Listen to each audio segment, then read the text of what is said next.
Hello, gamers. Happy weekend. What's up? Hello. Oh, I'm so pumped. I'm so pumped to play freaking Elden Ring. Hang on. I have to do something. I remembered I wanted to add this to BTTV. And I figure why not do it now? Because, you know, I remember now. Give me 1 second. How do I do this? Hang on, I don't remember. I wanted to add this like little cute torrent animated emote to the BTTV. You know, I don't see BTTV emotes anymore because I goofed up my Twitch somehow, so I have to fix it. People torrent. Oh,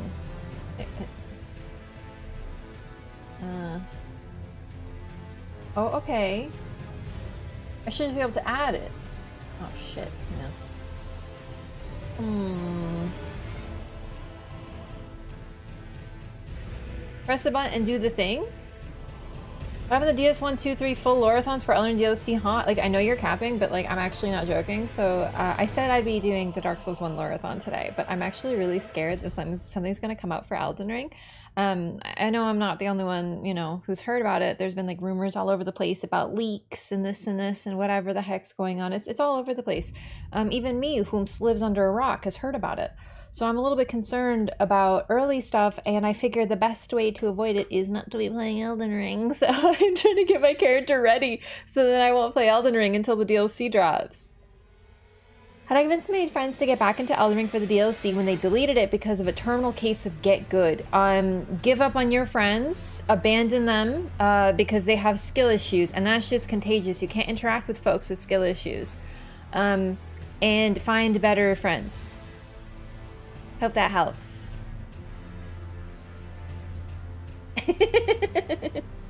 I'm kidding. Not everyone loves Elden Ring. You know what I mean? Like, that's okay. I understand. We forgive. And, you know, understand that sometimes people are just, you know, they don't get it. And it's okay. But if someone doesn't like a game, the worst thing you can do is try to convince them to play it. Block off Elden Ring on Twitter. That's a good idea. That's a good idea. I don't really know what I'm gonna do. What does RAF mean? I mean, it just means, me, I guess. Love your Elden Ring discussion videos? Thanks so much. I'm really glad. I've been working on some scripts for some videos, and I'm always like, yeah, I can't add this emote. It won't work. I can't add it. It won't let me add the people torrent. I'll fix this later. Or I'll forget about it. It's like 50-50. Not check any social media till I finish the DLC. That's fair. Okay. Let me get my earbuds. People torrent. Did it work? I clicked add to emote or something. It's already added? Oh, that's good. I don't see it. So I guess I did it. I guess I'm smarter than I thought. There, we have a new BTTV emote, Peepo Torrent. We're gonna need it a lot today because I'm gonna be running on Torrent quite a bit. No hat? Oh, just you wait.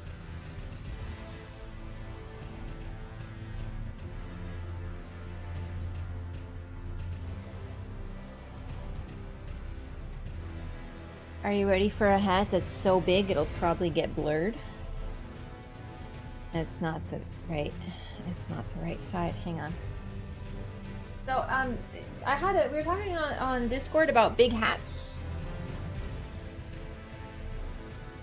It's a pretty big hat, don't you think? Hang on, it doesn't... Now, imagine if this hat were big, or I mean black, and I would go to like a funeral and be like, hang on, I actually brought my sunglasses for this, hang on. So just imagine this hat is pure black, because I do want a black one, but I don't have one right now, so we have to make do. Like, just imagine this fit at a funeral, except like all black and stuff. And then I'd be like, ah, yes, Richard.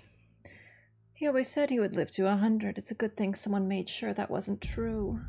I always, whenever I wear a big hat like this, I could become possessed by like the spirit of a Black Widow. You know? I'm telling you, it's so real. Large sunglasses. A dark fit. Yes. Richard always said that people only liked him for his money, but if that was a problem, maybe he should have gotten a better personality. With a man like that, what else is there to like? I'm telling you. When a hat is this big, you become possessed. I actually understand what happened to Big Hat Logan, truly. It's gonna mess your hair though? I'm gonna tell you a big secret. I don't do shit with my hair most of the time. Big Hat Logan, is that you? Big Hat Logan fucking wishes. Look like you're going to the Kentucky Derby? I've never been to the Derby before. Do they really care about... This is not a Derby hat! If I went to the... Isn't that when they do the woo woo cowboy? Y'all? Isn't that what the Derby is? If you wear a hat like this to the Kentucky Derby, they'll kick you out. Yes, but everyone dresses fancy for horse races? Do they though? You're not the one racing? Okay, well, I'm sorry. I'm not from that part of the country. I'm not even from that country. Tug the rim a bit lower. Hang on. It's got you gotta have the flip like this. Yes. This is really great. I love big hats. A lot of sophisticated folk at the derb. At the derb. Okay, I think I got the derb confused with the rodeo. When they have the various cowboy-like events. I misunderstood. That's my bad. Yeah, the Calgary Stampede. Okay. That's my fault. I got confused. I thought they were the same thing. We can still see your face. Not if I do this. Do I look mysterious? It's really mysterious how the edge of the hat is being blurred. Resident Village vibes? Why, thank you. Lady Domitresk? Yeah, I love her. Celivis also wore a big hat. We don't talk about Celivis. We talk about Big Hat Logan. It's a really comfy hat, but if it's windy, you have to hold on to it a little bit or it'll blow away. I just really like it because it's nice. I like hats. So. Big Hat Logan and Roger, throwback to the initial Elden Ring marketing where we called Roger Medium Hat Roger. Okay, hang on. I added the emote because I'm a gamer. I did my bit. Wait, what the heck? Whoops. Yo, Tana, thank you for the gift to Big Hat Logan. Also, I just saw that. Sorry, I thought I heard something. Hey there, Queen Marika. I wish I had hair that long, I have to be honest with you. Medium Hat Roger. Yeah, we called him Medium Hat Roger. Alright, anyway, I'm gonna take off the hat now. It will mess up my... See, I have the hat hair, but watch this. You wanna know something secret? Ha. Fixed. Because that's about what I do to my hair on the daily. I do try. I'm just not very good at hair. And I find that when I don't touch it, it sits better. So I just don't, you know? Type of hat to wear when you warn someone about the dragon Agil.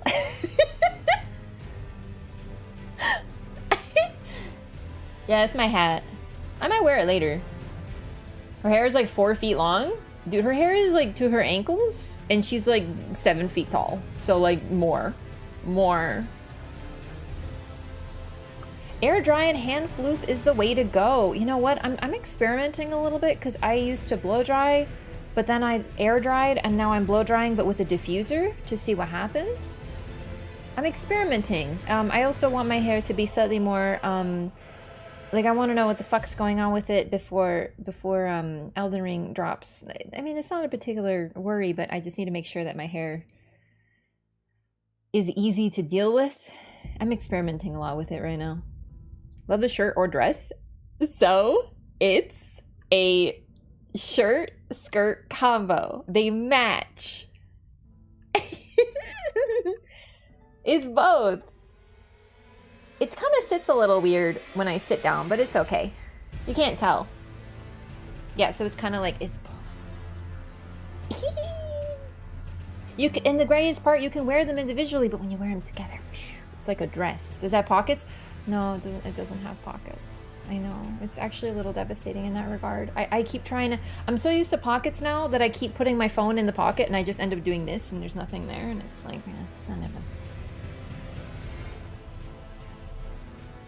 Anyway, I can't see shit with these glasses because they're not prescription, by the way, so... I'm sorry, I missed a lot of chat, I think. Join the dress till 7 to remote pockets, it's true. Okay. Dix Fate, what weapon are you using? I actually haven't decided yet. Probably curved swords of some kind. The Faith is only so that I can use certain spells that I think are going to be Faith in the DLC, but I don't know. I have faith, you know? So we'll see. But yeah, nothing too special. My bad, it's okay, it's a good question. Every other pants I own have pockets now. Even my pajamas. It's okay, we're all behaved and totally didn't smack talk. If you smack talk too much, I'll put the hat back on and start talking shit about you. Bleed infused Stormblade Shamshear. I didn't say an arcane build. The power of butterfly compels you. Shit, that's such a good line. The idea of meeting Mesmer and beating the shit out of him with butterflies really satisfies me a little bit, I think. I think Mesmer is gonna be the husband whose funeral I'm attending with that hat. Ooh, butterfly scales with Arachne? Sorry, what's Arachne? That's right, you made a typo, therefore I have moral superiority over you. Your joke is ruined.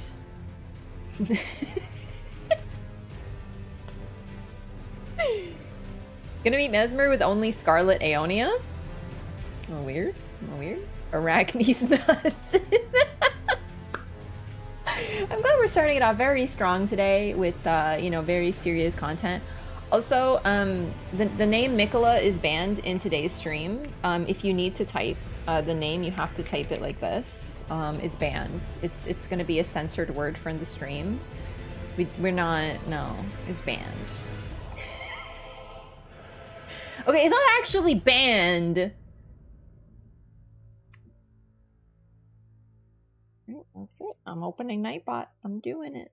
Nightbot's gonna get you all. I'm gonna fucking ban you. Hang on. Is there a way to do that? There must be. Hang on. Give me one moment. Spam protection. Blacklist words / phrases. There we go. Oops. Oh. Okay. So here's the thing. If you say Mikola... Okay, I'm just gonna test it. I'm not actually gonna do it. I just want to see what happens.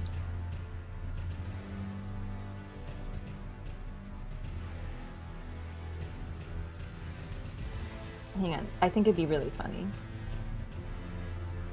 Okay. Okay. Okay. All right. Please, someone do it for the team. Oh, wow. You guys are already doing it so well.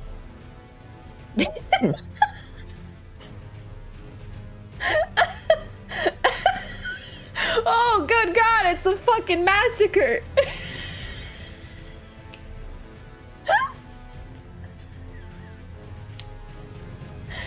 Oh, shit.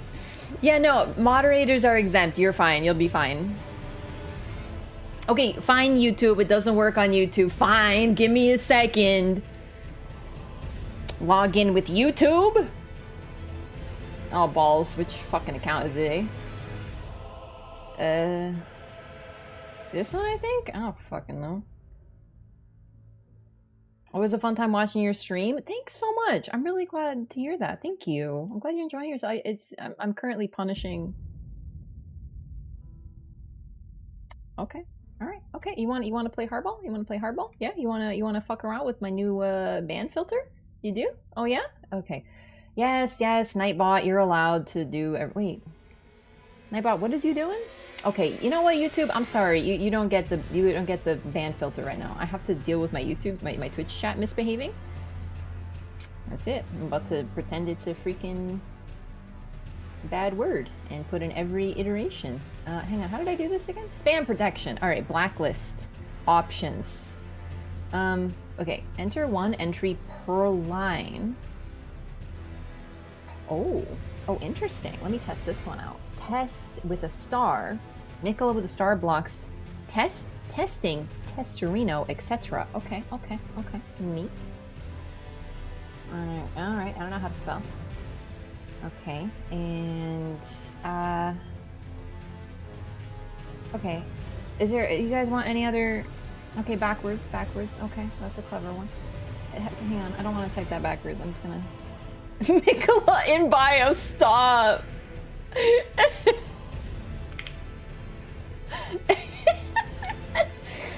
Okay,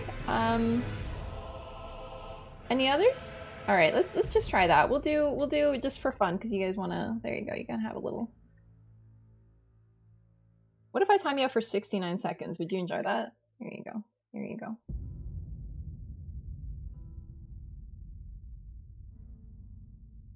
So excited to watch you play the DLC. Me too. Yeah, you can add Matt to that ban list. He's not in Elden Ring. I just don't like this dude. Moog's egg friend.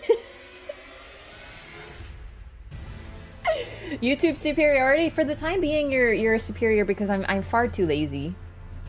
All right, did it work? Exactly how is it? Wait, how are you typing it? It's not working.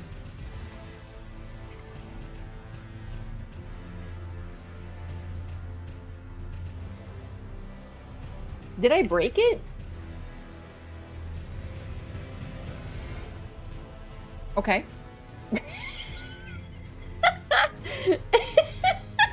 Listen, I know you guys are getting timed out, but I see it's very funny. Took 3 months to add a BTTV emote? Well, yeah.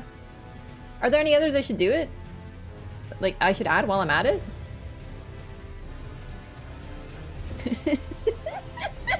Okay, I'm gonna change it back to 5 seconds. It was just a joke. There you go. Okay.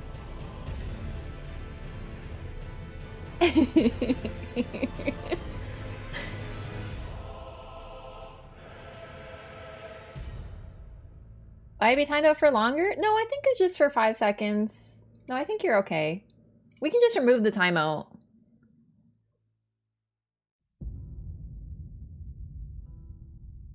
I set it for 15 seconds just once, so... Maybe Nightbot will attack you harder if you do it more. I don't know. I don't know. Nightbot's a little bit dangerous. Okay. 3 is fine. 5 is the minimum. 5 is actually the minimum. I tried. Set a Nightbot message to simply say stop it, get some help. I just have it say no Mikola.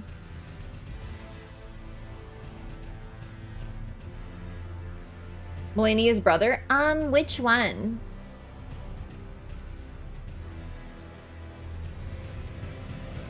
I can't stop you? Oh yeah? You think I can't stop you? Watch this. Get fucking purged. Deleted by Raph. That's right. You think I'm powerless? You think I'm too lazy to- oh shit. Hang on. Hang on. I think I may have broken something. 1 sec. Listen, I think I fucked around too hard. I can't open OBS anymore.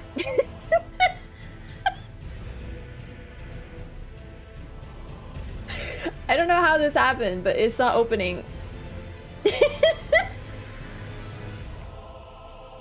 How long is it ban if I say Bloodborne is a bad game? It's okay, we won't ban you, it'll just feel like really bad for you. You know, like when someone says they don't like cheese and I just go, wow, I'm like really sorry for you because I love cheese.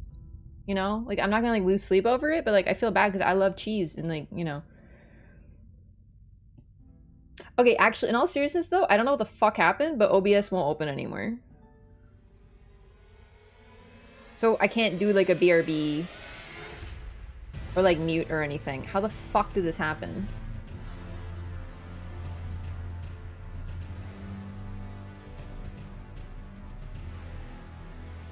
Like I have chat open and I can see the thing when I go down it.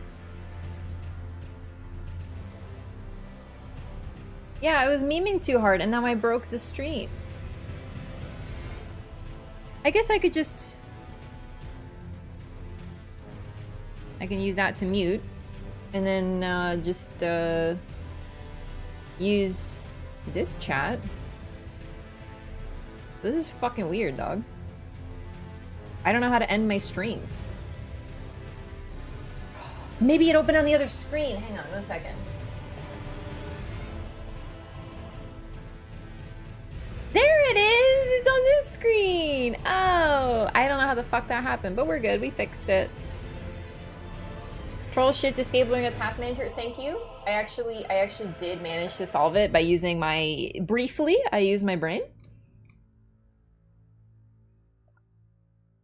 Reckon Mesmer would be final story boss. Melina's mentor would be the hidden boss. Definitely Mesmer not going to be... Okay, I shouldn't say definitely, because we don't know. We don't know anything. Alt F4? Alt F4? You know that worked on me once? Because I don't use PCs very much. It did actually work. Anyway, we can't say for sure, but I'm actually doing a video, or at least a script right now, on what we can expect from DLC. And I think based on previous patterns, Mesmer's not likely to be the final DLC boss. He's likely to be kind of like midpoint, not mid himself. He's gonna be great. Yeah, the face of the DLC, the figure all over the marketing is normally not the final boss, because what they show off before the DLC drops is always the stuff that they're cool showing off, right? So you know how you watch a movie trailer and they show the entire story of the movie and it's like there's literally no point in me even watching the movie now because I saw the trailer? FromSoft doesn't do that. I know we're very used to that now. We're very used to exactly that sort of thing, but they don't really do that, so we don't have to worry about such things. Rabbit's the final boss who stuffs you in the locker with butterflies for killing Mesmer? Yes. Blame you, last time I got stuck past Radon and stopped. We'll see how I do now. You got this. Wasn't going to touch Elden Ring until the 21st, and unfortunately I want to make a new character. So are you going to wait to play it until you make your new character? It shouldn't take you too long if you sort of beeline it, you know what you do. Final boss will be Bob the Unforgiven Wrath. I'm sticking by Bob the Beardless. Collector's Edition for DS3 base game was final boss statue? Yes, absolutely. DS3 does break a couple of the rules, especially since there was really no marketing for DS3 DLC. They just kind of dropped it really weirdly. There wasn't really a lot of stuff. Oh, sorry, Mikla is currently a banned word in the stream. It was a joke, but I think I'm gonna stick to it now.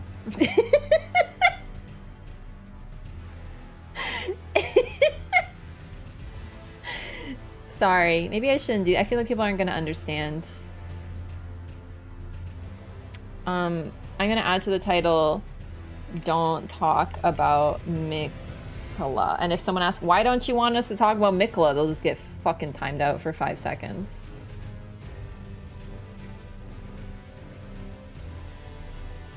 You're the final boss? It's that nasty dual wing of Estelle build, is it? Probably. Sorry? No, please. It's totally fine. It's a joke. It's a joke. I feel like it's gonna hurt the people who are like all of you guys who are here all the time talking shit. Like, I don't care about you. Get fucking timed out. But like all the people coming in who don't, you know, who don't know. It's just a joke. Maybe we shouldn't do this. I'm not concerned about all of you people. I'm concerned about the people who don't know. What if I just want to point out a Mikla Zully, then you get fucking timed out? Wow, okay, yeah, you people. Oh god. How did you, how are you getting around it? How are you actually getting around it? Like, what have you done? I'm literally, every time you type anything free, I'm just posting it in Nightbot.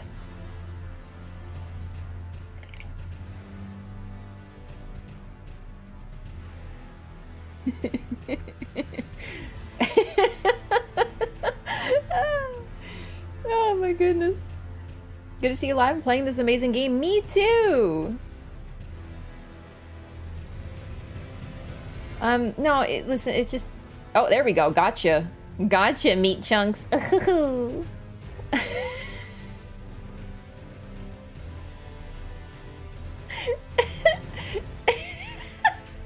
All right. Listen, I'll turn it off in a bit. It's just for now, it's really funny to me. Are you banning people? I'm not doing anything. Nightbot is timing people out for 5 seconds, which is the minimum, okay?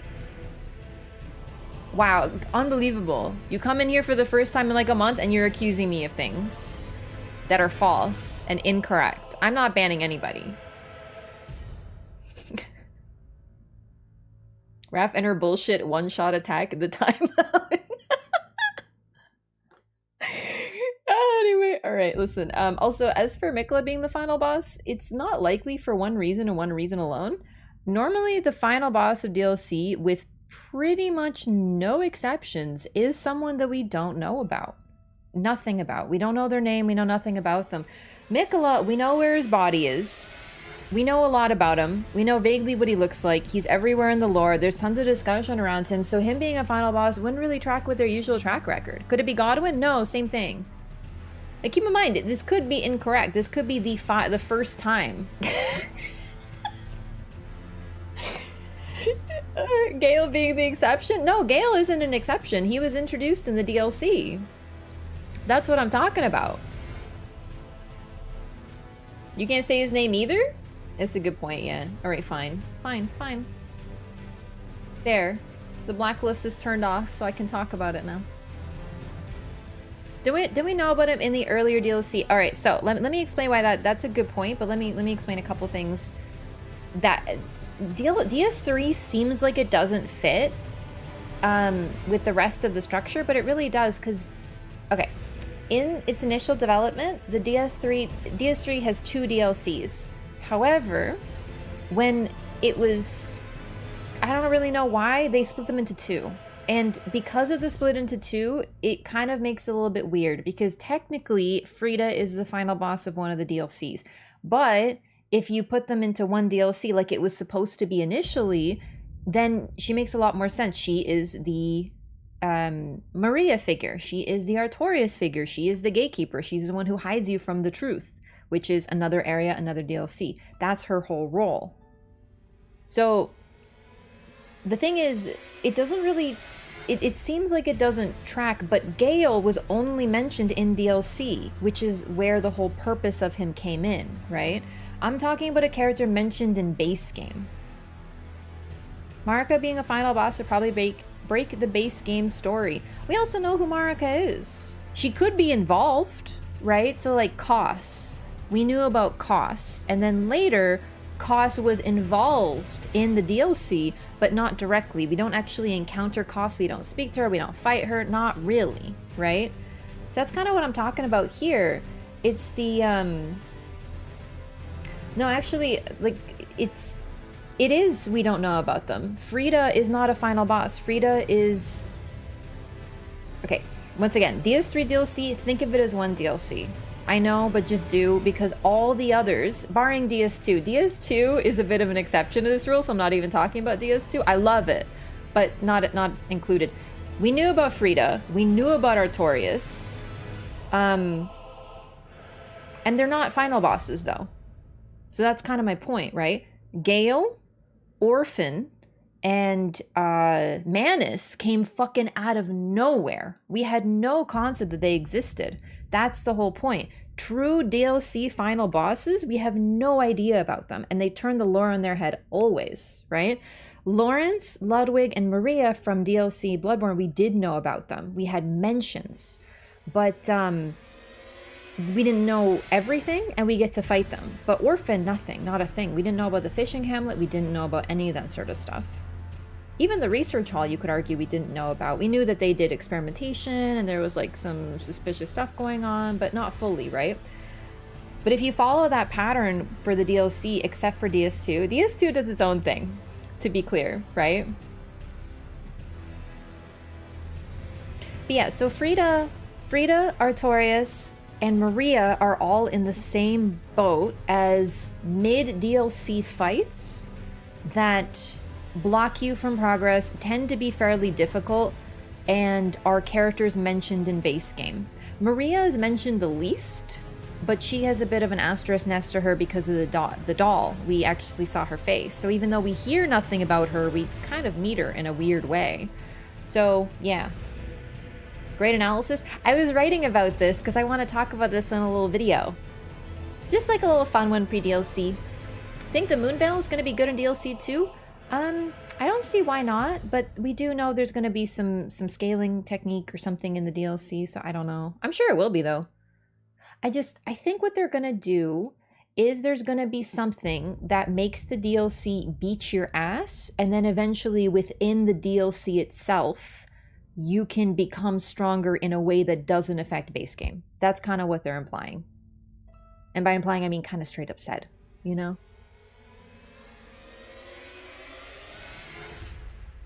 It's definitely not a stretch to say it should have been one DLC. It isn't a stretch, and that's what I'm saying. In production, DS3 was supposed to be one DLC, and I think it shows. It's why DS3 kind of feels a little different from the others.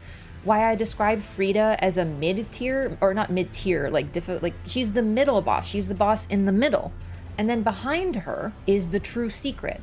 That's the same as Artorias, and that's the same as Maria. But if you see her as a final boss, she doesn't track with the rest, and that's because she's not a final DLC boss. But she also is. I know, trust me, it doesn't work perfectly, because there's always exceptions to rules, but I'm just looking at patterns, really.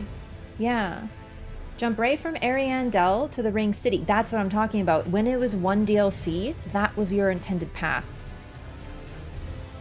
Can you imagine the final boss to be something or someone like the final Albinauric? I mean, maybe.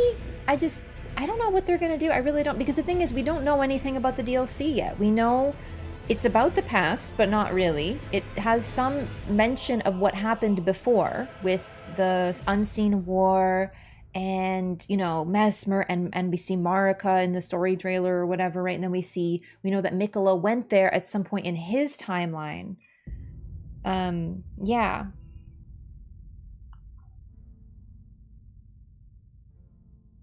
So we'll see what's going on with it.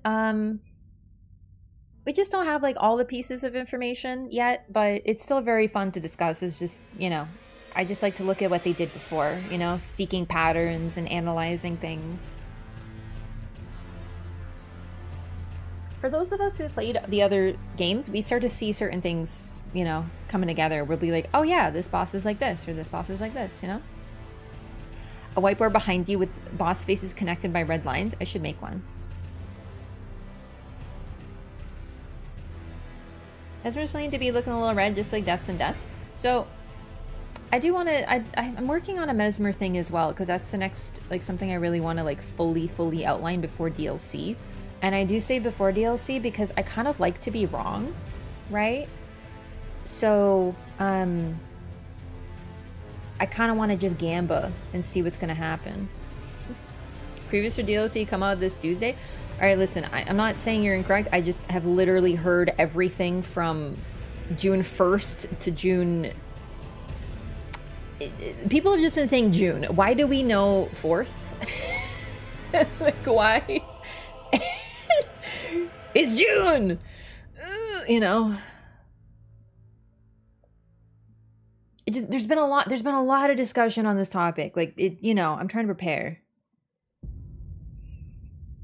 I hope this DLC flips all my assumptions on his butt. Same.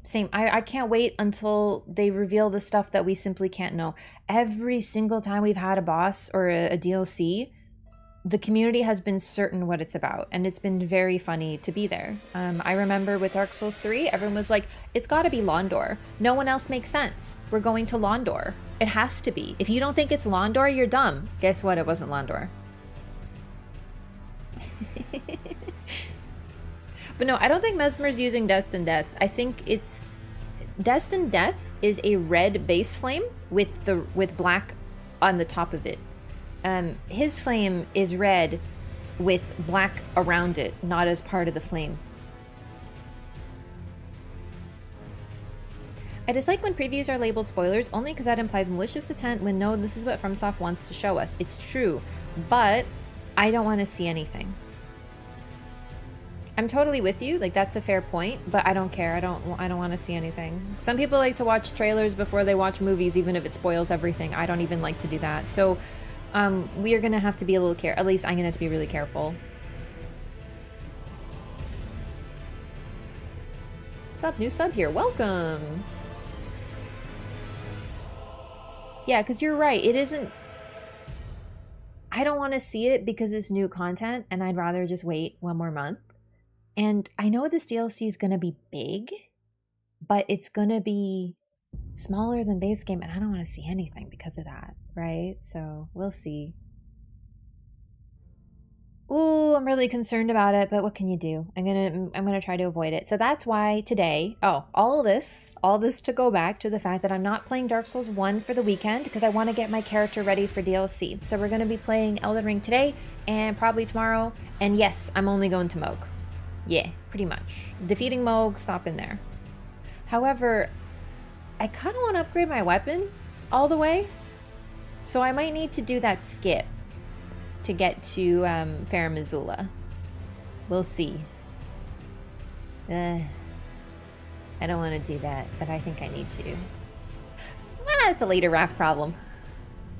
Trailers or previews can be considered spoilers for a lot of people. Yeah, so for example, I watched the story trailer, but some people don't want to see that. They consider that spoilers for themselves. I'm with you. Why did you want to do the skip? I hate when the tree is on fire and it looks really ugly. So. Oh boy, let's go. Chat, I need to get some better clothes. I look like a fucking nerd. Also, Lyco, I'm probably gonna get another mule, like a fresh, modern mule, and then I can mule you. Because it'll have everything. I'm still missing a couple things for sure. I watch game trailers, but I absolutely avoid movie trailers. I most of the time avoid trailers except for Elden Ring because it's content for me. Do you know what I mean?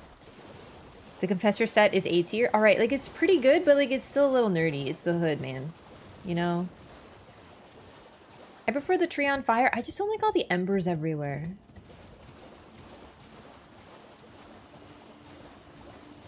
Elden Ring doesn't have opening cinematic like Dark Souls 1. I mean, it does. It's just different. But I know what you're saying. Like, I totally get it. I didn't watch the story trailer for Armored Core until I actually was playing Armored Core. And that was my choice. It wasn't a spoiler.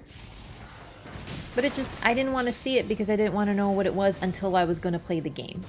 So. Build Faith Arcane? No. Dex Faith. Eventually. Jesus Christ, I'm doing no damage.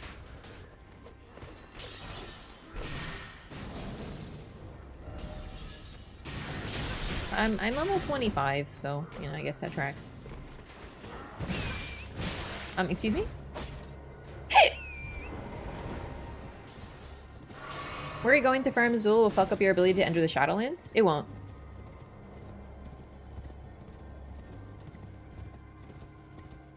The thing about the DLC also is it's probably not gonna... What am I looking for here? I think I was just gonna talk to the lady, but then I just realized I don't need to. The thing about DLC is it tends to have less of an effect on base game than you would maybe think. I don't know. It's to me, when I think about other DLC, it seems pretty standard. Like, they're kind of their own things. So...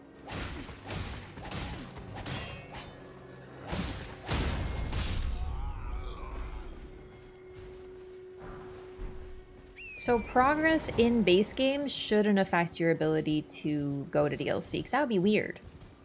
Like, you do need to have some progress in the game, but I don't think getting further than that in the game would cause you a problem. Presumably, even if you have an ending and you're in new game, you haven't gone to new game +1, you should be able to just go to DLC.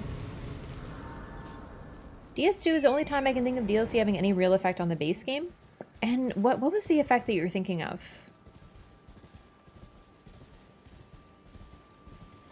Because, like, if you mean the crown, how it doesn't, you don't die, and then Vendrick talking to you, that would be pretty much exactly the level of effect on base game I'm talking about.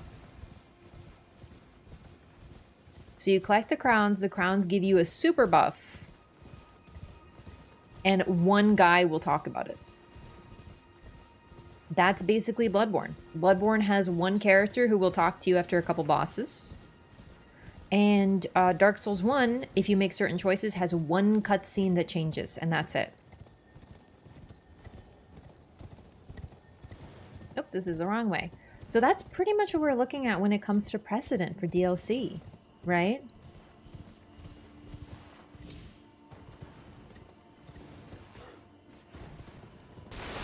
Also, the DLC is probably going to be really hard. Once again, throwback to Bloodborne. The first enemy you encounter in the DLC is probably going to beat your ass 6 ways from Sunday. Oh, forgot about this. But no, I wasn't sure if I was forgetting something. Dark Souls 2 is pretty much exactly what I'm talking about for effect on base game. It's really not going to be that much historically.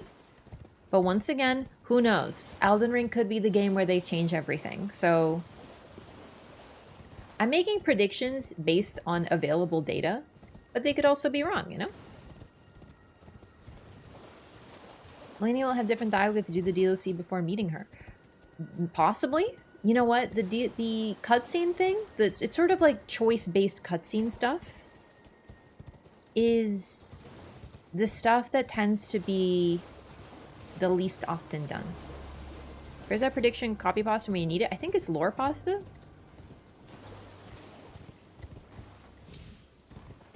So I was looking for Diallos, and I clearly have taken a wrong turn. Why are there no covenants in this game? Yeah. I don't have an answer, I'm sad. Blood drunk old hunters screaming more blood. Yeah, and then let's talk about the names of the DLC. So the first one, Artorias of the Abyss, is Dark Souls 1's DLC. It is about Artorias, but it's also not about Artorias. And Artorias is not even the final boss of his own DLC. It's about his story, but it's also about how his story is actually a fucking lie. Basically. So that's Dark Souls 1.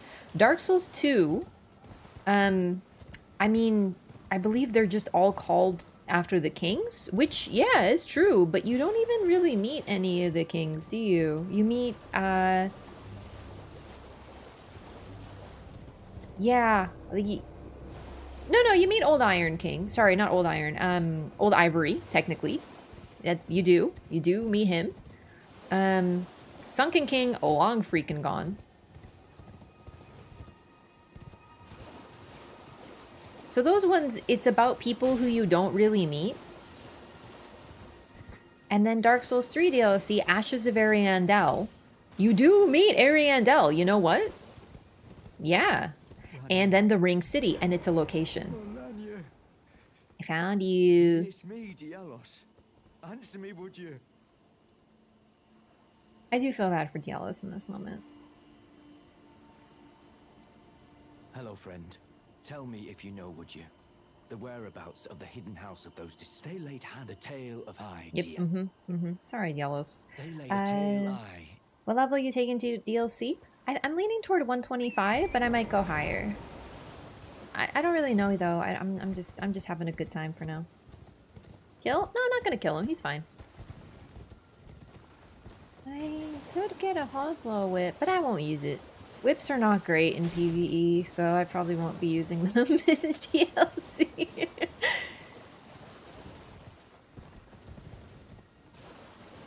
So, yeah, I don't know. Then, yeah, Ashes of Ariandel, Ring City, Shadow of the Erd Tree. Shadow is an interesting one so far, but most of them are named after people or places, which doesn't narrow it down. They're all people or places, really. But it's pretty interesting. Oh, also Godwin. I mean, maybe some stuff on Godwin, but I do have to say, there is a shit ton of stuff about Godwin in base game. It's just subtle. We have an entire ending linked to him. We have, hang on, where is it? We'll go here. Yes. We have an entire ending linked to Godwin. We have a quest line, a boss, tons of items, tons of stuff.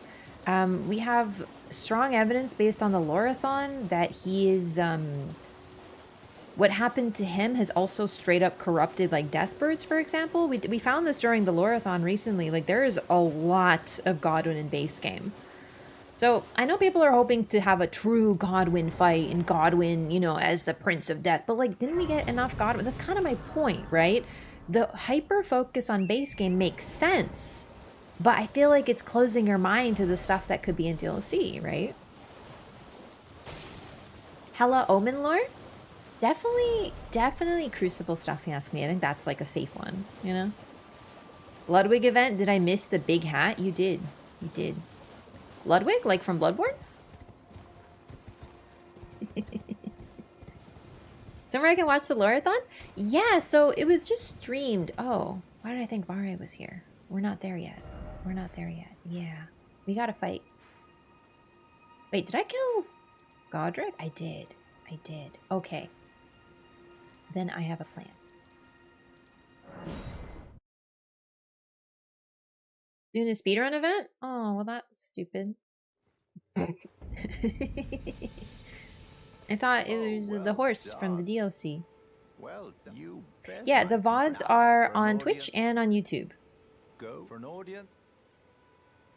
What? Go to the Oh, Reverend right. Okay. Godwin's grotesque cadaver just lying there in the ant basement puts me on edge. Same feeling I got around Lawrence. Yeah, you know what? The thing is, we don't... But the difference is, like, I'm with you, but the thing about Ludwig and Lawrence, they're both bosses in the Bloodborne DLC.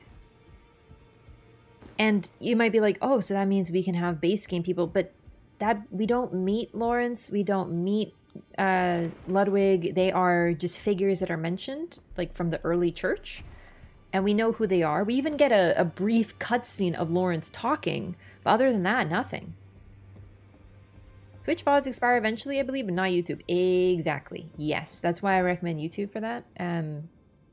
Yeah. Are you that new tarnished? Shamshir? Yeah. Sorry, I'm gonna skip all Enio's dialogue. I interpret. Yeah. Let's Yeah. anchor Yeah. until it will tragic across the far, but the crusade brave seek to become let down.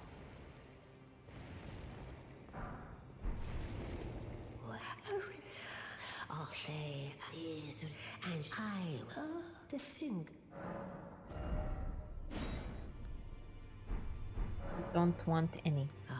The chill tainted and so the great harmony in the Highlights don't expire? Highlights don't expire. That's true.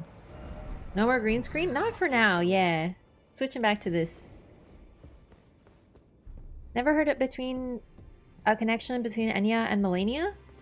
I mean, oh shit, baby girl, I forgot to give you your thing. My name isn't misplaced in the round table. I never knew, although I'm still looking. It's all of it, I'm still looking. I got her this, but I forgot to give it to her. So we can't give it to her, looks like. That's too bad. Oh well. Didn't do the Lorathon since they're on YouTube? Yeah, there's no need, I think. Now, those are the challenge. I don't like this better. I don't know why. I kind of like it better too. It doesn't move as much. I might go back to green screen here and there and experiment a little bit, but I like this so far. But yeah, no, I'm just trying to talk about the fact that in Bloodborne, Lawrence gets some focus, but we don't actually encounter his body. We get way less Lawrence and Ludwig information than we get on Godwin and even Mikola. Mikola has a whole location based on him, right? Like, I understand why people are focusing on those characters for DLC. They're really interesting. It's all of it, I'm still looking. Your dad don't, but if I do, I suppose I'll ask my certainly. I know I can tell. If I suppose I'll ask Background for full screen? I Maybe. suppose I'll ask my Do bottom half green screen? Yeah. Back already. Elden Vista green screen made it look cool. Yeah, I can see that. I am absurd. I will follow. Green screen everything but your head. There was a time I tried to show off my Pokemon cards and the green screen wouldn't let me. That was pretty funny. If I suppose I'll ask my Okay.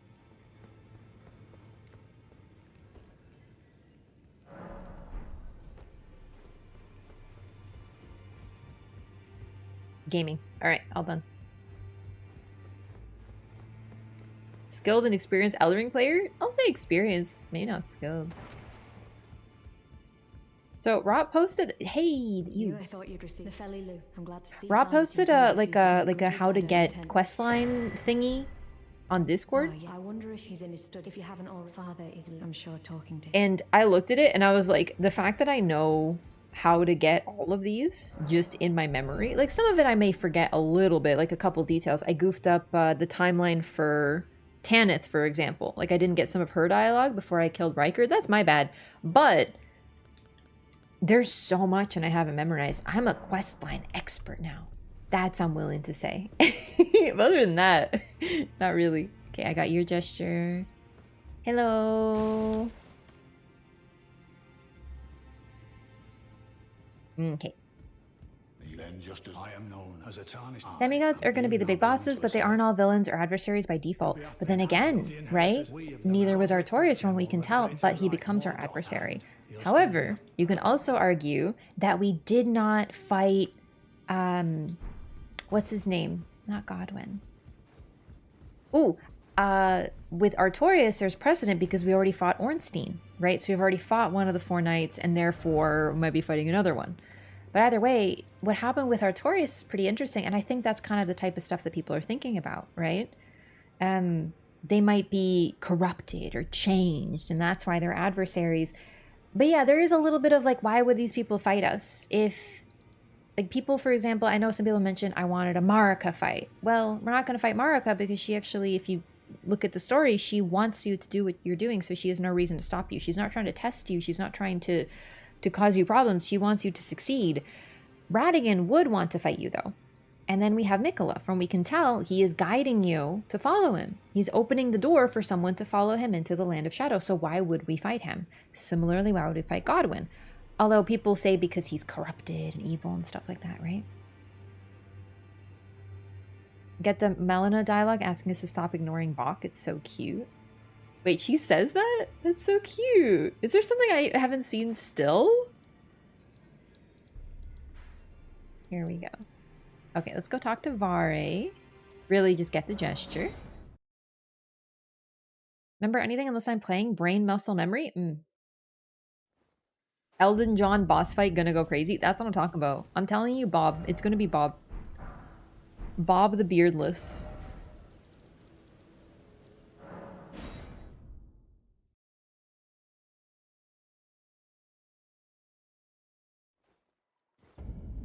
PvP battle with Twitch group, where would you rank? What do you mean? Oh, like a tournament with other Twitch streamers? I mean, I guess it depends on who?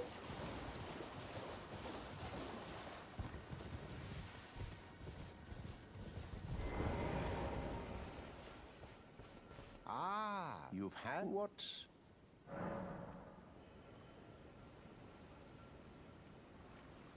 In order for Mikola to do his objective in the Shadowlands, he will have to do something that betrays us. I don't know if he'll fight us. But, like,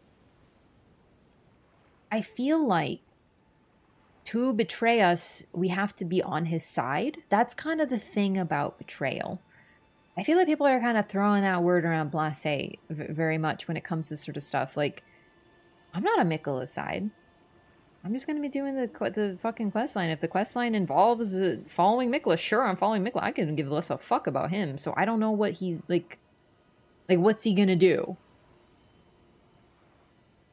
Like, oh no. Oh, he betrayed. Like, I'm not on his side. He can't betray me.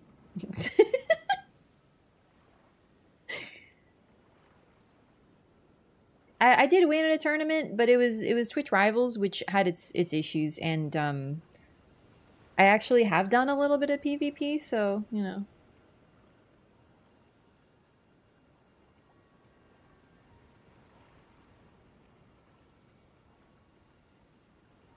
Nova doesn't PvP, no, so, like... Honestly, I'd love to be on a team with Nova. I think that could be really fun, because she doesn't PvP from what I know. I don't do challenge runs like she does, so that would be really fun because then she could teach me how to become a challenge run gamer, and I could teach her PvP strats. Yeah, I did win the trophy, and I did get first place with my team, and I did get voted MVP too. That's true. I did whip a lot of people. Yeah, that was really fun. What about Saint Trina? You think we'll fight her? We don't really know who Trina is. We just know that she's a girl child. Right? Like, that's it. We know she's apparently she appears as a little girl. So if you're asking me, do I want to fight a little girl in DLC, then I would probably tell you, like, no.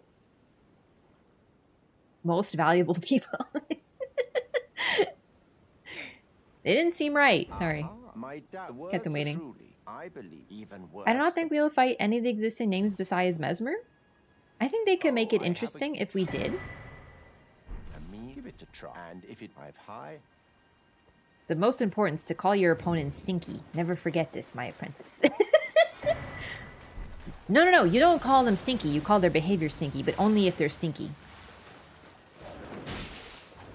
What if it was a little girl from Problem Child 2? Is that a movie? I don't know. What type of fighting did you play? I mean, it was, we did 2v2s and 3v3s. I didn't do any 1v1s. But in in invasions, I do a lot of, like, 1v3s. And, you know, sometimes I win and sometimes I lose, as is tradition. You know what? I think we'll go online real quick and just do some invasions, but, like, I am level 25. So maybe not, like, right now, but soon. Yeah. I subscribe because of your nice facial bone structure. Thank you. It's very specific. Was it the jaw? The jaw always gets people. There's only two types of people on this planet. People who compliment the jaw and people who fear the jaw. It's too strong. You want to know why? Because I chomp my teeth in my night and it really hurts actually. So I think that's why my jaw is so, like, sharp. It's because I bite in my sleep. So I'm trying to stop doing that. But anyway, what was the question? Do you have to make a new character for DLC? No. You can bring whatever character you want. All you have to do, from what we know so far, is bring defeat Radon and defeat Moog. So as long as you have those two things done, you're set. Mewing equals shaping your jaw. I don't know what the fuck that is, but I think I might do it by accident because my jaw hurts all the fucking time. You need a mouth guard? I have a mouth guard. I just got it. Meechunks, you haven't been here for Night Guard arc. I finally got my Night Guard after like a month. And it's great. No notes, I guess. But I do tend to tense my jaw while I'm awake too. Bruxism, yeah, exactly. Chomping at the bit to PvP in her sleep. Yeah, what can I say? I had a dream about Mesmer, you know? Arf, arf. Okay, where am I going? Sorry, I need to focus here.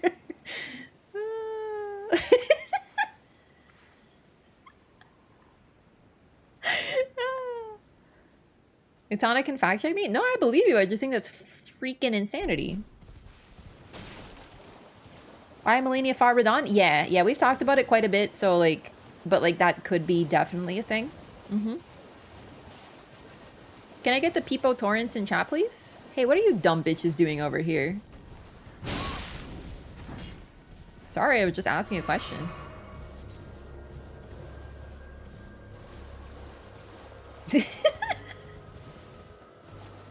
Hang on, I need to see what this looks like on Twitch. Yeah, it's so cute! Oh my god, okay. Was the jaw the high cheekbones? Really? You think I have high cheekbones? Oh, that's so kind, thank you. I mean, I'm not Angelina Jolie. God, she's so pretty. Isn't Angelina Jolie like the prettiest person on the internet? And by internet, I mean like alive. Like, oh my god. When I first heard, I thought, why is Cat meowing the new trend?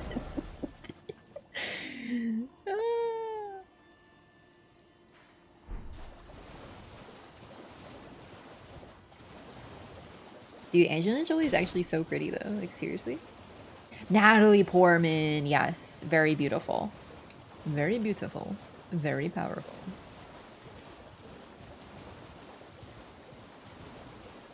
And then there's, what's that other guy? The one, I called him Cillian. You guys laughed at me and said his name is Killian. Listen, I've never heard his name said out loud. Killian, other guy? Keira Knightley. Oh my god, Keira Knightley is so gorgeous. I miss her. She hasn't really been anything. Cillian Murphy. There we go. Yeah, Cillian Murphy. Very, very handsome man. I feel like I would be scared to look at him because I think he looks kind of like he'll kill you. Like, it's not... Like, I don't think he'll actually kill me. I just feel like he looks like he will kill me. Do you know what I mean? He's got that type of face. Like, he just looks like he will murder you.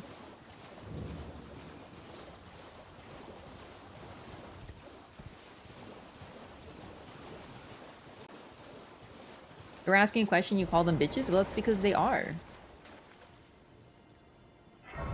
Is this your first playthrough? It is not. The first time I saw Cillian Murphy was when he was the bad guy in one of the Batmans. He played Scarecrow. Kate Blanchett. Oh my god, yes. Her as Galadriel. Goated. Olivia Wilde. Oh my god, Olivia Wilde. When she was in House, I was like, oh my god, she is so pretty.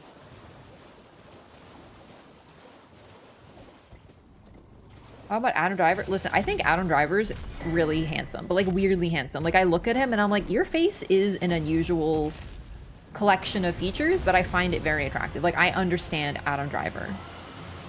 Liv Tyler. Oh my god, yes. Excuse me, Viggo Mortensen? Like, good god. Handsome. Aubrey Plaza? Oh my god, yes, she's great. Mr. Oppenheimer? Yeah, I mean, I liked him before that movie. I don't really know anything about that movie. Nick Offerman? Ron Swanson? I feel like I would be good friends with Nick Offerman. Like, I just feel like we'd be friends. He just looks like a friendly gentleman. Angela Bassett? Oh my, hang on, what is she playing? Because I get her and another person confused because I really don't know names. I'm just like, oh my god, it's that really pretty lady. Is she the one who plays, in, The One?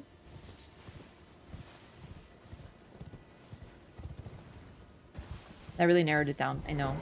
Oh, shit, I'm getting invaded. That I resemble a young version of Nick Offerman's wife? I don't know. Listen, I didn't even know that Nick Offerman was who he was.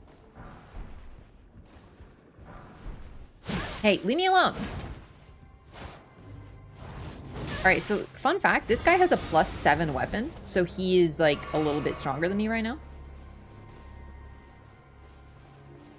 Talking about beautiful people while playing a Soulsborne game feels odd. Have you seen Melania? Angela Bassett is the Queen Mother of Wakanda. Oh, yes, her! Yeah, that's what I was thinking of. That's what I was thinking. Oh my god, she's so gorgeous. Like, I want her to be my mommy. Do you know what I mean?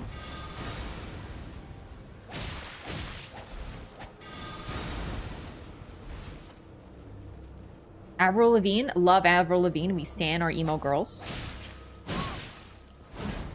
I don't think I'm going to be able to kill him right now. Especially with only one sword.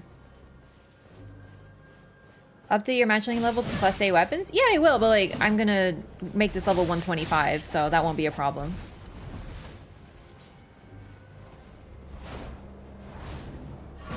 Okay, I didn't know what that attack was. That's my bad. You know what? I'm just gonna leave, actually.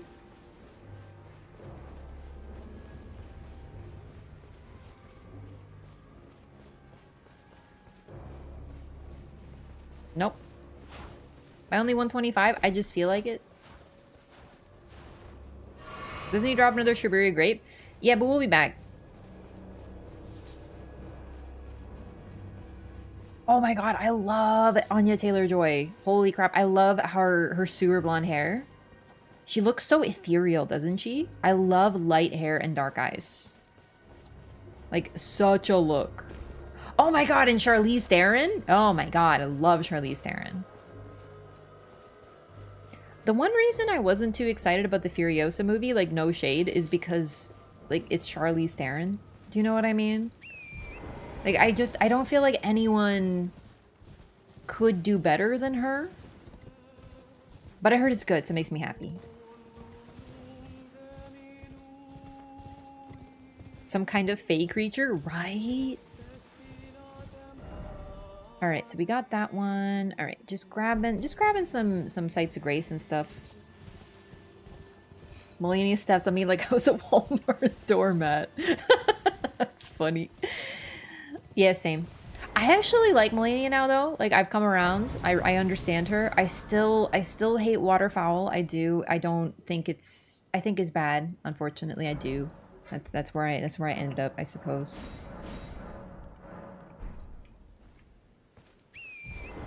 Sophia Vergara. Yeah, the thing about pretty people that's really interesting, especially if they're rich. Like, listen, it's just a fact if they're rich. Pretty people will be pretty all the time. But when they're rich, also, they will be prettier more. Do you know what I mean?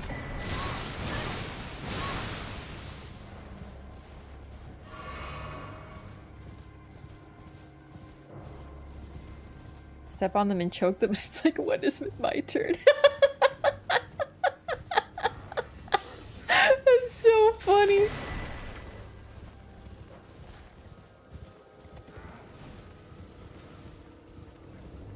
Y'all are sipping for Melania? Hey, not all of us, just most of us, okay? Don't put all of us in that book. But like me too. I want to see some blood. I mean, you can just like go watch an anime where like someone has a nosebleed because they saw a pretty girl or something. Whee! Okay, let me do a robbery, you jerks. Jesus. Like, why? Chill out. Let me steal your shit. Oh my god, I'm telling you, these days, people won't let you rob them anymore? Like, it's ridiculous. Robbing a funeral? Shouldn't have died, bitch. Skill issue. Whee! Oh shit.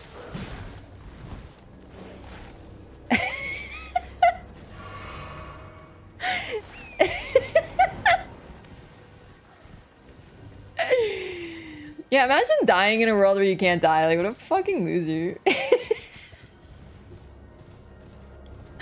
Rob, they— oh! I almost walked off that cliff. I wasn't looking. Yeah, but I come back, so it's like, whatever, dude. Thank you so much, Rob, for the gifted membership. Welcome, welcome. Enjoy your emotes. Rob, please come to my funeral and say that. Okay, hang on, hang on. I'll get my hat back. Hang on. So I was doing a bit earlier. I have a big hat. Like, not to brag or anything, but it's like really big. Like, you want to see my big hat? Hang on.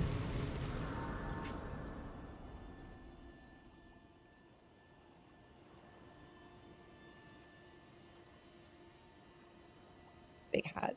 This is my big hat. So this is my sun hat that I would wear in the Lands Between. If I was like an NPC, I'd be large hat Raph. So not only is this a great hat, but I would like a big, I want a black version of this hat so I can wear it at funerals specifically and say ominous things. And I also have these sunglasses because they fit. Hang on. It's very important. Check this out.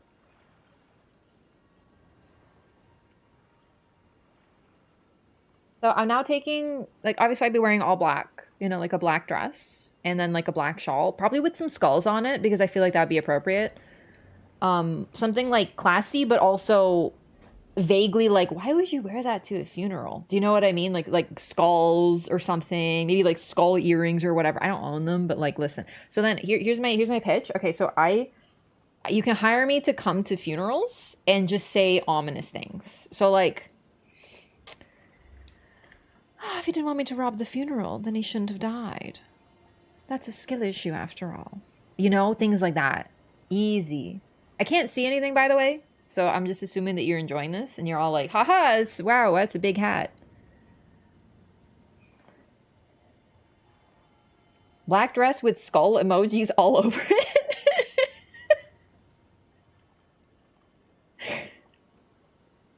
I have to like do this with my sunglasses so that I can read chat. Otherwise, I cannot. I love summer, by the way. Can you tell? OnLive, thank you for the resub. Thank you for 37 months, Poggy. I can't see. Oh, there we go. Wow, I really should not wear those glasses with a computer screen. That is a bad idea. My eyes just went fry. New summer big hat Logan skin? Seriously, if Logan was like, you know, hot? That looks perfect for a summer stroll on the beach. It is. I love it for the beach. I don't really go to the beach, but when I go outside sometimes, I'll wear this. For sure, for sure. Say ominous things and cackle if you're going to be an NPC. Elden Ring is sorely lacking in cackling NPCs. I didn't realize how much I missed ominously cackling NPCs until I played Dark Souls 1 again. Everyone in Dark Souls 1 is like, it's not like you'll be able to ring the bell or anything. Of course, we'd all die and go hollow before that happens. Like dead ass.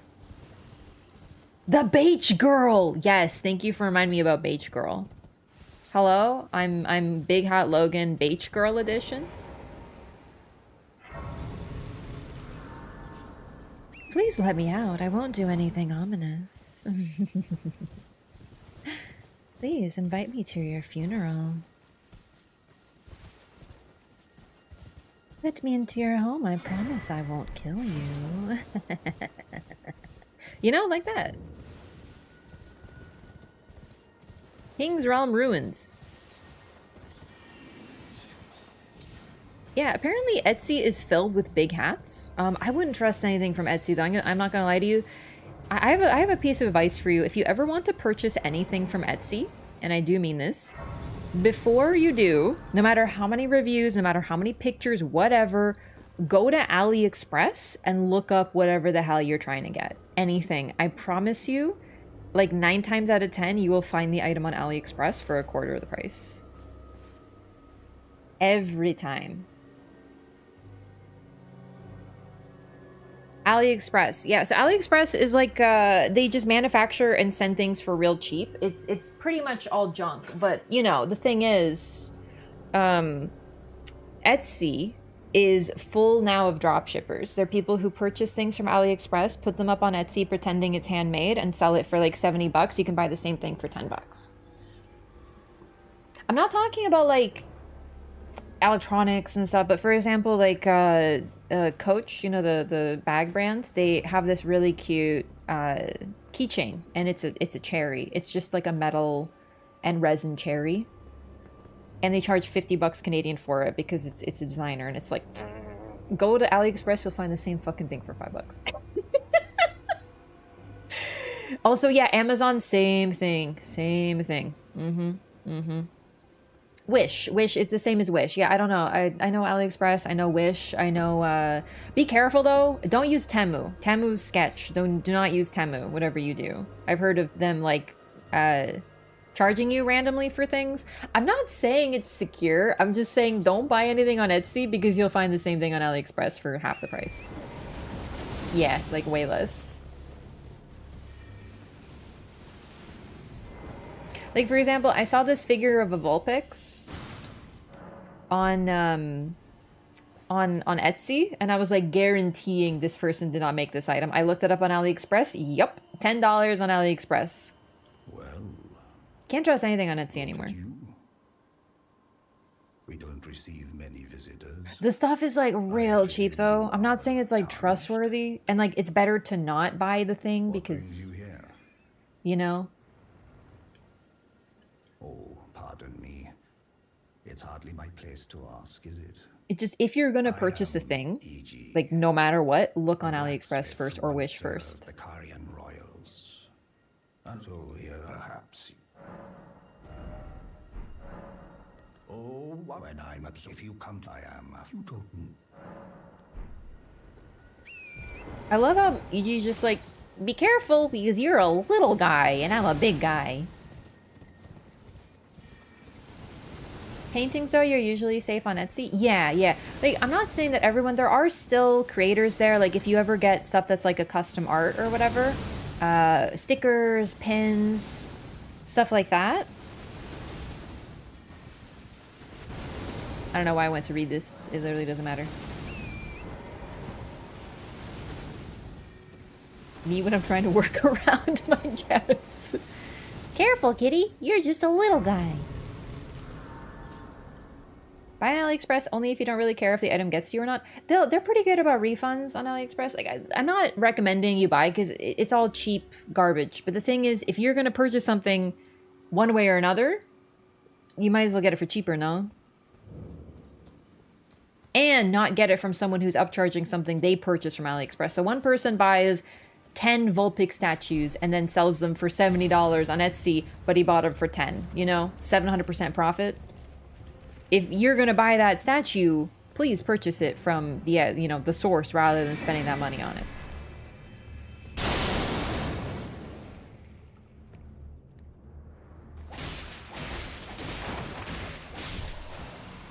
Any streaming platform now gonna have ads? I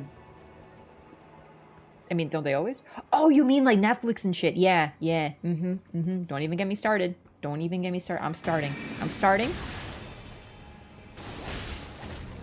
They're gonna refunds and that's good. Yeah, I haven't purchased anything from AliExpress or Wish or whatever. Like, I'm not speaking from my own experience. I just know this is a thing because I've started, you know, I'll look on Etsy and be like, wow, that's a really cool, like, Dark Souls 1 figure. I really like that. And then, because I'm curious, I will look on AliExpress and find the same one for $10. And I'm like, ah, okay, so this is a drop shipper. Do you know what I mean? It's just good to know. Like, if you're buying something expecting it to be handmade and you're paying a premium because it's handmade, then you know. Elden Ring jewelry, yep, That's what I'm talking about, Utana. Trust me, a lot of figures and stuff are oh, I can't write torrent here, silly. A lot of figures and stuff, a lot of that sort of stuff, it's basically all drop shipped. You can be the one to drop ship? Nah, I'm good. Listen, if I wanted to sell something or something, I wouldn't, like, pretend it was something else. I'd just be like, this is water that touched my feet, buy it. Do you know what I mean? Like, I'm not gonna do that. I'm just saying that I would do that because, like, at least then I'm providing some sort of value. You know, I'm not lying to anybody. I'd just be like, this is foot water.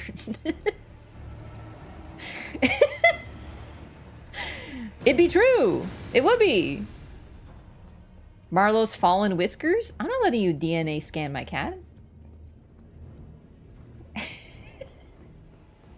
You still eat foot water now? Okay, no, but I actually do have something funny to say about foot water. Not in a weird way.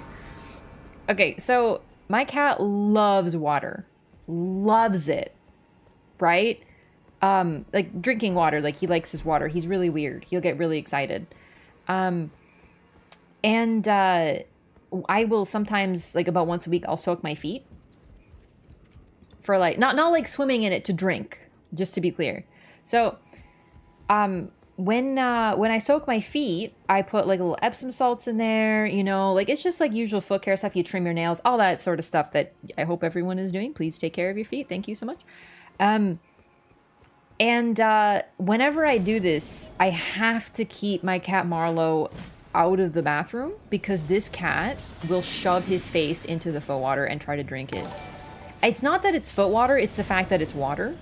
But cat, there's fucking salt in there. You can't have that. That is not for you. But he shoves his face in it. I'm like, no, get out of there. He cannot be stopped.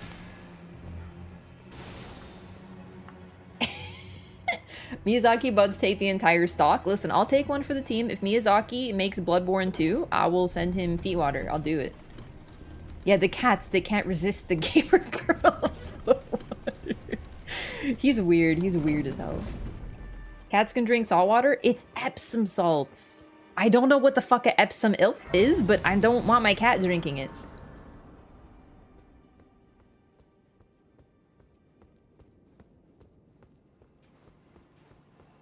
Magnesium? It'll make the cat shit? Okay, well, like, I don't want that to happen to my little guy, so... I'm not gonna give my cat magnesium salts. But he loves it, though. He wants it so bad.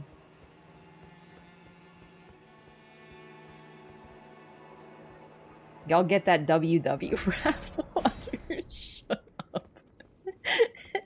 Alright, we've just been running around. We do want to, like, maybe fight a boss or something. Maybe level up our weapon or something.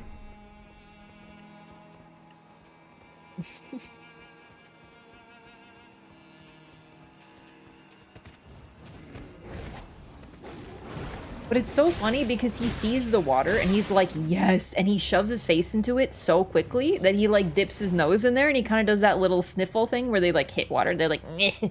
It's so funny. And I'm like, no, buddy, don't drink that.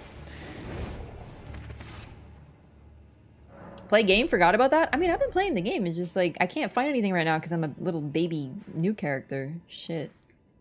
Yeah, like a water sneeze. It's so funny. I love cats, especially mine, because they just shove their face into everything. Do you know what I mean? Like, they don't have hands. So if they're trying to see how deep, where is the water, they don't touch with their paw. They just shove their face right in it. When you used to sell your used PS5 controllers, joke's on you. All of my PS5 controllers don't have drip. They're perfect.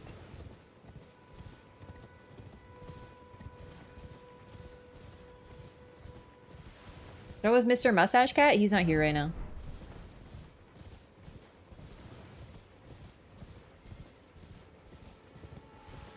I asked Oro if he would show feet on cam.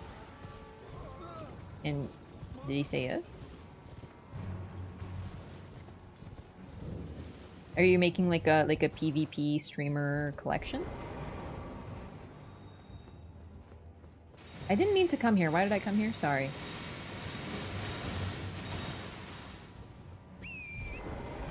What if they made like collectible cards, but instead of you know, like for FromSoft games, but they were character feet only?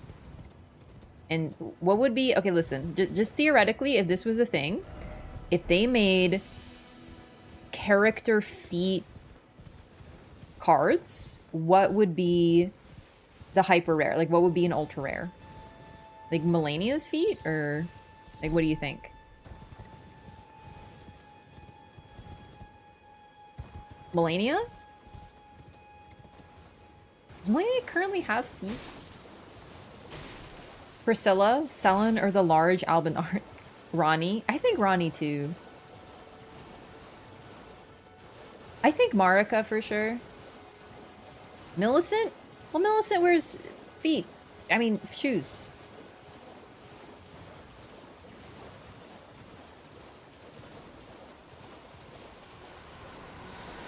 The Normie is already uncomfortable with face cam? Yeah, I mean, like... See, I'm on camera all the time, so I don't care. If someone said show feet, I'd be like, no. The end. This is why I can't share this stream. It's a good question. It's provoking discussion.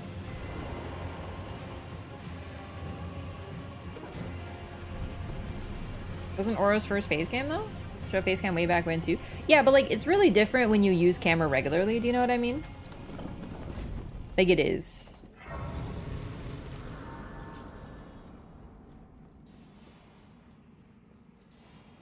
Rykard feet? Rykard has many feet. Yeah, it's true.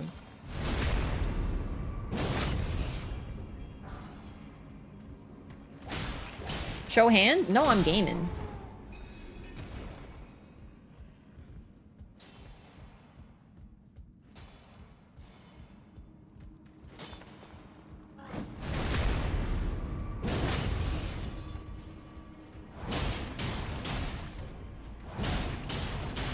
You know, using camera is like kind of stressful in a way, so I'm not really like I don't really like being on camera. I say this sometimes and I feel like people are like, that's weird, because it's because you do it doesn't mean you're used to it, you know what I mean? But just because you do it doesn't mean you enjoy that part of it, you know? Like I think it's important for what I do because I'm very expressive and I talk with my hands and I make like funny facial expressions and stuff. PNG tuber ref? I mean, I just did that once because I didn't want to wear makeup.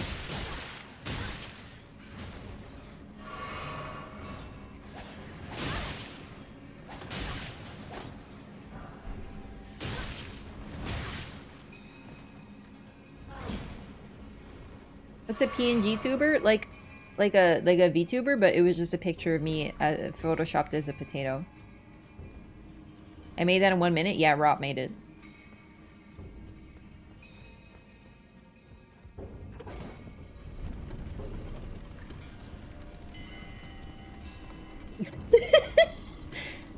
Because, you know, it was a tuber, like, literally, because potatoes are tubers, I think. Wait, that wasn't the real you? Yeah, like, I'm actually a VTuber right now. I'm just Marlo, my cat's VTuber. It's true. Honestly, I think I might try VTubing sometime. Like, I know, like, people, you know, it's like a different thing. But it would be so cool not to have, like, lights in my face all the time. Because I could be in the dark. I mean, okay, I know you still need some lights because it needs to, like, track you or whatever.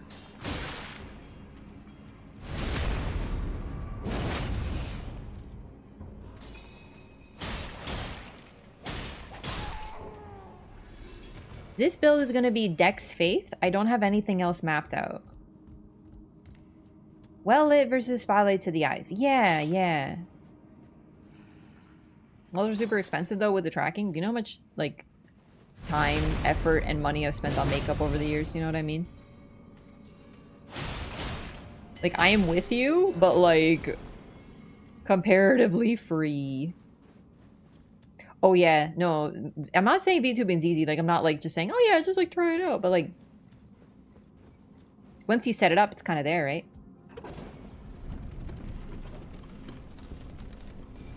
It is a process though, for sure. Like, no, I'm not dismissing it or anything. But also, Lark's model is so cool. Like, I love hers.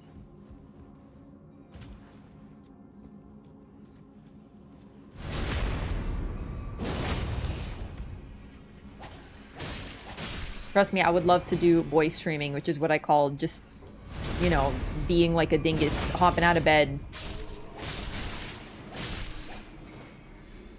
No makeup, no effort, boom, streaming. There you go. VTubing. Even have it track hands is extra? Yeah, but like tracking hands is hard. I'm lost. I don't remember how to beat this cave.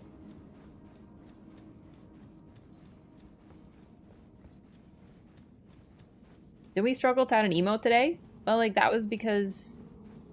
I don't know.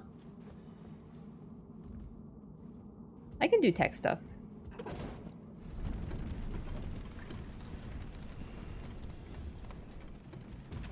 I'm a gamer.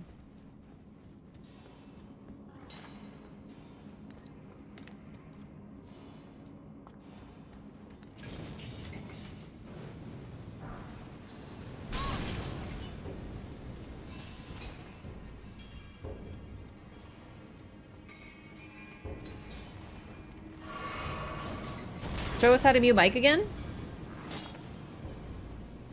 Yep, I just muted unmuted my mic. Just with that.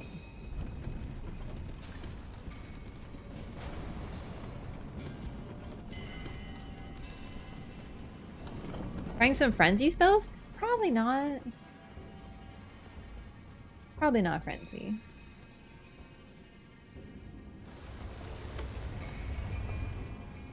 Orb microphone? I do not miss the orb. Give us dinguses some credit. You actually, you cleanse your face? Do you moisturize? Finally. Oh my god. Seriously, like, oh. It shouldn't be as rare as it is. I missed the Pikachu onesie. I don't have a Pikachu onesie. Oh, you mean the sweater? Oh, fuck. I totally forgot about that thing.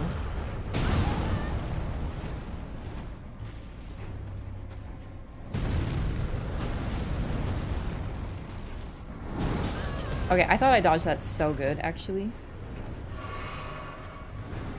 As for mouse and keyboard versus controller, I'm a controller gamer. I do controller for everything. So for me, like, keyboard and mouse is just untenable. Like, I won't play a game if it's keyboard mouse.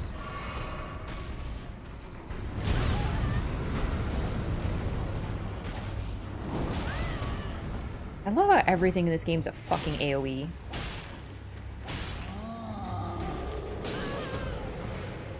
I am getting hit by all of them, but whatever. Oh, I'm dead.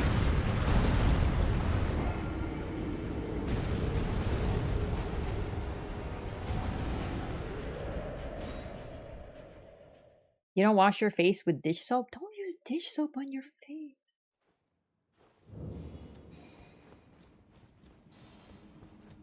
Yeah, I've always used controllers because controllers are expensive, but the thing is, if you have a console and that's your only system, you know?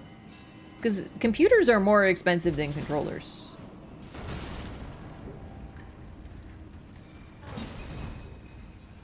Souls games with keyboard mouse? Yeah, that's kind of what I'm saying. Like, you're not alone, Zeph. I've heard of other people playing... Who was it? I know someone else who played with keyboard mouse Souls games. They just did challenge runs like that because that's what they played with. So it's kind of what you're used to. Like, I'm always going to say controller, but I say controller for everything. Yeah, you play Souls games with keyboard and mouse? Like, yeah, to me that sounds bonkers, but to me, using, you know, anything but controller is just weird. I'm not used to them. I never had a computer growing up. Like, I did, but then, I don't know, I just got old, so I didn't play it with it anymore, and then everything I played was on consoles.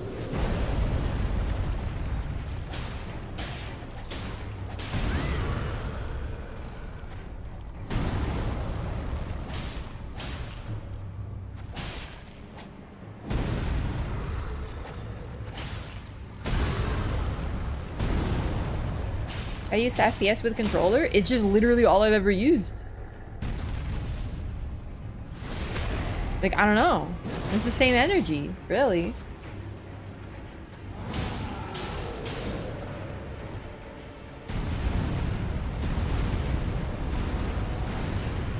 I'm over here, dummy.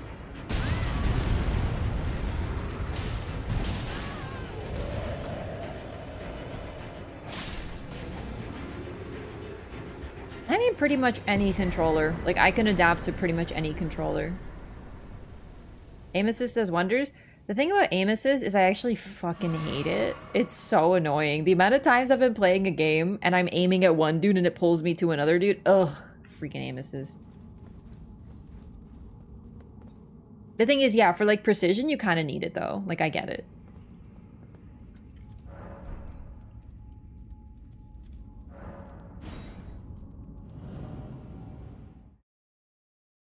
Guitar Hero controller.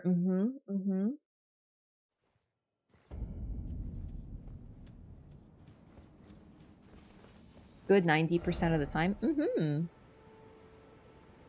Okay, so we got some upgrade materials there, I think.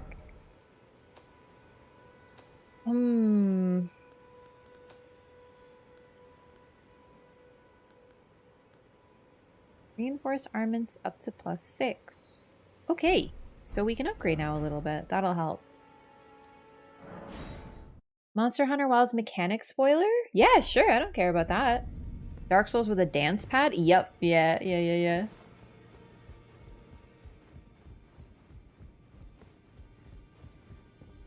That's the thing, like, I'm not trying to disparage anyone, it's just, if you, whatever is best and most comfortable to you, because for me, playing any game with keyboard and mouse is a challenge run, instantly. Any game. But for anyone else, it probably wouldn't be. Ah, you again. The recusants. Can you believe? Can scarcely believe. You might be surprised. Then they only had to. It's on Mount. That's where they hide. Just you wait. You'll rue the tale of how. It's that's where they. Just you wait. The tale of how. I serve the God that I might following those who live their merits, and so it is. Wait a second. Roger, what happened? Ah, we meet again after all. I apologize for any offense given by my bearing, but I'm quite unable to move, you see. Sag. So. Ah, you defeated. Well done. Something to mark. As you might have. No need to be. Ah, D is an old. We found ourselves, but our paths, though that's hot.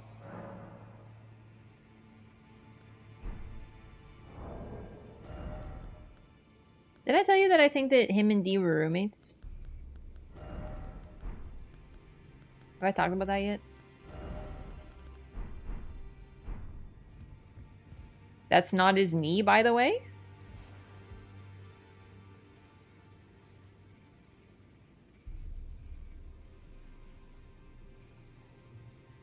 Damn, boy. It's his knee. But yeah, you can see the thorns sticking out. You can see the flies. That's his death root? Hey baby, you want to see my big hat? Roommates or roommates? Yeah, like roommates. Like they were roommates. You know? Oh, divinity, have mercy and grant me forgiveness. The road is yet long, a god is not easily felled. But one day without fail you will. And have they your were wish. roommates. So please grant me forgiveness, Queen Marika. His eyes are up here. I've made my choice. I didn't want to be doing much. Just lay out. About prayer. Those words were not meant for you. I may be prisoner to you, tarnished lot, but my prayers are mine, and mine alone. Well, I've had my say.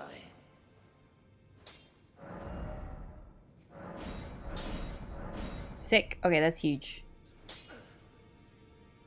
We still need more plus freaking twos. Who sells plus twos? Wait. Wait. Hang on. No. You get the... where do you get the bell bearing? Shit. EG sells somber. Where do you get normal? Dex and Faith? Yeah. Hell yeah.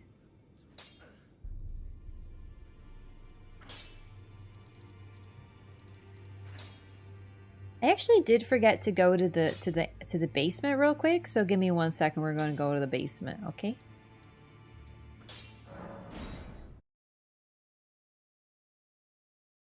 Yeah, I think I can take it. Normal only buyable from bearings? Yeah, I don't remember where do you get the bell bearing though. I'm having a goober moment. Like I know where you get somber, but not regular. Wait.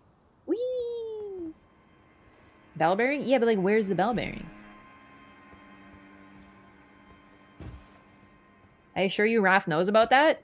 I know more than you, Ron Swanson gif.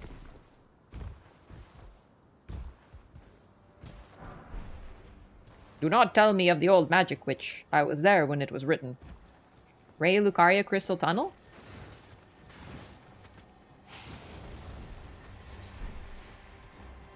Really? For the +3?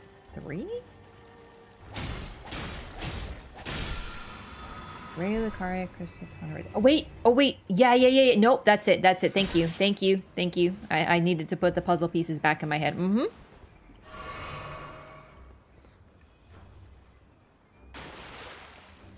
$20 she'll die? Who gets the $20? Me? I'll take that bet. If I die and you give me $20, fuck yeah. I'll die on purpose. I'll rig that fucking bet. Think I won't?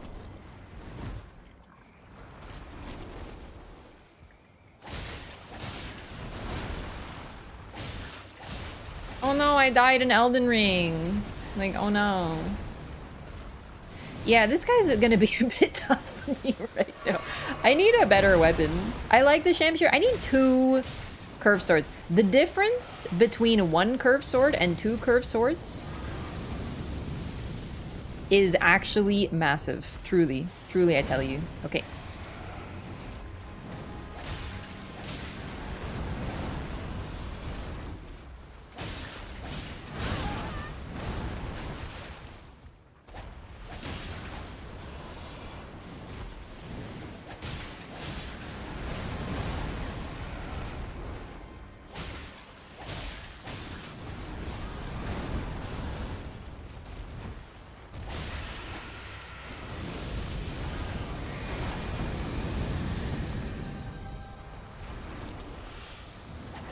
Dang it! I can see it coming, but it was too late. Oh, he's doing it again? Okay.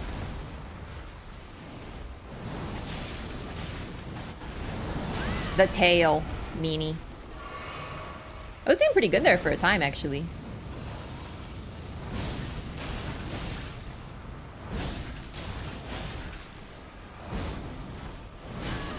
Okay, a bit odd.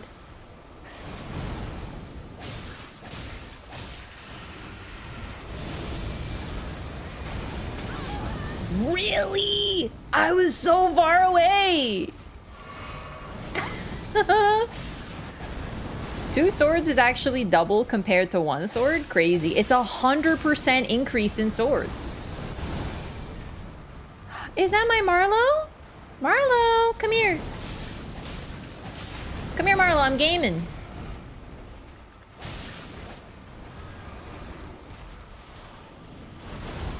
Okay, but like, just come in here then, silly cat. I'm gaming. Yo, Quaither, thanks for the $2 I appreciate that so much. Thanks for the super chat. That's freaking super.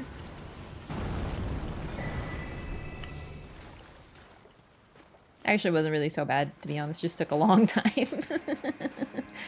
Bleed Curve Sword by Volcano? Yeah, but that's like really far, and I don't want to jump that far ahead. I'm trying not to sequence break locations because I don't want to goof up too many quest lines. Do you know what I mean?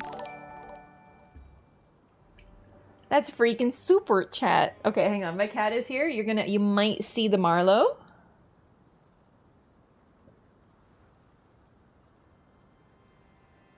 Come here, baby.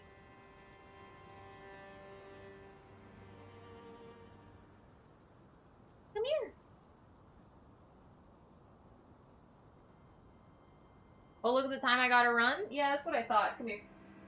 Hang on, when it comes to talking shit, everyone likes to come to the table, but when it comes to helping clean up the table, no one wants to help clean up I don't know where this example went to, but you know what I mean? That's why you don't talk shit. Marlo, come here. Come here. Come here, come here.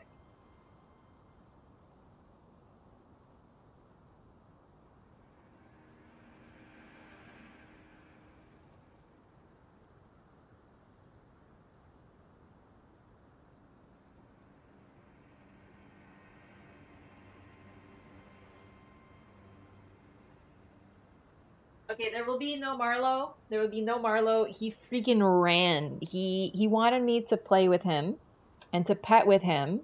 To pet him, I mean. And then I went to pick him up and he went and he ran. And then I followed him and he went and he kept running. So cute.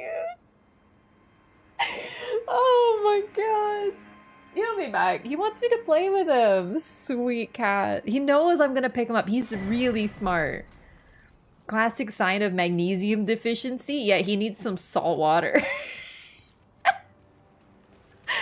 Alright, so I'm actually gonna show the other one because I think it's pretty interesting, but Roger doesn't just get death blighted out of nowhere. He's seeking signs of Deathroot down here. And he will actually lead you here via a couple signs. And this is one of them. This is how you know what happens to him. He was messing with this thing and it went after him and he got death blighted. And that's why he's infected by it. So it's interesting because it looks inert, but apparently if it's messed with, it will strike back. We just can't do anything to it that'll awaken it or anything.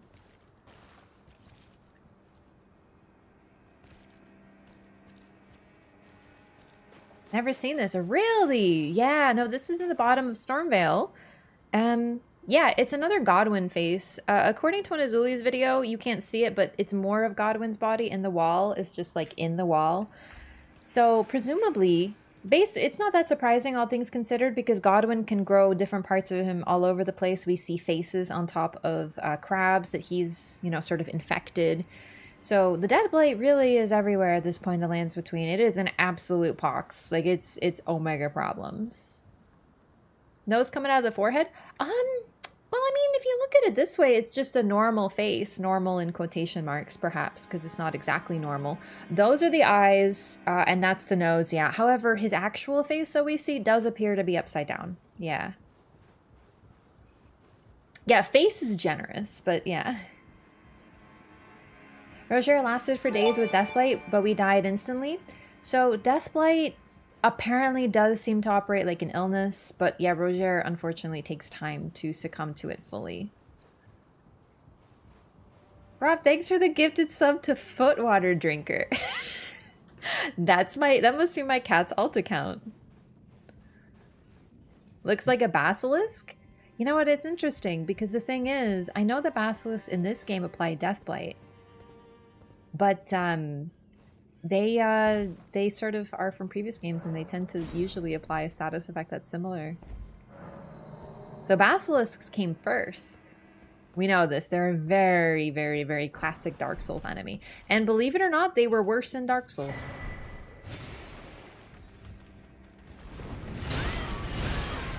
Alright, you guys are doing great. Keep guarding. You're killing it. Thank you so much.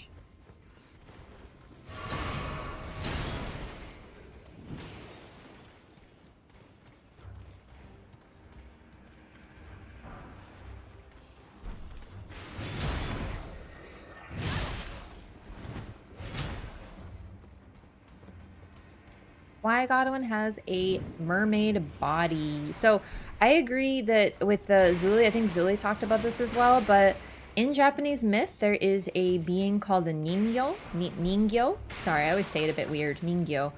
It's basically a mermaid. Like, we would call it a mermaid, but the myth is that if you eat its flesh, you will become immortal.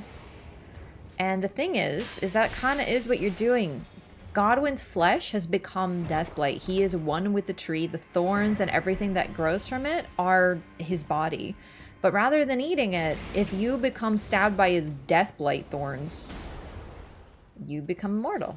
You don't die, but you become like a fucked up gross zombie sort of thing. So yeah, it's probably something to do with that. At least that's one interpretation. I actually forgot a couple things in Stormveil Castle, so I'm going through, but I think that was the big one. Misericord. I already got the Godskin book. Yeah, I think we're set.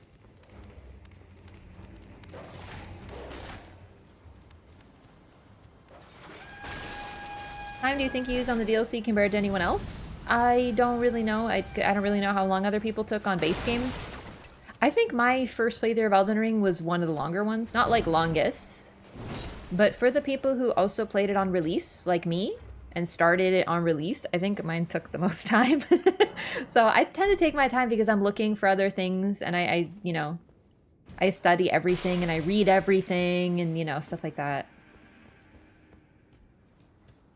The thorns are how you become one who lives in death. Imagine becoming immortal from sushi. True. Hang on. I don't remember where to find something. Oh, I remember. Okay, the stupid birds again. Oh, Lord.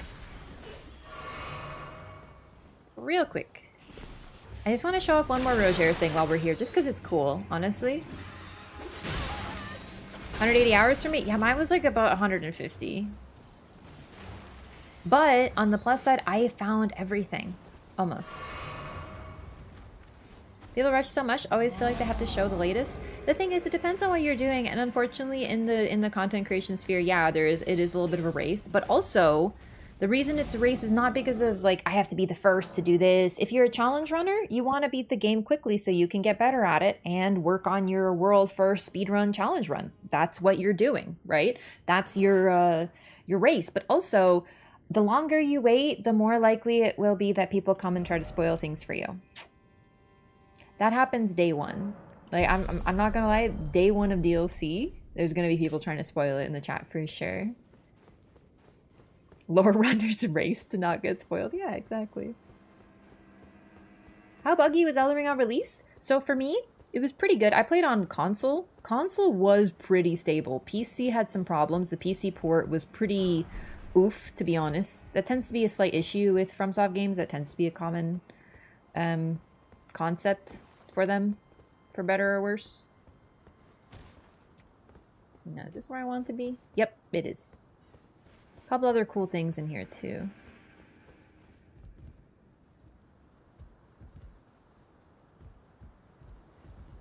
Oops.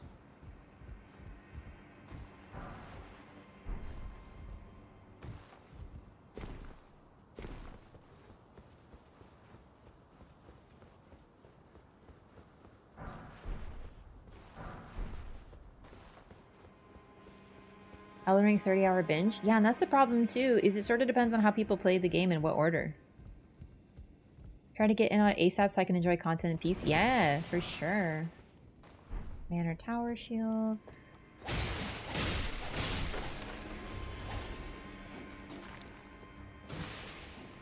So yeah, my experience was pretty good. There was a bug that would happen though, I'm sure you've seen it if you played on release, where Torrent would just...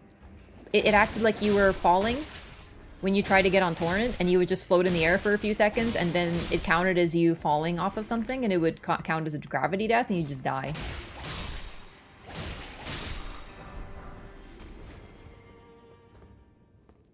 That's about the worst, to be honest.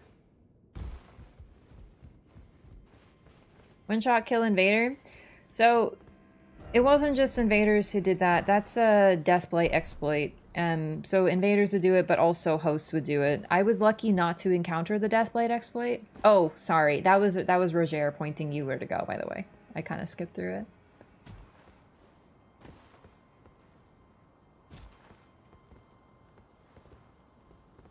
Had completed the game while you talked to patches? Yeah, I was like pretty much one of the last of my friends to play it, to finish it, I mean. Like, they were done. But also, there were some people who got Elden Ring early, right? Like, not everyone, but some creators got the game early, so that kind of, you know, changed it a little bit too. Some of them got it early, they beat it before it came out, blah, blah, blah. Content was a little different. So this is the other way to get to where, Godwin's face is. I just always take the shortcut because, you know, unless you need a certain item, it's, you know, whatever.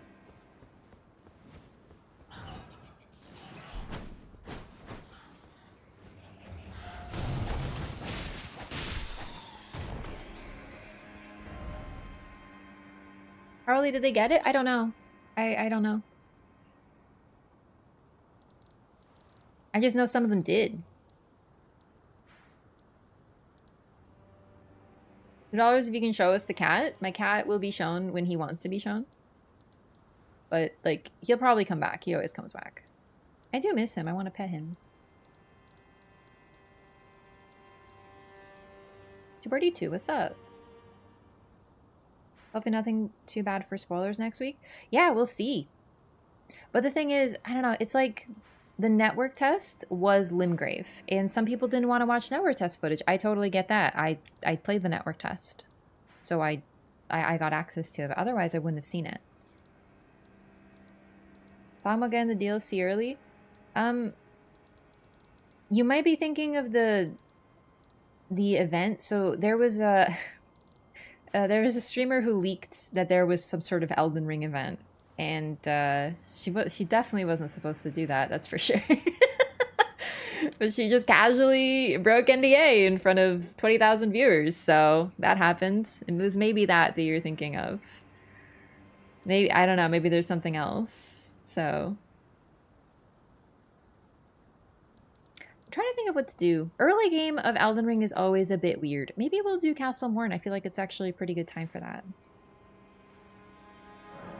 Yeah, Amir. Yeah, I think it was Amiru. She talked about it, but like she definitely wasn't supposed to. So that's a lot of the rumors are coming from that. However, we don't really know what that was about. I don't know. There's a lot of misinfo going on. There's a lot of like the DLC is dropping in full on the 1st of June. All right, let's not use that type of language. Come on.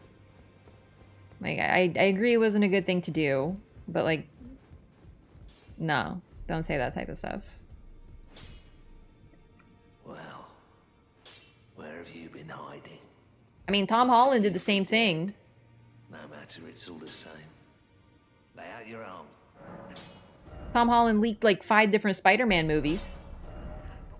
Every freaking time. I spoke with the girl. She has a gift for spirit tuning. So I told her I'm indebted. It was all I could. I'm sorry.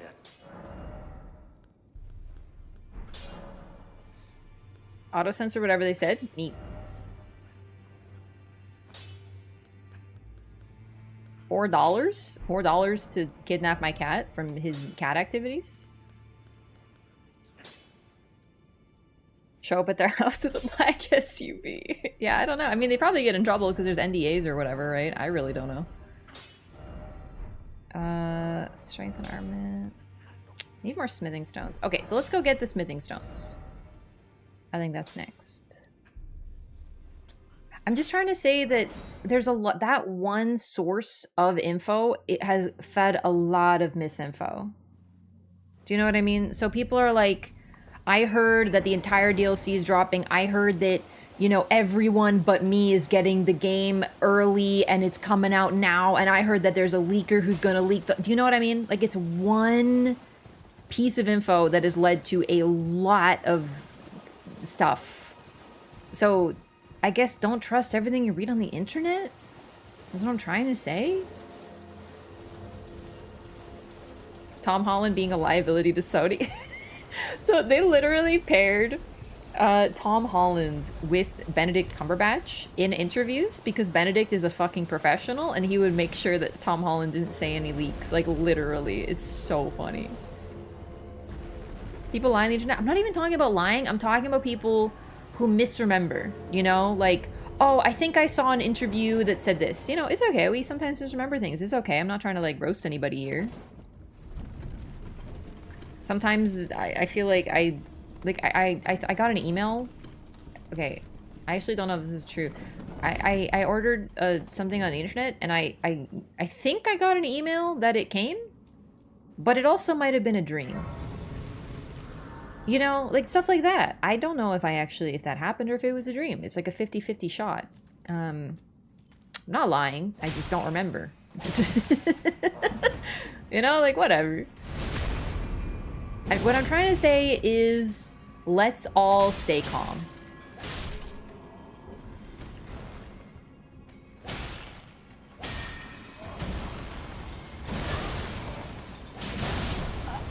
Wow, okay. Fair enough. Cool, guy made of stone with a fucking big stick. Alright, say no more.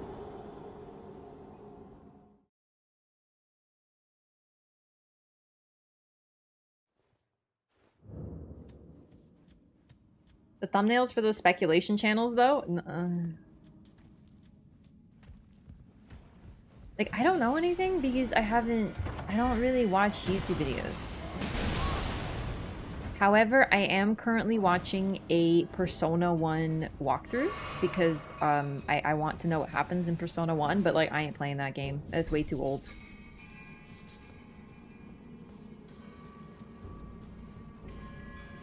Hold us back from the cliff? No, by all means, jump off the cliff, you know? I trust you. It's just, don't freak out too much. It's okay. Mass Hysteria is way funnier, though. It is a little bit funny.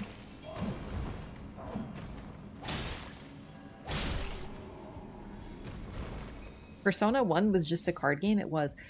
Throwback to when I tried to make that jump for like 10 years and died like 20 times, but insisted I had to do it. I think I can do it, though. Let's see if I can do it this time.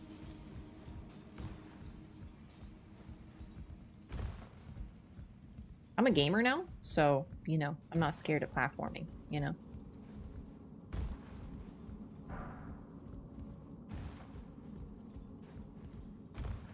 Wow, I actually have gotten a lot better at platforming in this game. On my first playthrough, that was impossible. It's really not that hard or anything. It was just different. It was hard.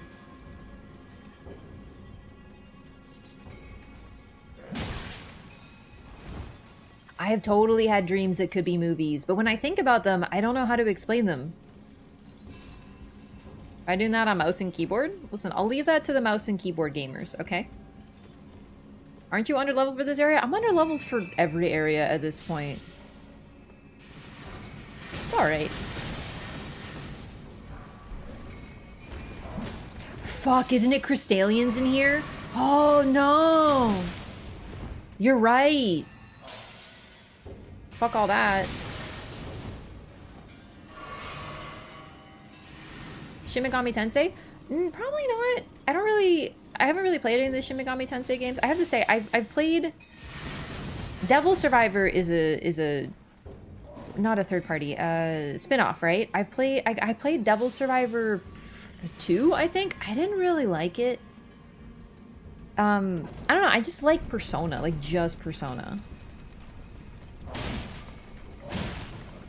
Got any blunt weapons, I mean? I don't think so, but it's okay. Because... Fuck! Might actually not be okay. Now that I think about it. Might be not okay. Way move, you have to do PvP too? What do you mean? You tell me I need PvP training? I need to go through my training arc? Just more difficult Persona without the connections? Yeah, I don't even mind that, but like the parts of Persona that I like the least are the JRPG parts. I like the rest of it so much more, right? So... You have Garonk's rock spell? No, I'm a newborn baby character. I have nothing in my pockets but a single sword and the ability to cast spells.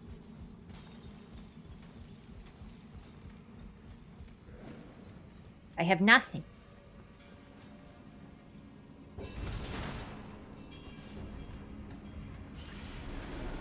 Oh great, there's two of them.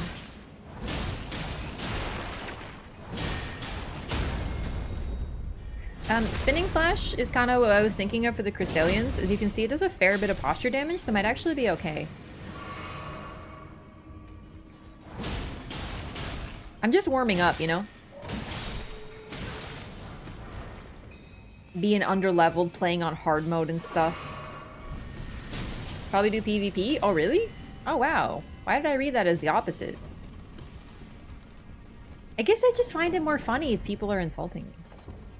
Maybe that's just me. Yeah, I do. I sometimes... I dabble with PvP sometimes.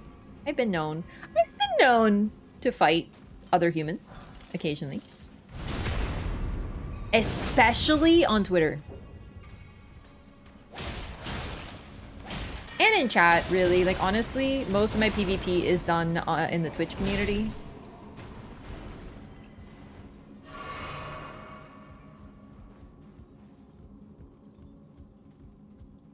Oh my god! Almost wiped off the map. Morningstar is really good. Yeah, it's, you know what else is good? I forgot. Casually admits to being a murderer live on stream. The only thing I kill are your hopes and dreams, alright? I knew you were fighting Mikula chatters? No, not really. It was pretty funny, though, at the start. Dragon's Dogma in August? Why in August? Are they releasing some sort of dogma-based thing?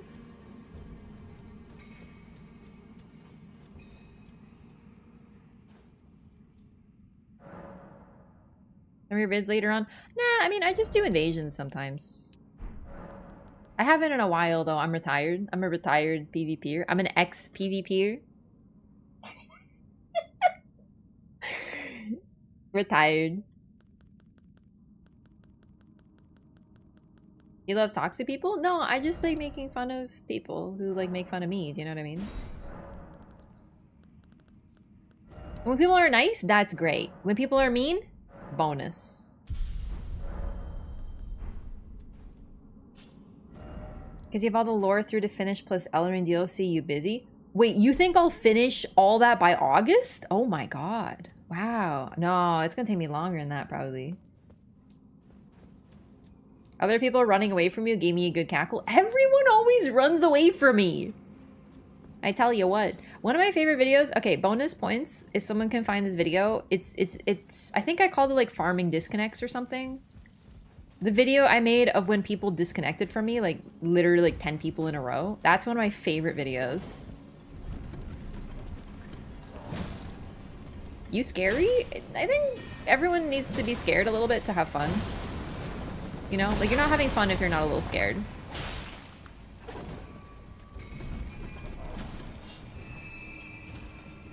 Oh, I'm so sorry, Master MP. That's my bad. Yep, you found it, but you get timed down. I need to fix that. Thank you so much, Master MPS. Here's your spank from Nightbot. If you like people disconnecting, please watch that video. It's very funny.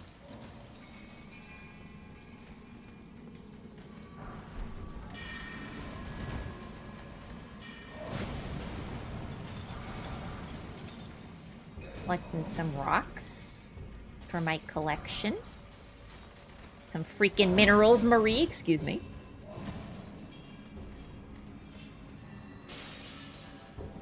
Double whip? Yeah. Fuck. I'm getting blasted.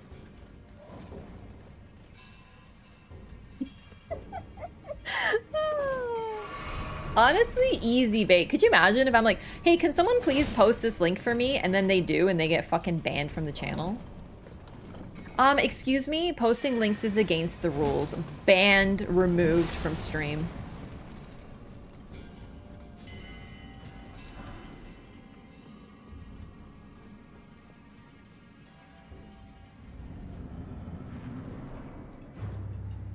Oh, it's just one? Oh, never mind. I thought it was double Crystallian. Whatever, dude. I'm gonna backstab fish you all the way to fucking hell. Wake up.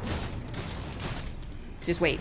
Just wait. It's gonna work. It's gonna wait. It's gonna be fine. Okay, it's not fine yet, but it will be. Just you wait.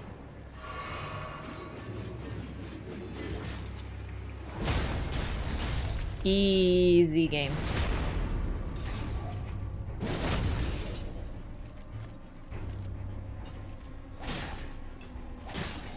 My bonding is fixed now, it never is. No, it's just I forget that that happens. I literally always forget.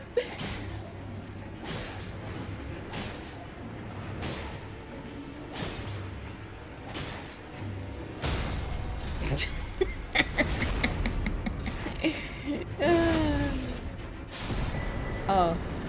Already? Wow. Do PvP on Twitter so you can expect mischief from me, like the link trap. All right, I was talking about this. Like, listen, I'm kind of retired from my Twitter shenanigans mostly, but I have to be honest with you. I never tried to start fights on Twitter. Like everyone, you know that's bait post that everyone the GIF with the Tom Hardy that everyone always posts. The amount of times people post that on my shit, it's not bait if it's an honest opinion. That's the thing. Every time I'd post something that I actually unironically think. And the thing is, Twitch threw me off because I'd say these things and chat would be like, yeah, it's pretty true. Or like, I don't know if I agree with that, but that's okay. You know, like just chill. And then I'd tweet it and people would be like, how fucking dare you? That is, what? You know, like people get so angry. And I'm like, but I really didn't think it was that bad. You know, it's like about video games. People take it real serious. Like I said that, well, the big one was I said Dark Souls 2 is good. And then someone, that one actually had a really good response actually, now that I think about it.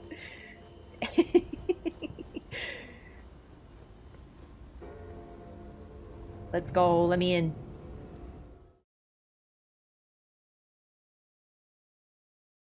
Never learned how to fight them properly? The secret of them is you have to stagger them. So anything that does a lot of posture damage is good. If you use a weapon that isn't strike, so like a blunt weapon, I don't think I have one right now. Here we go. Okay. So you know where it says dagger, slash, pierce, standard, pierce, all this. This is the damage type that you do. So strike weapons, these aren't really strike weapons. But you need one that does like strike damage, like the club. And it won't bounce off them. But if you don't want to do that, you just need to use something that has posture damage. So spinning slash does a fair bit and it doesn't bounce. So you just spam that until they break. And when they break, you can just R1 them to death. But Dark Souls 2 is good. Dark Souls, that's what I meant. Dark Souls 2 is good. I once had someone say that someone actually responded to me and they said that anyone who thinks Dark Souls 2 is good should be burned at the stake. And I was like, you know what I mean? Like, people go insane for video game opinions. Some of my tweets, like, they were mostly jokes and like memes and stuff, and it was just funny. But like, some of the stuff I just tweeted, like, I actually really enjoy this thing, and people are like, how dare you enjoy the thing? The big one was, I was talking about NPC invasions, because one benefit of Dark Souls, actually this game too, same thing. So you know how you invade, or Anastasia invades you, and then you get an item when you kill her? So in Dark Souls 1 and 3, you need to be in a certain state. to be invaded. And invasions no longer trigger if you defeat a boss. In other words, they're skippable. Like, you can miss them, but that also means there's items that you can miss, and you have to do a full new game cycle for them. And if you don't know where to... It's called embering / being human. So basically, you have to use an item that is a consumable, and you lose it if you die. So on my first playthrough, I was like never human because I would die so often, and I didn't want to use humanity because I didn't want to lose it. So it led to me missing invasions. And I tweeted that in Dark Souls 2, I'm really glad that doesn't happen because you never miss lore or items and stuff. And I was like, I think this is a really fair opinion. I don't think this is going to make anybody angry. Bro, I had people responding to me like the NPC invaders personally ruined their lives. How dare you, the invaders ruined my life. I can't play that game because all the invaders, they just ruined everything. And I'm just sitting there like, I actually thought this was just a normal opinion. Well, it's been an age. How can I help? Anastasia literally ate my family. Yeah, stuff like that. You know what I mean? Like, my goodness. Especially in DS1 since you didn't even have health disadvantage.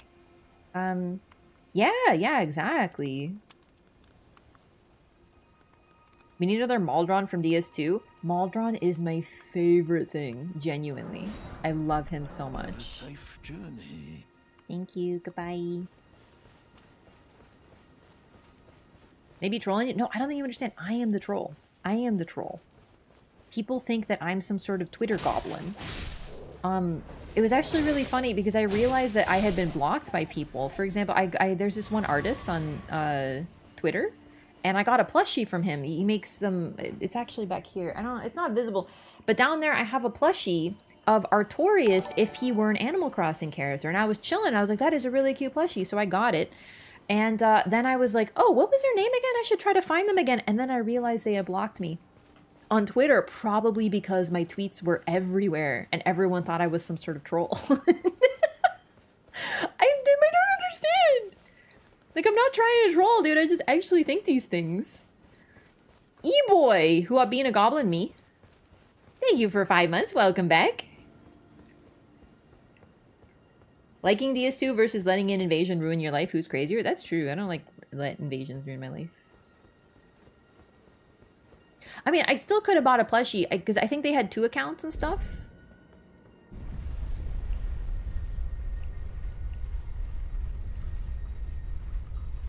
It wasn't like I can't buy a plushie again. It's just, you know, it was just really funny because I was like, I bet that's because I tweeted a lot. You said Liza P sucked? Yeah. But I don't actually think that. Less than 3 weeks? Don't remind me, I'm not ready.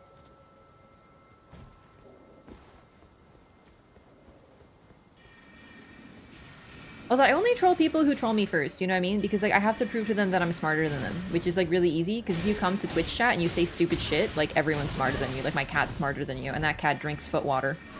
So, you know, it's like a low bar. But, like, if you come to the stream and you start talking shit, that's my invitation to be able to play with you, you know? That's just what happens. Feet?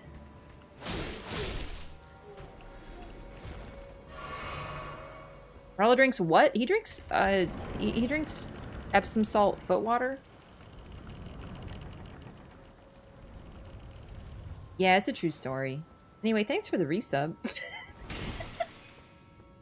He loves it. I can't let him in the bathroom when I'm soaking my feet. He'll try to drink it. Freaking gremlin. No, I should just say I'm not upset I was blocked. It's just, you know, I realize that some people do block people who appear on their timeline too much. And I get that. Like, I'm actually not upset. I'm dead also. That's unfortunate. I got stuck on that bird cage. It's covered in my blood. Damn it. Oh my god, I have a lot of blood in me. Jeez. But no, like, if just blocking someone, I guess, makes their tweets not pop up. So, like, I get it. I'm not upset, you know? It was funny to actually see, oh, wow, I actually found someone who blocked me for tweeting. Like, that was a new one for me. I've never blocked anybody on Twitter, I think. Yeah.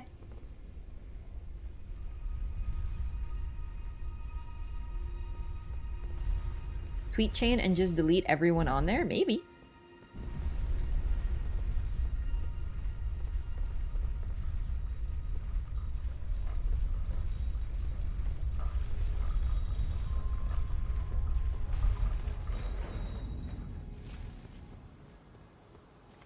God, I love this place. I still remember seeing this and just being like, wow. The trailer showing this off. Still one of the sickest parts of the game.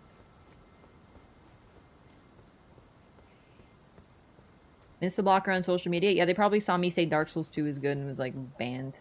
Removed. Oh, my block list on PlayStation is extensive though, yeah.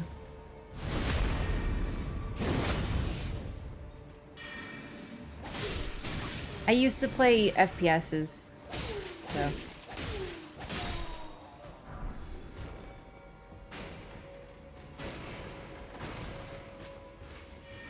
Actually, because of this, I found out that the PlayStation has a block list limit. So if you block too many people, it starts removing the people at the top of your list. Alright, joke's on you. I've already won. What's your first console game? Super Smash Brothers.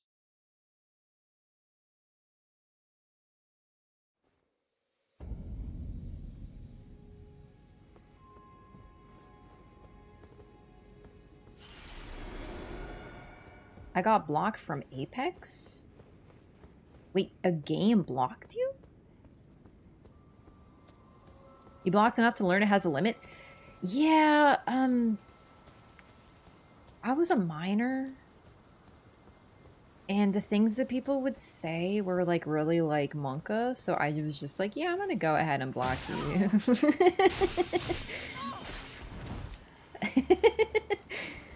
I mean, even if I wasn't a minor, it would have been fucked up, you know what I mean? But I was like, yeah, I'm gonna go ahead and just add that to the list. There you go. Yeah, I'm telling you. FPS gamers are weird. That's why I'm not really bothered by most things. Like, I don't know, I don't care.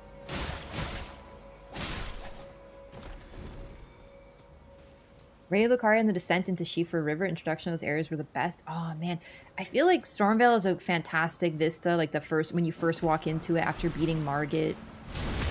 I wish we got a little bit more of Ray Lucaria. Like, I know it's a big area, but oh dang it.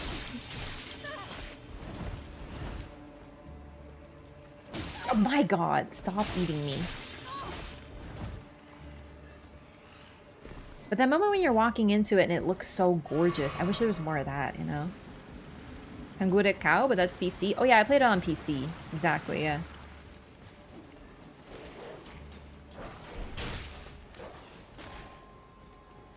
Oh no, they got my Achilles heel.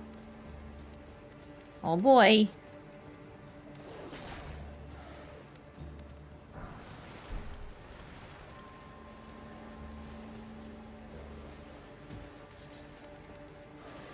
Yeah, Kangura Cow. Like, that wasn't my first game ever. I played other games. I played Kangura Cow. I played, Oh, dogs!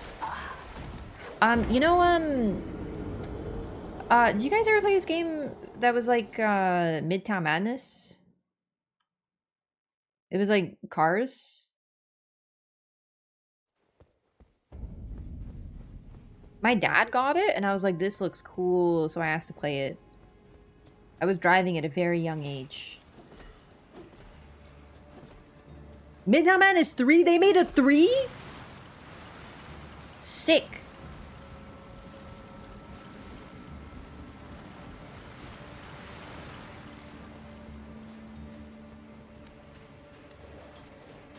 But I played that one.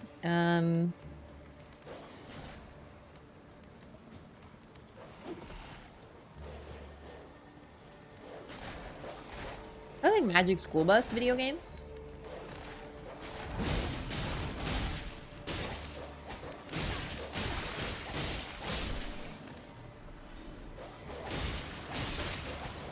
Dude, these archers are gaming, dude.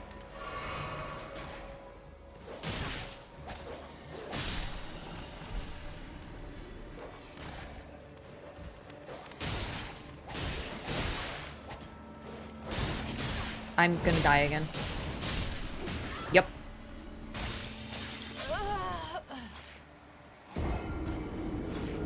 I just want the beetle.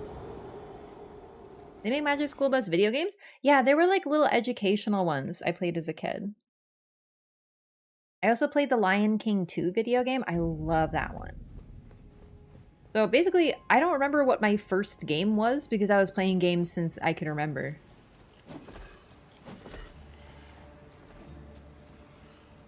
My dad played StarCraft, but he didn't let me play that one. Although, to be fair, I didn't want to. It looked scary.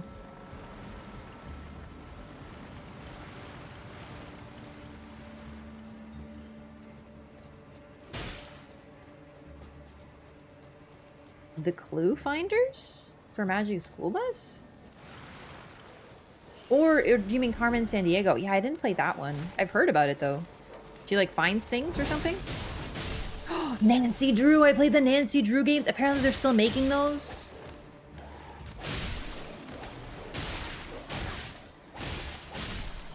I actually want to play the modern Nancy Drew games. They seem sick.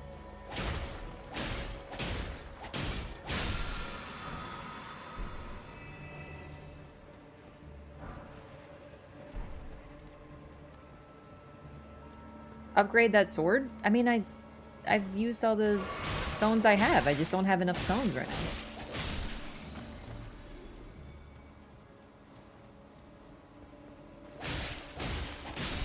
Oh wait, I got the bell bearing. Right, yeah, I can do that. Well, I also need souls to buy those. It's a whole thing. EA CEO has... Yeah, the thing is, EA... It's not as easy as don't play EA, lol, because the problem with EA is they keep buying studios of games that we fucking like Mass Effect. Or really, BioWare, do you know what I mean? Like, EA purchases and ruins things. And it sucks if you're a fan. Not to mention those freaking sports games, man. If you look at the best-selling games of 2023, I'm pretty sure the top 3 are sports games. And, like, no shade if you enjoy the sports games. I'm just saying that those are, like, the big money makers. Because I'm pretty sure EA owns all of them.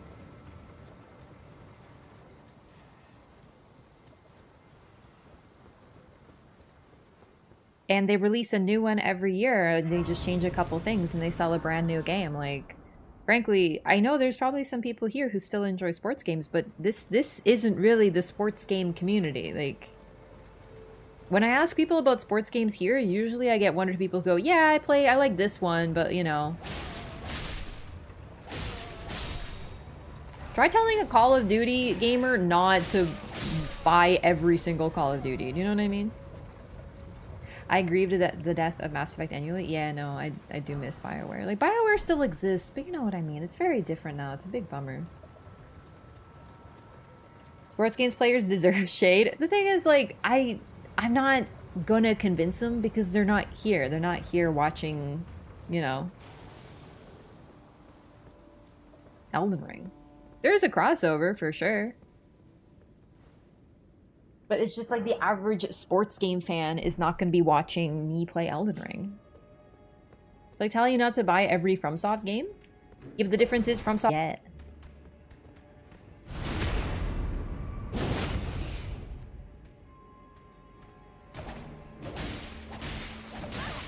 Where else can I play FIFA? Yeah, exactly.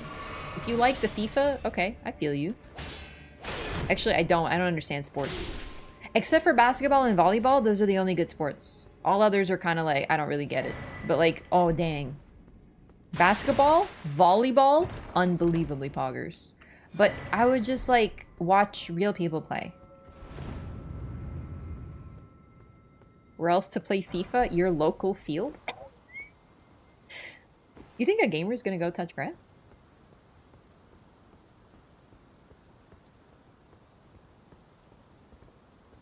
I think you're barking up the wrong tree over here.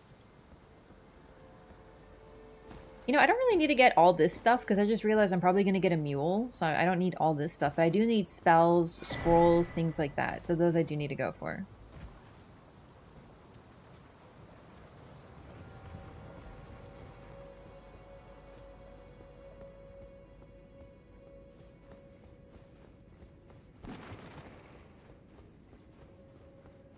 I guess it depends who FromSoft works with in the future, right?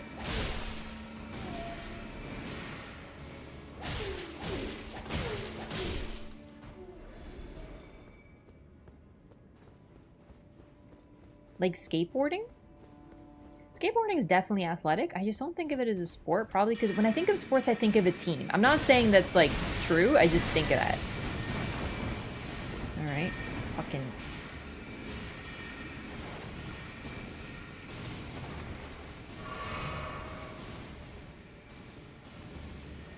Hey. I love how bow-legged they are. Ow. Oops, wrong button, sorry.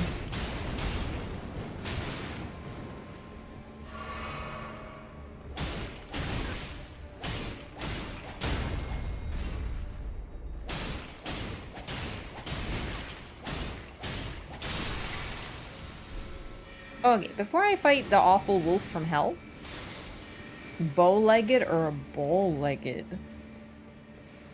Technically, correct. Is this Kai Cenat game? Yeah, he just played it, and from what I could tell, really enjoyed it. You love to see it. You love to see a new fan being born.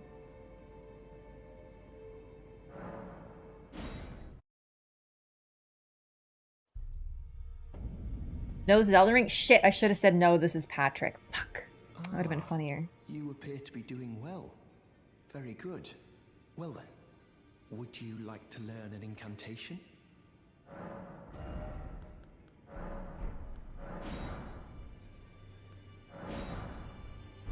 May the Okay. Golden Order...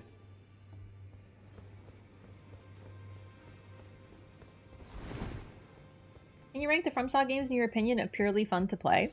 I mean, for me, what's fun tends to be this, like, I like them all. I sort of round them all based on certain criteria. So I'm gonna not mention Elden Ring. And it's because the DLC isn't out yet. So before you're like, why not Elden Ring? Because no DLC yet. So it's not gonna be on the list because I want to rank them all with everything. Do you know what I mean? DLC is gonna change Elden Ring and make it complete, so I want to wait for that.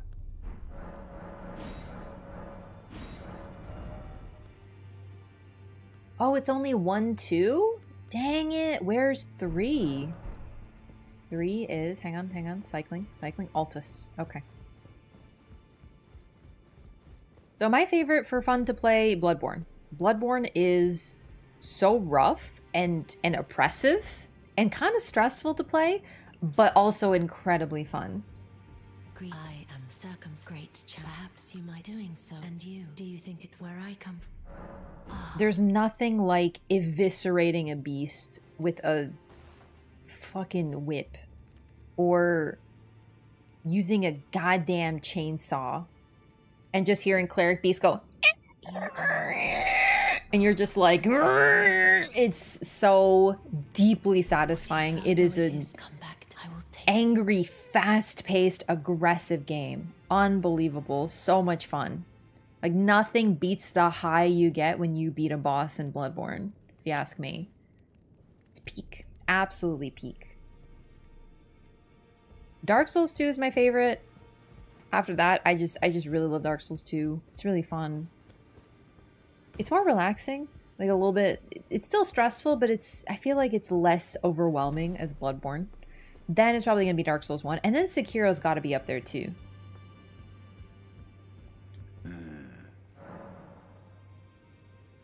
I understand you've been speaking to Nefeli. She's my daughter. I took her in when she lost the guidance of grace. Though a mere axe-wielding barbarian... Use one, no love? I mentioned that third. Purposes. I mean, no love. Do not hesitate to employ her. Should her services benefit you? Despite It's just kind of similar to DS2 in terms of how it feels to me, you know? in the press of battle. Why not first? They call it Dark Souls 1 because it's everyone's first favorite game. It's about time I headed off. I'll see you again. Armored Core 6 also great. I'll see you again.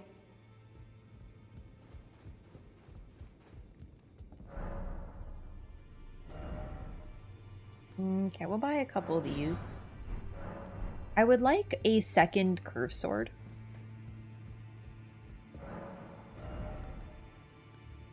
We can get the scimitar. Well, we could have, but I kind of spent all my souls. 1 second.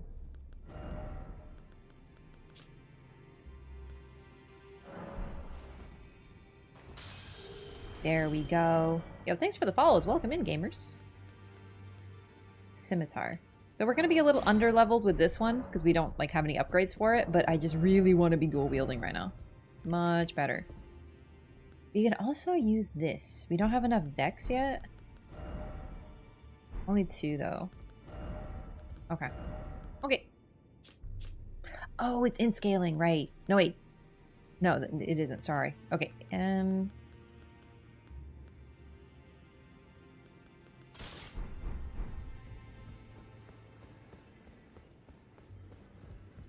Raph from another universe that played DS1 and the one that played DS3 first.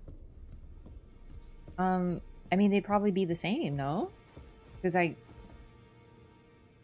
So right now I played DS3 first and I like Dark Souls 1 much better, right? So if it was an alternate universe where I played Dark Souls 1 first, I think I would just feel the same way. I think I'd feel the same, except I would know immediately that DS3 was kind of disappointing.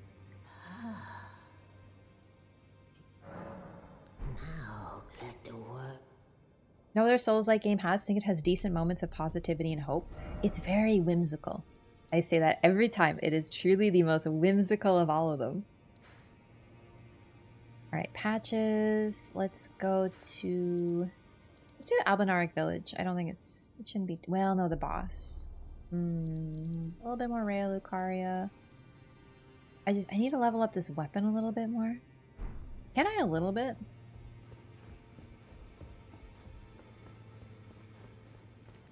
Never know though. We won't know, but the thing is, I don't know what difference it would make. Do you know what I mean? Because I played Dark Souls 1 after 3, and you know that whole the first one you play is the one that's your favorite? You know, like, I think if I played Dark Souls 1 first, in the era where Dark Souls came out, I might just not have beat it. You know, I might have gotten overwhelmed by it. I might have been nervous to play it. Real first was Bloodborne? Yeah, but if we're talking in the 3 games of Dark Souls 1, Dark Souls 2, and Dark Souls 3, then like I know what you're saying. I just mean, like, I think I'm pretty good at separating them and enjoying all of them for what they are, because I do enjoy all of them for what they are, right? So I watch on both YouTube and Twitch. Is one platform better than the other? In terms of watching, whichever one you prefer. They're pretty much the same.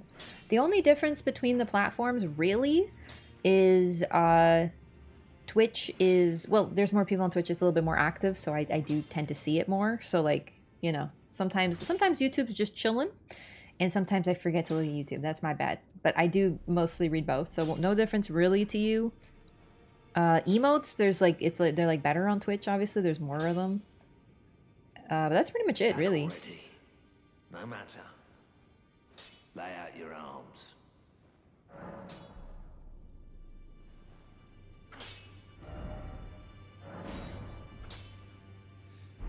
You more souls. Okay.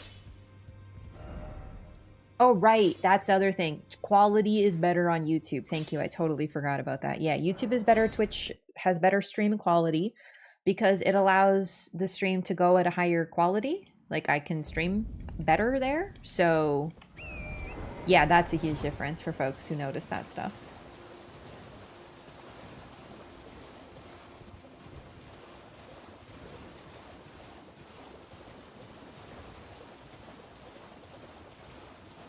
What I enjoy about the games matters a lot more. You enjoy lore a lot, and DS2 is definitely a high point.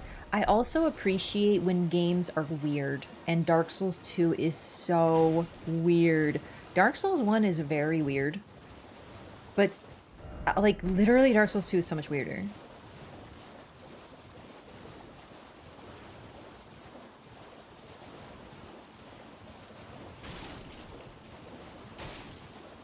I question what type of soup you like. I mean, I like kimchi soup. That's my favorite type of soup, probably. Also, beet soup, aka borscht. DS2, the only one with Jester armor. Now that you mention it, yeah. Also, sorry, I meant to go to the Albanarg village and I took a different route and I got a little turned around. Yeah, borscht. Borscht is really good. Highly recommended to anyone who wants to try some soup. The butterfly armor! Yes, yes, yes, yes. Dark Souls 2's armor and the amount of love put into that game for shit that things that the average player will not see is unbelievable. Same with Dark Souls 1 for that matter. Crawfish boil? Can you go buy some since you were near there? Wait, what do you mean? I'm near a crawfish boil? News to me. Oh, you mean boiled prawn shack?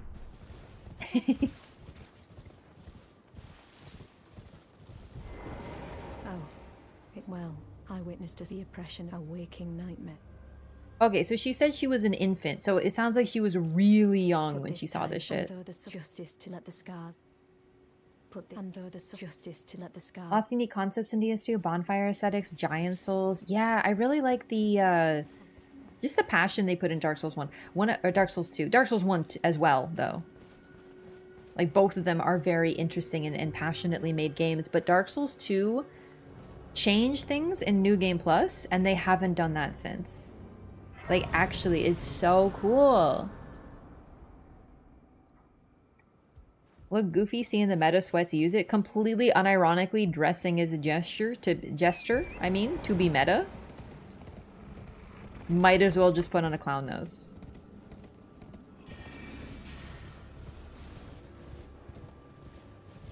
Also, I've already done his quest line. Boil prawn shack guy, Boggart, don't worry. Weird in what way? The areas in Dark Souls 2, the design of it, the enemy types, how it doesn't take itself seriously. Elden Ring has some of it too, but I don't know, man. Dark Souls 2 is just so wacky.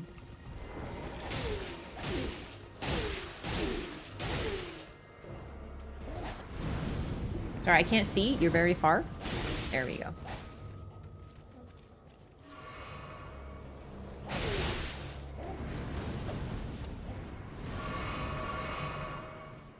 I can't see. It's too dark. God, this guy is so annoying, genuinely.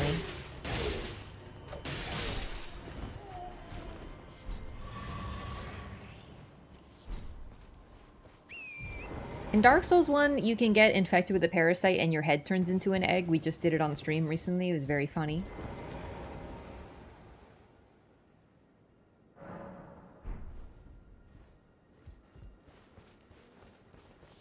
You can also feed the egg until it hatches. Can't really imagine a Souls game like that. The thing is, Elden Ring really does do the same thing.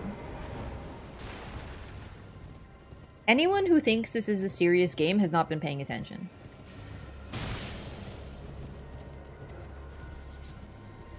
The biggest warlord in the land, one of the strongest demigods, rolls up on you with a fucking horse that's way too small for him. He wiggles around. It looks hilarious.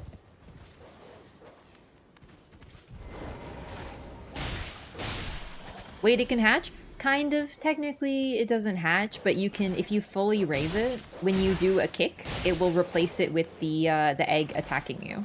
Or attacking for you, not attacking you. The story behind the horse is sad, but it's meant to be fucking hilarious. That's the thing. People do not realize that FromSoft has such a massive sense of humor. They really do. Like, these games are not fully serious. They're meant to be funny.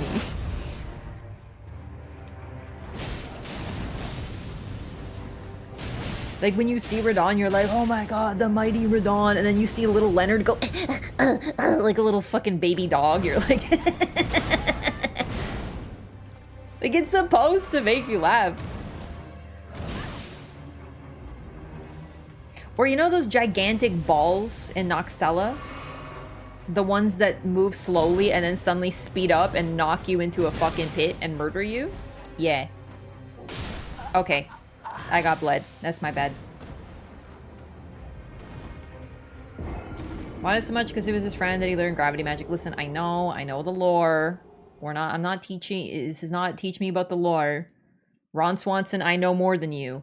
What you don't realize, this is your lesson. The games are fucking funny. They are so funny.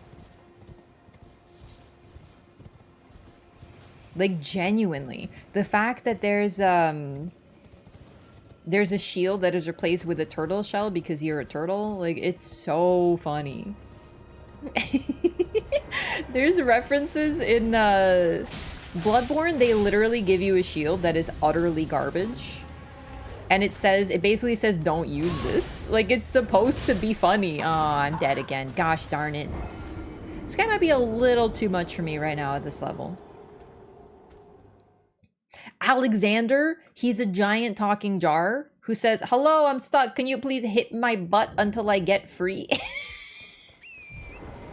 Like, seriously, if you think this is some highbrow, serious fantasy game and it's all emotional, and it is, but it's also really funny.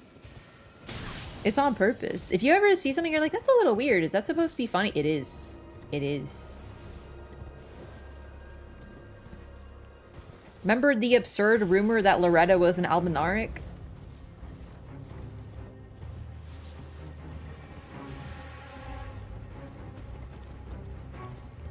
Basilisks. Uh-huh. Uh-huh.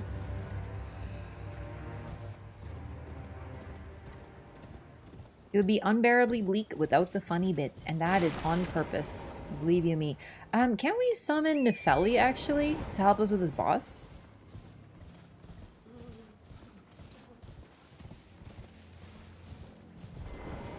Put this time, and though the Yep, you are a justice woman to the grown. sky. Help me defeat the Omen Killer, please, Nefeli.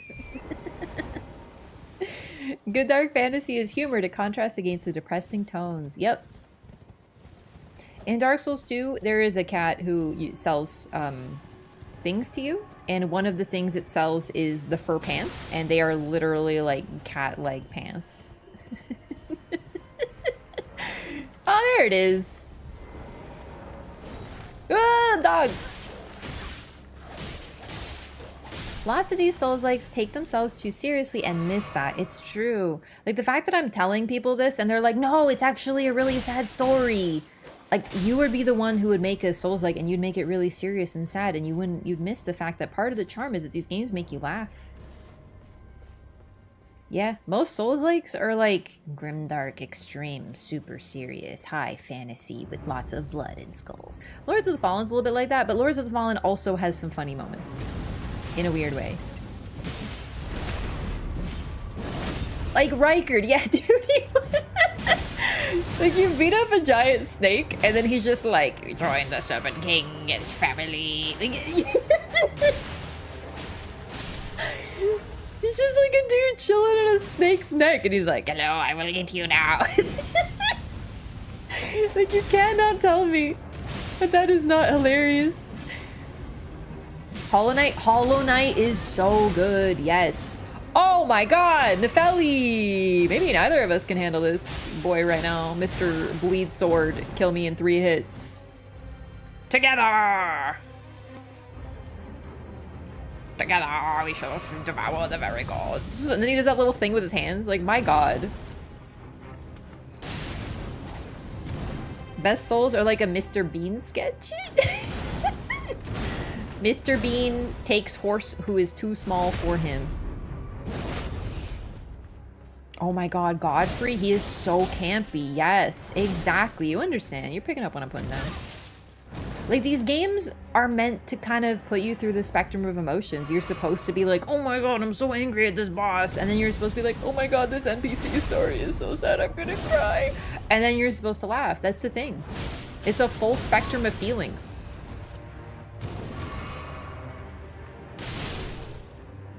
Alright, I just had to game like a little bit there.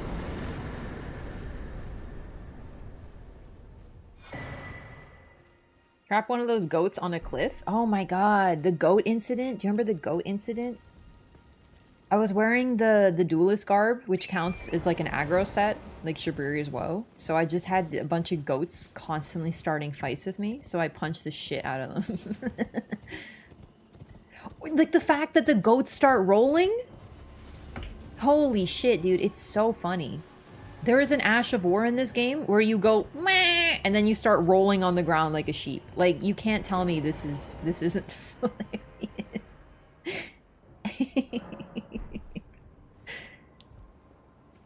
Meh.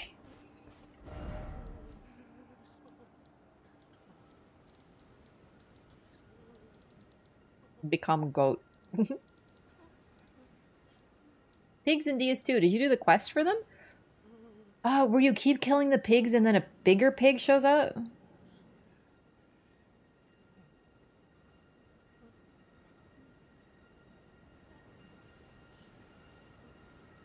Let players make fun of each other? Yeah. And then, to be honest, the casual players, Souls games are about difficult boss fights. Not even just for the casual players. I think that's also the perception that people who haven't played the games have. And some of it does come from the Western marketing. Like, you know, when Dark Souls 1 came out, it was all about prepare to die again and again. And they focused in on how it's like super hard. And that's where that comes from. They're not easy games, but that's not the focus of them necessarily. It's more about overcoming, like, if you ask someone who doesn't know Dark Souls or Elden Ring and they just kind of heard about it, what the game is about, they'll be like, oh yeah, that's that game. It's like dragons and it's like really hard, right? Like it's really punishing, but it's not like fucking Battletoads. It's not meant to be hard for the sake of being hard. It's not an arcade game that they want you to keep putting money into it, so they make it hard, right? Then a bigger pig shows up. I do remember the bigger pig. Yeah, that did happen to me. Wow, we have money. Okay, let's go spend that to level up. And then, yeah, to do a riposte on a giant pig, you shove your, you know, hand up its butt.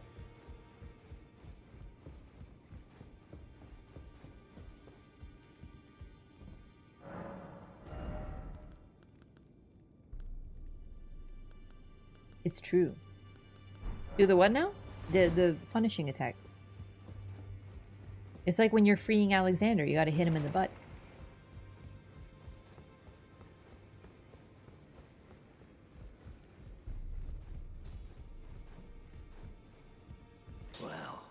I took you for no matter. Lay out your arms. Watching body videos randomly on YouTube, Rex. My introduction to Dark Souls with Northern Lion, which was really great because like he doesn't really give a shit about these games. Like he likes them, but he doesn't know anything about them, which is really great.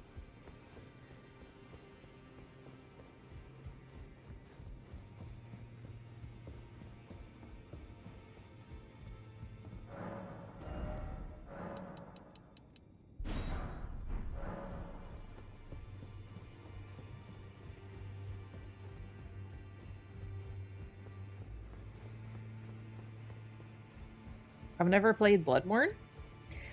So what happens is when you see a pig, you sneak up behind it and you do a charge attack on its butt and then you stab it in the butt.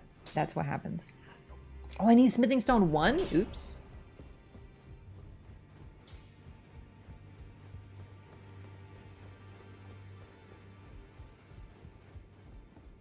Stream of consciousness invasions? I have no idea what that is. I'm gonna be honest, I don't really like, I didn't know about any of the Souls content creators when I started streaming. Like, I didn't know anyone. Because I didn't watch Souls content. A Saint Riot video? Okay, I bet that was good then. Saint's great. I literally didn't know anybody, though. Like, I didn't know any of these people. Back already, no matter. Oh, I might have known about Vadi. Oh, no. I knew Vadi. Like, I knew of Vadi and I knew, what is it? Lance McDonald. Those are the only two I knew. When did you find them after Sekiro? Well, Lance was Bloodborne stuff. But, like, you have to understand, I don't really watch lore videos, because, like, why would I? You know?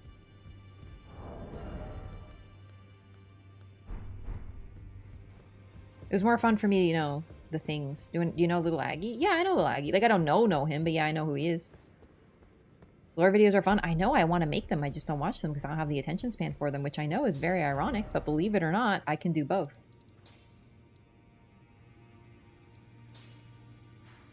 But for me, hunting the lore is the fun part, right? So I don't want to watch a lore video because I want to hunt it myself. Although I did watch this video that was like a video essay about Bloodborne as well back in the day. I don't remember who did it though, but it was really good. It was about how Bloodborne is a response to H.P. Lovecraft. It was very insightful. Have you heard of Peeve? Yes, I know Peeve.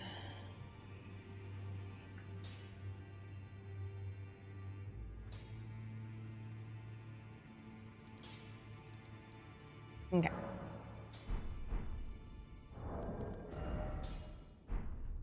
Alright, let's go see if I can't fight this dog. The John Peeverson? Yeah, I know Peeve. You should ask Peeve if he knows me.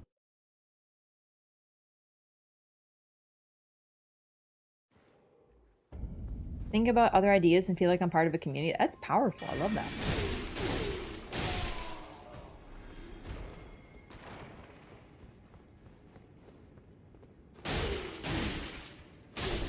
The Jane Rafferson.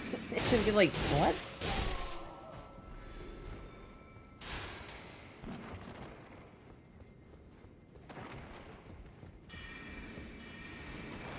Imagine summoning a massive sword out of magic and then getting stabbed by a real sword. I know, these guys get genuinely very skill issued.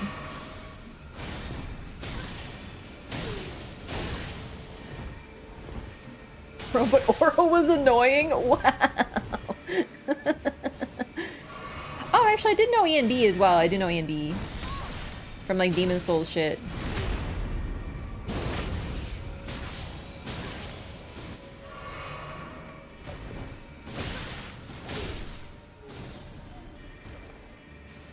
This channel is, like, hidden?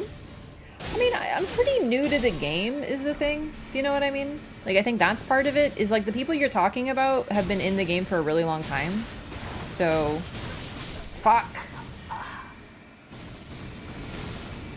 So it's less that I'm hidden and that I just haven't been around as much, do you know what I mean?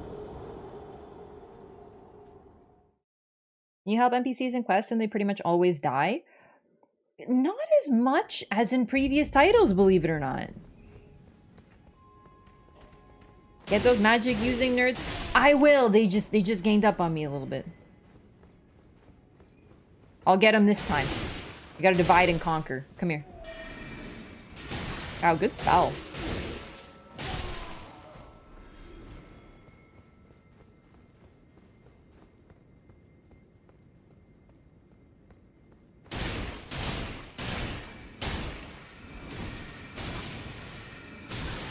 Lost my rhythm. Oh no. Okay. All right. 1 second. I've insulted you. Please respond. Hi, Pete. Wait, you did? Where? God damn it.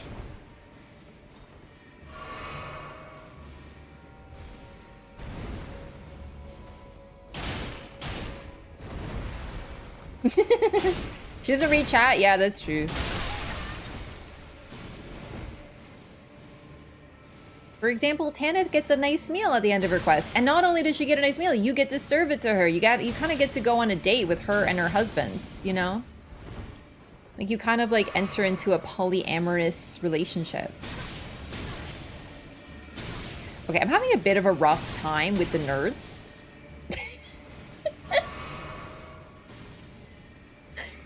Ever played Lies of P? I have played Lies of P. I am having the worst time with these three. Okay, sorry. All I hear, besides near, is my cat running amok. I just hear he's having a fun time where he is right now. So the sound of cat running and the sound of spell casting. This rubs its... Yeah, sorry, this is my first playthrough. I'm a new player. Please don't bully. Excuse me, I'm getting... Peeve is bullying me. He's a long time... He's a big member of the community. He's been around for a very long time. I'm getting bullied by him right now, so that's very rude. Truly, Dark Souls is a toxic community.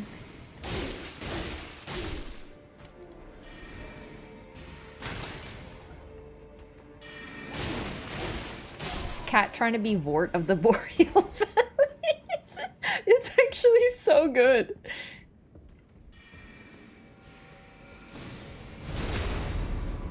Yeah, don't bully the streamer. She might cry or something. I don't know.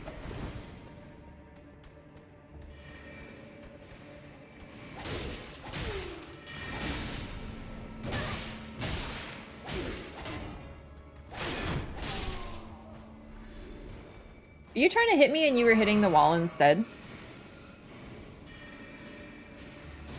Damn, look at him go. Unbelievable gaming. Okay, that one got me a little bit.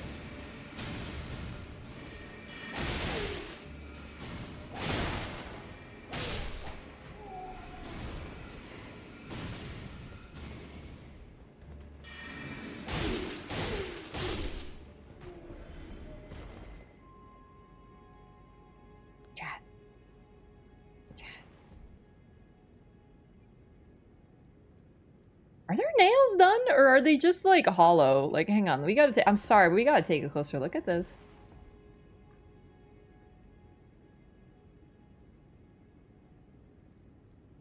Uncomfortable. Yeah. Get the foot water. Those are painted nails, slay. Like, they had time to paint they nails emo boy black, but they didn't have time to wash they feet.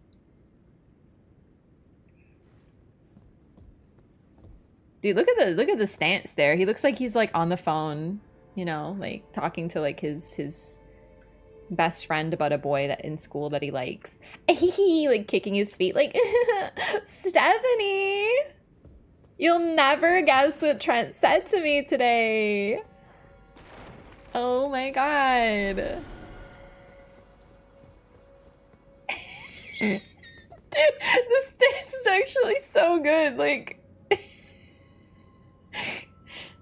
like everything about this is so funny.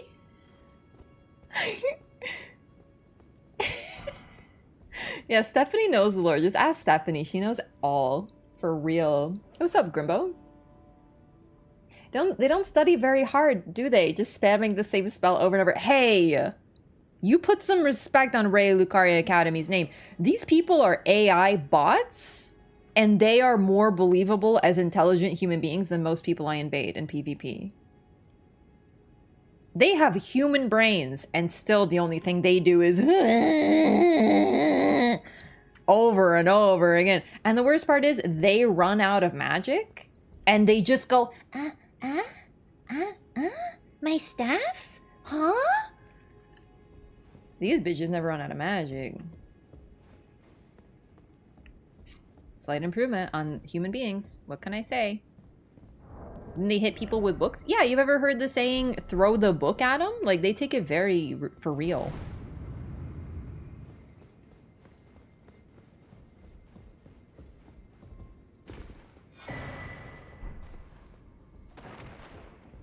Actually, just one sec. I need to do something.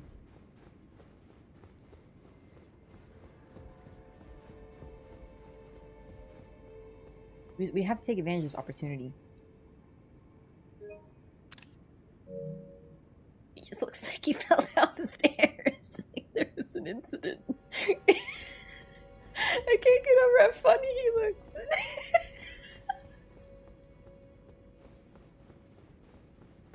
Just have a screen. It's a little screeny for later. Like honestly, my screenshots are very funny. Because some of them are like, wow, here's a gorgeous vista. And then it's like, this guy died funny. Actually, hang on. Can we look at my screenshots? Let's see. All right, and let's go to media gal. All right, that's, wow. Oh, I got it. Wow. Oh, it's me playing Dragon's Dogma for real. All right. It takes screenshots of all your trophies, so we're apparently going through my Dragon's Dogma playthrough right now. Oh, there! Look, there's that guy, the naked one. Is there a way to just go through my screenshots? Wow, Flaccid is with us in this one. Okay, there must be a way, right? They get like a go to media gallery. Okay. Oh boy. Oh boy. Okay. Okay. Okay. Oh, there's me playing Persona. This is me making my Persona 3 decisions. All right. Yep, I played a lot of Persona. Yeah, okay. A lot of Persona 3. It's really good, by the way. Oh, Armored Core. Oh, hang on, no. Look. See, I took that one. Isn't that so pretty? With my nice thick legs, looking like a satyr. Or a satyr, I guess. Switch to the album tab. Or this from the Lorathon? No, wait, this is PvP. Oh, right. I was doing invasions as Goth GF. A Slater? Armored Core Gaming? Throwback? Asset Holder? Nice. Okay. Albums. Elden Ring. Oh boy. Alright, let's go. All the way to the bottom. Alright. My very first screenshot for entering the roundtable hold. Also for the roundtable hold, I guess. Me posing with my best friend Ensha. The first time that I saw Rhea Lucaria? When was this? Does it have a date? Ah, well. More. Defeating Margit. Oh, look at me! Oh, wow. Yeah, yep, that's me, all right. I was definitely streaming this, like 100%. Info tells you the date. 2/27/2022 at 3:30 a.m. Look at that. My very first time defeating Margit, the Fell Omen. That's from the first playthrough. There's, Blythe. I just thought this was pretty. More prettiness. I took screenshots of lore. More pretty skyboxes. God, it's such a pretty game. This one might have been an accident. Oh, like, look. My very first time in Rhea Lucaria. Aww. Defeating the Red Wolf of Radigan. Dang, look at us with the Burger King helmet. We are gaming now. Actual footage of me using a spell?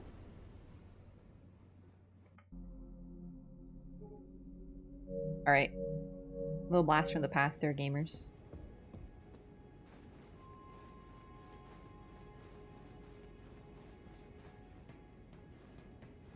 Almost identical screenshot to walking into Rhea. That's the thing.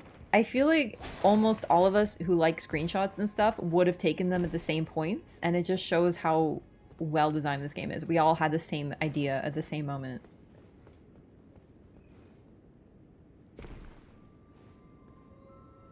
Thanks for sharing. I should do a photo album, like a cheesy one with like cute music.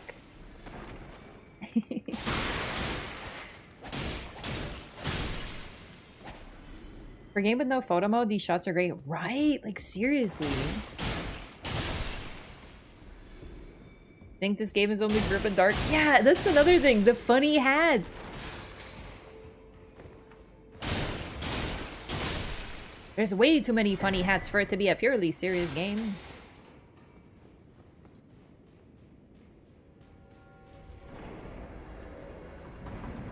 Oops. Oh. I'm sorry, pot friend. Okay. Let's get a level. And then we'll go to the Red Wolf Radigan. Hopefully not die too much.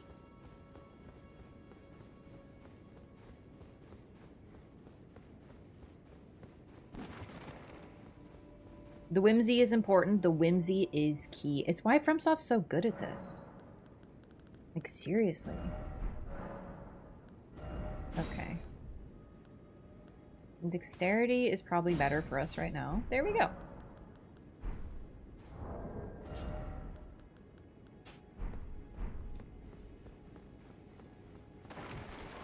Oh, I was supposed to level. My bad.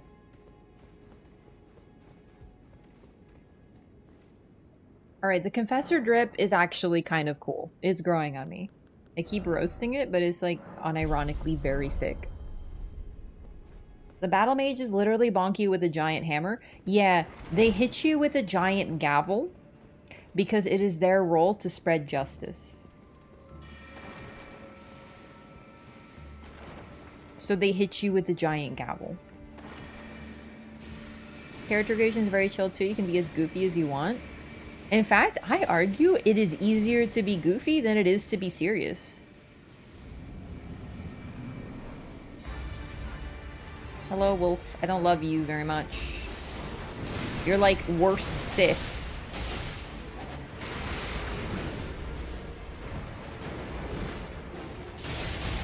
You're like if Sif was a bad dog.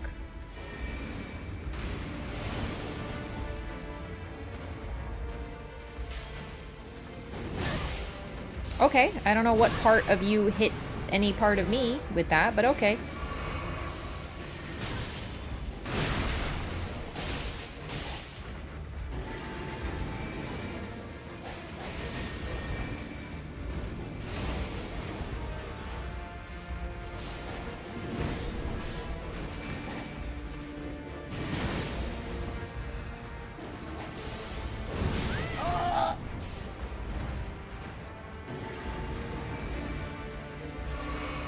It's the dog from Farron Keep. You know what? It is pretty much the same model, isn't it, actually?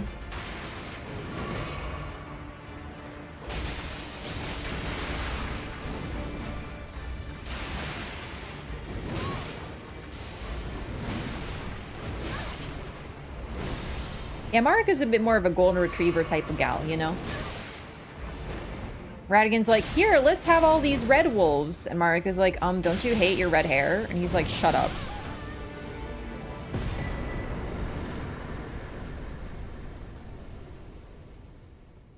Fox? They don't look very foxy. They are fox colored though.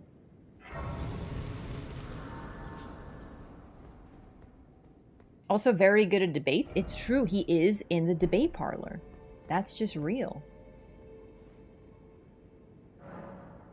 Yeah, I'm still not certain what's up with the red wolves. Because like they do, there's a few of them. They're all similar, you know? So, I don't know. I don't know if we can know. It also, to me, feels weird that Radigan would have red wolves following him.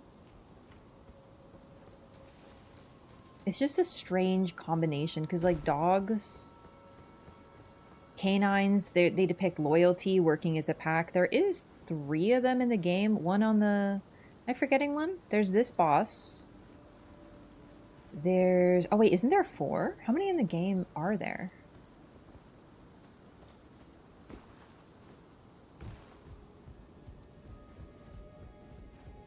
Or Crucibly or something. They're not of Radigan because they're his pet. The thing is, they all seem to be placed in locations where I feel that he would have had a hand or he would have existed. 3? Yeah, I think there's 3. I think there's 3. Isn't there one outside of Caria Manor, though? Or am I thinking, is it not a red wolf? I could have sworn there's one there. So there's this one. There's one in the Ancestral Woods outside of Nokron. There's the one outside the Caria, like the Three Sisters. I don't remember if that one is a red one. I think it is, though. And then there's one on the mountain with the Moonlight Altar. Yeah. Okay, so there is 4. But yeah, I agree. Radigan is hiding the truth of himself, and he's very self-hating. So that isn't unusual, right? The idea that his servants... I don't know. I'm still not certain where I sit on those. Romulus and Remus. Yeah, I was thinking about Romulus and Remus. They were raised by wolves. Graveyard behind to the side of Caria Manor. Yeah, that's the one I couldn't remember if it was a red wolf or not, because I haven't been there since my first playthrough, but it looks like I remembered right.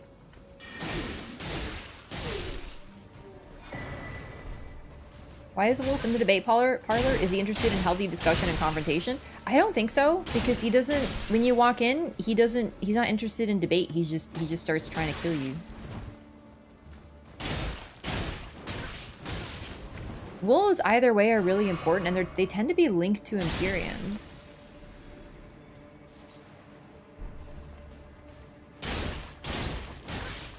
Red is always Crucible as well. Or Giants. That's the thing. Red equals Crucible or Giants. But the Giants probably have red hair because they're closely linked to the Crucible and are thus very natural. Because they're just really ancient, maybe, right? Sounds like a master debater wolf. You know what? Maybe that's true. Okay, I just got headbutt by a nerd. Crackpot's consumable? Not really.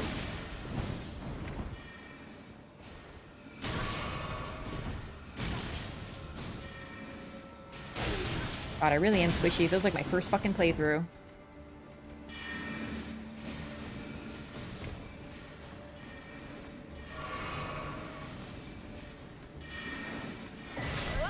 Oh my god! Yep, that's my whole health bar. I took all of that. Yeah, so they aren't consumed, but you use them to craft something. And when you use it, the crafting materials are consumed, but the crackpot stays. So you will use them, but then they'll come back. Anything about the Flame of Ruin being in opposition to the Crucible, right? No, not necessarily. Exactly. Yeah.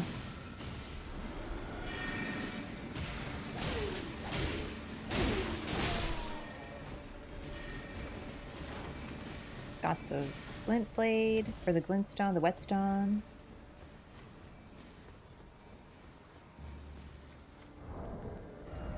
Yeah, level 20 is like a little under-leveled for this area.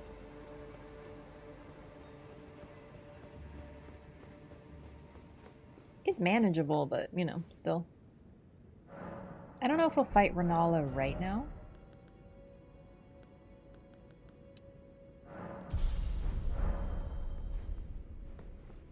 No indication they're aligned with the Crucible either.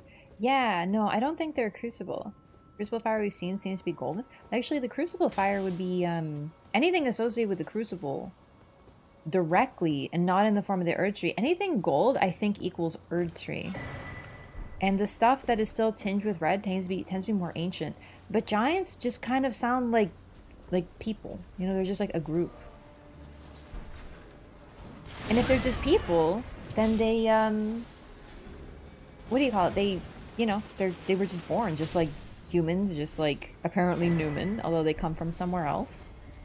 Just like dragons. So it's probably just that they are of this land naturally. What build are you going for? Dex, Faith, no particular weapon in mind right now. I'm just having a good time.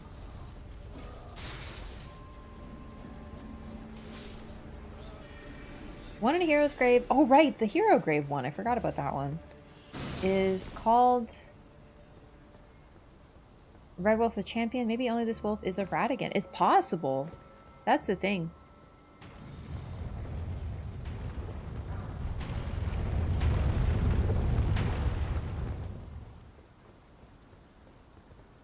Ready.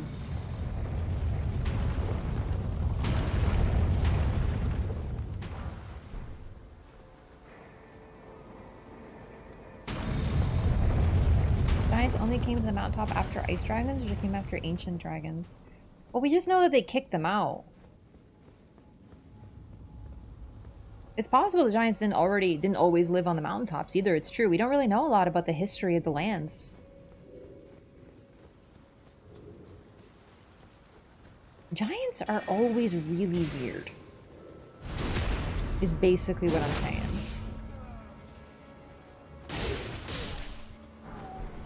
What are your goals for this character? Defeat Moog. Defeat Radon. Be cool as hell. That's pretty much where it ends for the time being. Those giant skeletons in Caelid. We see some in Caelid and we see some in the mountaintops. So the thing is though... Okay, mountaintops. Yeah.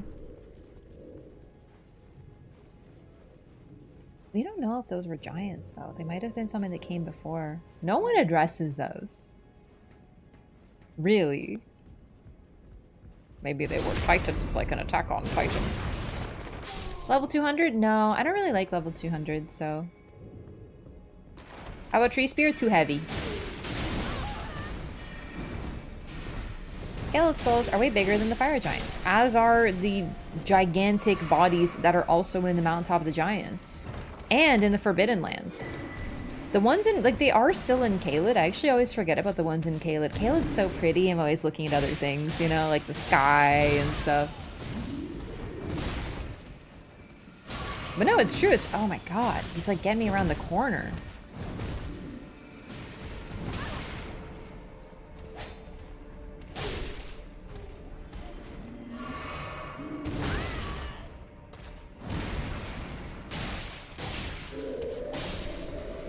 One in Caelid is way bigger than any other in-game?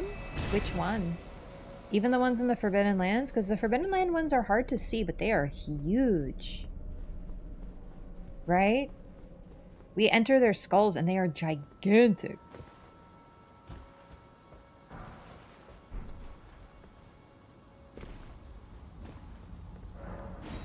Why is a new character not the one you already have? I want to be able to customize exactly what I have set up, and I'm kind of a perfectionist, and I like everything set up a particular way. So, you know, I want Radahn done, and Moog done, and pretty much nothing else. Also, the thing is, I have a lot of characters, but I don't remember what they've done, you know?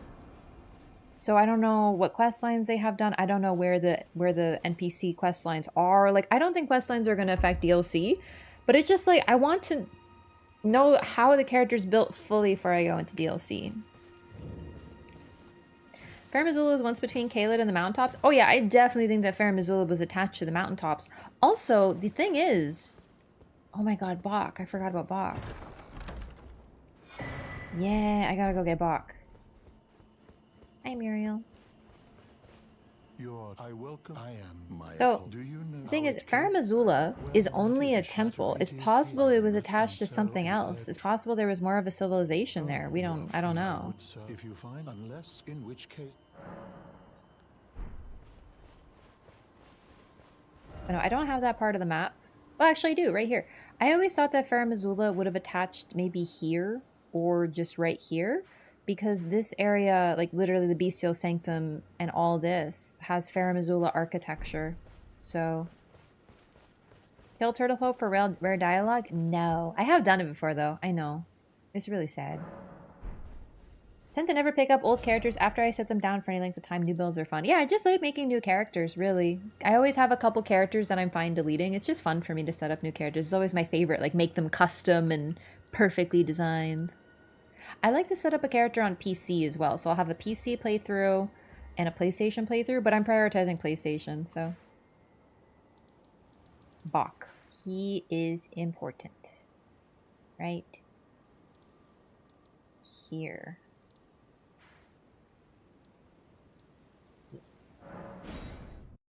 I have killed Turtle Pope before, though, I know. You think that's evil? I think it's a competition between killing Turtle Pope or killing Jar Baron. Jar Baron is fine, though. He just vanishes.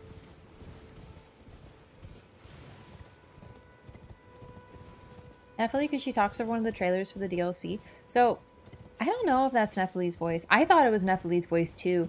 But have we really looked at the character who's the one who's, like, obsessed with Mikola?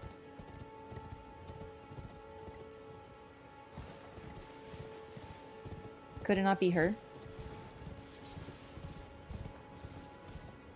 It would be really weird for a base game character to be in DLC. Not unheard of, but really weird. Because what if you kill Nephili? Do you just miss out on DLC questline? Do you know what I mean?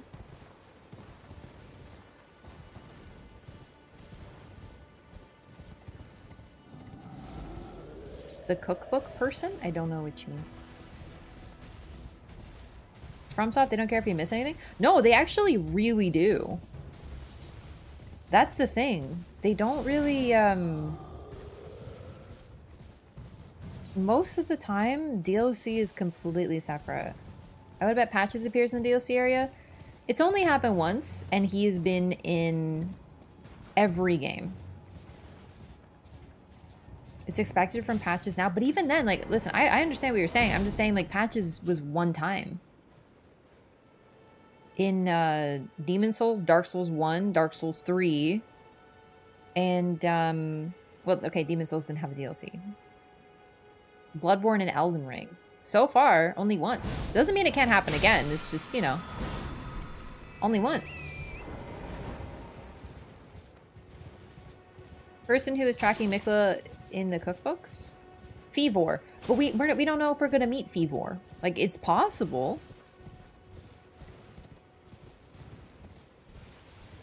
So, like, we just can't assume. That's all I'm saying. When was patches in the DLC? In the Ring City for Dark Souls 3.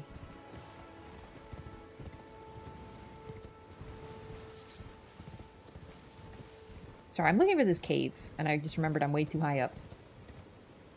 But yeah, I'm not saying Fivor isn't in the DLC, but we don't know anyone's name yet, so I'm just saying, like, I don't know if we're gonna meet Fivor. It would be cool because, you know, he is one of the few cookbooks that's actually named, right?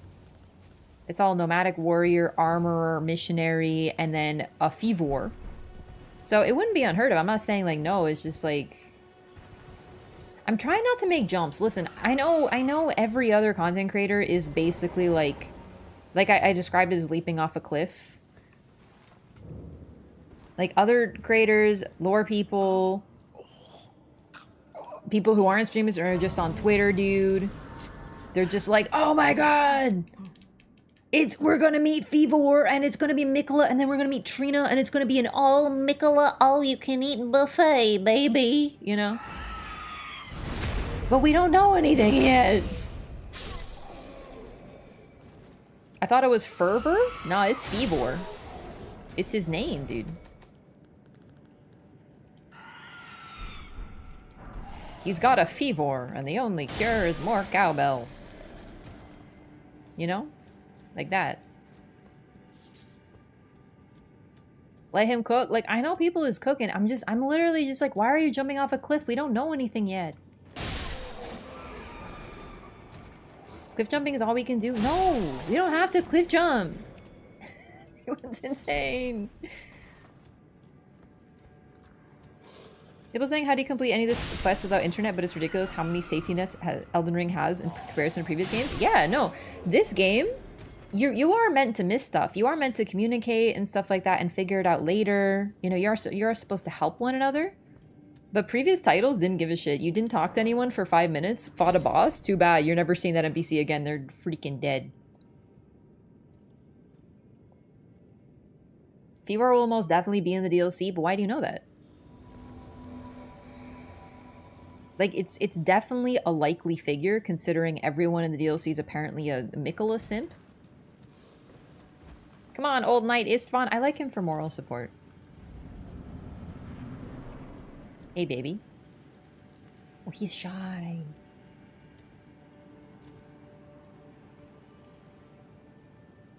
Hey, baby, you want to see my big hat?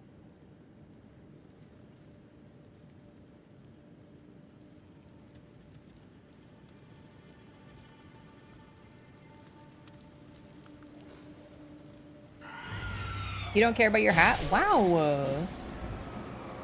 These two quests with summons? Yeah, the quests with summons were so mean. I actually remember, it was really funny. I talked about, in my first playthrough, I was worried Nephili would be one of those types of quests, because I didn't know if Elden Ring was going to be mean yet, right? So, for Nephili's quest, I summoned her with Godric just to make sure that she, you know, if she had a summon quest, it would work. Because she specifically mentions, you know, being summoned. And in the comments, someone's like, there is no quest line that involves summoning an NPC. And I was like, someone hasn't played Dark Souls 2. Like, seriously, imagine saying that with a straight face. Dark Souls 2 has 2 quests that you need to summon NPCs to progress them. Elden Ring is too nice to us. Honestly, what DLC needs to do, they need to overcorrect, because this is ridiculous. DLC needs to bend us over the freaking kitchen table and spank our butts. I'm telling you. It's real. Not in a kinky way, like in a mean way. Yeah, you need to summon them, and you need to keep them alive. Yes. Let's do that again. Yeah, spank me, Elden Ring DLC. Exactly, you understand. We are all gonna be Alexander. Snow Hunter, thank you so much for the resub. Welcome back. Thank you for 5 months. My butt is gonna be so red. This is normal chat at this point, seriously. Elden Daddy. Thanks so much, Snow Hunter. I appreciate the support. Everyone act normal! What if by the end of the DLC we get to choose with either Mikkel or Mesmer? You know what? That's another really interesting point. DLCs don't have choices, usually. They're DLCs. They tell a story, but they really are pretty decision-less, aren't they? Like, the endings don't have... They just end. There aren't really decisions you make. That's really interesting. Oh, I wonder if they're going to keep with that. So, yeah, I don't know. What if Mesmer's actually a soft boy and he's like, ooh, actually, I'm nice. It's my brother Mikola who's a real meanie. Oh. Would you guys still like Mikola? Hope we get another pretty dress. We need more pretty dresses. It's really low on pretty dresses at this time. I can fix him? No, you don't understand. I don't want to fix him. I hope he's evil. I'm stronger than you all. Like, if he's a good guy, I'll literally be like, I don't want to play with you anymore. .jpg. Far to the east, you'll find the Cathedral of Dragon Communion, a place where draconic power gathers. Thanks, random message.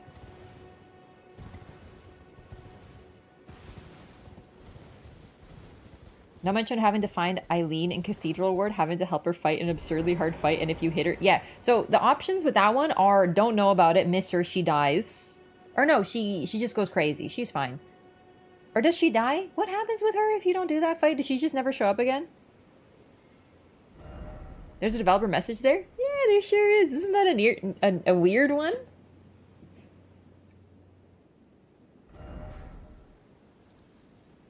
Every time you get drops, I'm looking... Yeah, I kind of cover drops with my face now. That's my bad. I forgot. It's whatever. I guess you just won't know what I have. It's mysterious.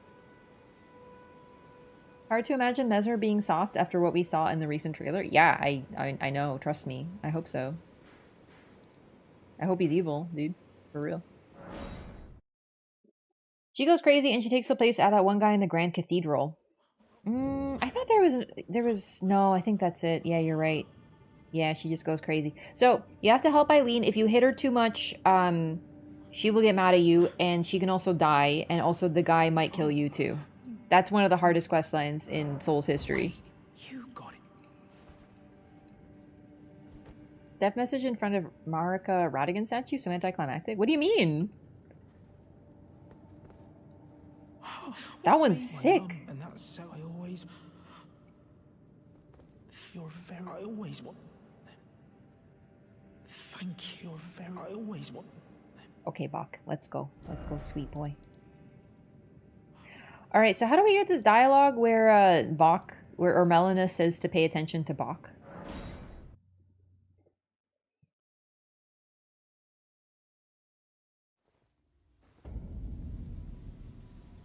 Mikola's evil good right now is so hard to tell. What if Mikola is not good or evil? What if he's just a fucking ghost and doesn't do anything? Like, have we considered that maybe he's not as important as everyone makes him out to be? Like, what if he just... You know what happens to gifted children? When everyone tells them, wow, you're so special and smart. You're a genius. You're so much better than the other children their entire lives. They burn the fuck out. It's true. Ask any gifted children in here. Was this your story? Wow, you're so smart. We're going to put you in the special school for the smart children only. What if he's just like, fuck this, I'm going to go smoke pot for 1,500 years?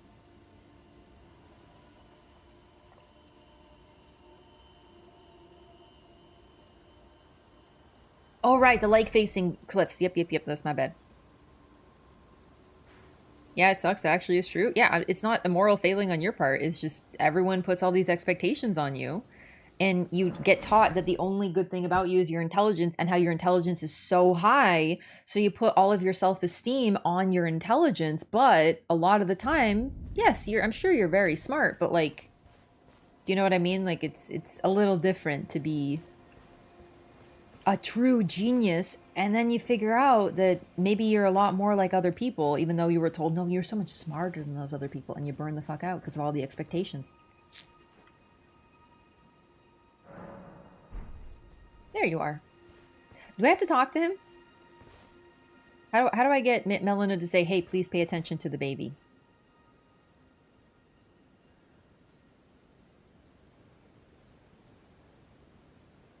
Huge side story tangent in the DLC about characters we never heard of. That is not only possible, it's likely based on precedent.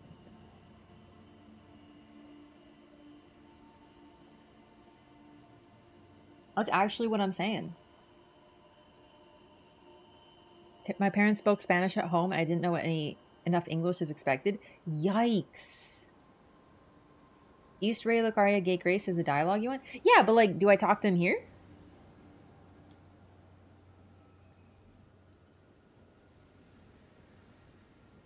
Okay, I think I talked to him here. Hello. See you, Master. Do you remember me? Bok, the demi-human. In Landell the Grace, You before we helped fight me the before dual tree and sentinel, or retrieved my Melina talks sewing about Bok? needle. Not sure what triggers that though. Please, Master, allow So- me to serve you as your seamster. I can't make nothing from scratch. I'm happy to. Master, do you ever? I would. Well, I don't. I am your. So that dialogue, you can't go into Landell. Bok will appear there, and Melina might talk about how he wants to hear he's beautiful. And it's a hint because there's one of those like talking head thingies that if you use it on him to say you are beautiful, he becomes really happy.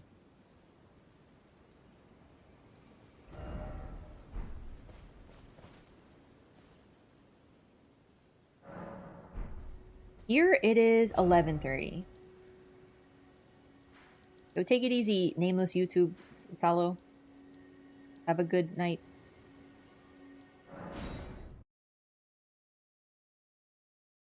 Every new story in New Land have been interesting in the past. Yeah, no, seriously, the DLC normally focuses, like, characters that we know might appear. You know, like, we know that Artorias exists, and Artorias is the name of the first DLC for Dark Souls, the only DLC. Okay, will Bok be here now? There he is. Talk to Melina. Okay, so I guess it's just here. Your seamster, Bok. He is always eager to see your return. Please, will you talk to him when you can? I'm sure he would be much contented. Like, it's so sweet. I totally forgot. She literally just goes, hey, please talk to him. He likes to talk to you. He's happy.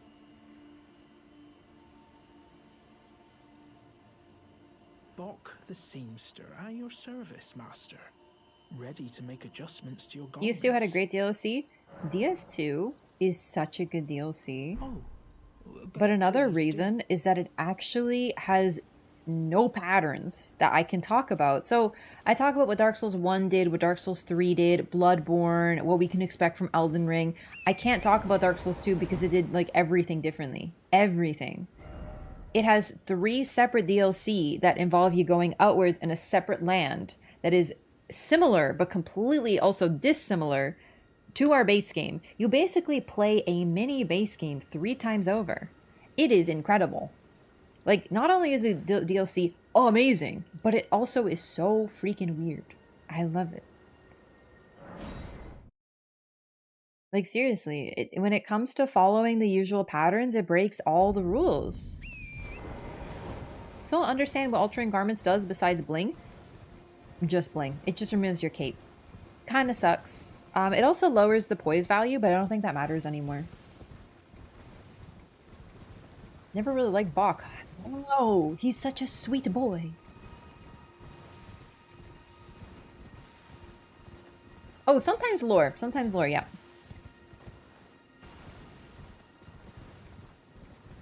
Lowers the weight, lowers the poise value. Yeah. I hate Bach. How dare you? Banned?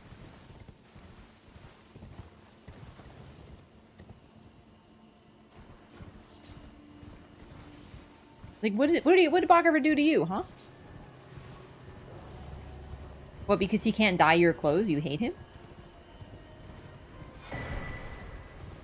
Dye your own dang clothes. Do you know how hard it is to find a good tailor in this town? Unbelievable.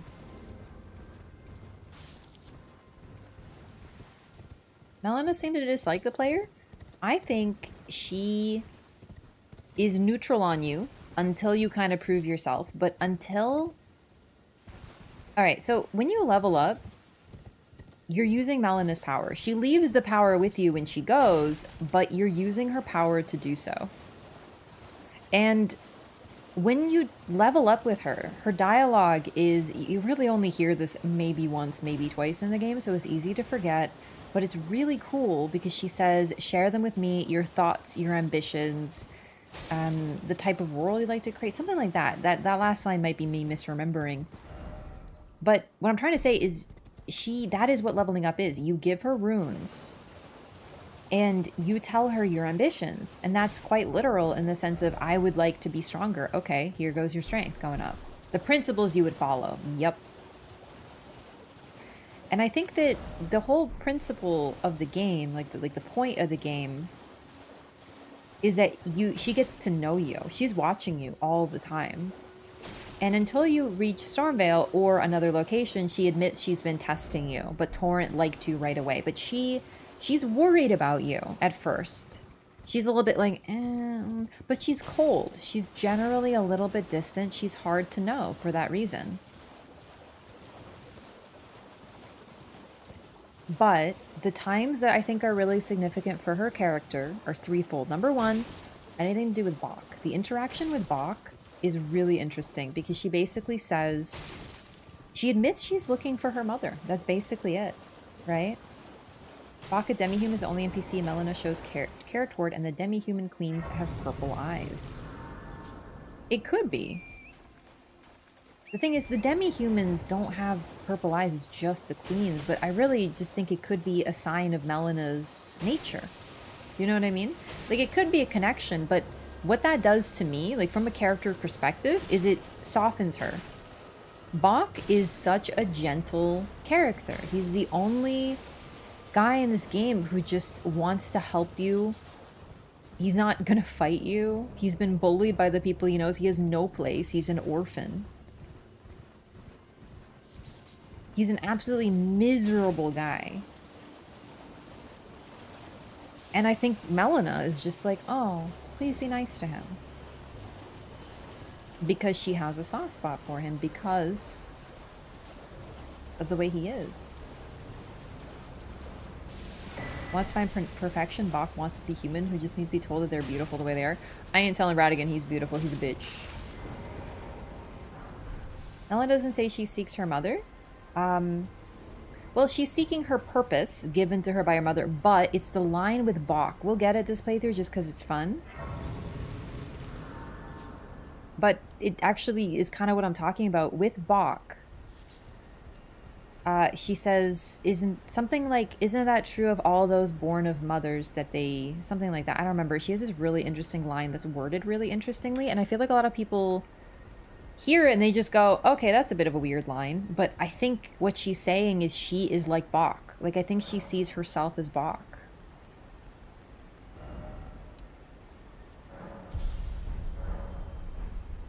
She seems to know what he needs. To be told that he's beautiful.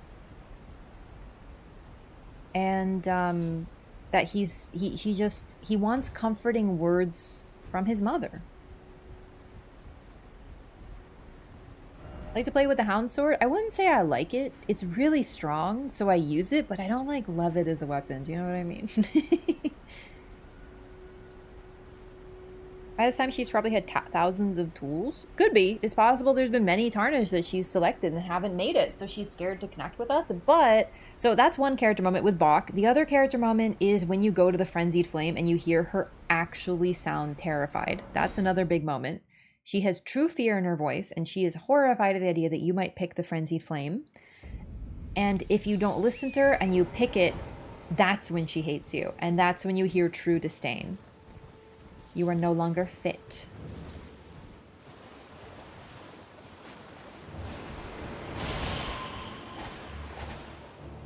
And no matter what you do, you never will be again.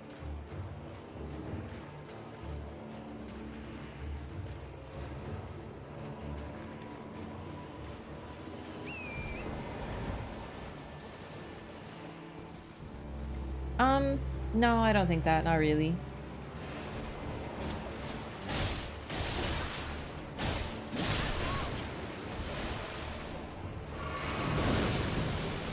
I know this game gets like real deep with like, oh my god, like what if you're like fighting yourself, you know, like Persona shit.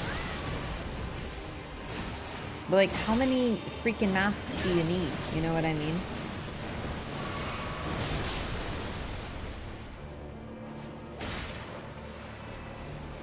I think the Glowmite Queen is cool, and I think Marika is cool, and I think that combining them is just less cool, you know, like statistically.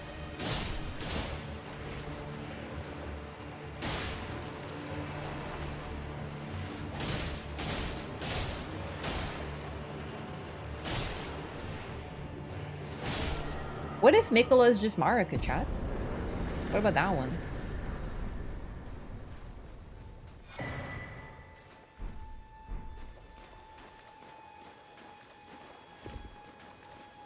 Like, I think that the Glowmite Queen is probably the previous generation. It's possible she's someone even older than Marika. Like, maybe she's the older gen. So think of how we have two generations in Elden Ring right now. So we have the older and we have the younger. So the older would be Marika, Radagon, Renala, basically the parents. They are the parents. And then we have the children. And there's many of them. And they span ages. And they're different. Some are younger, some are older, whatever. But the children. So right now we know of 3 Empyreans. That's Ronnie, Melania, and Mikola. And the thing is that it's possible that the Glowmite Queen, we know she was an Empyrean. It doesn't say she was a goddess. So it's possible she was like equal with Marika and they were both vying for power. Kind of like Ronnie versus Melania versus Mikola. Like who's going to be all Empyreans, who's going to be the god, right?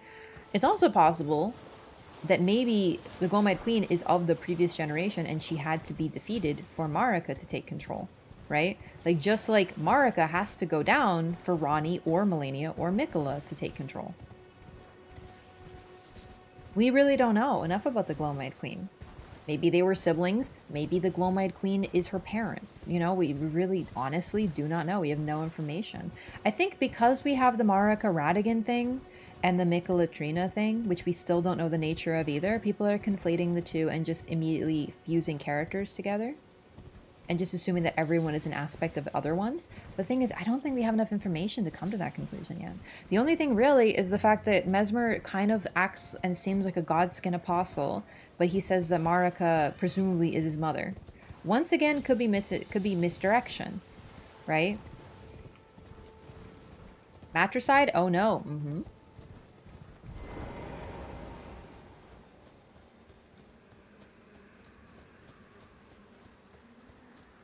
She's just an Empyrean herself too? I know, but the thing is, we basically have one line of dialogue stating that. I wonder what else is going on, right? Was Marika a queen as well with the Glowmite Queen? Like, were they both queens at the time? Or did Marika become a queen by annihilating the other queen, the previous queen? Esmer asked like a godskin apostle? Listen, I'm gonna make a video about all this. I'm not gonna talk about it now. We're getting too into lore. What was I talking about before we got into the super lore stuff? I've been scripting for a couple days, so I'm gonna get it out eventually, and then you can have all the questions answered. Or maybe you'll disagree, and that'll be even better. I can't verbalize it fully right now, because... oh my god, you know? When he fought against the Glowmite Queen? No, because the Glowmite Queen had the Rune of Death.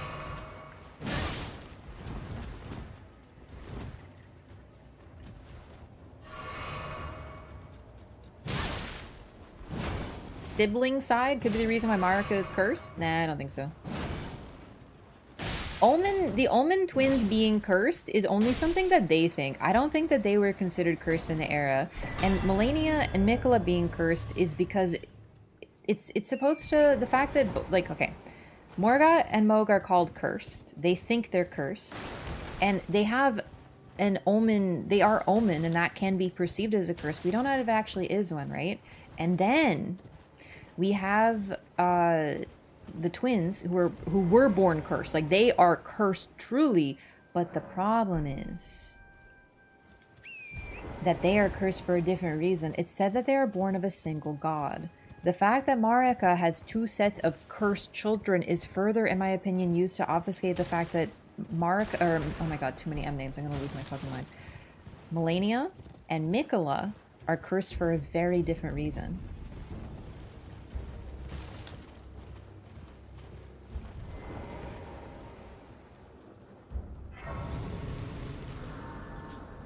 They are sisters, and the Golmad Queen would be the older and heir until death. Presumably, but it depends, because we don't know, right? In our society, yeah, like, older sister, assuming women can even get, you know, the throne or whatever, would be the ones that rule, older siblings. But then, for example, look at Renala. We don't know which of the children is the oldest, but the only one that's capable of ruling as the princess and eventually the Lunar Queen is Rani, because it's, what do you call it, matrilineal, whatever. So, anyway, we just have a lot of questions, and some of them might be answered in DLC, and some of them might not be. You know what? We had 3 games of Gwyn, and we learned nothing of what came before Gwyn. Like, nothing, pretty much. We don't know anything about his parents, his history, his past. We have Allfather Lloyd, who's mentioned a little bit, and that's basically it. And that was 3 games worth. Although Gwyn isn't necessarily the core of each game, but still, you know? So I'm just trying to say that not everything will be answered, for sure.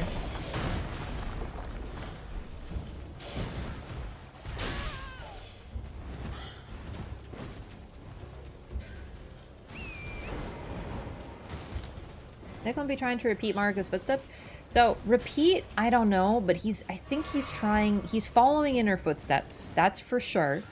And when you say that, when someone says following in someone's footsteps, it's a symbolic phrase. It doesn't mean literally walking in their footsteps. Although that is what Mikkel is doing. He is retracing her steps. But the hint is that he's trying to find out how she became a god, perhaps to become a god in a similar way. And we don't know how Mikola feels about Marika. We have no information on his relationship with his mother. He's trying to find something out. He knows about the unseen war. He knows some of the history. But even then, we're hearing what Mikola knows from one of Mikola's followers. You know what I mean? We have to take everything with a grain of salt. Kind of don't like Mikola anymore for now. Yeah, I'm like really over it. I can't wait for Bob the Beardless to roll up, and then everyone will care about someone other than Mikola, maybe.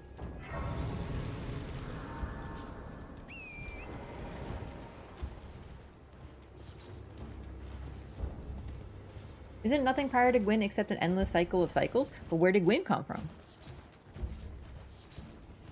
Also, there was no cycles before Gwyn. There was just Gray, apparently. But then where did he come from? Any lore from Torrent that we know? Torrent is an ancestral spirit. They're worshipped by a very, very ancient religion. They're basically the Druids' this game. They live in the woods. They use fur, and they use the spirits of animals in their weaponry. And they worship, effectively, new life that comes from death.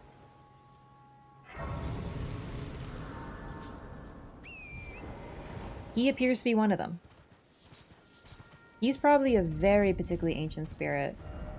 And he was linked to a ring, which allows us to summon him.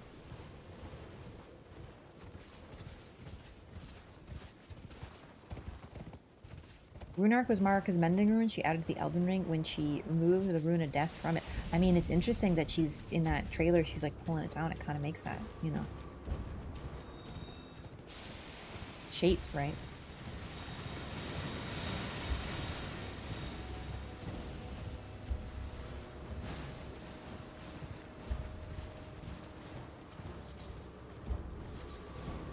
Also, Mikola is a lot like Marika, probably in personality too. And I think that's part of what makes him really scary. Power can be scary. Don't like throwing knives and D-pad? I don't use throwing knives really, so. Wasn't here who made this character? Yeah, sure. She's really cute. How do I do this? There we go.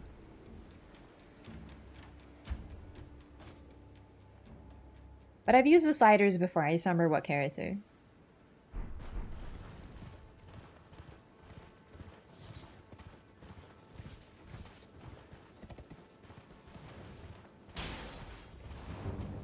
Both use seduction as a means of power. I do want to move away from the word seduction when we're talking about someone who looks like a child, to be honest.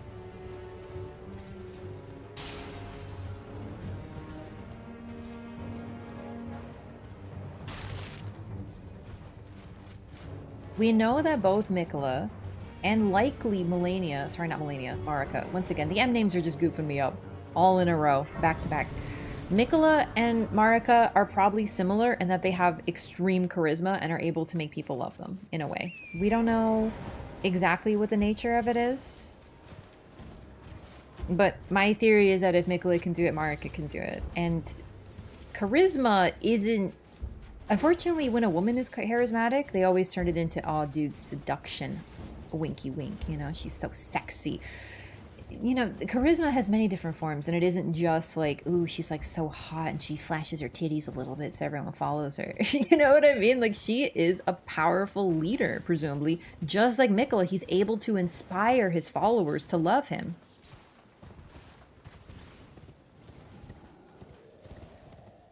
It's all seduction. It's true. It's just, unfortunately, seduce is such a needlessly sexualized word now, you know? Or charisma is in girl boss? Yeah.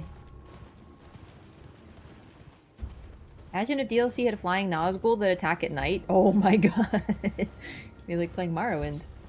How many days to finish this build? Oh, it won't take that long. It'll take like maybe 2-3 more days. Oh, a pleasure to see you. A pleasure indeed.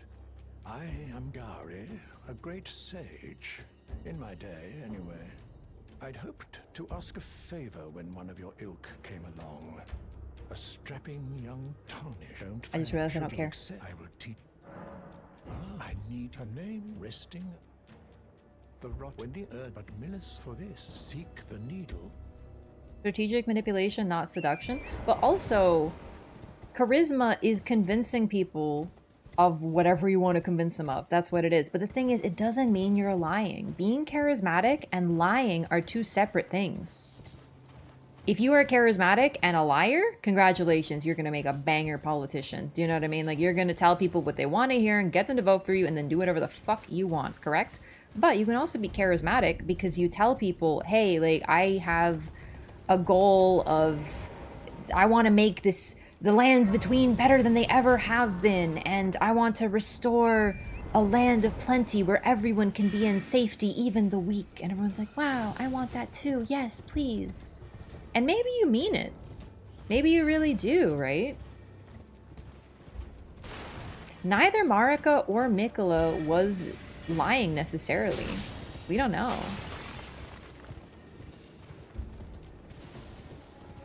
If anything, if we're talking about seducing and betraying, I think Marika is the one who got seduced and betrayed. It would actually be pretty ironic for the one who manages to convince people to follow them to then be betrayed by the people who rule them, right?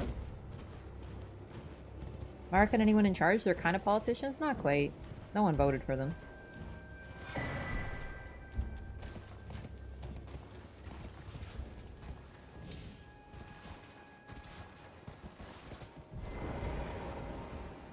Title is next on the lore train. We're gonna get back to Dark Souls 1. I just really want to get this character ready, so that's gonna be this weekend.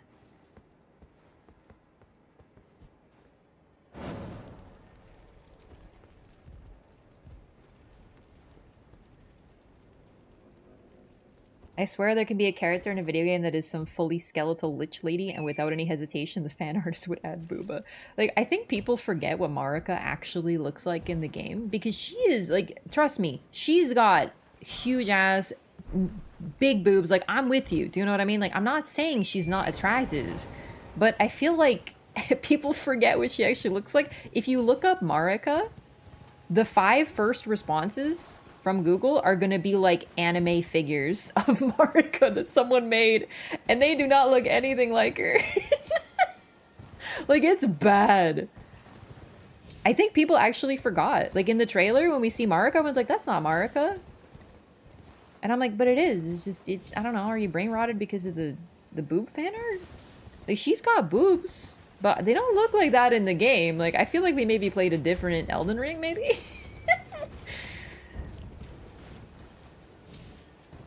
So many topless Marika drawings.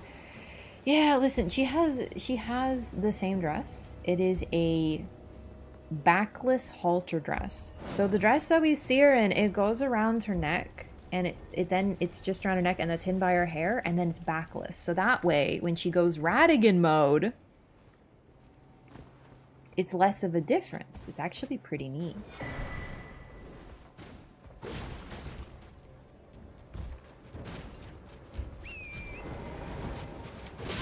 Topless Marika is literally canon?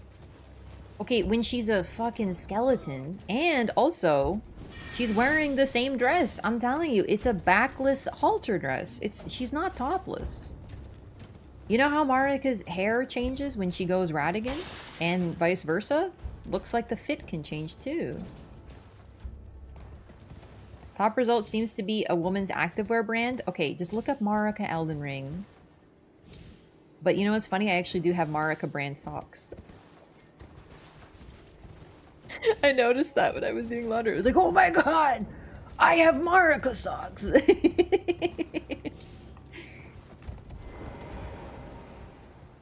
Video proof or it didn't happen? Which part? The topless? Can't remember what Marika used to attract loyalty to her, though. We don't know. We don't know enough about Marika. In fact, you could argue that she doesn't have the same ability as Mikola, but my whole lore theory focuses on the fact that Mikola and Marika are very alike. Like, basically same person.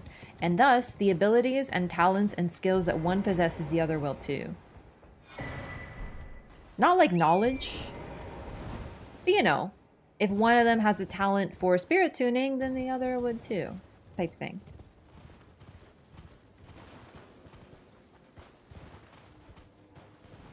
Are there any spells in here that I should pick up, chat? I don't remember.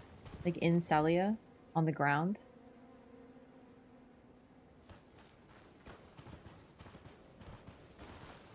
So Melania is the same way for Radigan? Exactly, that's kind of what I'm saying. No, Melania is very similar to Radigan. That's the thing. It's easy to miss because they're loyal to different things. But there is absolutely nothing you could do to convince Melania to betray Mikola. Nothing, right? Can we get that based on her personality? If any, you could be like, oh my god, no, Melania, Mikola's like pure evil. Like, he's gone bad. Like, he's a bad dude. Oh, she'd be like, I don't care. I am his sword. You will die now. You talking shit about my brother? She is so loyal to him. It's basically like her religion. Nothing you could do. Like, incredibly stubborn and dogmatic. Those are her main traits. But the thing is, because she's loyal to Mikola, it's a little easier to just forget because it's like, oh, they're brother and sister, and they helped, you know, he helped her when she was sick. That's so sweet, you know? Also, we know that Radigan was an exceptional fighter, even though he just apparently came out of nowhere. We now know, you know, where he came from, but even according to the lore, he just appeared one day, and he was the leader of the Southern Army that was fighting their main enemy other than giants, the Carians, right? So he is an extraordinary fighter, just like Melania is a mighty swordswoman herself. The thing about Radigan too is he seems like we don't get to see him at, you know, full ability here, but his hammer is Marika's hammer. He's using like a weapon that was not made for combat, and he still manages to beat ass as much as he does. So I'm just saying that there's signs that he was a very, very strong warrior and a good general. And Melania is considered one of the strongest Tarnished, and an absolute beast with her weapon as well. Well, my flesh, it is a cup. The main traits that we know about Ratigan are extreme dogmatism to the detriment of everything else. Everything else can fall by the wayside except for he wants to support the Golden Order that he wants to create. Everyone else can get fucked. Even his own children. Melania, frankly, with her focus on Mikola, is pretty similar. Let's not forget that she basically rotted Caelid. Like, I'm not saying she didn't have a reason, but she rotted Caelid because that was something that she thought Mikola wanted her to do. She needed to defeat Radahn. They were equally matched, so she needed to pull out a trump card, and that's what she did.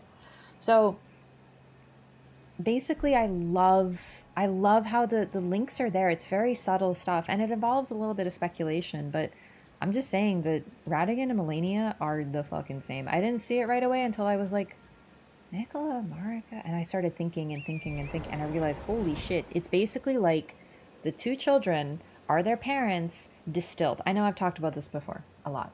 So, you know, you've heard this before if you've been here.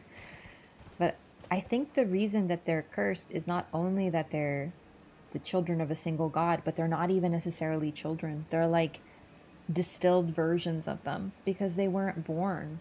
Because the Rune of the Unborn, based on what we can tell, was already with Renala by the time they were born. Because when Ratigan left Renala, he left her the Amber Egg, and presumably the rune, because the rune in the Amber Egg seems to be what drove her insane. So if the Rune of the if the Rune of Death is not in the Elden Ring, and that makes people unable to die, what would happen if the Rune of the Unborn isn't in the Elden Ring either? No one can be born. So how exactly were Melania and Mikola born then? Because they weren't born in a traditional sense. Although that isn't surprising, because even then their parents are a single god, so we're dealing with some weird alchemical rebus nonsense, but I'm just saying that there's a lot of strong evidence for it. If you are wise, you will leave immediately. My flesh. Oh, I don't have your needle. My bad. My flesh. Melina says bursts continue in this world. I know. But then people should also, you know, like it's really weird because the Rune of the Unborn is well, we don't have it right now. We haven't fought Renala yet. We can fight Renala actually. It's a pretty good thing to do. So I don't know. It's just interesting because it's a bit hard to explain how people, like, how things can still be born. You're right, considering that.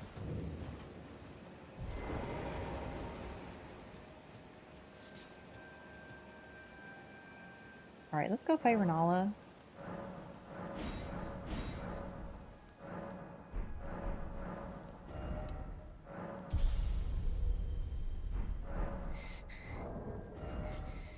Sorry, baby girl, I can't help you yet. People do die with the Erdtree burial. Yeah, I mean, that's the thing. People kind of also do die, but they also don't. So that further hides the details. Because I agree, Melina does say births continue, but how does that happen if the unborn... Although maybe the unborn rune doesn't prevent births? I don't know. Either way, some funky shit is going on, that's for sure.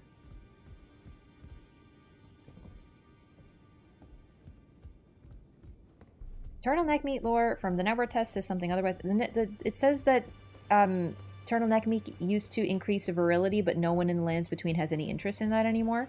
However, cut content. So we don't know if they changed their minds on that.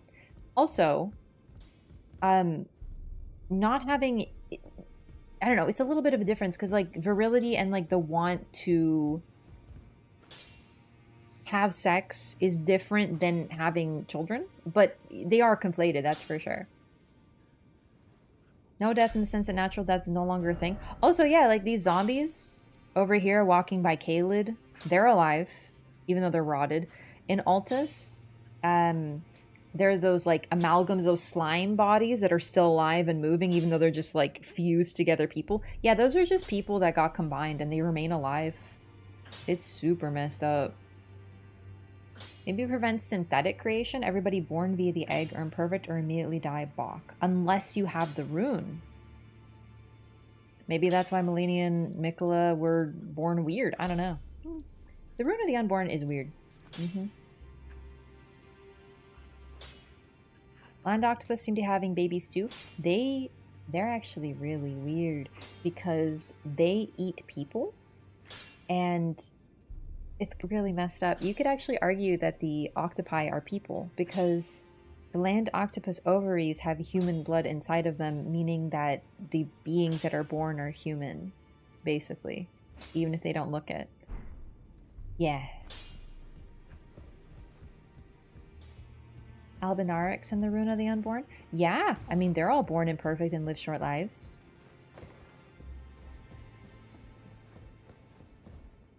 Oh, I want to level up my weapon if I can a little bit more. Oh, sorry, there's some stuff about shadows. From what we can tell, all Empyreans have shadows. We just haven't met all of them. We don't know if we will. Well, I took you no matter. It's all as out you're up. Via gestating the rune reminds me of how she made it seem like she was going to have a bona fide child. All 3 of the runes are gestated. That is the word used for, like, a babby. So yeah, no, it's intentional. The runes are not created, they are birthed. It's really weird too. Don't doubt they have human DNA. Yeah, it's messed up. We actually have to explore Raya Lucaria a little bit more too. So let's explore this.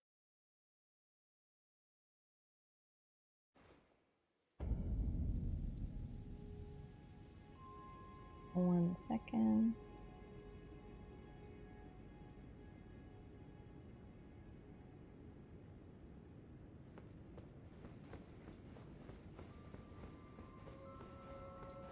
Gold Mask's rune is discovered? Yeah, but like, you know he gave birth to that fucking rune. All 3 of them die creating a rune, birthing a rune. Oh, right, the rooftops. Yeah, let's go there first.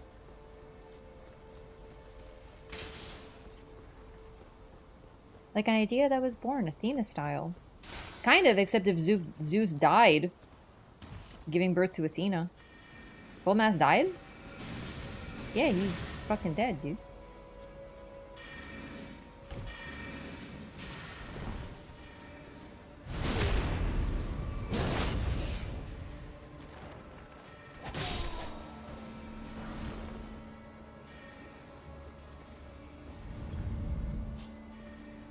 Front is so boring. I don't know, I kind of like the front, except for maybe the hood.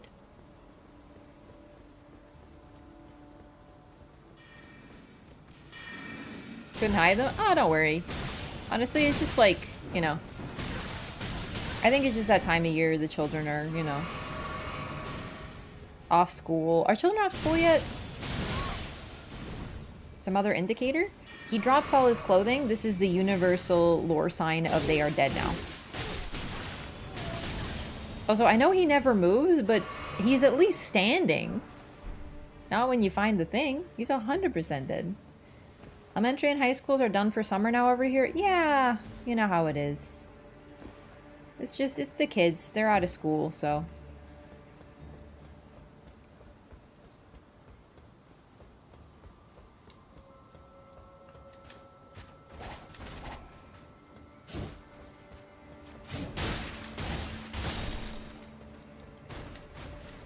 '18 and plus chat, please. Alright, so I want to get the key to let Topes in here, because he does drop a spell. What if Godfrey was Mikla the whole time? Little Monka.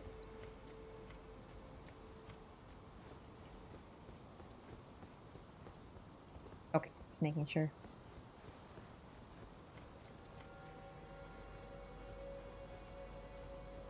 Yeah, so far for Mending Runes, we are 3 for 3 with the one who creates the rune becoming inert after the event. So, like, dying. for all intents and purposes. It is a little bit interesting to consider that they die in a land without death. So possibly what happens to them is they are reborn into the rune. I'm not saying that's the case, but it's interesting because in order to give life to their rune, they need to sacrifice their own, is almost what's being implied.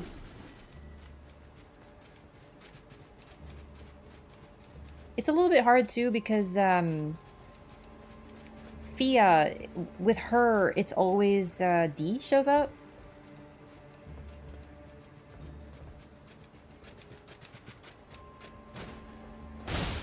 To like kill her, even though she's basically like sleeping / dead already. Okay, that was my bad. Forgot how close I got.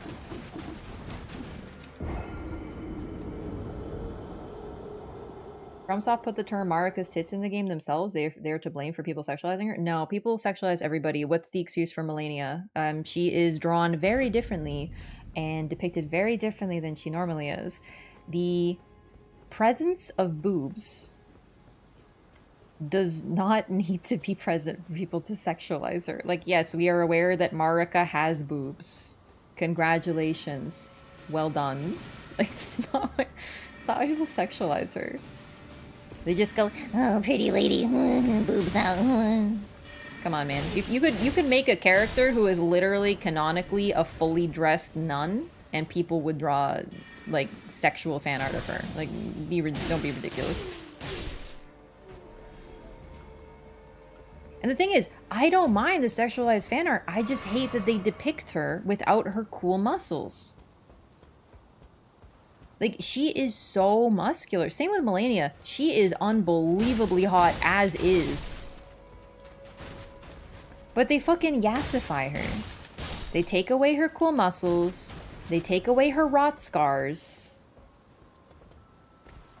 And they draw her like any other anime character. And it's like, man, she's cooler because of the scars.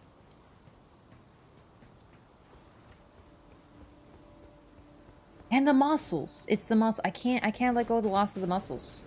Like, yes, big boobs, big ass, big muscles. She's got all.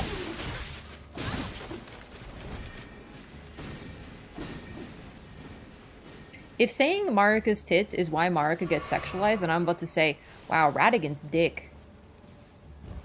That's, you must be hungry. Actually, hang on, I got better. Wow, Mesmer's dick. You must be hungry. Boom, baby.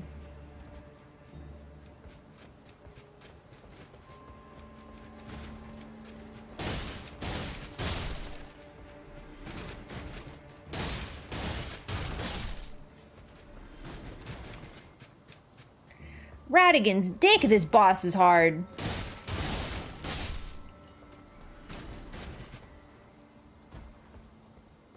Is tits equals dick? I mean, like, I don't know, like, there are secondary sexual characteristics, so what do I got better? Adam's apples? People don't thirst over Adam's apples, though. I'm trying to make a direct comparison. Why can't Radigan have huge tits? He does have huge tits! He does! Have you seen those muscles?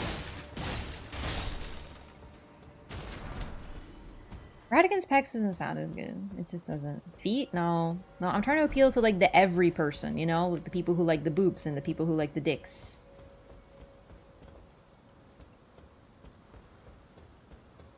If you think balls and boobs are equivalent, I don't know, man. Like, they are in terms of what we're talking about, but they're, like, also not.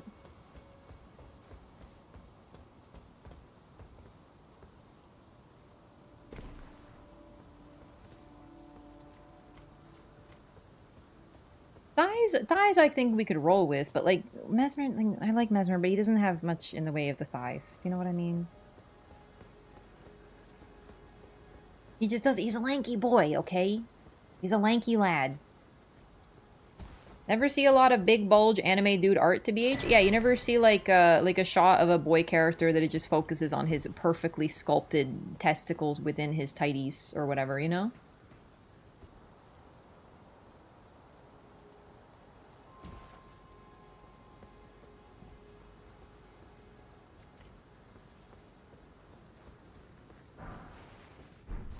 Mesmer's 18 inches, true story? Yeah, 18 inches of Mesmer, baby.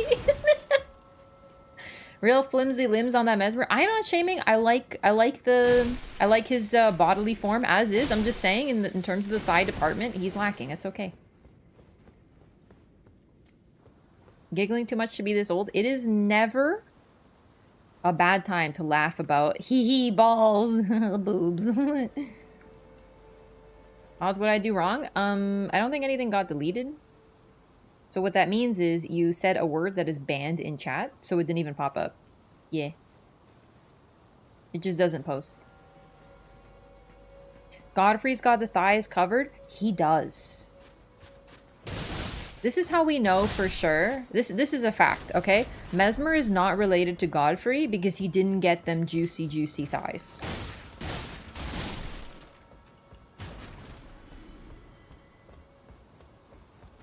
Moog, Morgott, Godwin, likely juicy. Juiced up on a Saturday, you know? Maybe he'll beef up second phase? God, I hope not. I like him as a skinny little lean boy, for sure. No, don't change his form. He's so perfect. Morgoth's thighs aren't juicy? Okay, you're right. It kind of falls apart at that point.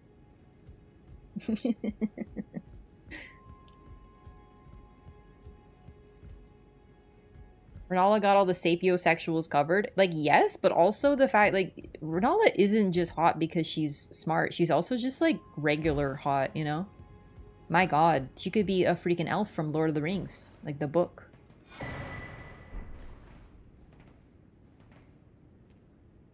One of those words isn't allowed? Oh, weird.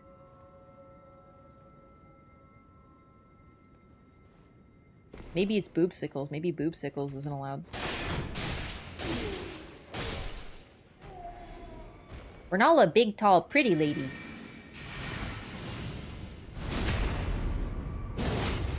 Gym day with Godfrey and Godwin. God, the amount of muscle and the lack of brain cell that would be on display. Sorry, I shouldn't say that. We don't know that Godwin was stupid. I'm just assuming. Honestly, like, I feel like Godwin, like, was probably pretty dumb. Not a bad thing, though. I love him dumb but nice. You know? Like Alexander and Blythe. So dumb. Like, not a brain cell between them. But goodness, are they sweet.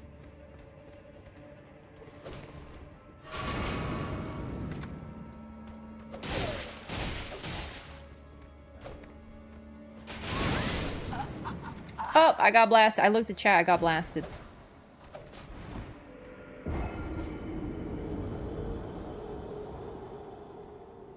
Is Blythe dumb, though? Yes.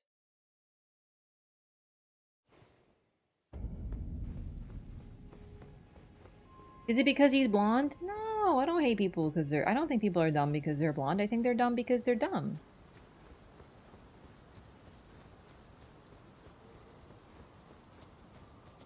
Renala's in-game model body proportions are kind of off? What do you mean? You're talking about how her feet are huge or something?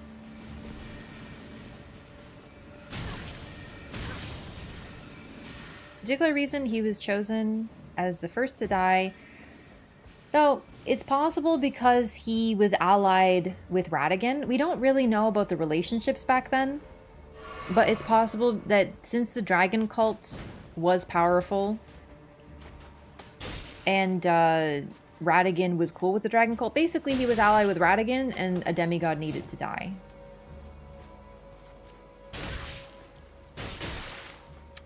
Oh, great. That's unfortunate. Alright, I couldn't get up, so I lost some souls. It's okay. It's not really that many. It's just I was right there. I should have gotten the shortcut before I fought the page. I forgot. I always forget about that shortcut because I don't usually die there, actually. Was Ratigan particularly cool with the dragon cult? The thing is, it seems he was okay with letting them exist, which I know sounds surprising, all things considered. But the prevalence of the dragon cult in Leyndell suggests that it's possible that he was simply biding his time and it was just very popular, so he couldn't do anything about them. But either way, dragon cult was status quo for Leyndell.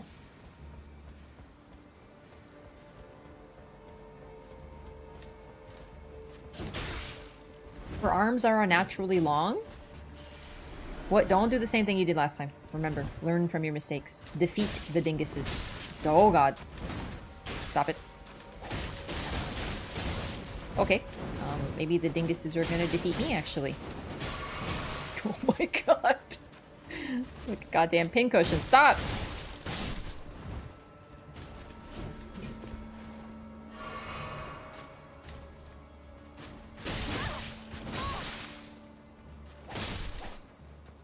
I think we can't know why Godwin was chosen, but the only reason that I can think of in particular was that he was hostile to the plan.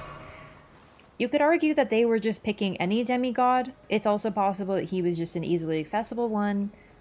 But considering the level of planning that went into this, I don't think they would have just YOLO'd and been like, yeah, whatever, we'll just kill whoever we find, you know? Every detail of this plan would have need to have been considered far in advance. Oh my god, I get it. You're cool with your swift casting. Goodness.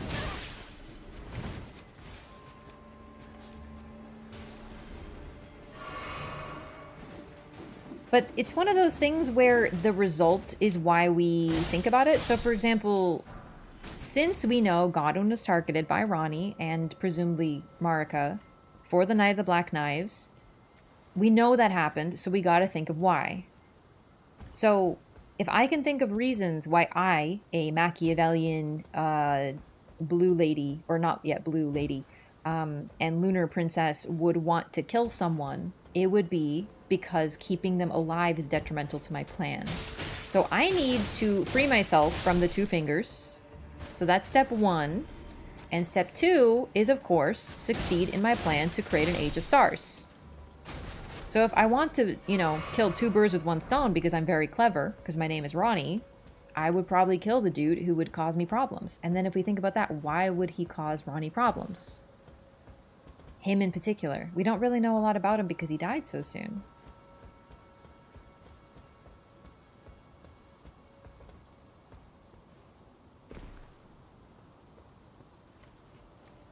But it could also be, and it might be as simple as this, the dragon cult was an alliance between dragons and the Golden Order.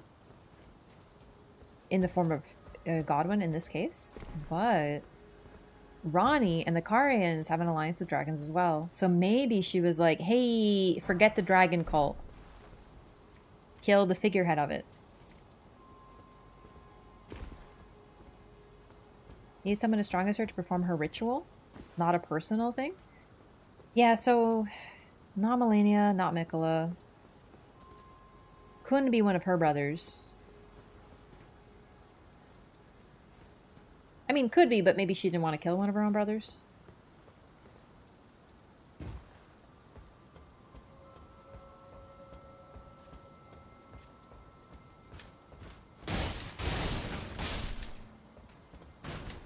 Maybe he volunteered? Oh, I don't think Godwin volunteered to die. The fact is, we don't know a lot about him. We just know he was the Golden, and it sounded like that was a legitimate thing. He would have likely been the eldest that we know of at that time.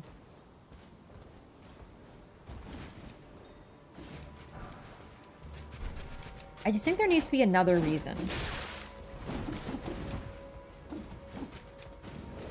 Especially since Marika was, in my opinion, involved in this. Fuck. Oh. Like, if Marika's like, okay, I'm cool with you killing one of my children. I think it would take a little bit more than, well, it needs to be him, sorry. He's the only one that works. And just for the plot, it needs to be him. I feel like it would take a little bit more to convince Marika to agree to help with the killing of one of her children than that. But a relationship with Radigan, that would be one thing that I think would kind of balance the scales. In a bad way. For our boy. Oh, goodness. Came down a bad time here.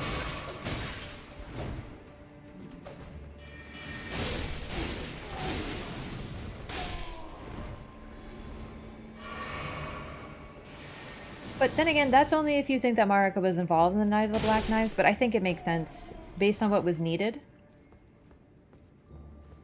Also disagree. She cares about her children more than anything. That's the thing. I feel like it's really easy to forget because of everything else that happens. Holy shit. But genuinely, she really cares about her kids. It's just in order to protect more of them. Like, once again, the example that I gave. What if one of your kids is imprisoning two of your other kids? What if one of your kids is just a shit? Like, what if one of your kids is a Joffrey? We keep talking about Song of Ice and Fire and our boy Martin. And if anyone were to write The Night of the Black Knives, he's a pretty strong contender, right? What if Godwin was just a Joffrey type individual? What if he was just a little prick, dude? What if... Oops, that's the wrong place, sorry. Like, what if it's that easy? Churches ever say they had better make something themselves or else they would be nothing more than sacrifices? But that dialogue that you're talking about, the very first line of it is her saying, my children, like basically her saying my beloved children. Did we forget that part? Also, is she wrong? I'm gonna die again. Oh, I lived. She's not saying, fuck you if you don't become a doctor, you're disowned from the family. She's saying, hey, this land fucking blows. If you don't make something of yourselves, you will be sacrifices. That's true. That's kind of the problem. She is a mix of extreme savagery with maternal love. It's what makes her so interesting. Because yes, she loves her children, but she's also birthed them into a violent land.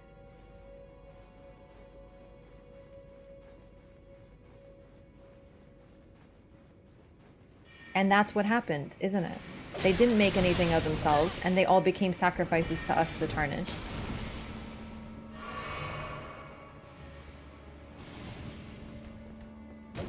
So she was also correct.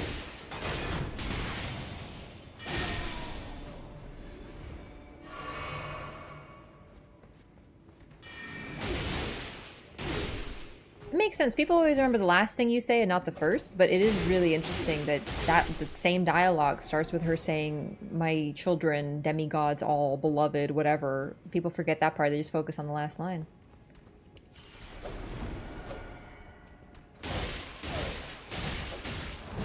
It's a really hard last line. Oh, okay, yep. It's a straight line thing. It keeps getting me right down in it. Same visuals, thinking like Radigan? See, actually, that's exactly what I'm talking about. She didn't. She couldn't. If we are correct with what Radigan is, which is that he was a complete opposite of her, then we know for a fact that is not true. Anything that Radigan thought would be the opposite of what Marika thought. So you know how Radigan only cares about the one child who is blonde, from what we can tell, and otherwise doesn't seem to give a shit about any of the other ones? In other words, he's only interested in the child who can further his own cause with the Golden Order, right? Marika wouldn't be like that.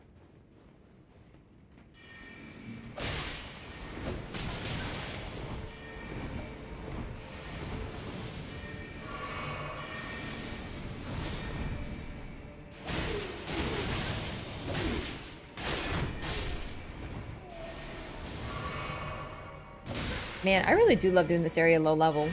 It's easy to forget how tough this place can be when you just, like, annihilate everybody.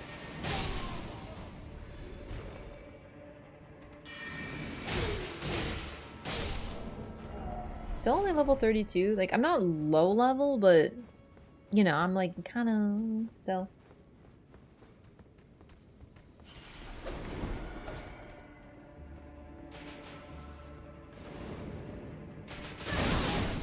It happened again. Every time.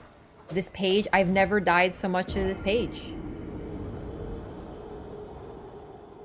Does care about Mikola too, though, but he only seems to care insofar as he can support what he wants with the Golden Order.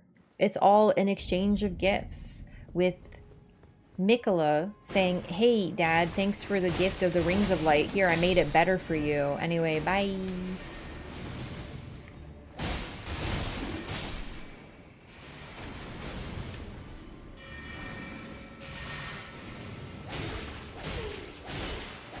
Mikola seems like a sweet boy in his past.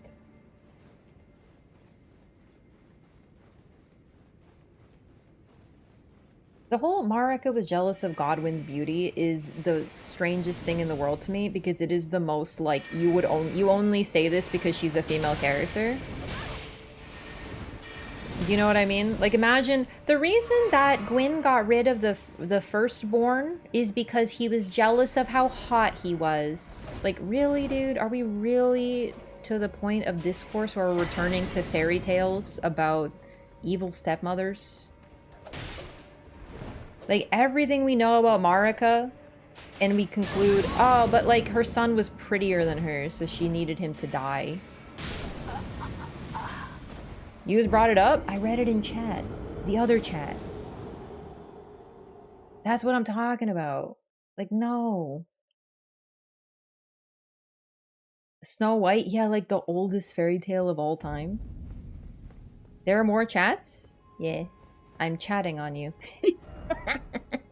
Alright, I got the item. I don't need to go in there anymore. We're just gonna leave that. We're just gonna leave that that page alive. We're gonna let them live because we're so generous. Old tales speak the biggest truths. Or maybe the people telling the stories are fucking assholes. Because yeah.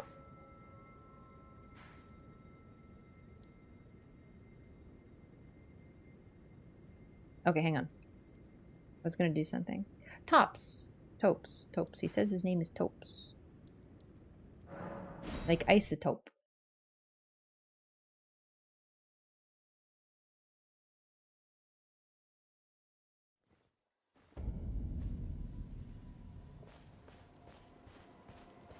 All of whom are cursed. We don't really know that about Melina though, and also there's Mesmer. Let's not forget them.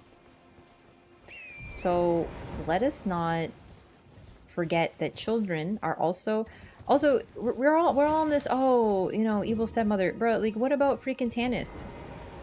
She adopts a snake child that is her crush's love child with a snake and raises her as a daughter.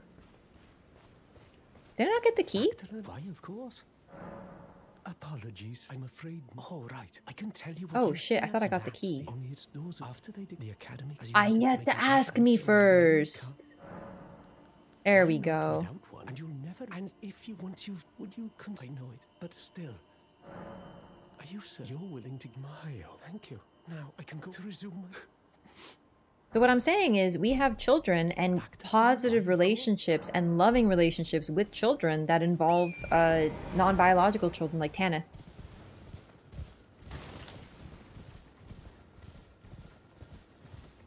Trying to justify that Marika is good? I mean, it's not... I'm more trying to unbalance people who insist that everything she does is pure fucking evil. It's ridiculous, dude.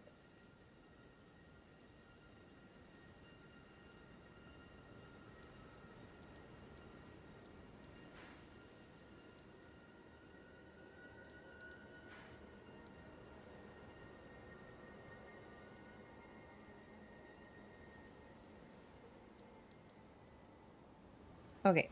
I don't know why I'm so tired today. Probably because I did a shit ton of writing for hours today. That would do it. Okay, let me see. I'm sort of forgetting what I wanted to do next. I'm just trying to clear areas. If there's any important NPCs, Raya's done. I do need to do a couple invasions with Vare. Or we can just go to Altus and do that. Since we'll have to get to Altus anyway, I don't think there's a problem with just doing the invasion in Altus. Oh, down here. Right.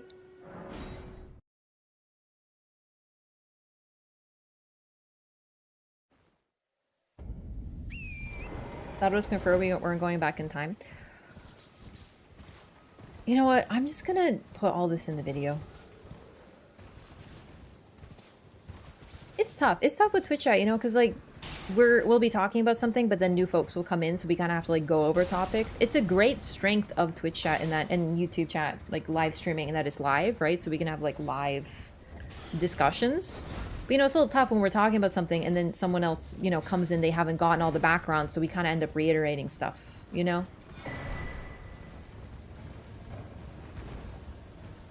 Moog had a difficult start in life? Yeah, like if Moog hadn't been treated the way he was because of his omenness, then he might have turned out very differently.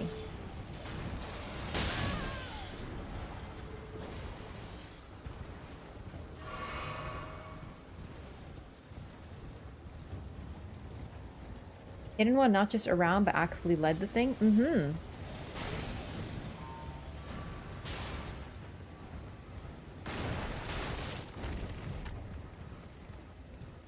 So, like, the DLC, all I'm going to say about the DLC is it looks like it's a Bloodborne DLC situation. If you know, you know. If you don't, then it'll be explained later.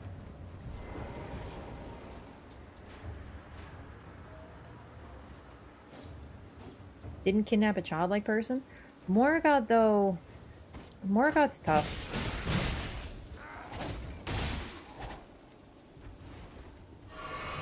From a Tarnish perspective, Morgoth's pretty evil, right? Like, he targets the Tarnish. All the Tarnish are doing is coming home, and he targets them to make sure none of them would ever dare hurt his precious Erdtree.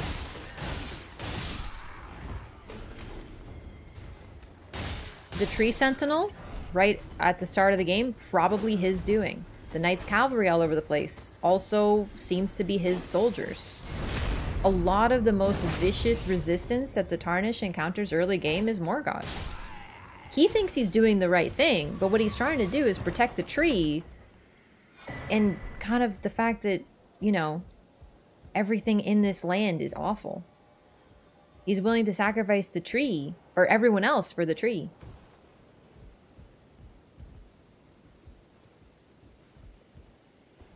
Dreams aren't necessarily time travel. Exactly, yeah. So in Bloodborne, we don't go back in time, but we encounter a ton of characters from the past, and it could be definitely described as a DLC about the past. It's literally about uncovering the hidden truth of the land of like the game that we played. We're getting the history. But it's not the past, it's a dream. So it's different.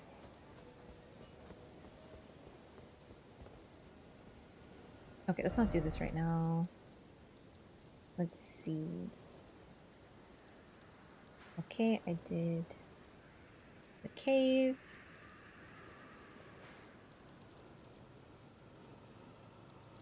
Trying to think of something easy I can... Oh, right, let's do Castlemorn.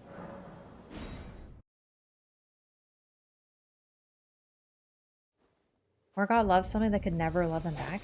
Yeah, and the thing is that he loved it, but he really kind of shouldn't have. You know?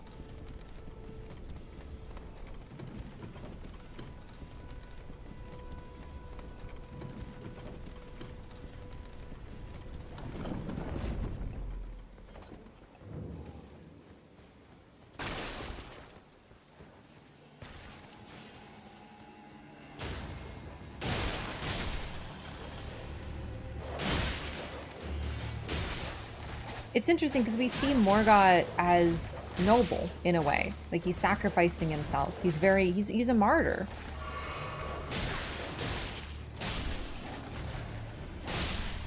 He lives to protect something that doesn't care about him and also kind of, you know, he's protecting Radagon. Like, it's not on purpose. He's not sitting there going, I am protecting Radagon. But that's what he ends up doing.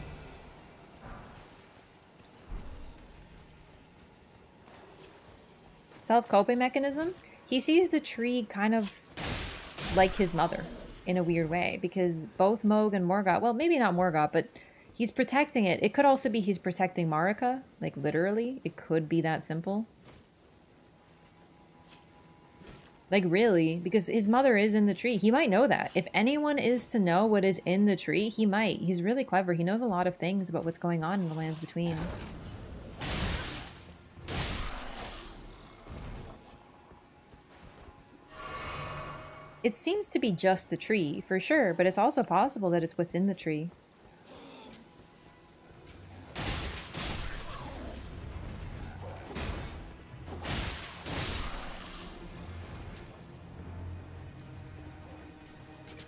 You know what? I actually disagree with that. I wonder if his dad came back, would he have let him? Like, would he have fought his father? I think he would have, because in the end, he's protecting the tree, and if his father wanted to burn the tree, then he wouldn't let him by either. But if he's protecting Marika in the tree, then he might let Godfrey pass.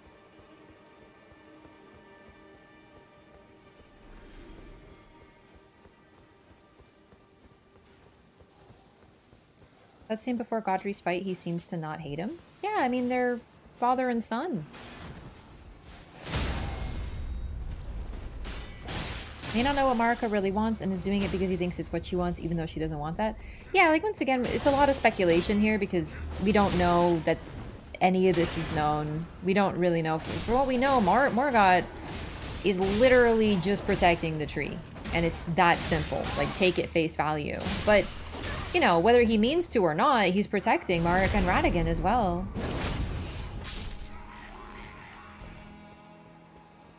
Left with the responsibility of being the only demigod left in Leyndell to defend it? Yes, but also he's the only one who cared to do so because he calls all of his siblings willful traitors. Oh, right, you're already gone.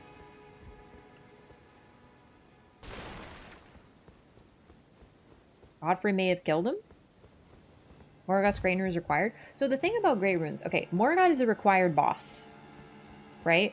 So because of that, we technically will always have his rune when we finish the game. So you could argue that it is required. But it's also possible that really you can barely get any Great Runes and still beat the game. Godric, Renala, not required. You do need to have 2 to enter Leyndell, because there's a block, so you can't get in otherwise. So technically, yes, you need some, but all of them are optional. The only reason some aren't is because they're, you know, linked to required bosses.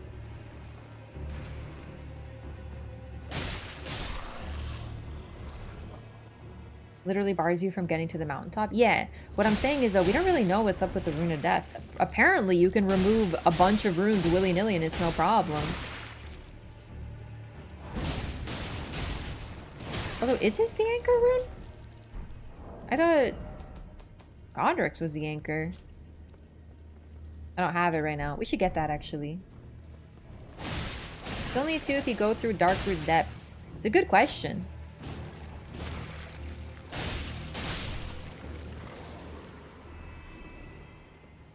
So, if we're doing, like, a theoretical run, is it possible to beat the game with only, like, Morgott's rune and... yeah, like, only Morgott's?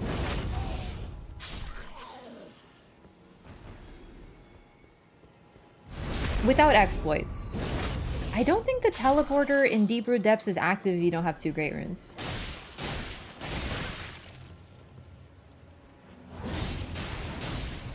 Morgott and Godfrey may have loved each other, they may still fight for their own cause. Yeah, that's what I'm saying. I think they fight, for sure.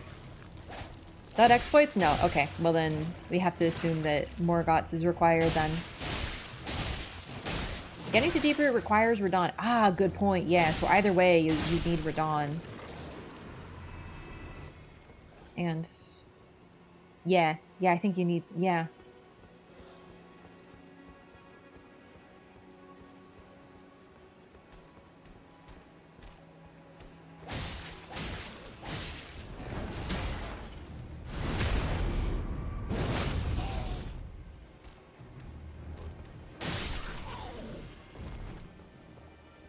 So you need Radahn, Godric, or Renala, Morgott, and then are there any other bosses that drop runes? Well, okay, Malekith with the Rune of Death, which you need.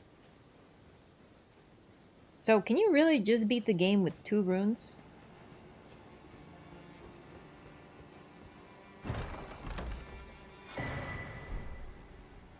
Deep root through the sewers? Yeah, but that's in Lanedell. We're talking about getting to Lanedell without 2 Great Runes.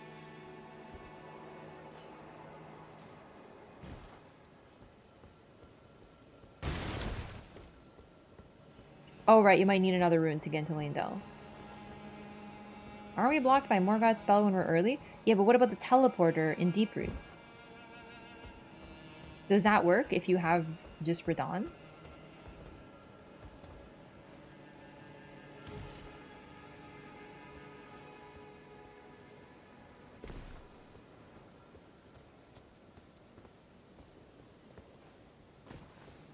Teleporter is literally not active without 2 runes. Okay, so basically you need 2 runes to enter Lanedell, then you need Morgoth, then you need Malekith. But those are all the runes you need to beat the game. So you can beat it with very few.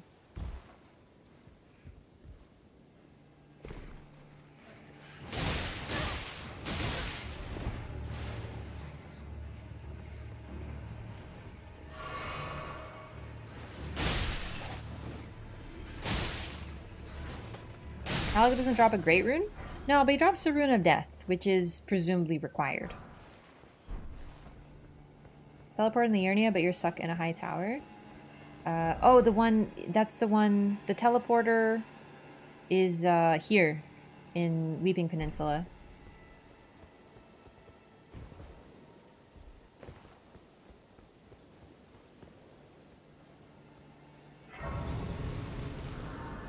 Last Mohg's imposter boss without Morgoth's rune?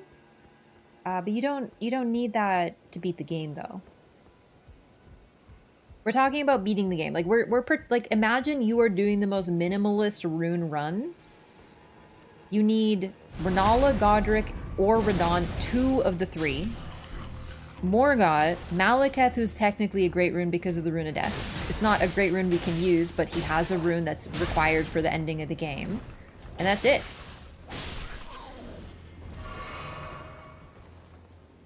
Shortcut get to Altus and you get to Lanedell. No. Lanedell is closed if you don't have 2 great runes. You like cannot get in. So unless you use an exploit. Exploits are not counted because we're talking about beating the game legit.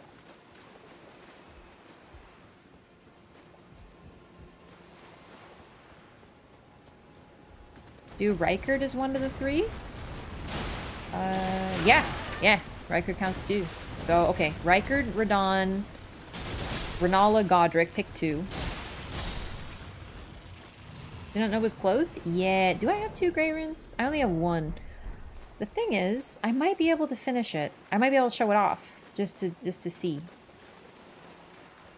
I want to show you guys what I'm talking about.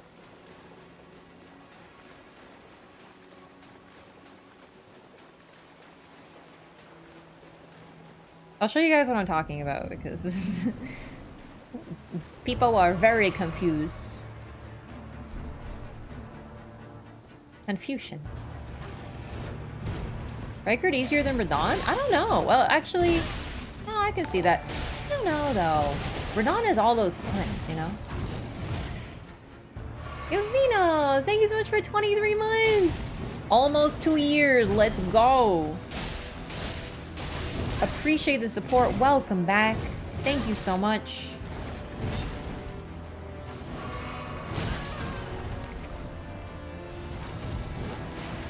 Level Radon is hell. The thing is, with all the summons, you can really divide his aggro. Like, he's not great or anything. Oh, shit. Chill. Okay, you know what? Chill.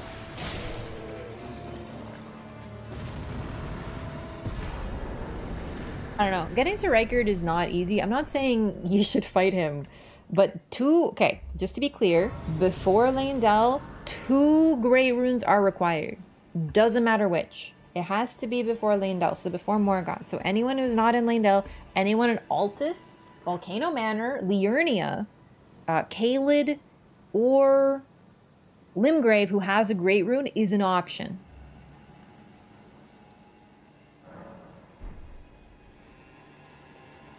Easiest main bosses in the game if you level up the Serpent Hunter.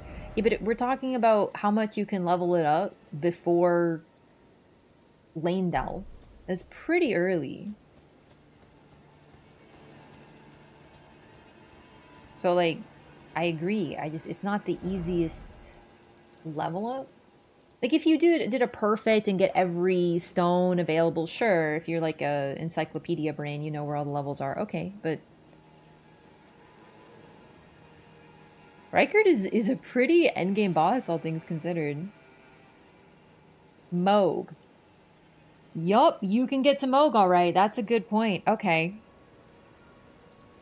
Chat, is there a reason I should not go to... Oh, shit, I forgot to get the thing at Altus. Hang on. Is there a reason I should not go to, Altus right now? Like, I'm trying to think about it. What moves if you go to Altus? Like, some NPC quest lines for sure. Radon. I don't think it's anything too important, though.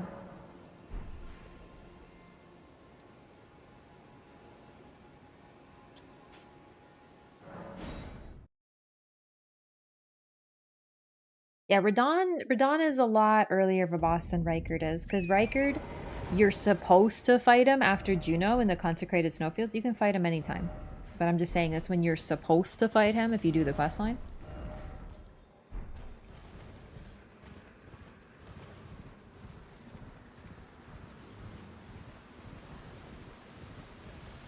Alexander Shard for your character? Yeah, Alexander's fine though. He's set up. We're gonna miss his encounter in Caelid, but like, it's fine. I'm not doing all encounters.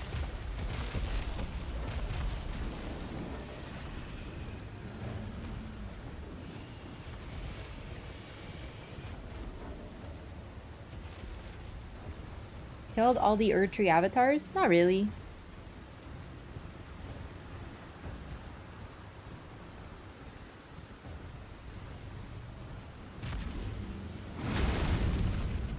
Roderick, Renala, Morgott, Radon, Rykard, Malekith, Moog, Melania?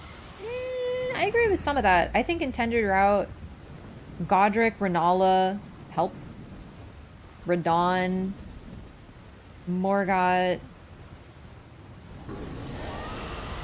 Rykard, Malekith, Moog, Melania. Yeah, so pretty much, I just think Radon's earlier than Morgott. Because the thing is about Radon, you're supposed to fight him as a festival.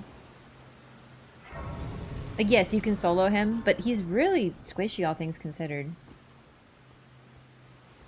I considered him way easier than Morgott.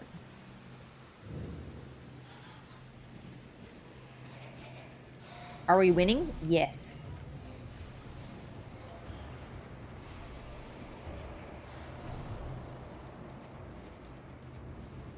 Both easy. They're both squishy. Morgott just never fucking stops attacking, and he's got the most insufferable moveset in the entire game.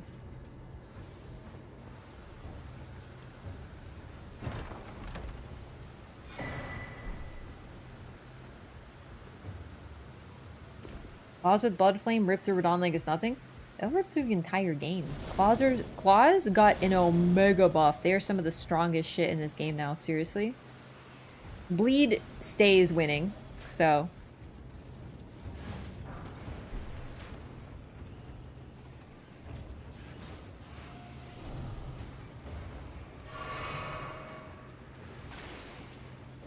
Considering half Adectus is in Dragon Barrow, Radon is intended to be before Morgott for sure. That's actually a good point, yeah. Once again, though, you can fight these in whatever order you want, right? It's just... I think Radon's earlier than Morgott for sure.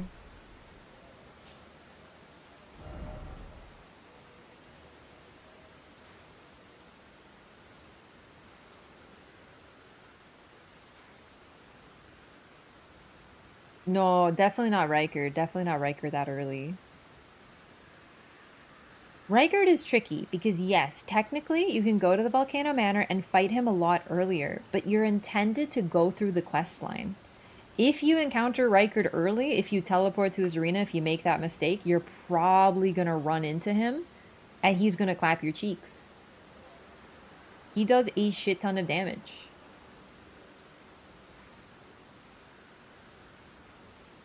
If anything, I think he's significantly tougher than the Volcano Manor, even being a gimmick fight. It's really his damage, I think, that's the big thing with him.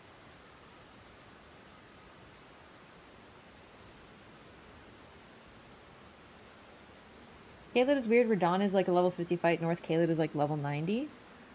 Yeah, yeah. North Caelid is a tougher area.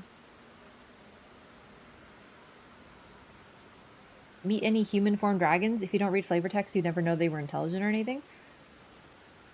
Yeah, but then... Actually, hang on. Here's the correct answer. How do you know we don't meet any human form dragons? Are you sure?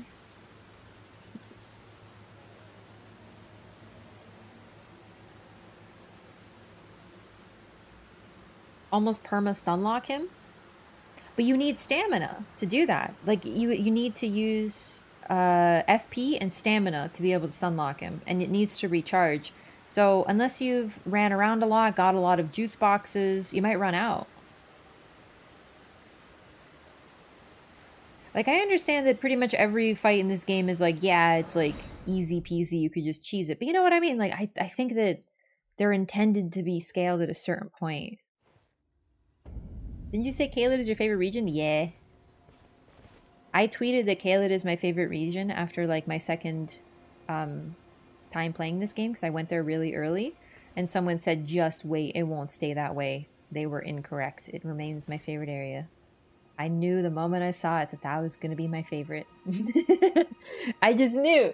Like, Shifra's really cool. Like, I love it. I like Noxtella and stuff, but nah, dog. Caelid. The seamster at your service, master. Ready to make adjustments to your People not remember how to think about the game objectively in the way it was likely designed to be progressed through. Yeah, because, like, honestly, by this argument, all the bosses are the same because, you know, hitless runners do them at level 1. Like, Lobos Jr., dude, he just beat the game. Miss Mika beat the game on a dance pad, you know? So maybe the intended way is a dance pad. Like, I understand that you can basically cheese Rykard and you can use this weapon on Radon and make him super easy. Like, I know what you're saying. I'm just saying that, like, from the game designer's perspective, they likely wanted you to slightly do it in this area. In this order, I mean. Go in, please. Technically, if you level up, you're just cheating. Something about Caelid reminded me about Bloodborne. Yeah, I think that's why I love it so much. It's so ominous. I find the music so relaxing, though, you know?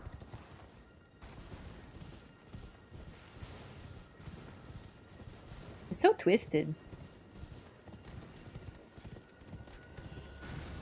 I truly find the Caelid music very comforting.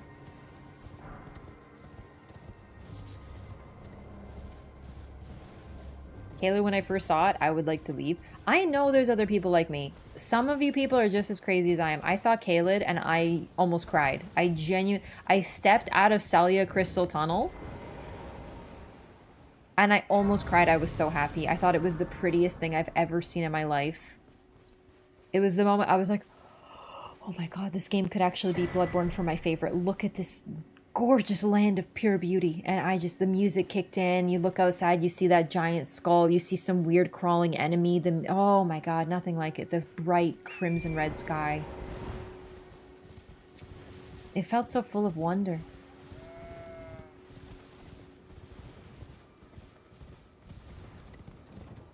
Love at first sight? Yeah. Yeah, I finally understood. Did it remind you of the Canada smoke? You know the Canada smoke came later in the timeline of reality. Roptamin. It's supposed to be the Blight Town of Elden Ring?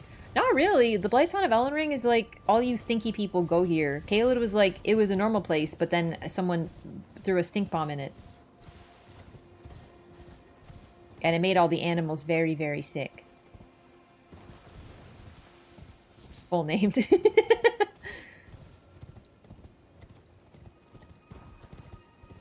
Exploring it didn't feel as cool as Liurnia or Consecrated Snowfield. Wait, you enjoyed exploring the Consecrated Snowfield? See, this is what I'm talking about. When I say I love Caelid, some people go, oh, what is wrong with you? When someone says they enjoyed the Consecrated Snowfield, I get it because I'm like, ugh, you liked it there? Are you okay?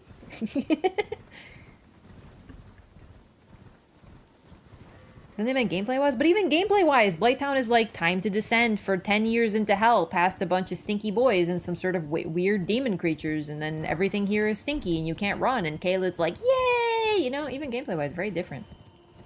Laker Rod is part of Caelid? No? No. Not really. They're pretty separate. Like, you could argue they have a link because of the Ionia thing, but like in terms of pretty much everything, they're really different. Yeah. Also, yeah, geographically as well. It's under Liurnia. It's literally right under here. You can see the bottom of this giant rock sinking.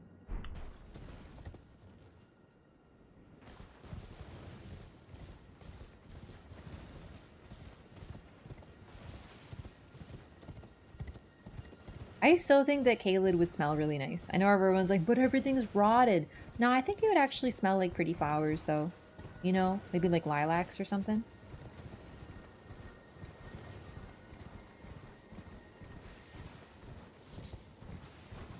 Altus Lanedale is my favorite area. Those are good, strong areas. I'd like Liurnia if the weather was better. I know, it's the clouds. It's always so cloudy. Like Catalina salad dressing? No, it wasn't. Didn't you read the lore? Excuse me? Melania bloomed and flowers bloom and flowers smell pretty, therefore ergo. Yes, I said ergo. It would smell nice. Counterpoint, Raph, did you know that some flowers actually smell really bad? Not all flowers smell good, actually. Yeah, but Melania smells good. So her flower would smell good.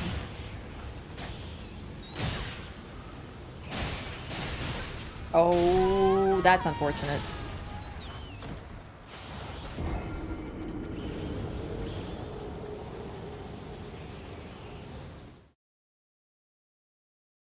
Caelid would smell decadent, like Venice in the Renaissance. Yeah, what if it smells spicy?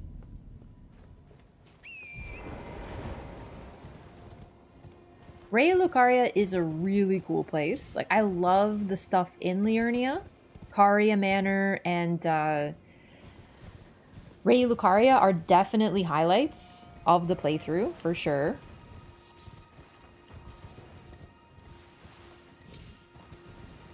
And unfortunately, Caelid, you know, Radon lives there, so like he kind of, Radon. So that kind of does ruin it. But even Radon can't ruin Caelid for me, you know?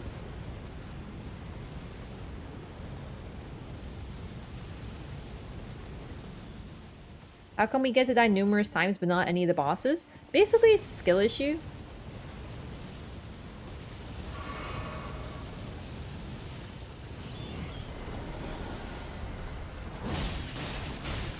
It's like a lore thing. We're just cooler than everyone else, so we die more, and we just get to, like, live, bitch, you know?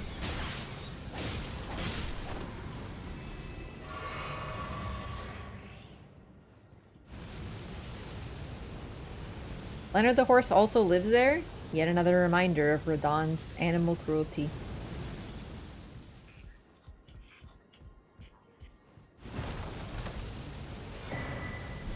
Basically, though, it's a game. Number one, so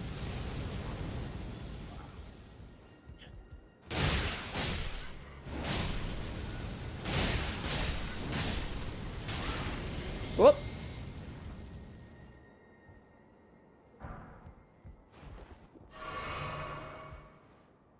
Like, if it were a movie, the Tarnish would never die.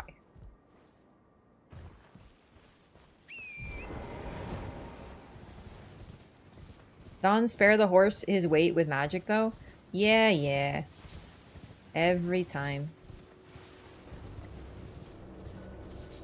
The Radon apologists, the animal abuser apologists come out just to defend their boy Radon. Listen, that man, I'm telling you, if he really cared about his horse, he would have let it go. Because you know what? They do not tell you that Leonard liked Radon. They don't say, and Leonard just loved Radon and was with him all the time and just loved being in combat, even though he's a cute little guy.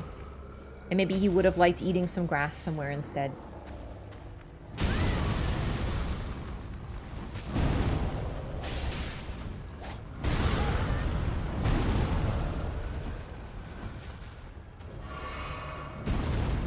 Someone's going to make a terrible movie? Yeah, for sure, but I just mean, like, if it were a movie, like, we just wouldn't die, probably. It would be like an anime, you know, where the protagonist is getting their ass beat, but then in the end they pull out the power of runes instead of the power of friendship. My mad shit for someone in comment range to BH. You see? See, the average Radon fan immediately resorts to threats of violence. How dare you call me an animal abuser? I'm gonna abuse you! Okay. That's an interesting defense.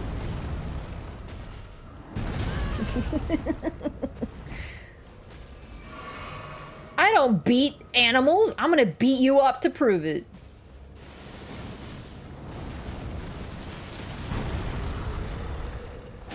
Ooh, a little bit of a Monster Hunter moment there. This is why bears? Mm-hmm, bears.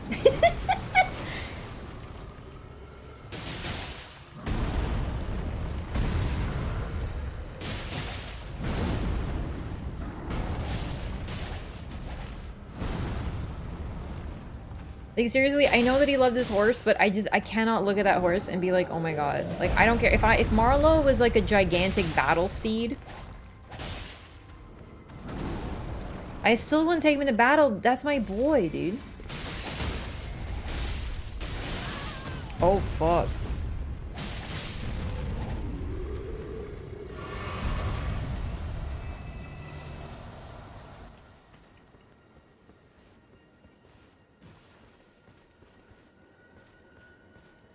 I don't have erudition. Do I?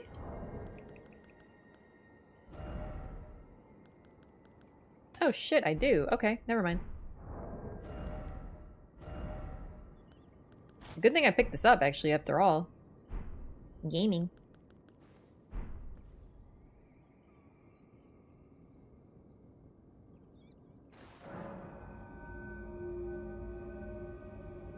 Shiny head. Straight up looking like an assassin, especially now that I have this killer hat on.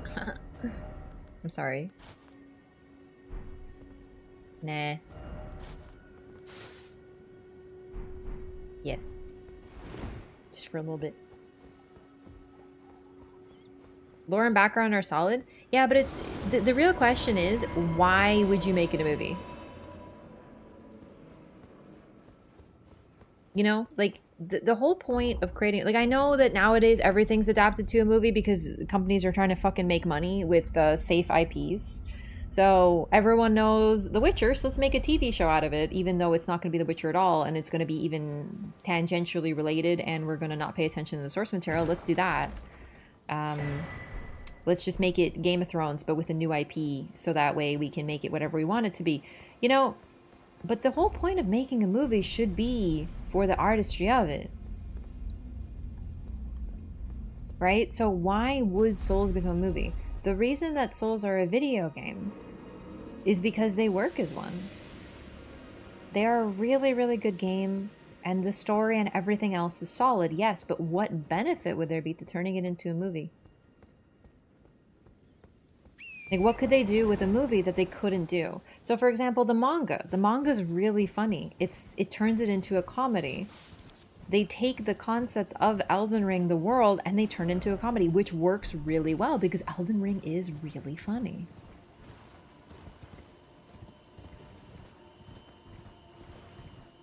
It has a very comedic core. And they just turn that up to 11 and make it very absurd.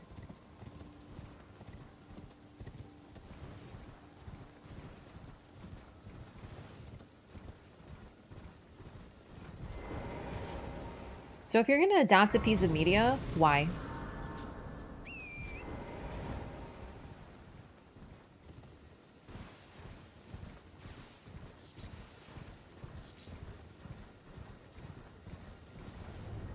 There's a manga, Elden Ring? It is, it's a manga. It's very funny though. Like I said, it's basically a comedy manga, so just like expect that. I keep saying the lore of Souls games would make better shows/movies than the games themselves. Admit it, you want to see the fall of the Healing Church or Marika's rise to power as prestige TV. Yeah, I mean, the idea of turning the background, like for example, the story trailer that we received, turning that into a movie, yeah, that's a great idea. We don't play it, but just being like, hey, this is the Tarnished that you play as, now they're a movie, like why? There's literally no reason. Because I think there's a good story to be told here, but why a movie, you know? Because you're right, yeah. But why specifically a movie? Because if you're going to use that particular format, what is the benefit? Using your artistic medium to its greatest potential is very important. So for example, the Lord of the Rings movies, they're really good and they make changes from the book. Some of those things work better in a book and some of the details work better as a movie.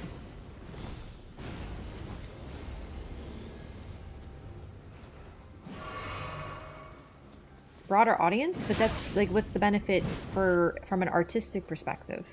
Having more people into a fandom does not make good art. Oh shit, thought I could get backstab there.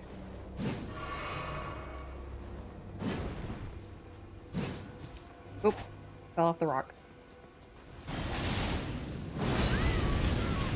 Gatherer follows Alexander the Pot if it's funny? No, not at all. It just follows the Tarnished and Melina on their journey. It's just everything's really funny. A show would have to capitalize on it more than grow it. Yeah, like, Miyazaki mostly actually seems to get this because he talks about it. Potentially introducing more people to the original. But why? Like, what is the benefit of that? You guys are not thinking about it correctly. You're thinking about it as like, well, they'd have more fans so they'd make money and more people would play the game and it'd be more money and like they'd be more popular. But like Miyazaki, truly, the reason these games are so damn good is because he's an artist and he knows how to use his actual potential. He knows how to use a video game. Look at Durasane, the video game he made for like Bloodborne, sorry, not Bloodborne, FromSoft made for PlayStation, the VR game. They made a PlayStation VR game. And basically, he uses the weaknesses of VR and turns them into his strength. The gameplay of the game, basically, you exist outside of time. You are a fairy. So for you, everything around you is frozen. So when you're playing the game, nothing moves. You cannot interact with anything directly because that's how VR works. You can't really, the technology isn't there for everything to happen in real time. So he turned that into a game concept.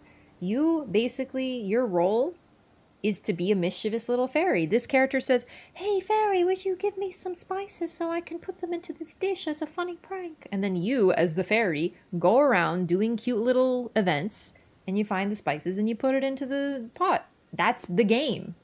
And it turns out to have a little bit more going on to it than you think. But the point is that he took the weaknesses of VR and turned it into a feature of the game. That is the whole point of making games. He actually realizes that.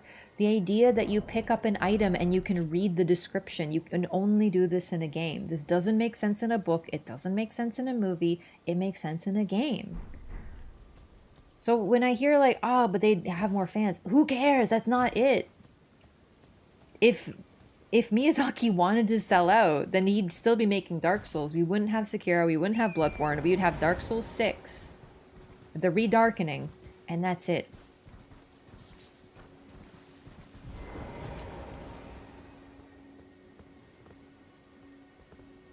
You gotta use the art's actual strengths. And the thing is, Miyazaki actually does give a shit about that. Oops. Yeah, unfortunately, Vike is going to be quite a challenge for me at this time. He's a strong boy using a very strong weapon. Oh, nailed it this time.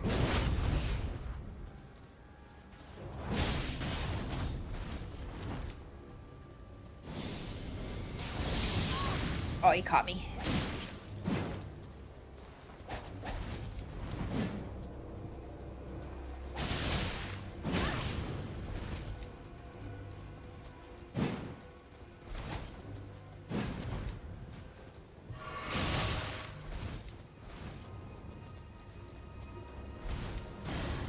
I did not expect that to be a backstab, but okay.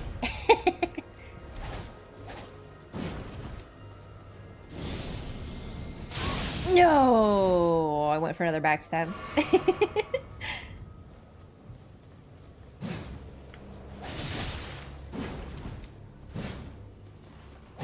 Oh, I walked into that one. Gotta be careful of frenzy buildup.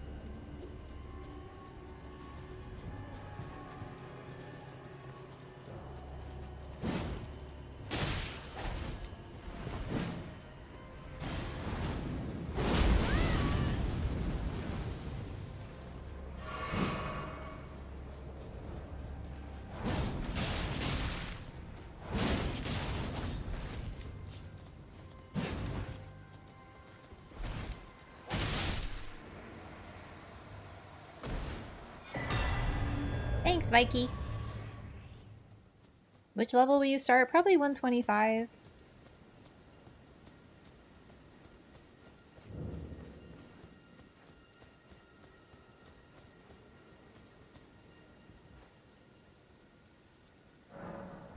People can struggle to write. Yeah, I mean, writing is like really hard. I respect the writing. We always talk about Game of Thrones and stuff, but it's not the first time I talked about it, but like, there is a distinct chance that as bad as it was, Game of Thrones ended, dog. It's the show. Seem to be really good at fighting the Vike moveset. Wonder why. Could it be that I encounter a lot of Vikes? They're really not that good. Like, they're strong, don't get me wrong. Like, Vike has a really powerful moveset, but it's just like... Once you know what it does, you kind of know how to deal with it a little bit.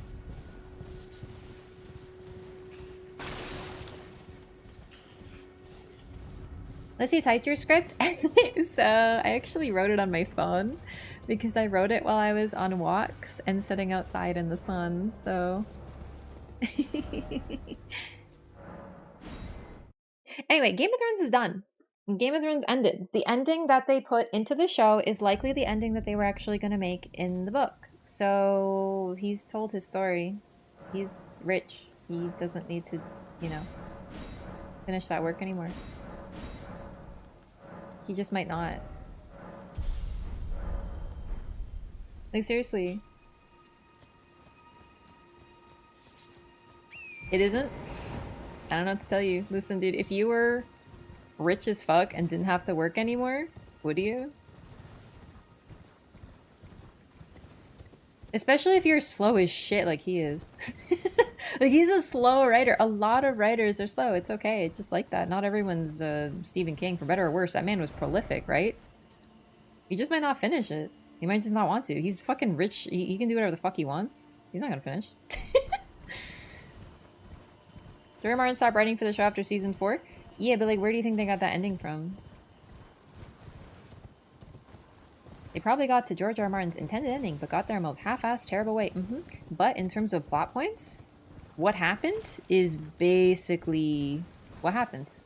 Out there, no, disagree. It's possible. But like, cocaine is prolific? Cocaine is very prolific. That's a good point. No, you're right. You're correct about that one.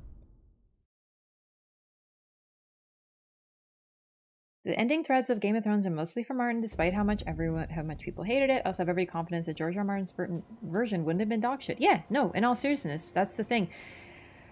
Once upon a time, there was a guy. His name was, or hang on, whose story do I want to tell? Let's tell Ronnie's story. Once upon a time, there was a girl, and she was a princess. She was like a moon princess. Her name was Ronnie, and she like learned all about like moon magic. And then she sat in her chair for 10 years and napped a lot. Oh, and she kind of like killed her half brother or something. And then she, you know, I don't know, just like sat in a chair, and she had some friends, and she has a pet dog. The end. Congratulations, I just told Ronnie's story. I just told it like it was shit. But it's the same story. It's all about how you tell it. I'm not saying that the ending as it was is exactly how it would be, but I just... If I were Martin, I would just be like, good. I'm just gonna like enjoy my money and not work.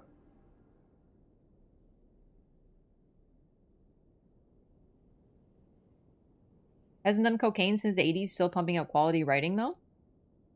I do like Stephen King. He's got some weird shit in his books. He just writes a lot. He wrote so much that his publishers were like, we're gonna publish this under a pen name because we don't want to lower the name quality by making people know that you write this fast.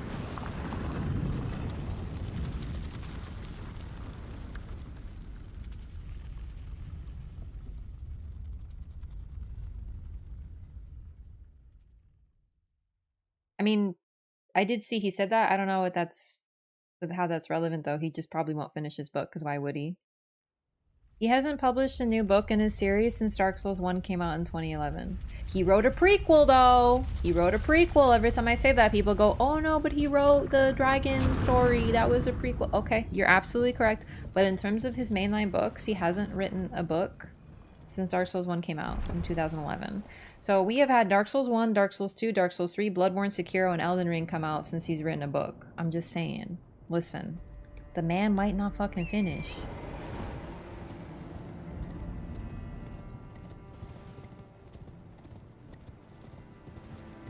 He may simply not.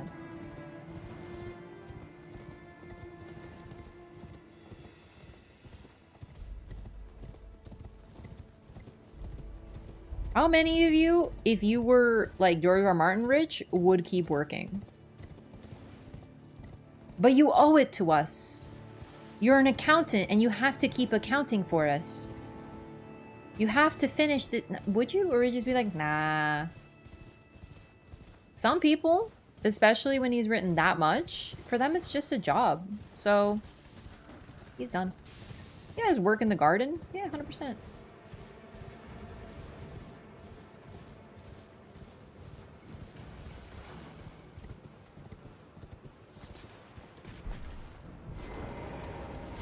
Are you good, brother? He was gonna sit back down. That's how I felt about what the show did to my story. I feel like he's busy counting his Benjamins and he does not care. Like, seriously? Because the thing is, if he was writing for the art of it, then he probably would have made a little bit more progress is all. Absolutely, there are some artists and creators who they want to create for the sake of creating. It's like a burning urge. They want to create works, no matter how much they have done. They want to create more. But for some, it's just work, dude. Really, there's no shame about it.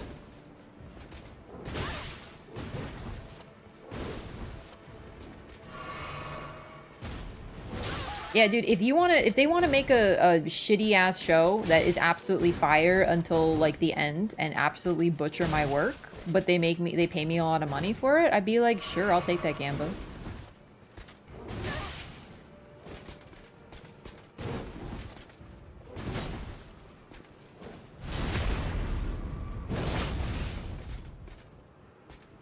You just lost the passion.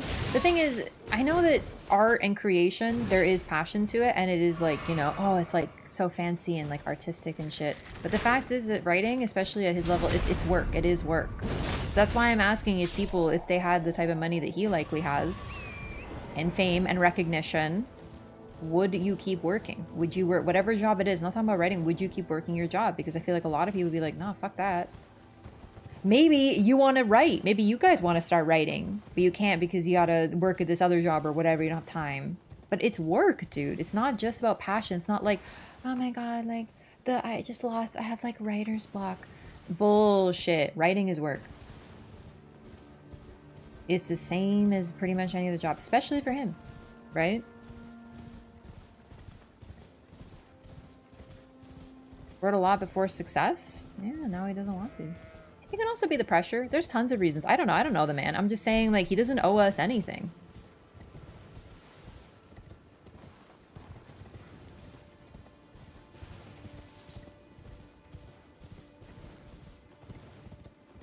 Regardless of people want me to continue. Yeah, you know how a lot of people when I talk about this, they get really angry. They're like, but he owes it. He has to finish because like we don't know the ending. We don't know. He does. He doesn't have that. You know that like, oh my god, what's gonna happen next? He doesn't have that. It's all up here. So he has absolutely none of that like, oh, I wonder what happens. Cliffhangerness in his head. He's fine. Wrote a book that never tried publishing? Yeah, you should try self-publishing instead. Just self-publish, dude. Publishing houses are dead. Doesn't give a fuck about his audience, but he also shouldn't. Like, genuinely? You, as a reader, do not own the writer. Obviously, it'd be great if he kept writing, but you don't own, or own him, I mean.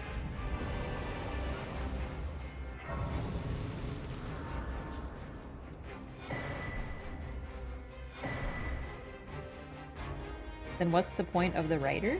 Are you saying that because you cannot strap him down and force him to write for you, he shouldn't... What? I don't understand.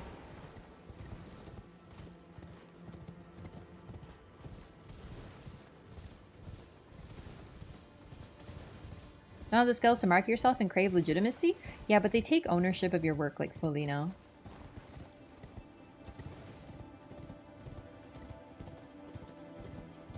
Rothfuss situation? I don't know whom's that is.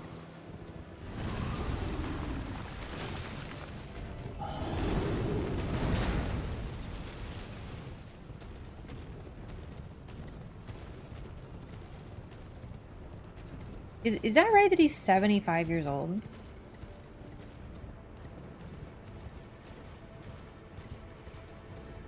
If there's no one to care... Hang on, are you saying that work is not more valid because it's more popular?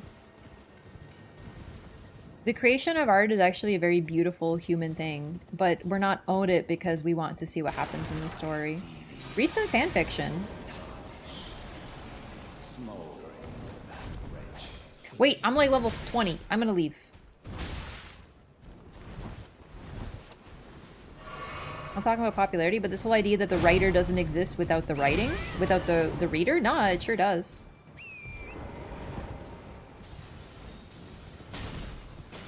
Owning the writer? Damn, King already wrote one about that. Yeah, Misery, right? Where the writer gets kidnapped.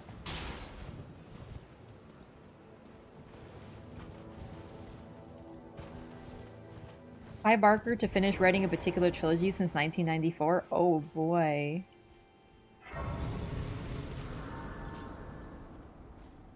Honestly, if you asked him, I'm sure he's like, yeah, I definitely want to finish. But it's just the process of sitting down and getting words onto the page. You know. Yeah, for sure. I want to write. Yeah, I'll write that book. We'll get it done. I'm working on it right now. Also, dude, imagine how annoying it would be that you're just like a 75-year-old man who posts a picture. Like, I don't know what he tweets. I'm assuming food. Listen, I'm not trying to typecast a man, but I know he enjoys his food description, so I'm just guessing he enjoys his food. What if you post a picture of your meal and you're like, I had this really good chicken today, and then all your replies are just, when are you writing? Why are you eating instead of writing? You should be writing. Why are you writing? Write instead. No, I don't care about this. Where is book? Where is book? The man is probably sick of it. Literally a man can't even talk about his day without someone being like, excuse me, there was like 24 hours in this day? And you spent 6 of them meandering when you could have been instead chained to your desk and writing?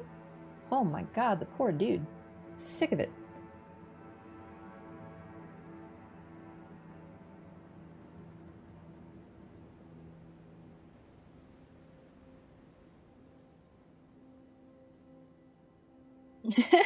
Yeah.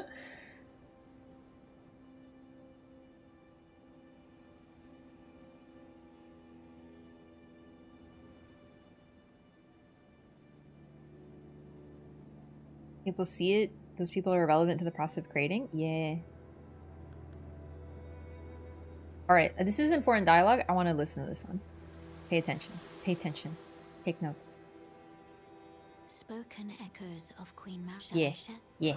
In Marika's own words. Hear me, demigods. My children beloved. Beloved. Make of thyselves that which ye desire. The first line everyone always forgets. She literally says that she loves her kids, and everyone's like, nope. To become aught at all. It's Mikola. Shut the fuck up, chat. Amounting only to sacrifices. So you agree that Mikola is Marika then?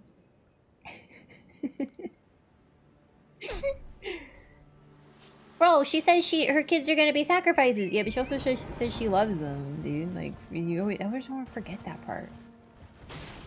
No, Mikola is Melina? Oh boy. At this point, man, if every girl is actually Mikola, we're gonna run out of girls. We're gonna run out of characters, man. Ronnie, that's Mikola. Melina, that's Mikola. Marika, sorry, Mikola, actually. Is this like the anti-horny squad? You can't be horny for Marika because that's actually Mikola. Millicent's Melania? No, silly. Melania is actually Mikola. Do not horny the child.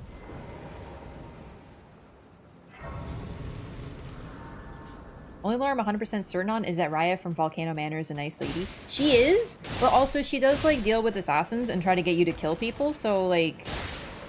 I think we might need to question that one again, huh?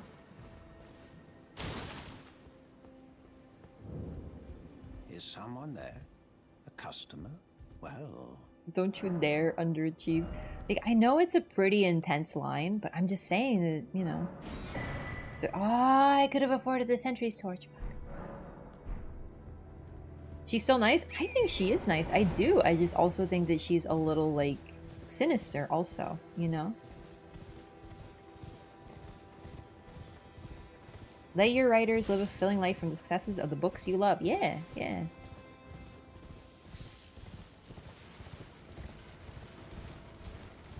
Like, I am neutral in this sense. I'm just saying that if we get another Song of Ice and Fire book, I'm not going to read it because I haven't read the other ones. So I have no skin in this game.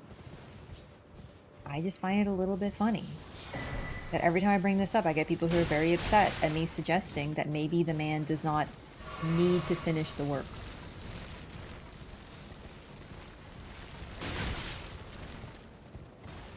Deathbird here at night, there sure is. It drops the twin bird shield that I always forget what it's called.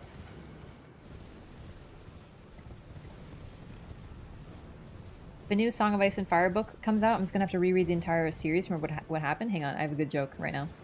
Oh, it's okay. You don't have to read the books. You can just watch the show, Game of Thrones. In fact, you don't need to read them at all. The show has the ending.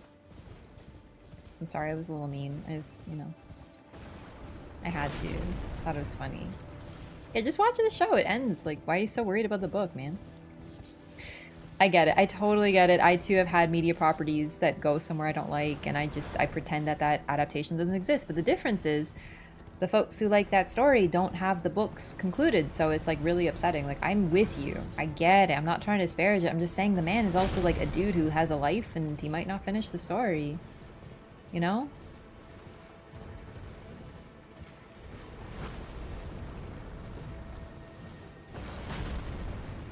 I actually totally forgot that Pedro Pascal's in that show, too. I was really upset when that whole thing happened with him. Very detailed diarrhea scene. Yeah, you know, Witcher is something similar, but it's not as bad. At least. Oh god, no, I'm not fighting you. I'm level 33. This is not... no.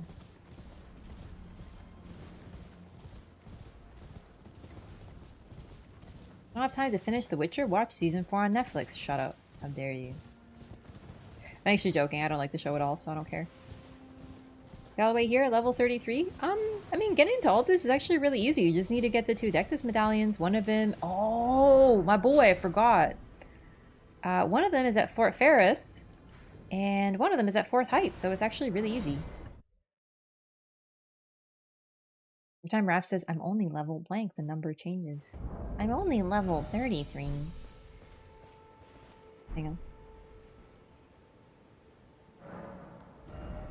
Ah, I can't get a level. What happened with Pedro? Not the guy, not the guy. The character in the show. Sorry, he's fine. He's fine. I just meant his character in the show. Sag. I feel like I'm doing fine, and then I run into, like, a tree sentinel, and I'm like, oh, maybe not. Wait a second. Fuck. I just realized I have to kill the tree sentinel if I want to do this, huh? Well done. I knew I was out. Octopus now? No, I'm talking about Pedro Pascal. He's from Dorne in the show. What's that look? Well, under the even the which is why just you. Would you like? I see bright. Enter, and who knows? What say you? Sure. Very well. I knew. I shall hold. I see. What if pledging your service has a big consequence in the DLC? Like, what if you try to meet Mikola and you're like, oh my god, Mikola, I've waited so long for you, and then he just goes, he looks in your eyes, he's like, oh, you're already sworn your allegiance to Kenneth Haight, haven't you? And then it turns out you can't be Mikola's friend anymore. Yeah, he was Oberyn Martell. I do love the name Oberyn. It's like Oberon, the fairy from Shakespeare. Haven't even pledged him. This is outrageously out of order. Oh, don't ask what happened with my Yura questline in my first playthrough. I promise you, you can do this game in the most jacked up fucking order. It does not matter.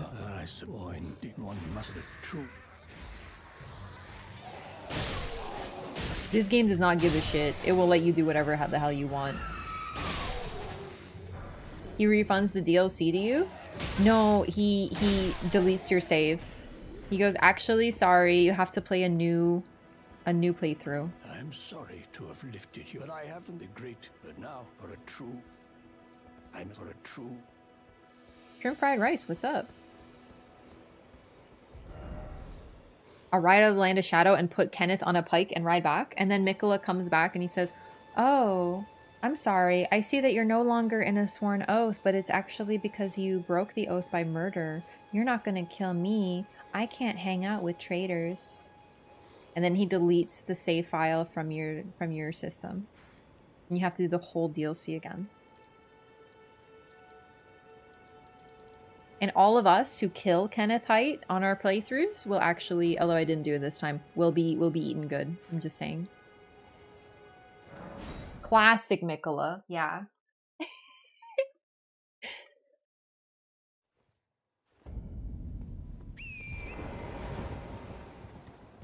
Now that I think about Yura, I think I did leave him way back in Lingrave. I forgot.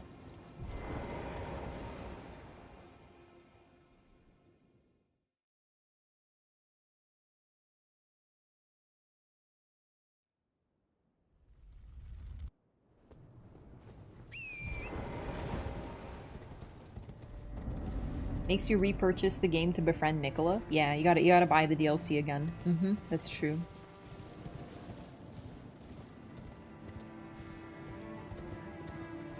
How dare you talk to an enemy of an NPC? Ah, serious flashbacks. Dark Souls 3. Mikola Shabriri? No, silly. Shabriri's a boy. Mikola can only be girls. Because of reasons. So, Melina and Ronnie and Marika and Melania. And... are there any other girls in this game? I feel like that's all of them. Did I say Melina already?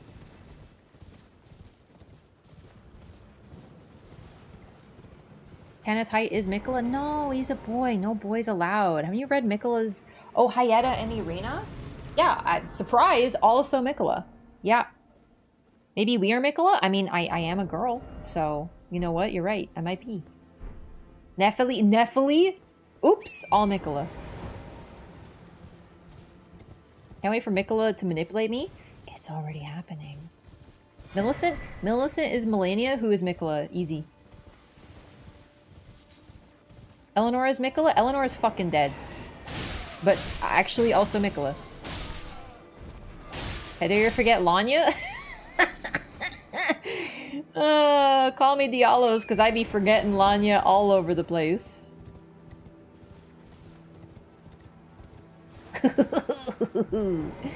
Mikola's Glow My Queen. Mikola is a Glow My Queen, Zilly.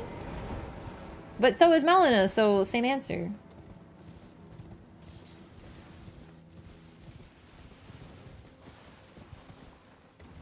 Thea, also Mikola. Vox Mom, dead. So, I guess also Mikola, but like before?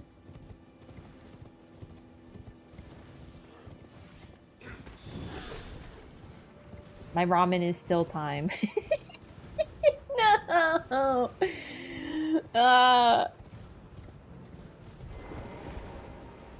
Where's my bonfire?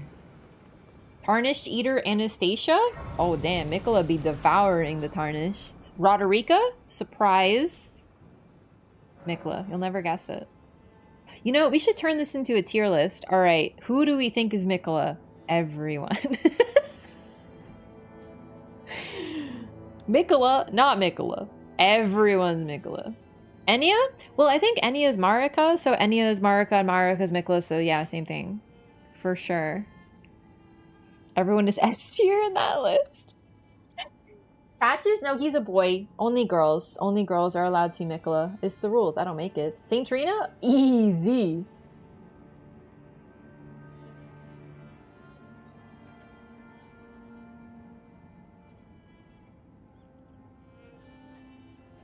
Alright, give me 1 second. Just gonna use the restroom. I'll be right back, okay?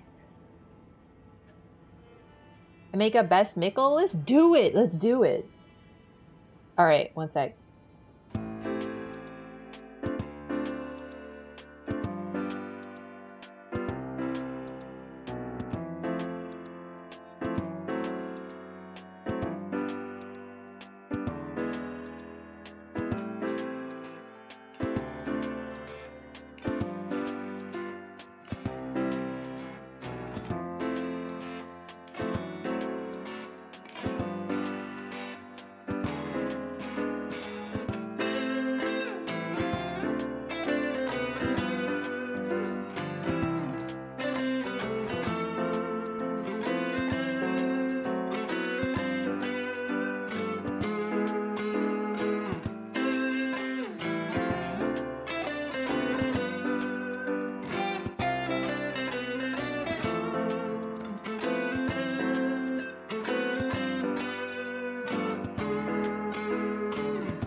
Okay, hello. I'm back. You know, I just realized I'm probably gonna get muled at some point in this build, so we'll be able to continue, but I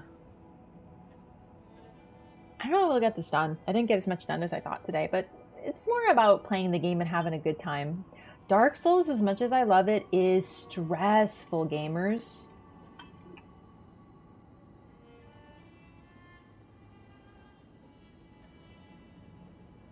Okay, like in a good way. Like I like it very much, but you know, stressful. Your face is Mikola? So you look like a 10-year-old child, huh?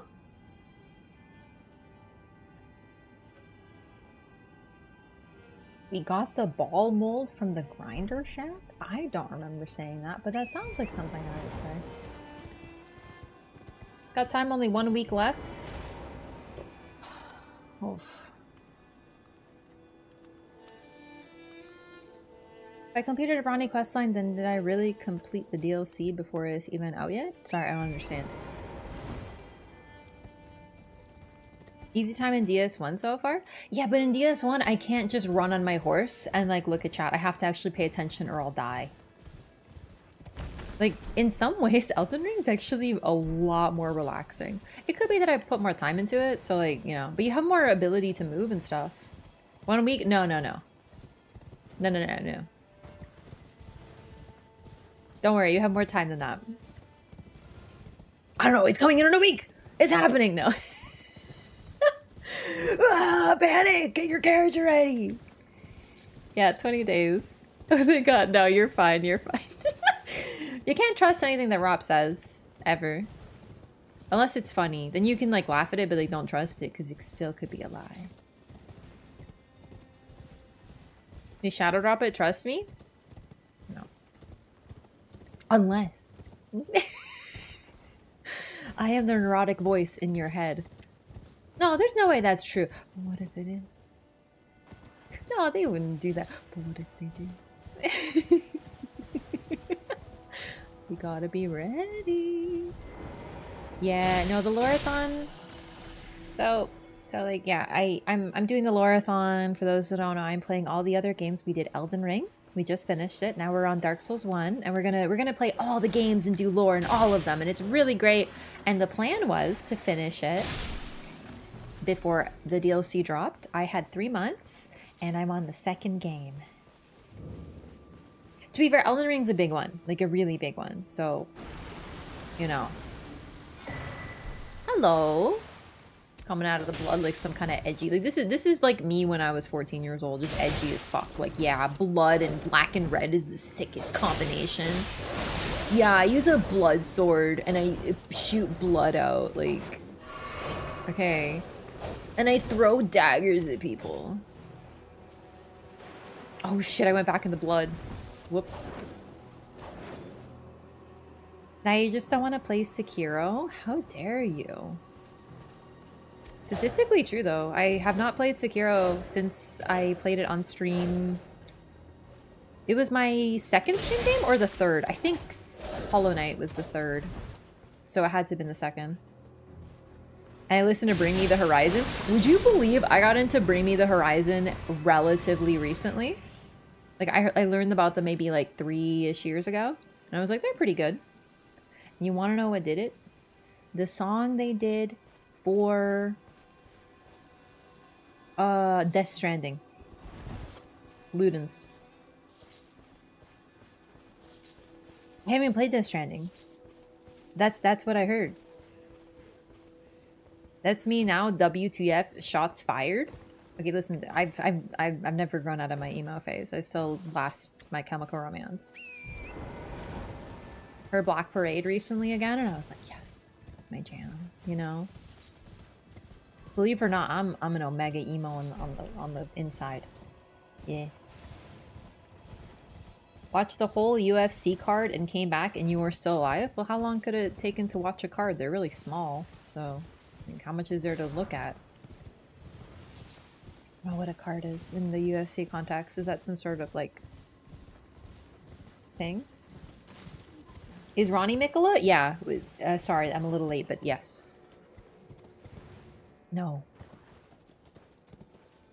Every girl is just Mikola is what we decided. The reason that I say girls only is because...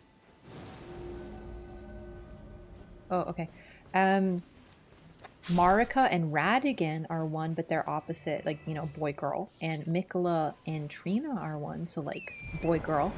So I think that, like, all the boys can't be Mikola. But unless they're blonde, I will add an asterisk. If they're blonde, and a child, like if they're a blonde kid, there's a chance they're Mikola, so be careful.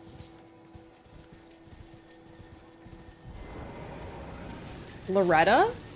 Yeah, there was this absurd rumor that she was an Albinaric, but it turns out she's actually Mikola. That was how Mikola got the secrets of Karya.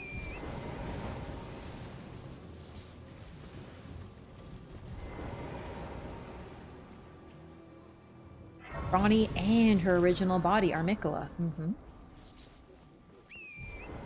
Wait, even the giant sister? Also Mikola. The young yet towering sister.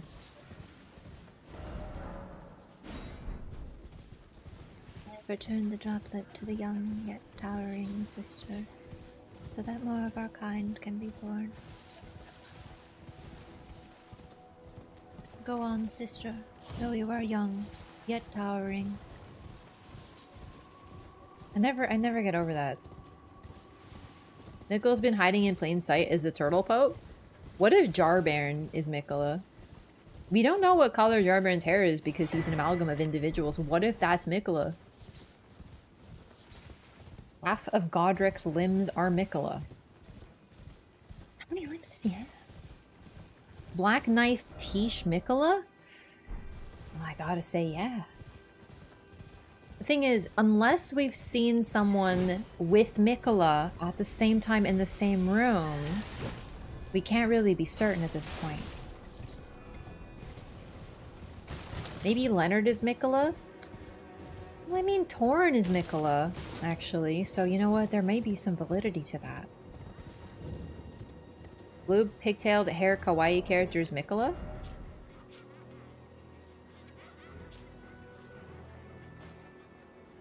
It's purple. I know you're probably talking about your character, I just want to do a bit.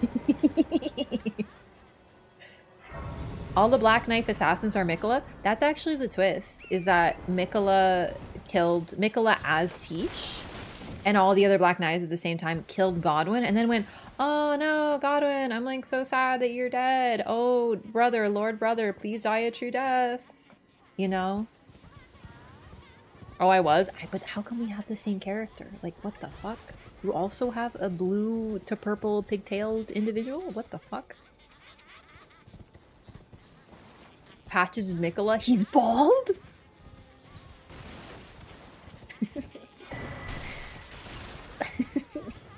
Then again, it would be a lot easier for a bald dude to put on a wig, right? Because you don't have to cover your own hair. You just put on a ball cap so the wig stays, and then you put on the wig. Oh my god, what if Patches is Mikola?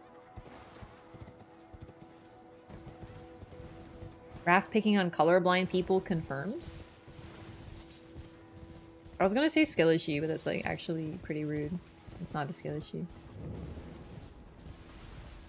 Is Northern Lion Mikola? Yes.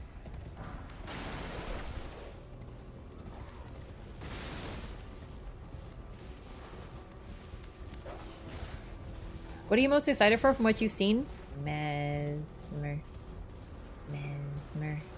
Mesmer. 18 inches of Mesmer. Mesmer. You know, normal people things.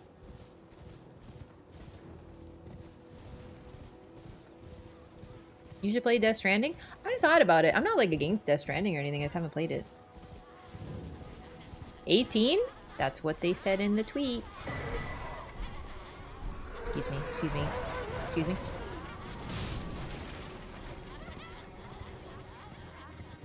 Oh, and the purple butterfly spell. Yes, thank you for reminding me. I forgot.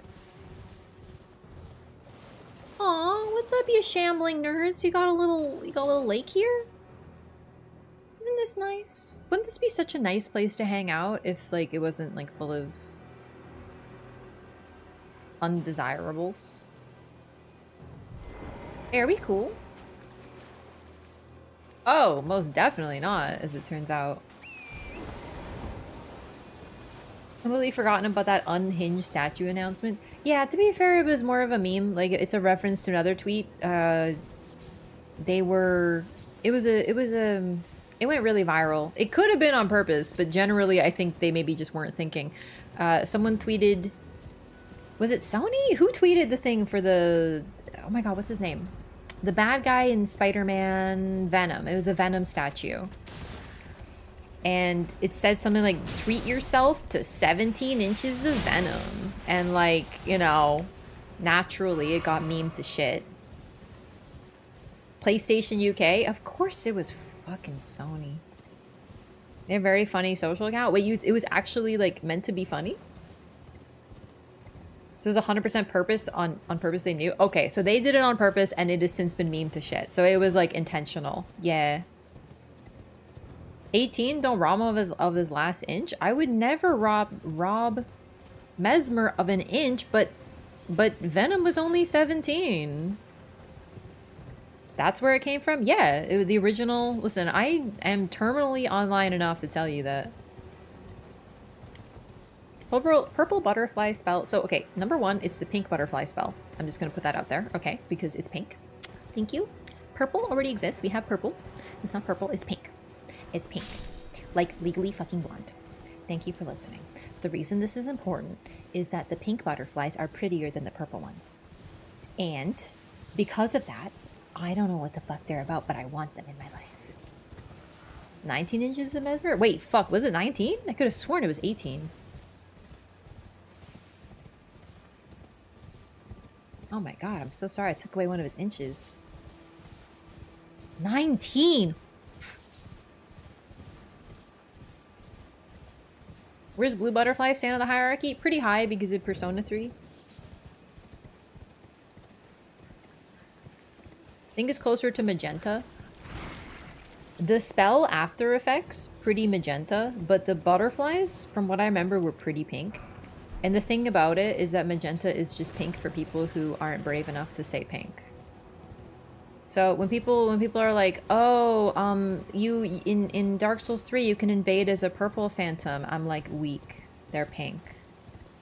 And they go, well, no, actually, it's not pink. It's if anything, it's like a magenta. And I'm like, magenta's pink, bitch. Every time I tell you. It's the coward's pink. I'm sorry to the magenta fans. I too enjoy magenta, but I'm braver, so I just say it's pink, dog. It's like when you say, like, wow, that's such a nice blue shirt, and someone goes, actually, it's cerulean. Like, you're either that person, or the person who's too cowardly to say pink, like Pickling, you know? Lady Butterfly build? Yes, I actually would maybe like to kick people in the face. This is the cat-eared queen. Cerulean sounds cool, though. It does. It does. But it's just, you know, when people are like, oh, this shade of periwinkle doesn't necessarily match. Like, periwinkle, like, really, dude? Relax.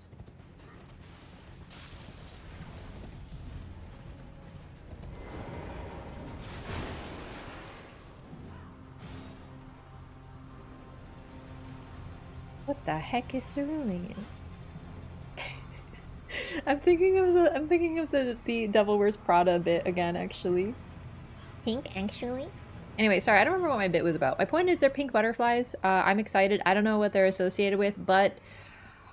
Well, I was thinking Melania, but not directly Melania. It's just, I mean, I can't believe I forgot about it, but there's pink butterflies above Melania's arena, so maybe they're associated with her. Or...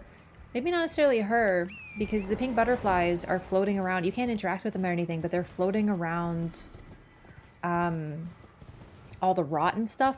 But, and this is the big part, the spell that is cast when you use the butterfly spell looks and sounds exactly like Nebula. They reused the model, but they made it like pink instead of its usual hue.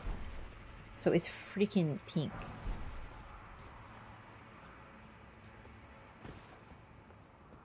Actually, it's iridescent blushing rose with a tiny bit of lilac. Oh, joke's on you. Those are my favorite colors.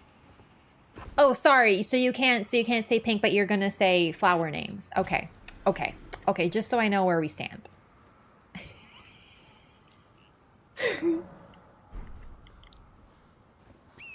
So we can't say pink, but we'll talk about flowers all day. All right. Okay. Blushing rose. What kind of rose blushes? They don't have fucking veins. Lion-ass, stupid flower. You're not blushing. You don't even have blood. You don't even have cheeks. Sorry, it's getting to that time of night. You know? Where does fuchsia rank?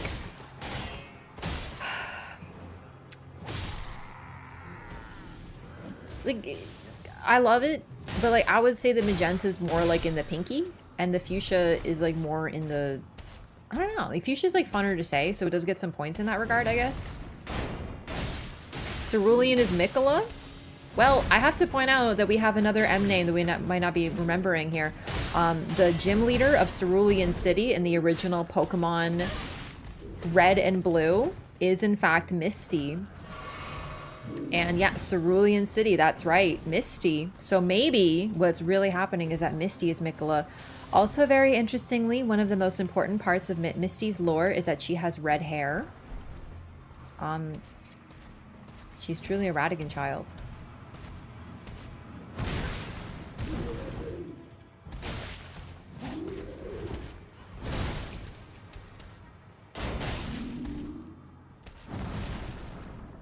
Game Freak was in on it. Holy shit. I know.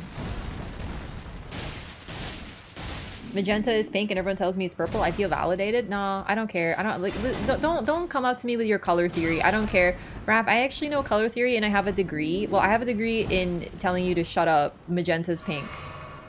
According to color theory, this is fucking meat, okay? It's pink. It's just people are scared of the color pink or for some reason. Nah, dude, it's pink. What does it say? Sorry, I forgot, actually. Rainbow stones lead the way to riches. Oh, right! Check this out. You want to see something? So you know how there's like a bunch of lights? Any FromSoft gamer knows this means that Patches is around. Just don't even worry about it. That means Patches is here. But what I actually didn't know until fairly recently, all things considered, is that Patches is actually here. Hang on, where that hoe at? Oh, wait. Hang on. Patches. There you are, you bald bastard. He's right here. Oh, hello. Yes. Strange place for a chance encounter, huh? Well, I thought I could use a rest. Don't mind me. Go about your business. Right, over there. See that? Something shimmering. I swear. Magenta may be considered a purple, however, it is a distinct primary hue and used to refer to the red end, where its appearance is often mistaken for pink. So you're saying that it's more red, so it's pink. So you're saying it's pink. So it's pink then. Excellent, thank you. Hey, what's up, Frog? No, I'm saying it's Mikola? Well, as long as Magenta starts with an M, so I guess we're freaking correct. Could you imagine if that was the argument? Well, actually, Raph, you see, Magenta starts with an M, and it's going to be Mikola's butterfly.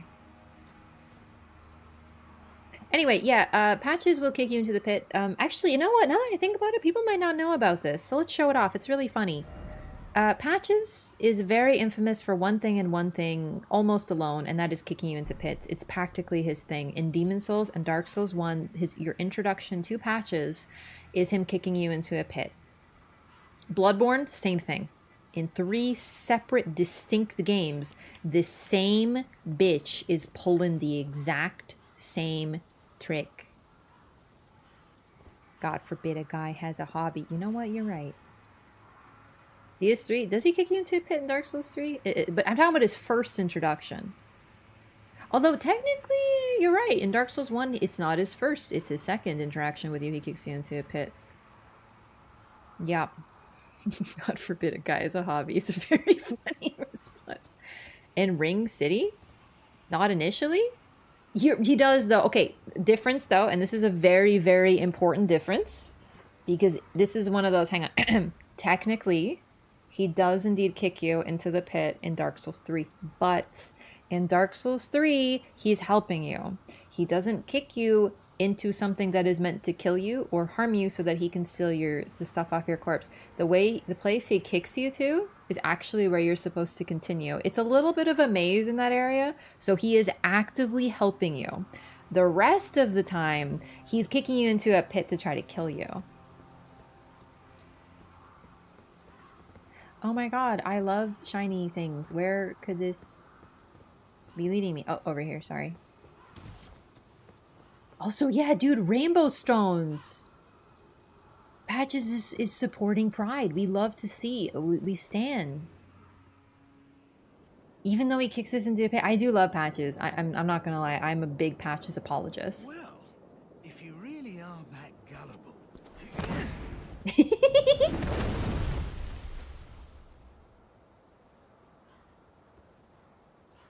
He really does help you here, though. Then stay away from the Volcano Manor. DS3 2, he steals Sigurd's armor and kicks you. So, in the Sigurd's armor, does he kick you? I just remember him standing on the bridge, and then you cross the bridge, and he pulls the lever, and the bridge sinks. And you're like, what the fuck? You just see him standing there.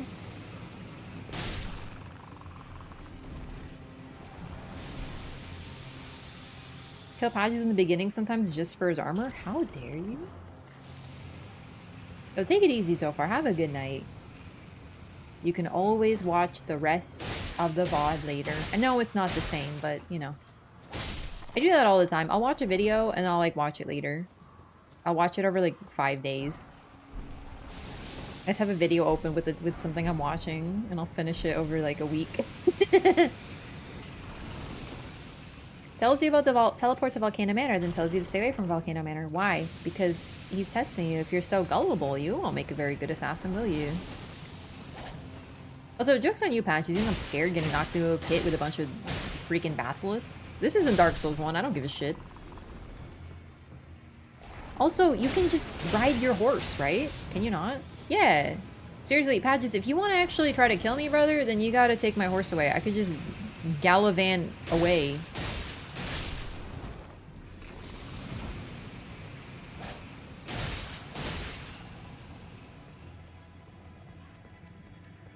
Tells you about the teleport to the base of the Erd Tree, which happens to be near Mount Gelmir. No, he's definitely trying to get you to Volcano Manor. Like, guaranteed. It's just... He's not... He's kind of a weird one. He can't really resist the troll instincts. So, the reason he tells you about that teleport, he is trying to get you to the Volcano Manor. He is. But the thing is that he knows you're trying to get to the Erd Tree. He's not saying, hey, you know, there's some assassins over here. And oh, actually, now I think about it, shit, I forgot about Raya. She should still be there. 1 second. He knows what you want, and he's telling you what you want to hear, but really he's trying to get you to Volcano Manor. But he's also fucking with you. Seriously, I'm not gonna lie, I'm not gonna kick anyone to a pit. But if I said, hey, there's some treasure down there over by the edge, and they went over, and I stared at their ass just leaning over, if I were Patches, I too would kick it, you know? I'm not saying I would, I'm just saying that if I were him, like, I would consider it, because it'd be funny. I'm also not above kicking people into pits in video games. I've definitely done it before. It's really funny. One of my favorite PvP moments is actually I invaded this guy and he was looking over the cliff and he was like dropping something to test how high the drop was. It was a very early invasion. And I literally just walked up behind him, stabbed him in the back, and he didn't die, but because I did a backstab, he fell into the pit and I just watched him descend all the way down and die at the bottom, and I laughed and I laughed and I laughed. And I gotta tell you, I understand why Patches does what he does. It's really funny.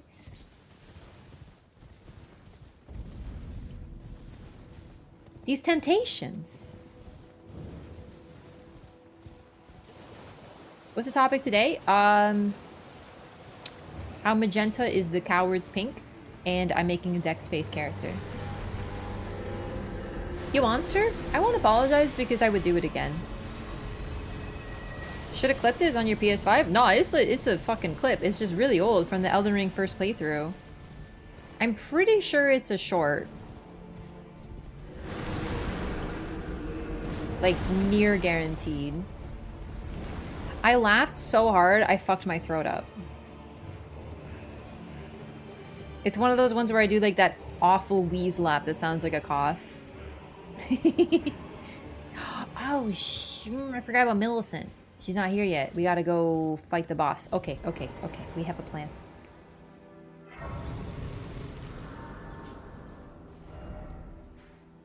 I gotta find the one I'm talking about because it really is one of my favorites.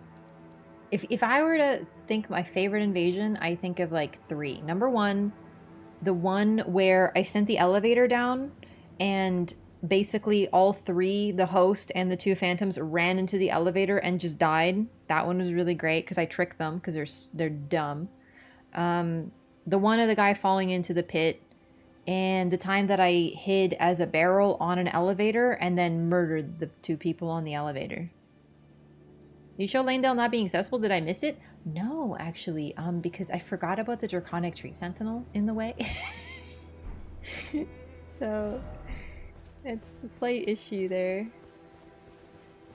This guy, the thing is, I have to defeat him to show that off, and I don't know if I'm gonna be able to do that.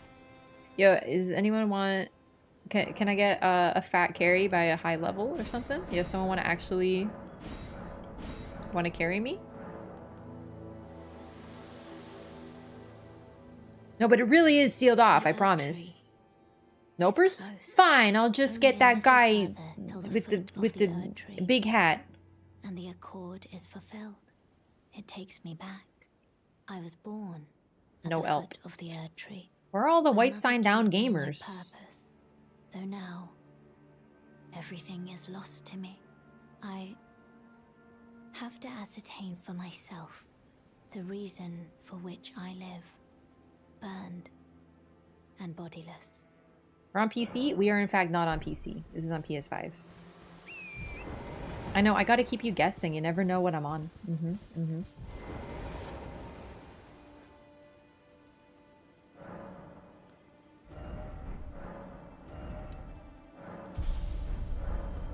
Only help when you don't want it. That is how it works. I mean, that's true. I'm actually joking, though. Hang on, there's a speedrun strat. Can I do this? We're on PC? No, I'm answering your question. Oh, sorry, I misunderstood. That was very funny. Thank you. Thank you for that. Wow, I'm so sorry I missed your joke. It was very good.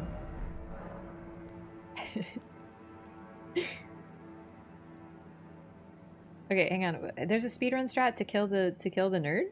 I can do that. I did that for Twitch Rivals. Not that guy, the other one. I can totally do that. How do you do it? Chat, give me the speedrun strats, but like in typing only. Yeah, we parry though. Katana strat? I mean, I thought you could get him to gravity. Can't you just get him to fall or something? Go to edge of cliff, let him charge at you, parry him, and then he jump over you? Well, you have to parry him? Okay, I can do that. Hang on. Shit. Wait. No. I can't get carrying retaliation. I'm used to parrying with carrion because of the range. Poison mist behind him and wait, what is this? Solaire strat? Where, what? How do you? Nani? That's it, we're doing speedrun strats. Takes 8 minutes, I think? I got 8 minutes.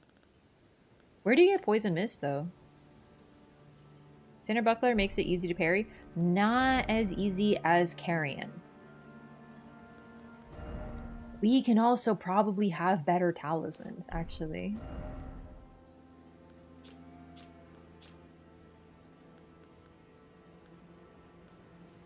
Not that I have very good ones, though. Island in Caelid Swamp. Wow, Deathbite takes a long time to lower, huh? There's no way I had it that whole time. Did I? Really? Jesus.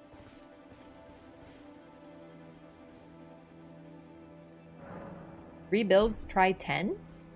Well, if you count all of my builds that I could technically bring into DLC, I have, I think 14, but I'm only gonna use one, so.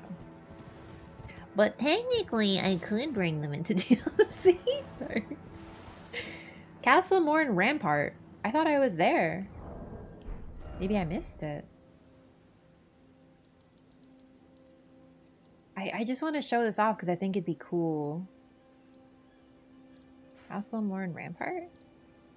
Where do I go for that? Back here? It's a scarab there.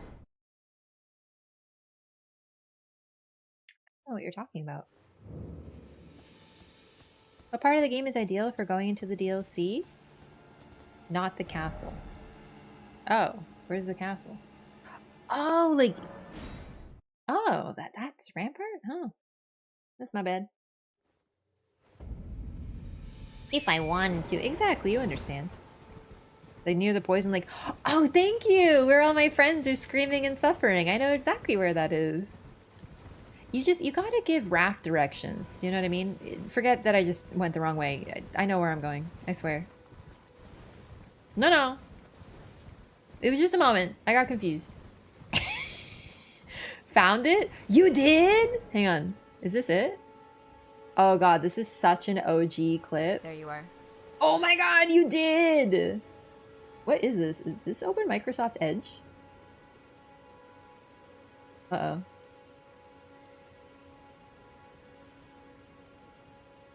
Well, anyway, that's, you should watch that. It's very funny. Araf is never lost. She just likes to check out the other direction sometimes in case there's something cool over there.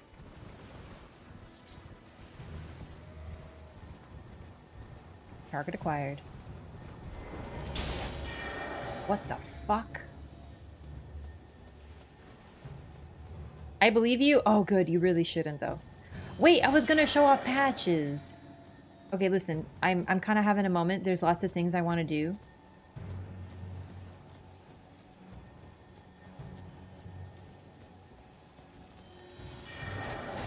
I think the scarab might be too smart for me.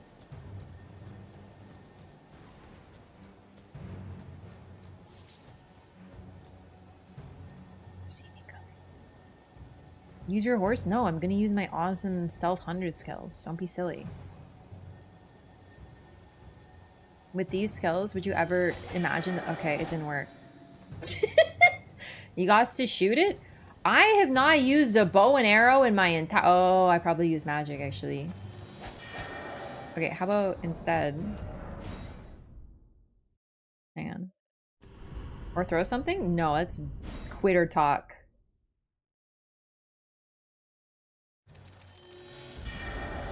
Oh, he moved before I could load in. Just run faster? Finally, some good advice in the chat. Jeez Louise, everyone's like, just solve the problem. Like, no. Okay, he's actually too clever. But I got really close when I was sneaking. Hang on, where'd he go?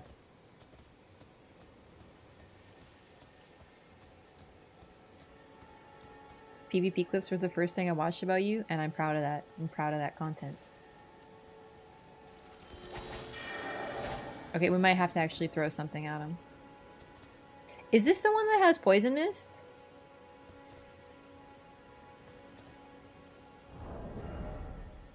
Yes? Ugh.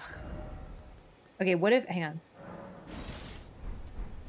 I'm not smart enough to use this rapier, but like, what if... What if I do this? Nope, too stupid. Okay, say no more. Come on, that made contact.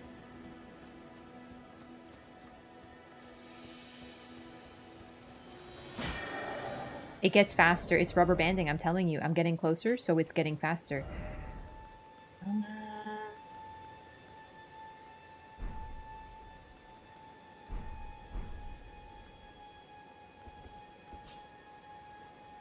It won't see me coming. I'm using Assassin's Approach. Okay, this is a stealth 100 spell. You wouldn't understand. He He can't see me. It's impossible. He can't hear me either. He's too smart. He's the smartest bug alive. Honestly, impossible. It's impossible. It's impossible to acquire him. I literally have silent feet. Unbelievable behavior. Okay, do I have anything I can, like, yeet at him? I guess I have some throwing daggers. Ask him nicely? Never. Ooh. And then, let's put this on. There you go. Okay, watch this. You ready? Great. Get him, ghost! Okay, so far so good. Boom. Oh, he moved. No consumables required.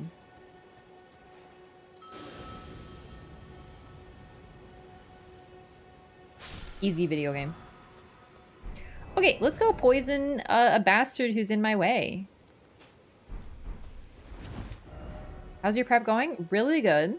I have to show you something really cool though, everyone. So, remember how Patches kicked us into the pit?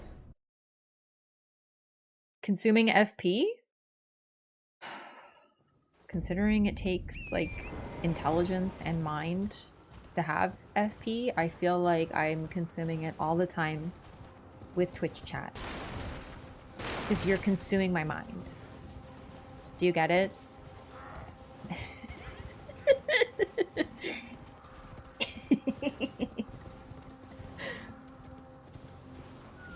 No? Okay, I'll explain it. So the reason that's funny is... I'm not gonna explain it. I live, bitch. Oh my! Well, here you are again.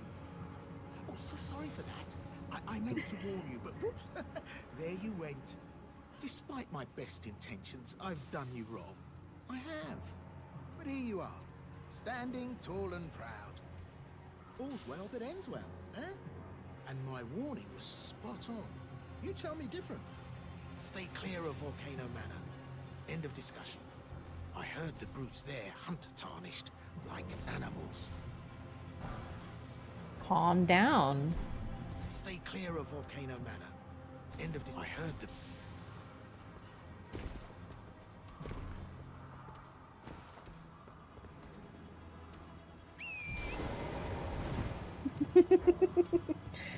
I would need intelligence to get it. It's giving capable of thought. Stop.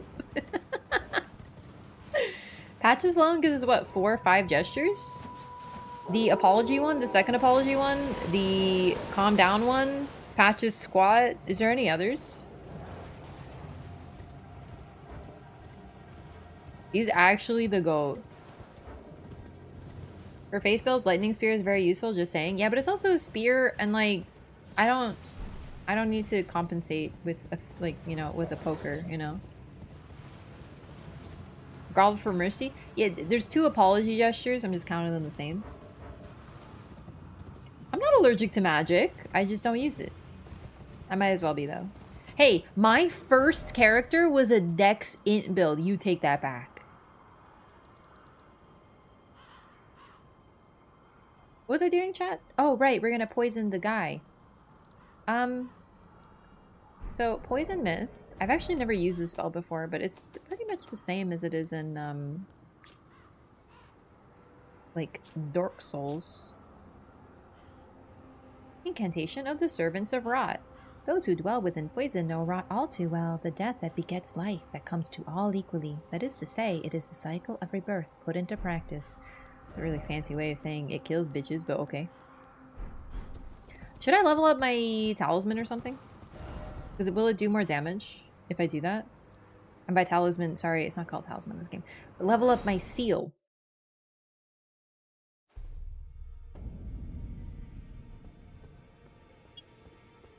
Stinky breath? This is like if you don't brush your teeth.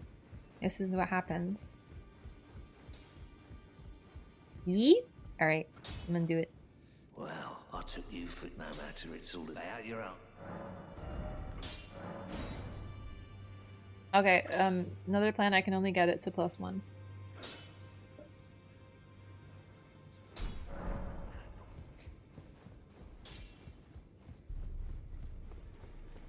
Too much milk? Does milk make you stinky? Any buffs? No? Yeah, but we're using a spell, so it'd probably help.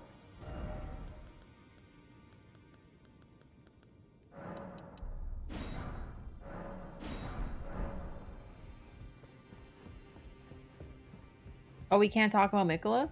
Oh, fuck. I forgot I left that in the title. That was a joke from earlier. I don't care.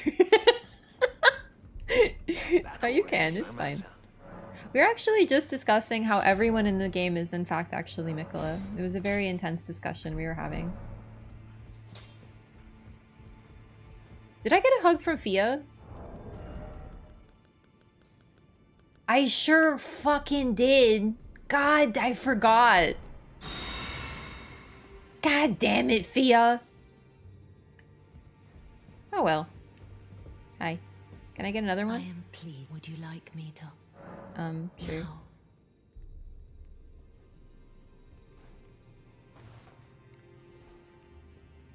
It is really hard when you just have like lots of tracks in the brain. There's just a lot's going on. Very Ow! Sorry. Talk in secret. I was known This is for bad bitches only. as a deathbed companion. Where I come from, after I received the warmth and lively vigor from a number of champions, I lay with the remains of an exalted noble. To grant him another chance at life, to do so is the purpose of my being. But before I could bear the noble into new life, I was awakened by the guidance of grace and chased from my birthplace. Pray, be kind. Despite all that, I still wish to be a deathbed companion. So please, let me. Oh my god, I was actually so relaxed I almost fell asleep. Could you please find... Okay. It's a very... So I would... I'd like you to find the... It's a very precious thing. Then good day to you. You know how Fia says it is a very precious thing and should have a special place in its owner's heart, and then she kills the guy who we give it to, implying that she puts the dagger in his heart? That's the type of shit that I want to say. I want to wear a big black hat, and I want to go to funerals, and I want to say shit like that. Oh, he died by stab wound? Well, I guess the dagger did have a special place in his heart. You know, like, I want to say shit like that.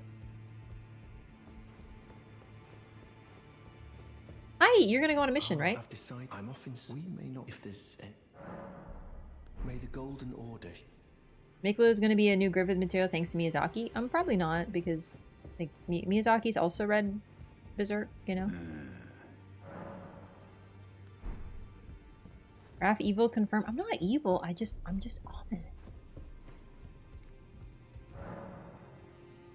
You mentioned Mikola and also Berserk? Oh my god. And Griffith? You said the G word.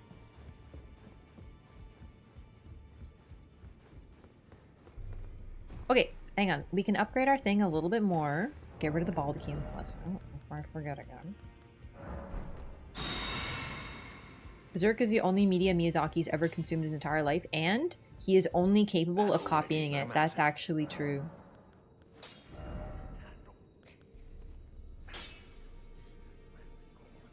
I need 6 smithing stone once? Goodness. Chaotic neutral? Yeah, I think I'm like more in the chaotic neutral territory.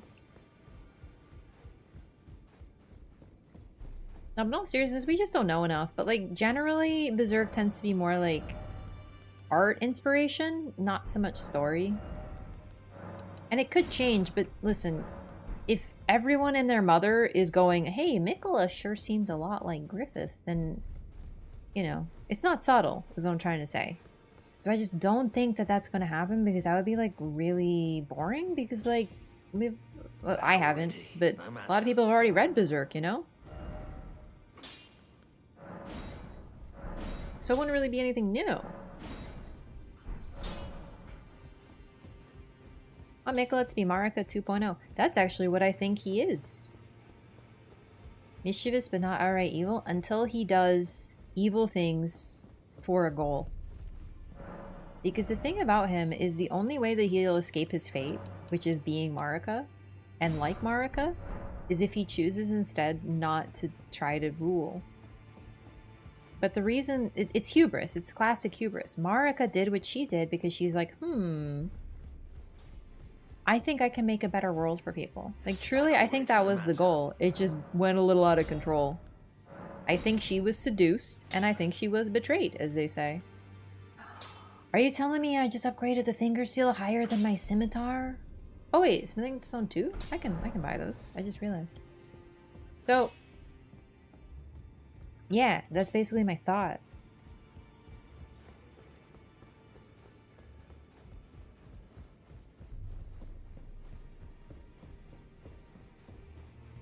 Like, Berserk is very neat, right? Like, listen, it's not for me, but I'm not trying to disparage it. Like, I think it's great media. It's just... You know, Miyazaki reads things and consumes things. And it's not just Miyazaki either. It's Tanemura, the co-director. The co-director... The director of Dark Souls 2 and also the co-director of Dark Souls 3. You know what I mean? Like, there's more voices active here. Not to mention all the artists, all the other writers, all the producers, right?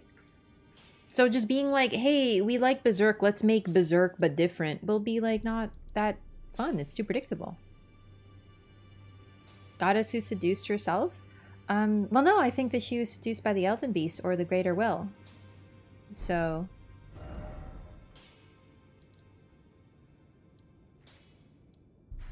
it's like a cycle. She gets seduced, she seduces others, right? Okay. Let's do this. Elven Beast is kind of thick. Not that type of seduction. Although the word affair is used, so... They're trying to use, like, romantic dialogue, like, you know, like some sort of sexy tryst happened, but I really don't think that's necessarily the case. Okay. Marika doesn't feel like she's betrayed until way later, but I don't... This is someone telling the story of something that happened. Like, if I were saying... You know, what follows shall be a tale of seduction and betrayal, an affair that led to the birth of a god. I'm telling you what the entire story is about, right? That's my first line. I'm about to tell you. I'm basically like, you know, Shakespeare used to do that shit, you know? His first character would do a soliloquy that was like, follow me in this story. He literally told you what the story was about. To Romeo and Juliet, a tale of great love and great sorrow. I'm making that shit up. It's not, like, real, you know? Migla was inspired by Griffith? Yeah, but the thing is, like, inspired by aesthetically does not mean that the story is going to be one-to-one. That's the difference. This is why the Berserk discussion, brain rot, really, really tuckers me out. Because, yes, in terms of aesthetic inspiration, we have tons of links to Berserk. People have been pointing this out for a very long time, since before Elden Ring, but in terms of story, they tend to not follow the same beats. Like, Artorias is not Guts. Blythe is not Guts, despite the fact that they're both big dudes with swords. Big dudes with big swords. You know? That's all.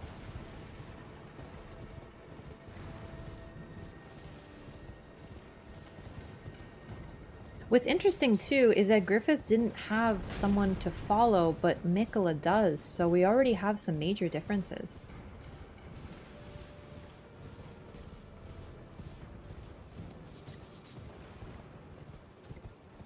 Okay. Yeah, I think it's a story about lots of different betrayals. Oh, shit. How close do I have to be to poison mist him? I've never used this spell before. Huh. Gotta go. What a tragic story. Yeah, it's gonna be like, oh. From behind him, he should never notice you. Okay, say no more, say no more. Holy shit.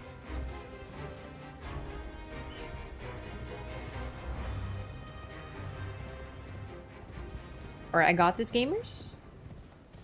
Wait, I'm gonna run out of juice. I did not plan this very far ahead.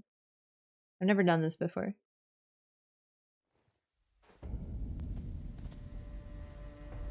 Not every cake gets the same icing. That's deep. Mm-hmm.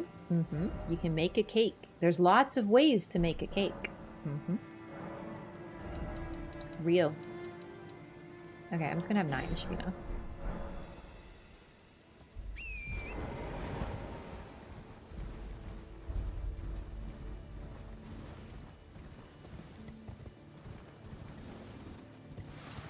Anyway, this conversation topic is boring, so let's go back to something more fun. Let's talk about how maybe we kind of covered pink. Okay. If you were to make a new status effect in Elden Ring, what would it be? And what would it do? What would be the effects? I think I would make something pink. Like, I don't know what it would do. I wanted to just make people into, like, pink zombies. I haven't really thought it out any further than that. Super poison? Like, you want toxic back? Or do you want disease? Berserk status makes you go berserk? Okay. Burning like Sekiro. Oh, yeah. I miss burning. Confusion, invert the controllers for a moment. Whoa, whoa, whoa, whoa, whoa. Calm down, Satan. Inverted controls? Are you insane? Pink spells to freeze the enemy in time for a few seconds? Yeah, I'm okay. Something cosmic? Alright.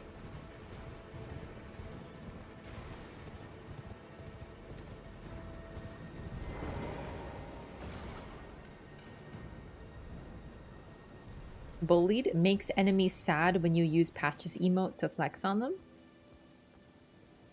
Right. Shh. Okay, so how close do I have to be? Blindness flashbang effect. Okay, clever. Stimkey. Is this... I think I'm too far. I'm sorry, I've never done this before.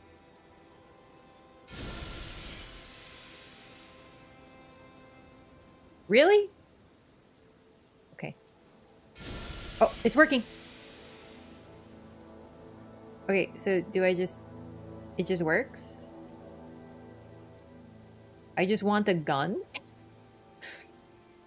Troubling. Bot washer skip 30 minutes. Okay, someone in chat told me it would take 8 minutes. Look at all the damage. We're already on fire. Corruption, make enemies go frenzied and attack anything with more oomph. Okay. I want a status effect that turns the entire screen pink. What else would it do? I don't know. Maybe it makes you move really slow, like you can't run anymore.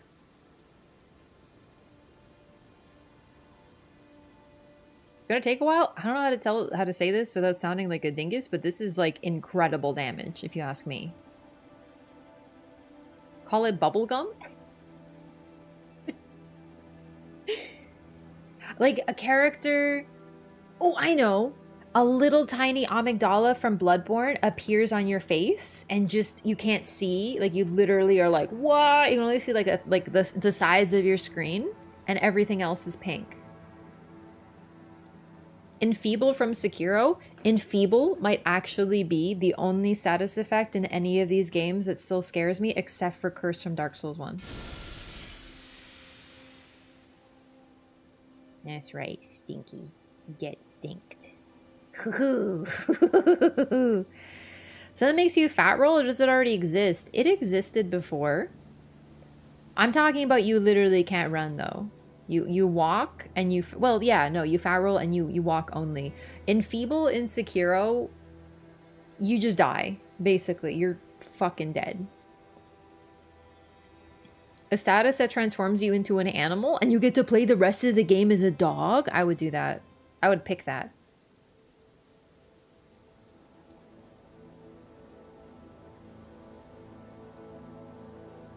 What about a status that makes enemies spawn and try to kill you for a set time? Oh, wait, I thought of a good one. Oh shit, that actually gave me a really good idea. Okay, new status effect. Hallucinogen. We're working on the name. Just hallucinating. You hallucinate. Enemies spawn and attack you. And some are real and some are not. So some are just ghosts that will hit you and we're like, whoa, but some are real because of woo magic. So you're like constantly getting attacked while you have this effect, and it makes your whole screen pink. That's for me. Wouldn't that be so cool? Because it's like, oh my god, is it real? Oh, it's not. Oh, but that one is. So you can't let your guard down. You don't need to cast Assassin Approach to sneak behind him, though. You can just walk.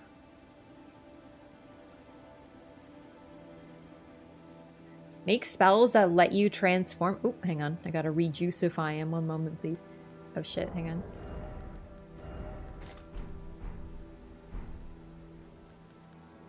I really hate fighting this guy, and I won't apologize for it because I fought him so many freaking times. I have nothing to prove anymore. Do you know what I mean? Like, I'm just over it. I just want him to decease. That's right, you stinky boy. Similar to Bloodborne with the werewolf? You know what? Similar to Dark Souls 1, 2, and 3 where you transform into a dragon in different forms. Fight him? I am level 34.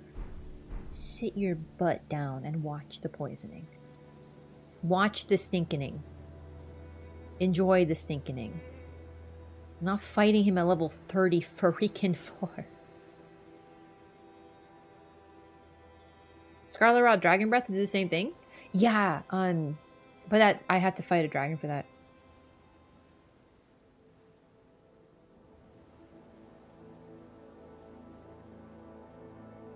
Be a lot cooler if you did.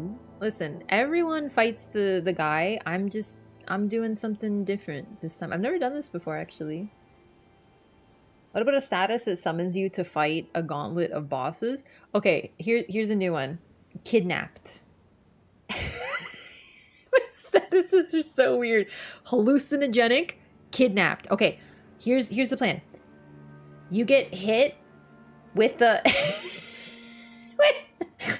you get hit with the branch, like Miquella's branch, and it possesses you and you get summoned into someone else's world and you have to fight for them.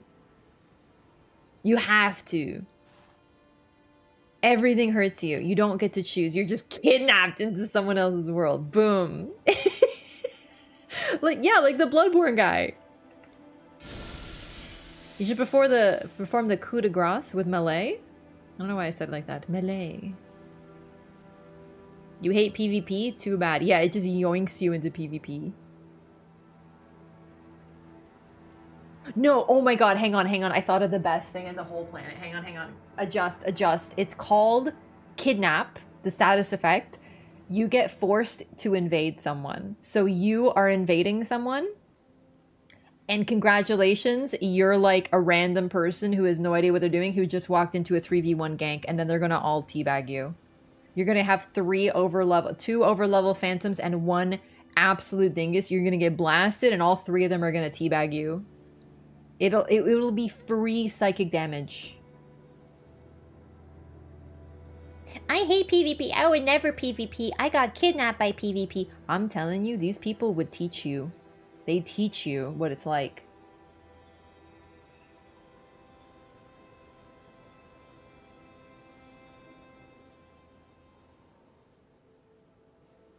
Forced ganking? No. You're not. You're forced to invade. And invasions are almost always 3v1s or Taunters Tungers. And I don't know which is worse.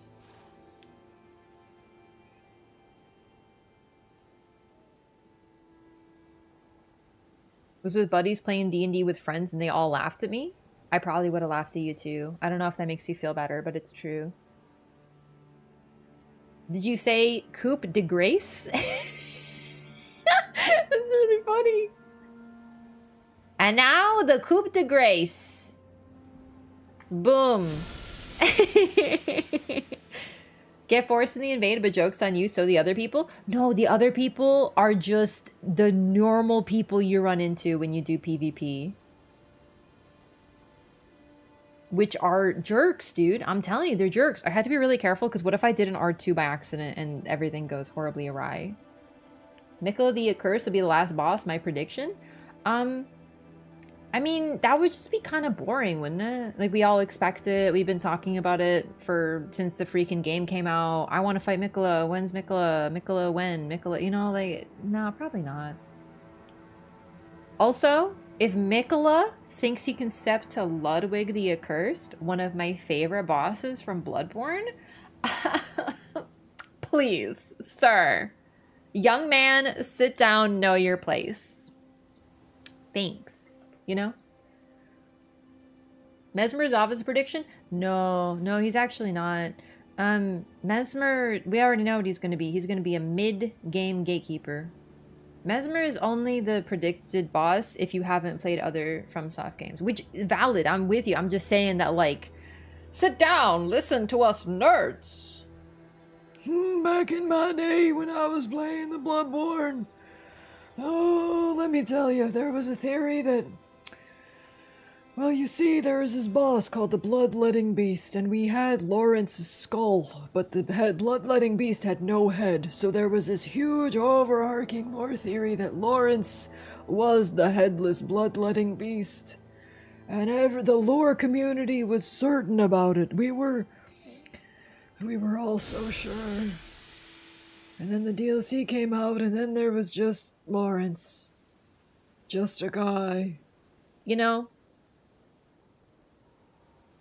Is 8 years old not 80? Speak for your fucking self. I'm not 8 years old.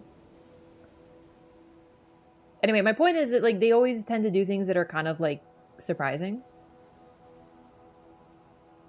Dumbledore, is that you? No. Was that kind of? Doing a shit ton of damage? I'm telling you, this damage is straight fire, bro.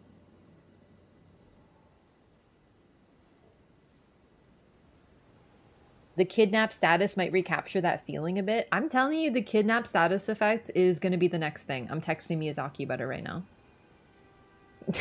Boy, why is everything stinky right now? Man, maybe I should shower. He's actually getting so stink attacked, he doesn't even know. Is Ludwig your favorite because he's just a color swap like Blue Smelter Demon? I do love Blue Smelter. Oh no, my controller's gonna die. Shit, what's gonna happen? If Godwin isn't mentioned at all, alright, listen, I'm gonna do my spiel, alright? We have a shit ton of information on Godwin. We have an ending link to him. We have tons of lore, item descriptions, faces. Just because he's not a traditional boss doesn't mean he isn't overwhelmingly present in base game. So I'm not saying he's not going to be a part of it. I'm just saying we have a shit ton of information about him. Mikola, less. But we have a whole ass area that's all about him. We have a lot of Mikola stuff. We literally went to his hometown. You know? We have a... Oh, no, I'm out of juice again. Oh, hang on. I love this animation, by the way. Ugh, attack. What? Oh, no.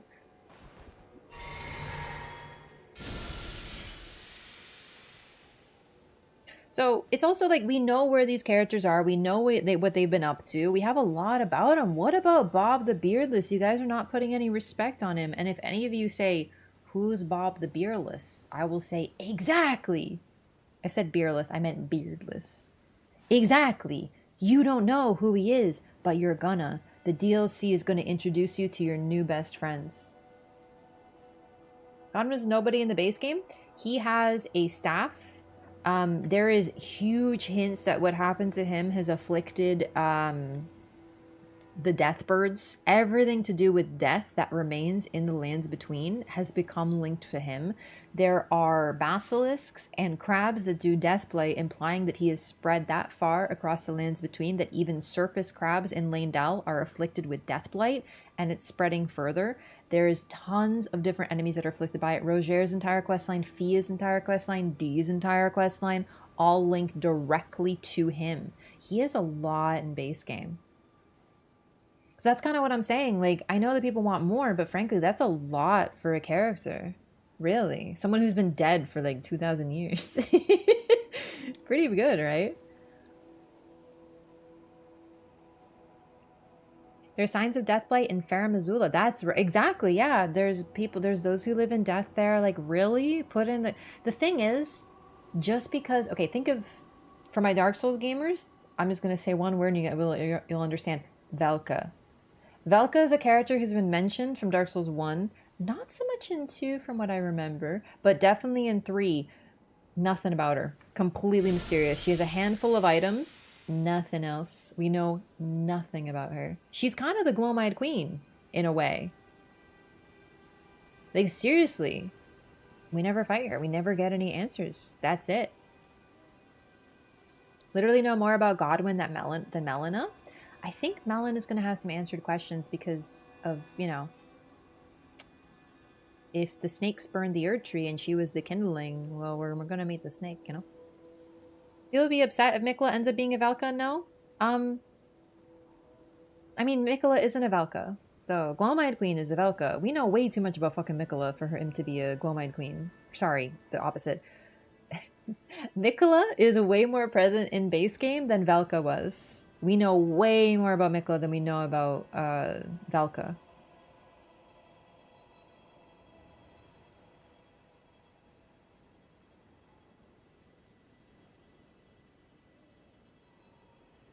I just think if you want to buy a DLC, shouldn't it be new stuff, right? I personally would be very disappointed if the DLC was nothing but Mikola and Godwin. I know that may not be the most popular take, but toodaloo! But seriously, I don't want to hear more about these nerds we already know about.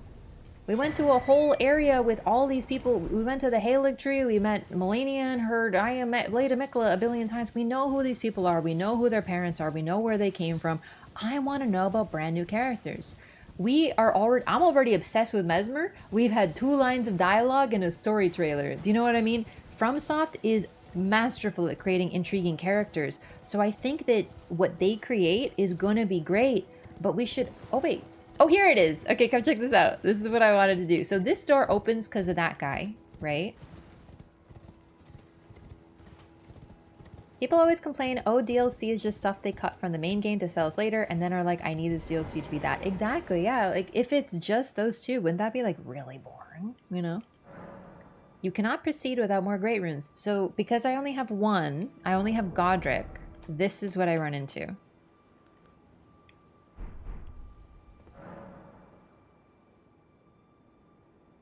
Also notable, this is likely Morgott's seal, interestingly enough. Morgott uses the same seal to seal other things. It's the exact same one, but this one is not sealed by him, so maybe it isn't. FromSoft DLC is always top tier, and it's always surprising. A 1 Great Rune Scrub unfollowed leaving?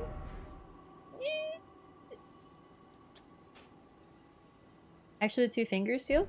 Yeah, it is, but Morgott uses this exact seal to seal the doors. So it's a 2-finger spell used by the Confessors, the Assassins of the Round Table Hold, everything to do with the 2 fingers. But Morgott uses it. And Morgott's servants use it too. The Horsey Horse Dark Knight people, the emo horse people, the Knight Cavalry, when you defeat their horse, they will resummon their horse, and the seal that appears on the ground is that one, but in purple. Neat, isn't it? Took about 13 minutes with a poison strat. Perhaps I was wrong about 8 minutes. Maybe if you level up your thing more, because mine's only a +6. Great visual of a horsey horse? Horsey horse. 4 legs, I guess. Not purple magenta. Actually purple this time. It's actually purple. Actually, I'll show you. Because it's pretty neat. I gotta say, doing the Lorathon was great. We learned so much. Is there a lore reason for each Great Rune activation having their own dead 2 fingers? I don't know. Well, it looks like even the demigods had their own 2 fingers, although you gotta wonder if the twins shared them because you go to the same place to activate them. You don't level up your arcane stat? Oh, that explains that. Gloom-Eyed Queen. All right, listen, I just want to say something. So it was a little funny to me because Like, I'm not making fun. It was just something that I noticed. So someone on my YouTube, this is you. I respect you a lot. It was very funny. I don't know. Maybe they were using text to speech or something, but they typed glomide like this. So they were like, I think the glomide queen is this, and the glomide queen, but they typed it like that, and it fucking got me so good every time. Like, I was reading, and I just see the glomide. Oh shit, it got me so good. Like, it was probably just like text to speech or like whatever, but it was so good. I was dying. What even is glomide? Like, is it something?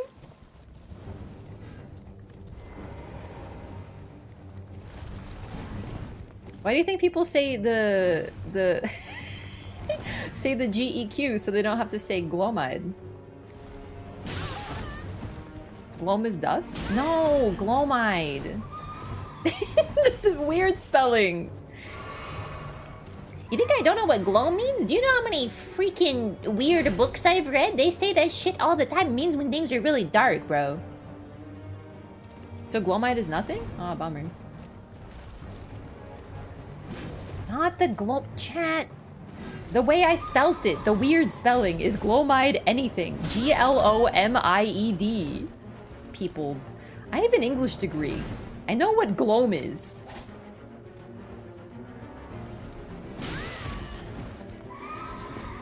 Would you just call me? I don't remember. The glomide queen. I'm gonna just call it that forever. No one will know I'm saying it weird. Stop moving. I want to hit your horse. I'm sorry, horse. But also, to be fair, you're like a ghost horse of the Nazgul or something. Deep irony, actually, because in Lord of the Rings, the horses are real, but the Nazgul are spirits.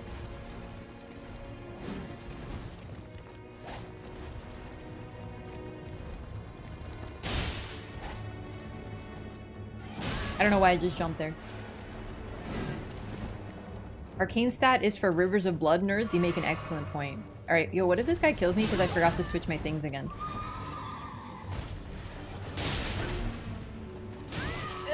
Yeah, I think he might kill me.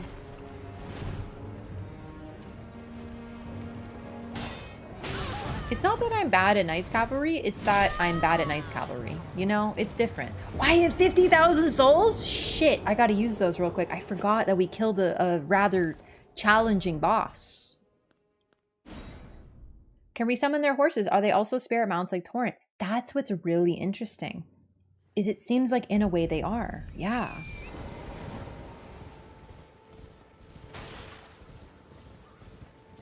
I'm trying to show it off, but like I'm suffering right now.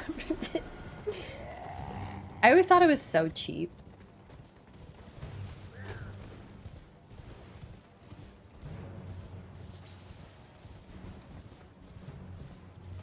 Horse Armor DLC. And well, since you started? Yeah, it's been about 7 hours.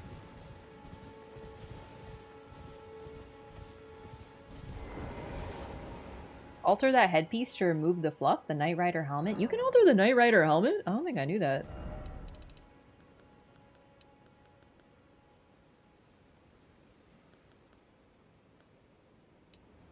Okay, we'll get 1 dexterity as a treat. And then we can actually also use Roger's weapon.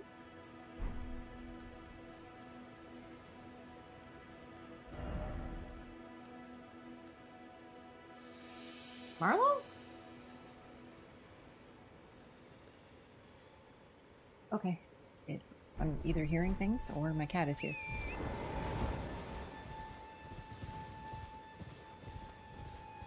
You can make the Knight Rider bald? He's bald?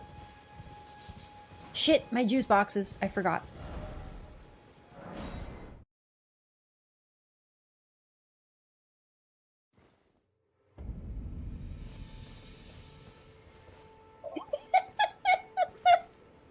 Dad, why is my sister called Rose? Because your mother loves roses, son. Thanks for telling me, Dad. You're welcome, Clomide. Stupid. I love it.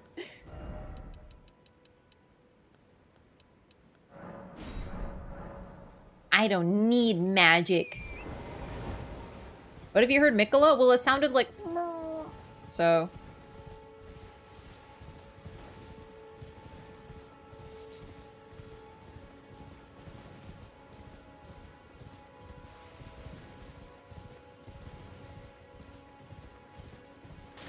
I think Melania should be in the DLC. Fuck, I gotta make it nighttime. I'm actually having the worst time with this particular guy. Like, what if Melania just comes back? Like, what if it's Melania, but she's blue this time?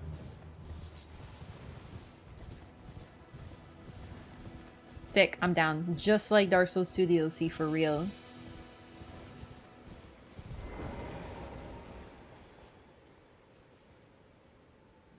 I just want to talk about the fact that earlier today, my cat came to the door, meowed, and then when I went to go pet him, he ran away and has not been seen since. Blue butterflies? Ooh. What if we meet Ronnie, but she's actually colored like, you know, like the Melania colors, so she's got like red hair and stuff? And then we meet Melania and she's got the Ronnie colors and she's all white and blue. I mean, if dead people are just showing up willy-nilly in the Land of Shadow, do you know what I mean? Then I guess it can happen, eh?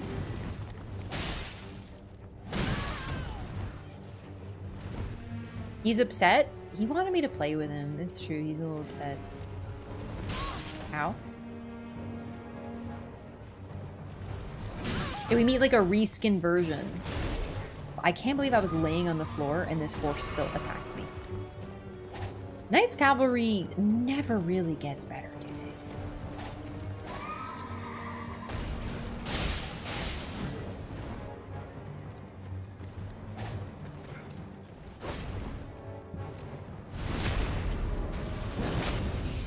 Keep a run, he wanted to be chased? Oh no, don't fall, dummy. Oh, okay. I wish Torrent could headbutt my enemies.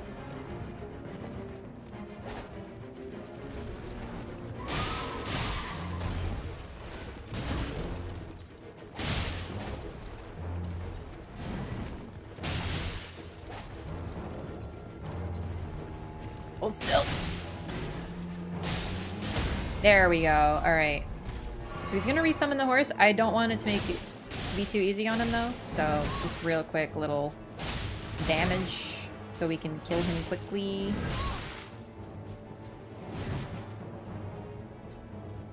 Watch the seal right there.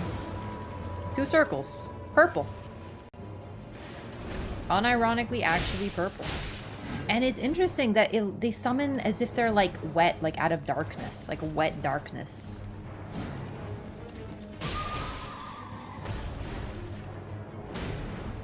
Prop for adding emotes?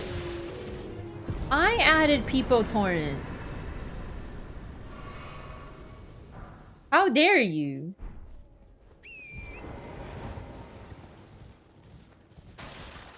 Two circles like Morgoth's seal? Yeah, it's actually... It's Morgoth's seal, but it is the 2 fingers incantation symbol. Although... Technically, really, if you look at it, Morgoth is still obeying the 2 fingers. He's not acquiring great runes, but he's still operating as a lord, so it looks like he's kind of still under their umbrella to a point. Doesn't the Ronnie dead body have some red hair? Yeah, she probably had actual red hair beforehand. Horse model looks all twisted under there too. Yeah, like spooky horses. You have this exclusive one? Oh boy. It's so good. I gotta add that one. Shit.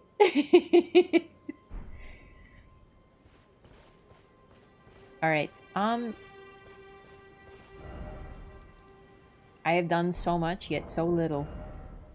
I'm slow with this game. Like, a new file... Here's the thing, I genuinely think that if I was doing New Game Plus and I had everything, that I could do it pretty quickly. But when it comes to being low level and just being like, what do I do to get some runes around here? I am so slow. It's been 2 long streams and I'm level 40 and I have really not much going on. This is allegedly a Dex Faith build and it's, well, I think it's looking like that a little bit.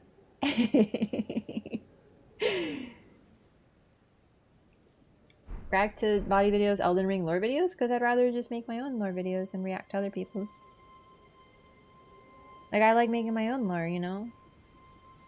Already nuked Grail? You know, I could do that. Why not? Let's get some Solarinos. Did I not get the flail? Oh my god, I didn't.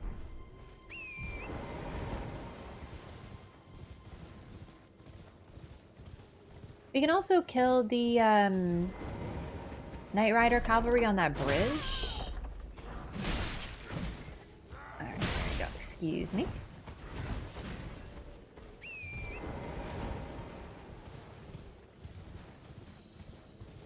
You know, shade on react, but like, why would I like react to other lore when I could just like do lore, you know? It's just like, not really for me.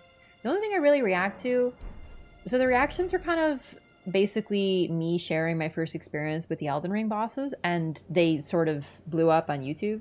So I've done a couple more since. Other than that, I don't really do that. Like, I mean, I watch things, but it's not really the same thing, I guess. Once you get a route plan for a new character, it becomes pretty easy after that, but you have to have read in advance and kind of plot the path. I'm so bad at that. I mean, I do react to chat's lore theories, you know?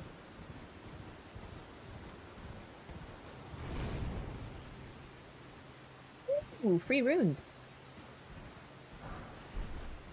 First played 2 months ago?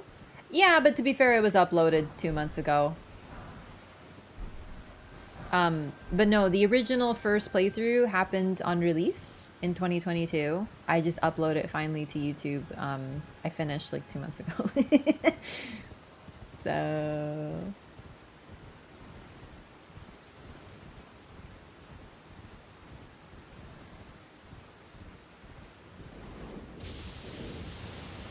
Do you think I can take this guy? This one scares me. Let's try.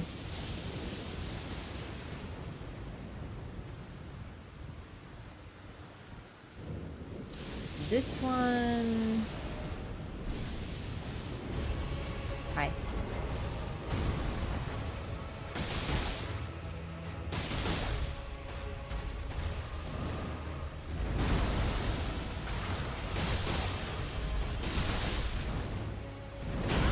I am dead.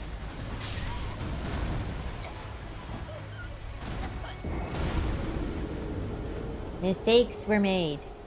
You know, I'm just gonna kill Grail. I'm gonna go ahead and hit a target that doesn't fight back. You know? That damage? Yeah. What can I say? This is what comes from having a +6, +5, and a +8 weapon. Ooh. Yeah, listen, I'm having a hard time finding upgrade materials. Just let me live my life, okay? I know. Honestly, that was my fault. I shouldn't have gotten hit by the slam. I know the timing. I know what happened. Damage you took from that dude? Oh, I thought you were roasting my low damage. Both are valid. Yeah. Who's your favorite Elden Ring boss? Melania or Rykard? Rykard because he's a silly little guy, and Melania because I like her, but also, like, unfortunately, I have to add a little asterisk with Waterfowl. I like Godfrey, too. I really like Godfrey's Phase 1. He's very fun and cool. Phase 2 scares me a little bit because it's all grabs, like, oops, all grabs. And FromSoft is not good at grabs, so it's troubling. But yeah.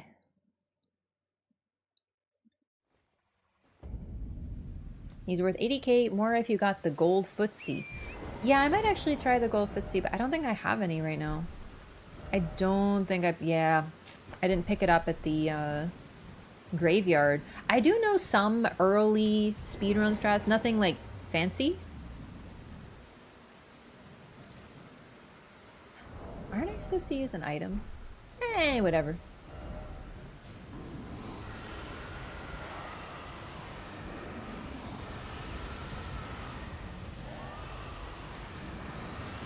Where is it? There it is. I don't have the stats. I need 18 dexterity? Shit.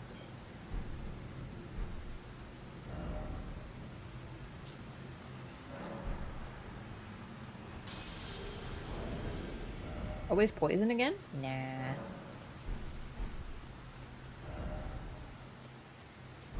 Boom, baby.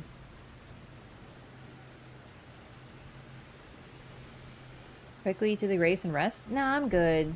I don't really like doing this. Patches sells a gold foot. Patches is in Volcano, man. Oh, we can actually get the okay, fine. But then I don't have any money.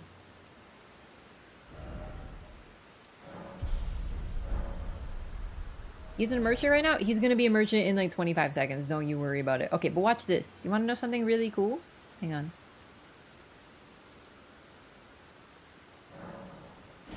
I think it's this one.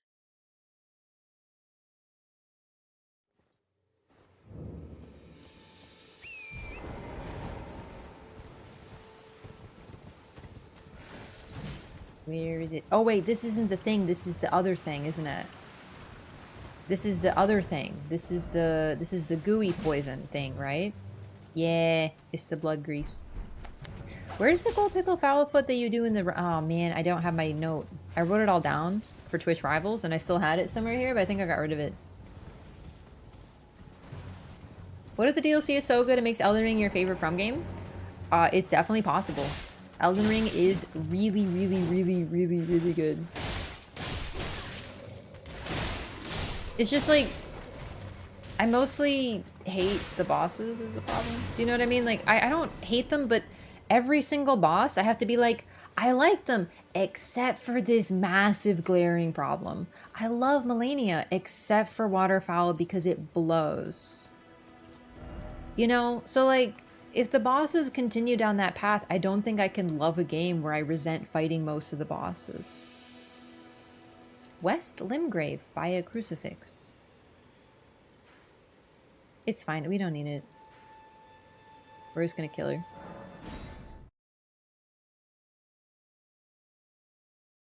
Morgoth's a pretty flawless boss fight. I fucking hate Morgoth. It's like he's activated to create my rage meter. All he does is be a total bitch all the time.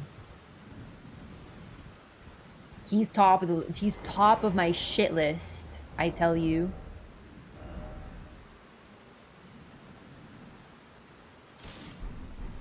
Waterfowl is the most iconic part of Melania, then they should have designed it better. Alright.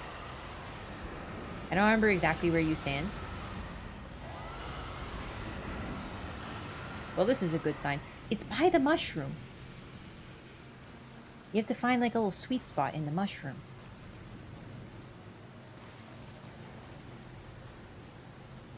Remember I tried to do this the other day and it didn't work? Oh. I'm not hitting her, I'm hitting the mushroom. Weapon skill is so goofy? What? You laughing at my spin? Not here?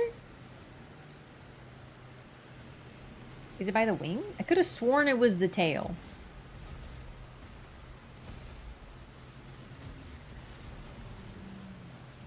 Oh, it's here! It's here, it's here. Okay.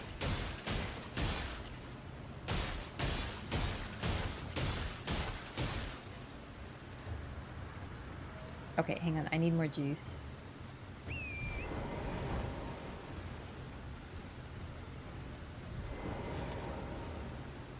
I should get a gold pickle foul foot, but I really don't feel like it. Okay, so don't need that. We need the juice boxes. I don't mind challenge, I don't mind learning, but I have like far too many hours on Melania alone, and I can't figure out Waterfowl. You know, it's just, for me personally, I don't want to have to watch a YouTube video to figure out how to fight a boss. I've never needed to do it, and I don't like feeling like I have to for Melania. I don't like Waterfowl. That is pretty much it.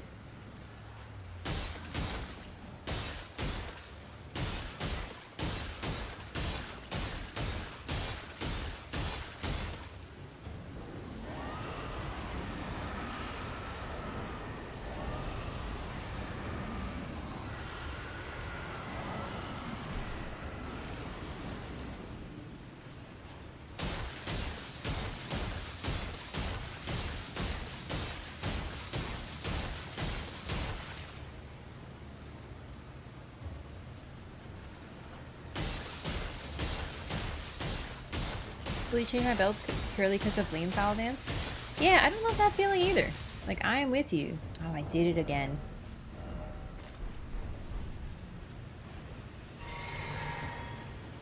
It's really just that. It's really that. Malika jumping around all the time, Malika being annoying, Godfrey's grabs. Nothing else gets me the way the waterfowl does, you know? Better off making a bleed build to do this. I'm literally already at 50%. It's been like 25 seconds. Okay, it's been a bit more than that. This is an exercise in patience, just like when the DLC is coming out. You know? You gotta wait 21 days. So, better be patient. 20 days. 24-hour stream until the DLC comes out. Just think of it as realistic. No, I don't care. Listen, I love Melania very much, but I have fought some serious, absolute beasts in the FromSoft world, and none of them are as insufferable. Are you telling me that Melania is worse than Ishin? Yeah. Ishin's terrifying.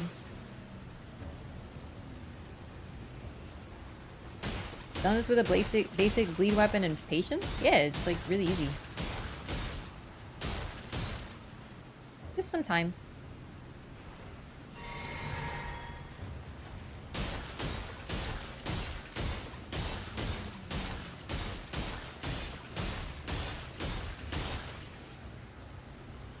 I understand the intent of Melania, I just don't think she was like pulled off very well.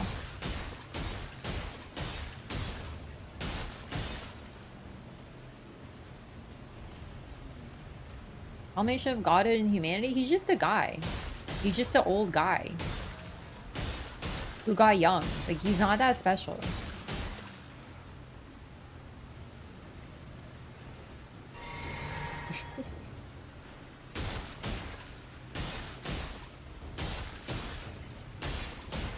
Exact same, but waterfowl is removed. Would you like your fight? Yeah, I already do like her fight, but I just think that waterfowl needs to be changed. Like, I like her having a move that is like an oh shit, change your behavior move. Waterfowl is just not it.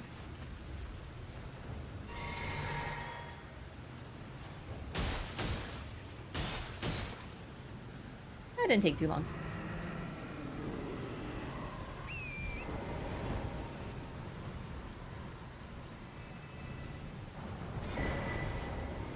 $50,000.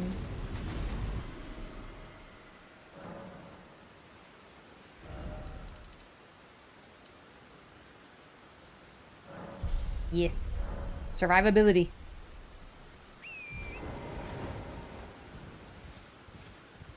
Double seppuku and every blood effect damage boost? I mean, that makes it faster, but if you have seppuku and all that stuff, I don't think you need an early game grail kill, you know? This is more for the, yeah, the early game.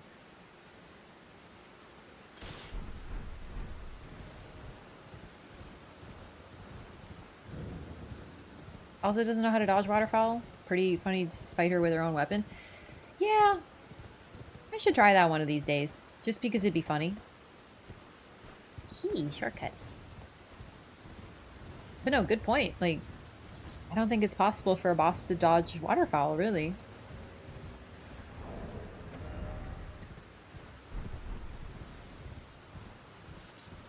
Wait, I have more runes?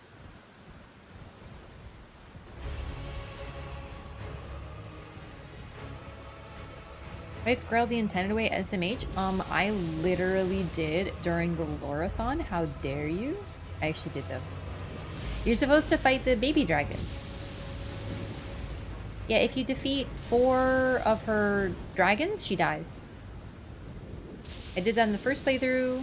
I did that for the Lorathon to show it off, and it's not the most enjoyable thing in the world, but that's what you're supposed to do. 5? Oh, it might be 5, yeah. I don't know how to count, so it's fine. Shows that she's fulfilled her purpose, but I'm not infuriated by waterfowl. Like, I'm sitting here very measured, very calm, looking at it from fighting her a lot. when I see waterfowl, I don't think, wow, here's a challenging move for me to dodge and learn. I just think, like, it ruins the fight. If you made something really, really, really good, and then you add one thing that just feels like a challenge runner, you know, a challenge runner challenge, you know, it just feels weird. It doesn't feel balanced with the rest of her fight.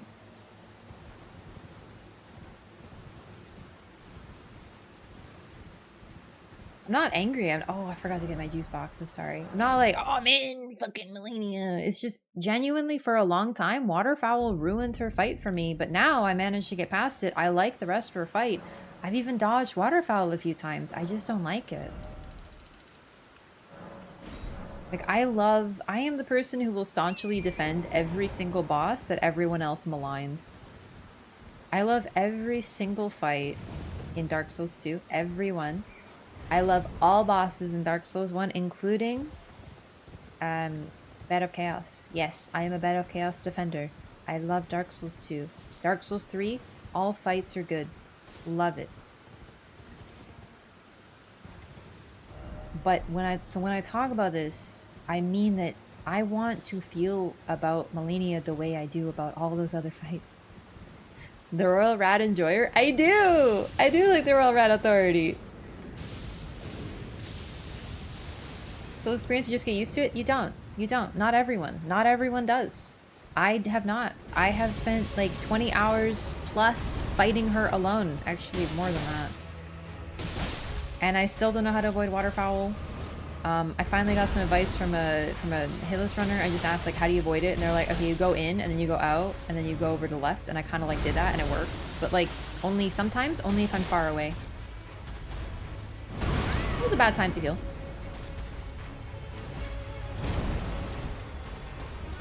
Congregation? I love the Congregation. I do. There's just a bunch of funny little guys. I'm having a struggle today. I have thousands of hours in FromSoft games. I'm trash at dodging waterfowl. I have not gotten unlikely. Oops. I thought I was a little closer than I was. It's my bad. No, but like, I find it very... I don't have to be good at something to be able to complain about it. But the thing is, I'm not even like, oh my god, fuck Melania, I'm so angry, bad fight. I'm literally like, that one move ruins her. It's like Malekith.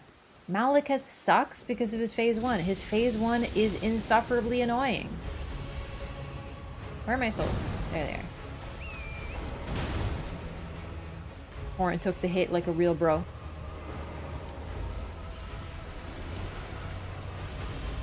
So really, like, it's not a matter of like, just get good lol. It just doesn't feel intuitive.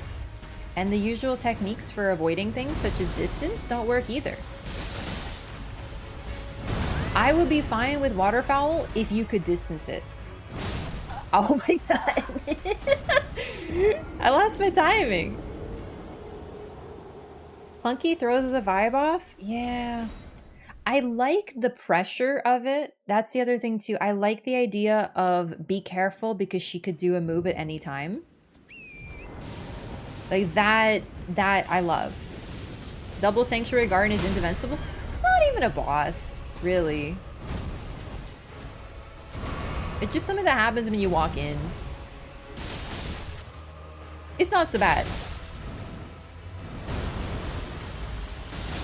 Yeah, I think we'll just come back and do this. I just wanted to give it a try.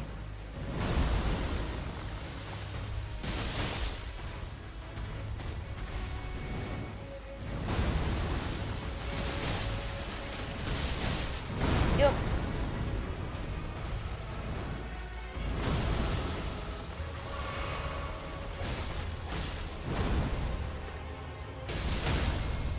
Oh dang, really?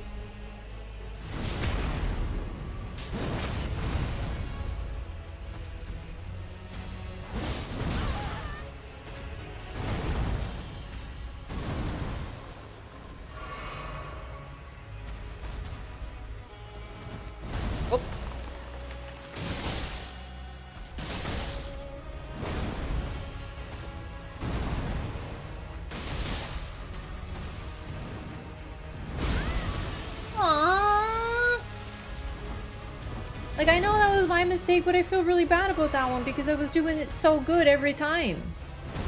Except for the one time.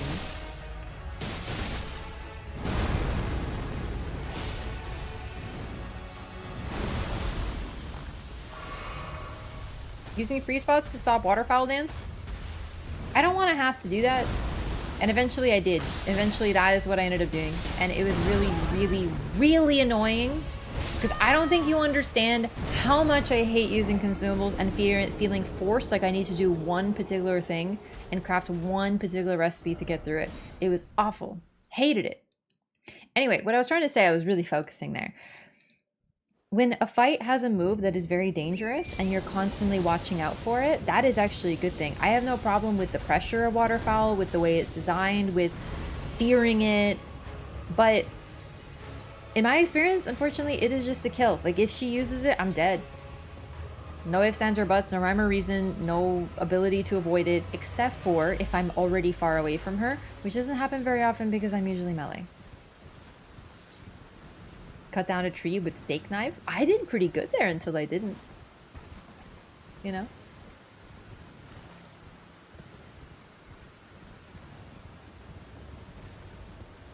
From Software boss is supposed to be annoying, infuriating, and challenging?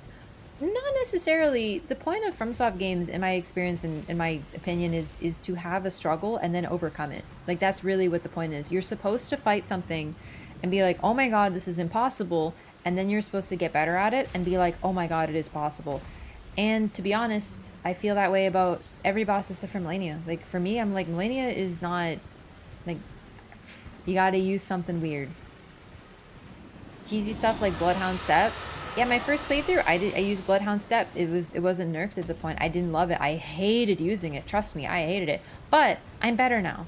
I'm able to dodge her Shade move in Phase 2. I'm able to dodge everything she does except for Waterfowl, and Waterfowl I'm still able to dodge just inconsistently. Dark Souls 3, from mistaken, a few steps back with boss design, gone a little over the top to combat a higher player skill floor they're seeing. I agree. I actually genuinely think that some of the decisions they've been making lately have been designed specifically to fuck with challenge runners.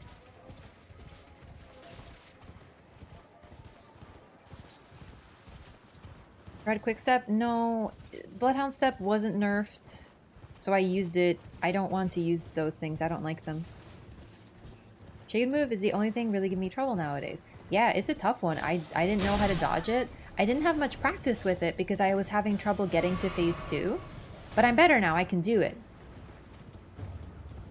Just say challenge runners? I'm saying challenge runners. I actually think that some of the decisions they have made has been targeting specifically like hitless runners. Yeah, it's hard to think otherwise. Some of these fights, I actually think they had like hitless gamers test them. I don't know who else it could be. Think it is to fuck with them? No, I think it's to fuck with them. If you look at FromSoft's patches for this particular game, every single patch has removed bugs. No problem. Of course, remove bugs, please, by all means, right? The bug that would randomly kill you on torrent. Please, thank you. But every single patch has also patched attacks and weapons that are used by challenge runners. Hoarfrost Stomp and Sword of Night and Flame were the first hit. Okay, you're right, you can justify it. They have to make powerful weapons a little weaker because clearly they weren't operating the way they meant. A little weird that it was specifically stuff that challenge runners were using both times, but whatever. It'd be like that sometimes. But some of the strongest stuff in the game that isn't used in speedruns has not been changed that significantly. Rivers of Blood, Moonveil, largely untouched, minor nerfs. Specifically Moonveil's stagger damage, which needed it, definitely. But then, you'll notice that they removed trees and things like that. These were things specifically only used by speedrunners. They added, there was this one tree that saved you like 10 seconds on a run. People would use it to jump to another area. Nothing big, just a minor skip, removed. It is guaranteed that they are watching speedruns and adjusting the game based on those. It's actually really funny. Like, listen, I've been here reading every patch note, seeing people's responses from the start, and it's very funny. The very first patches were bug fixes and speedrunners. All of them. So that's the thing. I'm not just talking on my ass here. I mean, like, there's clear evidence that they were watching speedruns and looking at what they were doing and changing things for them. Mizaki's gone on record disliking speedrunners. Yeah. Alpha elevator skip. That's a pretty major one. That one I think is justified. But the tree one is the one I always bring up because what is the point of removing that tree unless you're specifically targeting speedruns? Had a struggle with Melanie and you overcame it? No, I gave up. I used stuff I didn't want to use in order to defeat her. I don't feel good about how I beat her because I wanted to be able to dodge waterfowl. I still can't. It doesn't feel good. I don't feel happy. I don't feel satisfied. Every single boss in this game, in my experience, when I defeat them, I go, I had a lucky run. I didn't get any better. I'm not good at the fights. I do not get better at them. I had a sort of mid-level of goodness at them and I don't get past it. It's part of my issue. If you ask me what bosses I like in previous games, I tell you every single one. In this game, I have 3. And it took me a while to get there. This game just has a different design philosophy. It's not good or bad. It's just I don't vibe with it as much as I usually do. You know? Any theories on who Mesmer is? My future boyfriend is who Mesmer is. I'm kidding. I do. I haven't fully outlined them yet. I'm still thinking about them, but I think I want to do a video that has all my thoughts because the DLC stuff gets really bogged down. So I just want to have some time to like write it out.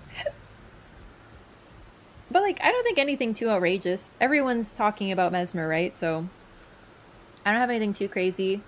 He has some interesting links to the Godskins and the Glowmide Queen. Some people, I know the big theory is that like he's the orphan child of the Glowmide Queen. I don't know if I really want to jump that far, but there's definitely links. But he's also Marika's child, but that doesn't mean biological, but it's pretty interesting. He looks a lot like your other kids so far. When's the wedding? June 21st, 2024. What 3 bosses are those? Melania with an asterisk. Rykard. Oh shit, who's the 3rd? I like Godric a lot and Margit. Margit's okay. Godric. I like Godric. He's just a silly little guy. Not good at him, but I like him. Who else do I like? I gotta like someone else. I mean, oh, Godfrey. Yeah, I like Godfrey.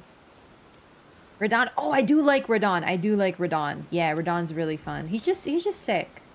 You know, he's like a cool guy. Getting less satisfied by games as age comes. I played Dark Souls 2 like the right before Elden Ring came out and I had a delightful time. This is not I'm old and I'm grumpy now. I can be young and grumpy. Okay? I can do both of those things. 12-hour stream, let's go.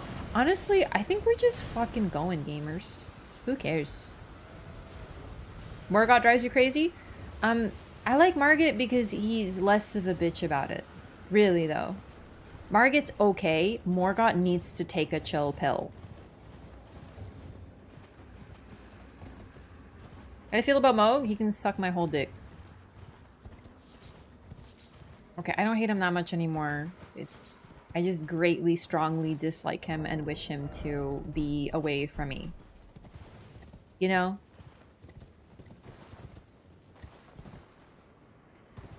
No, please do not misunderstand me as like I'm not satisfied with games, bro. Like I literally play a game right before Elden Ring and I love everything about it. It's just Elden Ring. Sometimes, oh shit, yeah, I need better weapons. Chat, what weapon should I use for like the DLC? What's a good weapon? What's something fun? Curved swords only. Rivers of Blood, does that... Sorry. Does Rivers of Blood look like a curved sword? Peter? Rivers of Blood but bend it a little? Bring up excellent point. Claymore? It's not a curved sword.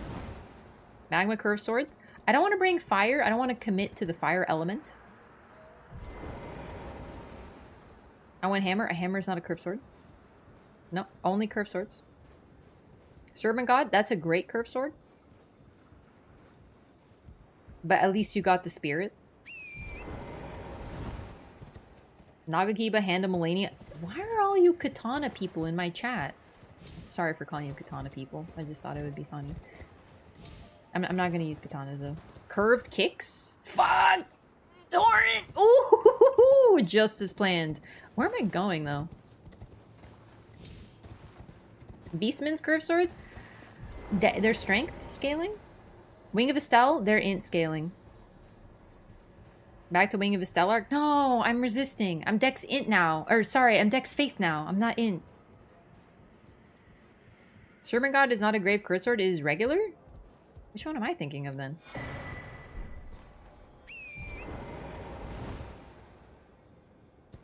The Serpent God? Which one? Where do you get it? Eclipse Shottle for the drip, even though it sucks. I like your energy, but like, no. Estelle is Pog. That's my favorite weapon. We're not using it again. I'm resisting. I'm resisting. Bandit's curved sword? It's not bad.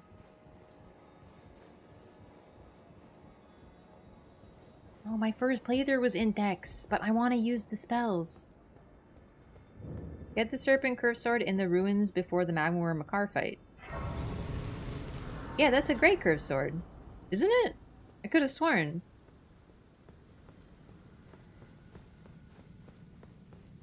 I should go in there, though. I'm probably not going to use it, though. No, it's regular? A curved sword that I haven't used. Oh, interesting. No, probably not, though. Makar's is a great curved sword. Okay, so Chad is just gaslighting me then? Serpent's God's curved sword is a curved sword, not a... Okay, but where is it then? Why not whips? Whips suck in PvE with a capital fucking S, and I'm not fucking Gino Machino. Like, he can do it, I cannot, alright? Base game made me want to die.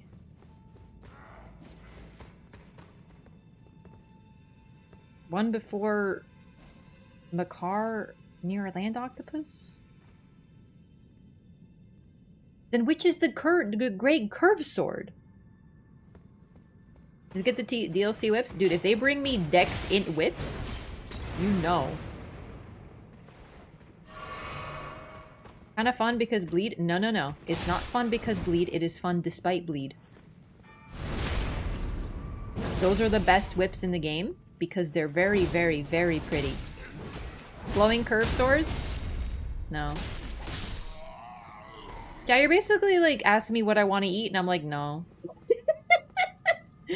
This is my regular life too. I never know what to eat. Mikla's int faith golden order whip. I don't think I would use his whip. Get the grave curved sword as a drop from Makar.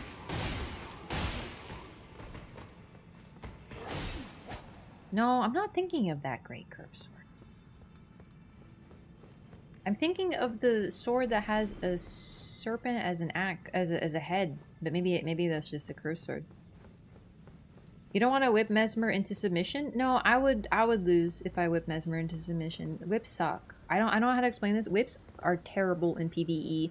This game was also designed only for people who use the best weapon categories or are the ultimate gamers. Whips, flails, twin blades, without bleed. Half this shit sucks.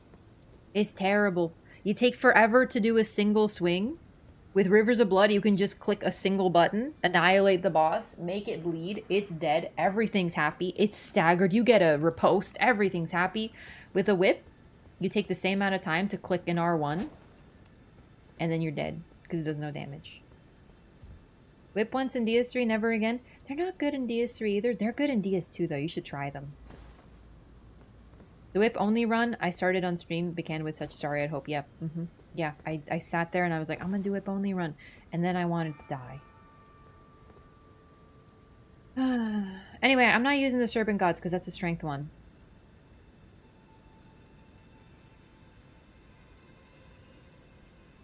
The spotted whip is so good. I do need better weapons. Let's just level these up. Whatever. Actually, actually, oh my god, we can go to Altus and get these. Silly.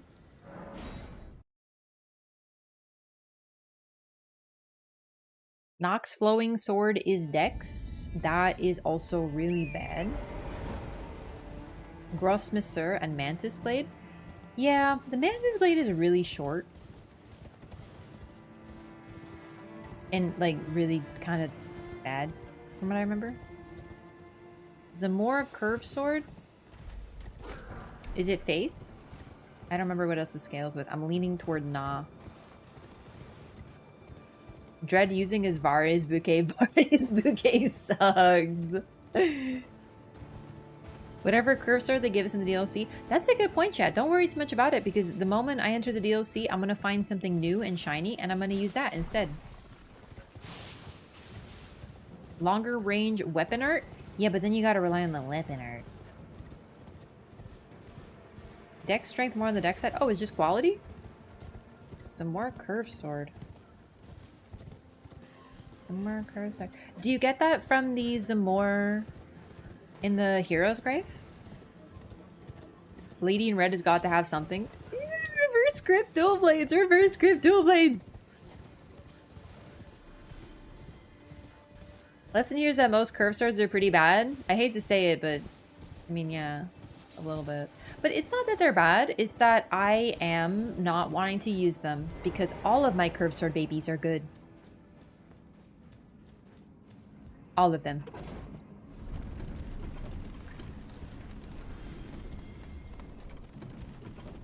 You know, the Eclipse Shottle did get a buff. It actually does do more damage, but I mean, at what cost? Jonathan Fearon, thanks for the follow. Welcome. Bow only when? Probably never, because it relies upon consumable bows and arrows, I mean.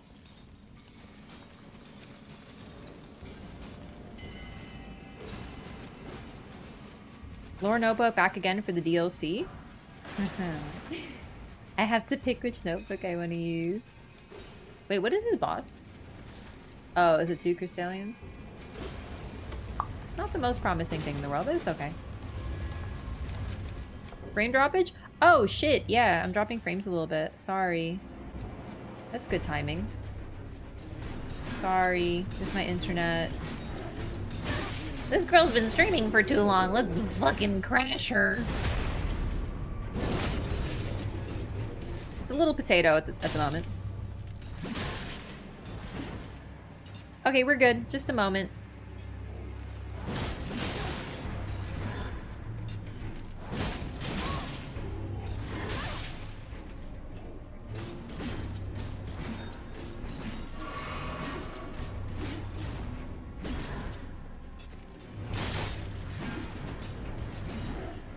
You know, it's okay. The clip shuttle really isn't bad. It's not a bad suggestion. It's really cool.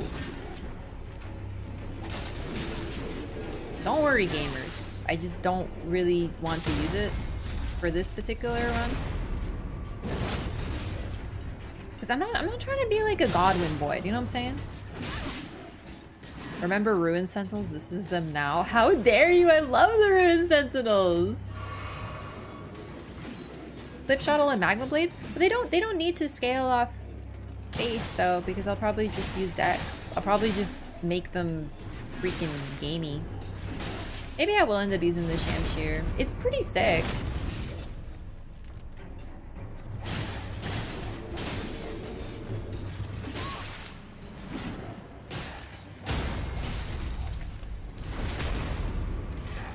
Meteorite impact site. Uh-huh.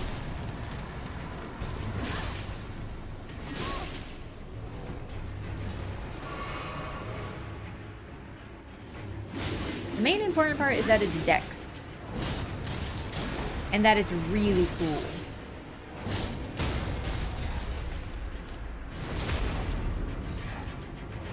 The Sacred or Flame Art aren't it? I'm not gonna do that. I just wanted a cool weapon, and then I remember this game kind of only has like 5 cool weapons. I know it's a hot take. I'm very picky. I like what I like. Make them keen with lightning armament. Ooh. I think I'll probably bring the the goat Ash of War into the DLC because I think it'd be very funny. Punches and kicks, if they are strong in DLC, fuck if they're strong. I want to kick the crap out of people. I want to become like Lady Butterfly from Sekiro for real. I'ma kick people. Show a new Twin Blade in the gameplay trailer? I don't remember. They showed a couple cool things, like a weapon that you throw the dagger and it like you throw it, and they showed reverse grip, dual blades. They showed off. That's the ones that I remember mainly. Those are ones I'm very excited about. Flowing curve swords. I was thinking about it because then I can be like the dancer, the dancer in blue or whatever. Twin blade they were holding it backwards. I don't remember the twin blade. Oh, and then the shield and sword combo thing at the end. Yeah. No. That's something different. That's new. Yeah, so the Shamshir and the Nox flowing curve sword, or the flowing curve sword, not the Nox, sorry, is that's his full name, actually, yeah. The Nox flowing curve sword, but not the Nox one, actually, sorry. Is, might be what I use, because I think they're really good scaling. But it has a shield. Yeah, but it looks like one that's meant for killing, which is the only acceptable shield.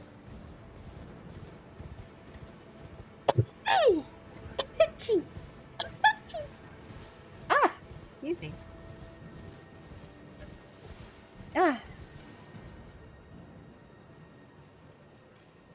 Yeah, a twin blade in the other hand. I thought it was a spear, but you know what? I'm not gonna lie to you. I didn't look that closely. I saw the crucible wings, and I just went, "Oh my god!" And that's basically what happened. Yeah. Thank you for the blesses. Big sneeze energy. No clippers? Any clippers? No clippers. Did I already get the golden seed in the woods here? Because I do not remember if I did. There's like a 50-50 shot if I did and if I didn't. Shamshir, I think it's pretty good too, right? Yeah, so far the scimitar is better, but like... Envy your ability to sneeze in lowercase. I just feel like it hurts less when I sneeze in, like, when I do. You know, like, everyone has weird sneezes. Like, we all kind of put on our sneezes, you know, that's not new. But it feels like it hurts less when I kind of... Fingerprint shield with shield crash in PvP against you and you'll never disrespect shields again. So you're saying that if I encounter a broken, cheesy, garbage thing that only has a singular counter, I will respect it? I think that's not making the point that you think it is, I'm afraid. Because the thing is that the fingerprint shield is a miserable experience. And people turtling behind great shields is kind of like the whole point. No, but you use shield charge, so you charge people and then they get frenzied. Like, oh, come on, man. Really?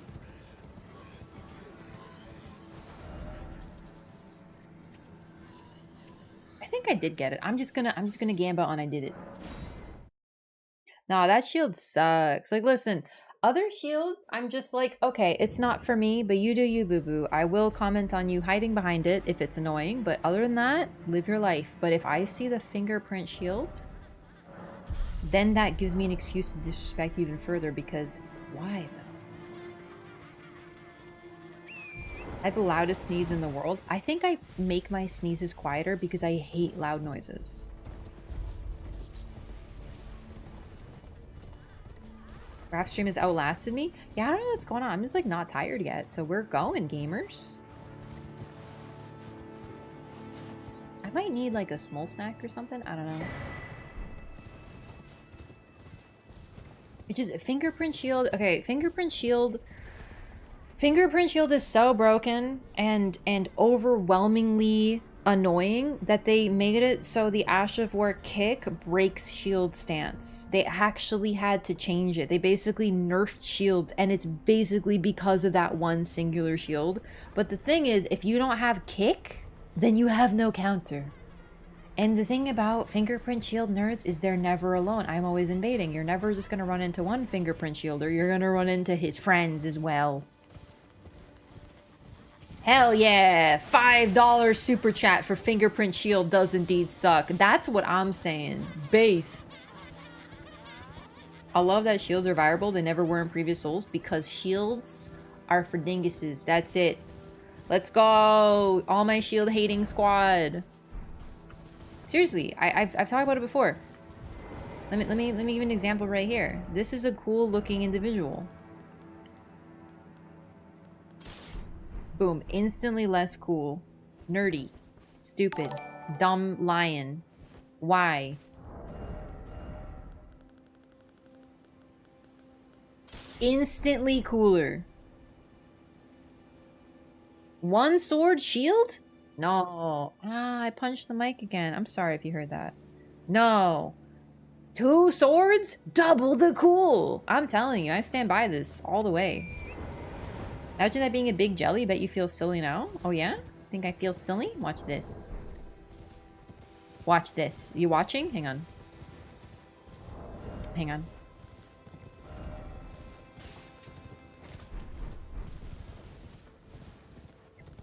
Summon your spirit wishes. 1 second. I'm trying to find a good summoning point.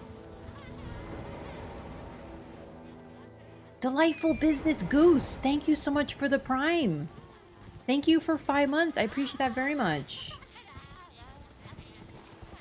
Thank you so much for the support. You get 1 prime per month. Thank you for choosing to use it here. I really appreciate that. Welcome back. All right. Can I summon here? Where is it? Hang on. I know I can summon by the boss. For sure, right? Hang on. Okay. Sorry. Who's jelly now? It was a prank! I just want to summon the jellyfish. The jellyfish shield would be cool if it were, like, different. These ladies sure know how to party. So, do you think they eat people, chat? Because I've kind of been going back and forth on it.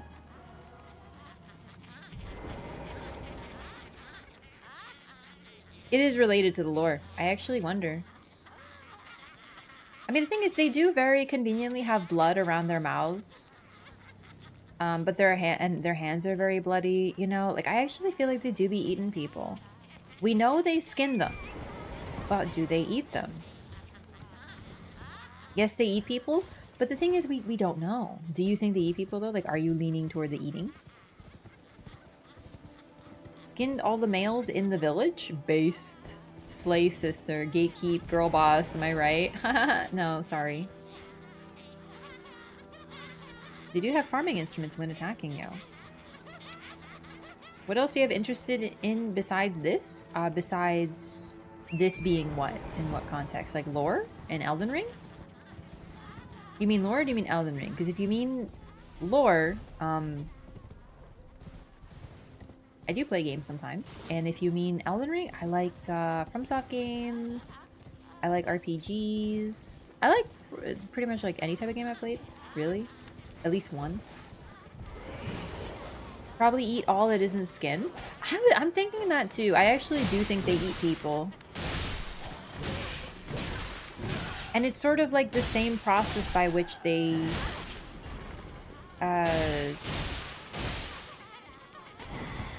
skin people for presumably clothes. Perhaps for the god skins.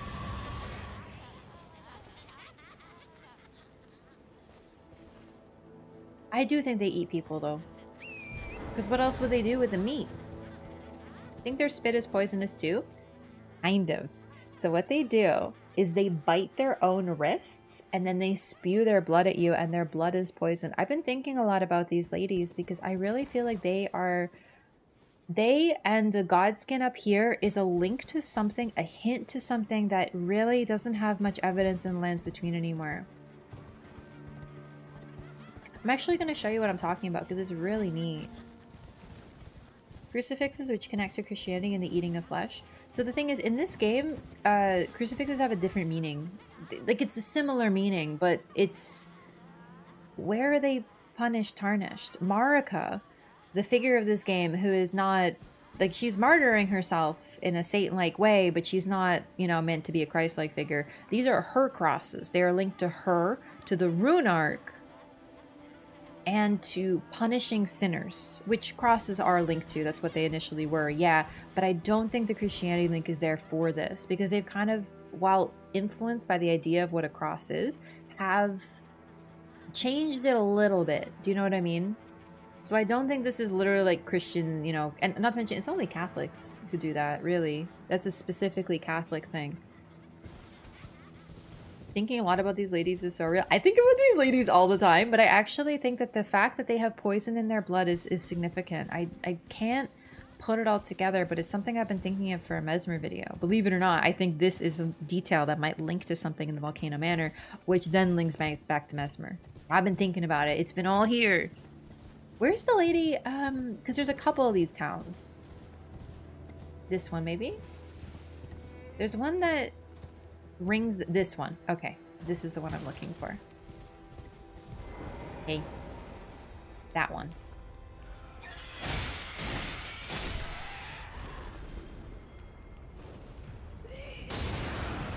So we're gonna watch her.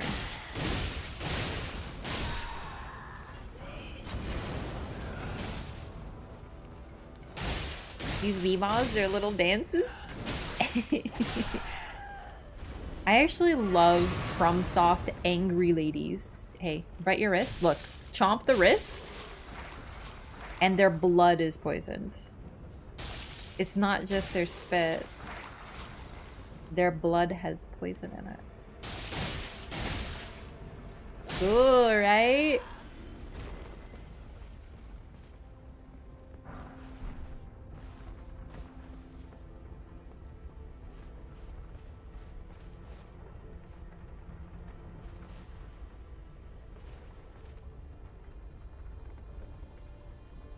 So it does look like they still have grace in their eyes. And yeah, like real bloody. Like it really does seem like they eat people. Then again, they could just be biting themselves.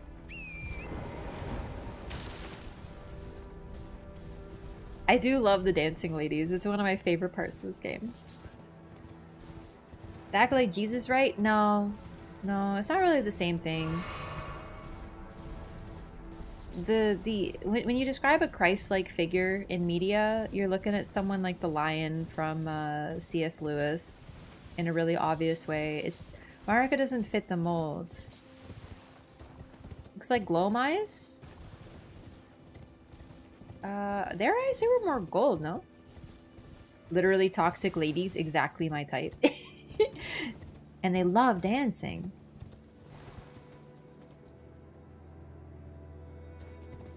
Okay, let's go tell Corin that this guy's here. Pretty yellowish eyes? Yeah, I don't think that. Looks like jaundice. In a land where people's eyes are just yellow sometimes, I don't know that it's jaundice.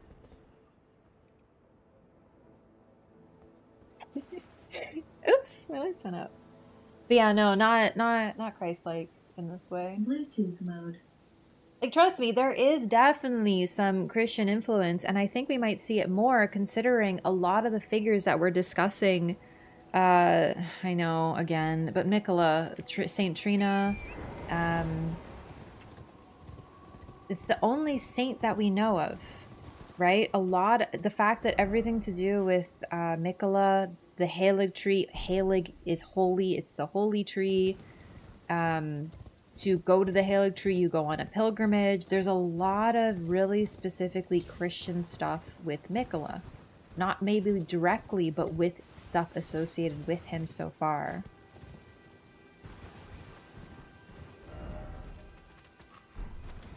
I'm not saying it's impossible, it's just not Marika, it doesn't fit. It's not as simple as the person on the cross is Jesus. That's really like, it's too shallow of an interpretation. Mikola's kind of dying for our sins, giving up his body, but what exactly are our sins?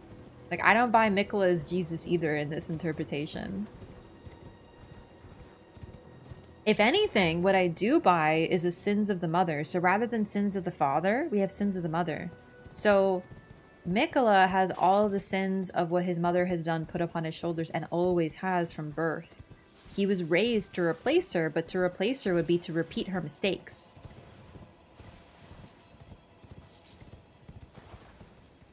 Not to mention, if you look at the people who end up mostly on crosses, I'll show you them.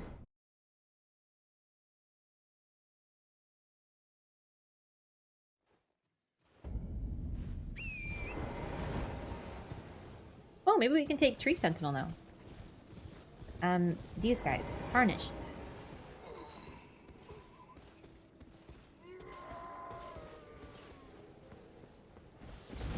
Marika's cross is for punishment.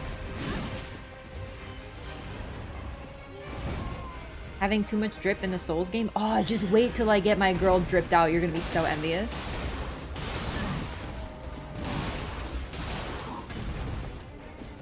Nicholas, I need to fix everything he sees and upset with how everything is. So far he only wants to fix things that seem directly tied to his family. Kinda like Marika, isn't he? Marika loves her family. Mikola, most of his motivation so far is tied directly to his family. Helping other people, yeah, okay, but he's mostly interested in his family. Here's why people get thorns, is that just the Briar cultist people? The ones that are wearing the hoods have thorns around them. So that guy right there in the middle of the frame behind the Tree Sentinel, he's got the thorn hood.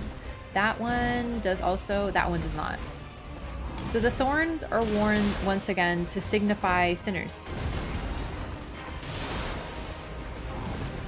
No, I'm not saying that Mikola isn't actually kind Mikola. I'm just saying I don't really trust his cultists to say that. Oh, it was a good dodge. Backstep dodge. Boggy.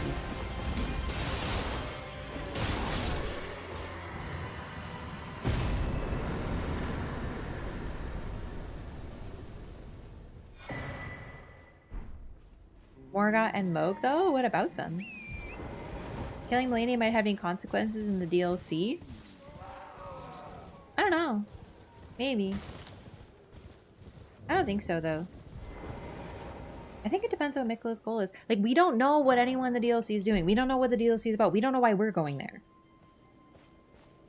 We're going there because we have the option.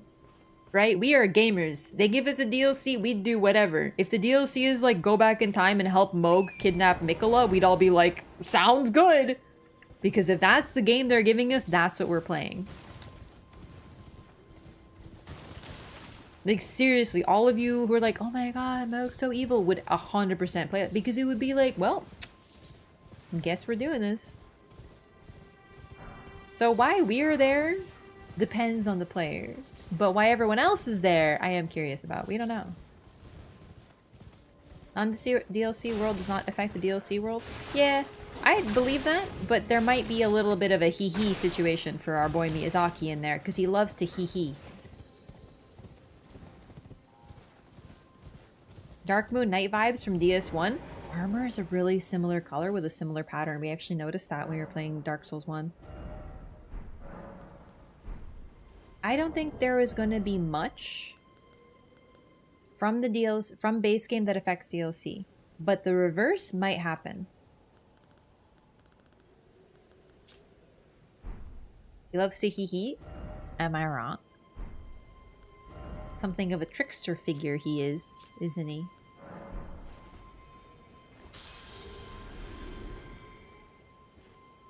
You're Mikola's promised lord? Fuck that, I am Mikola's promised lord. Maybe you guys are, but I'm built different. I don't care. If the only thing the DLC lets me do is become Mikola's #1 simp, I ain't even about that life. No shot.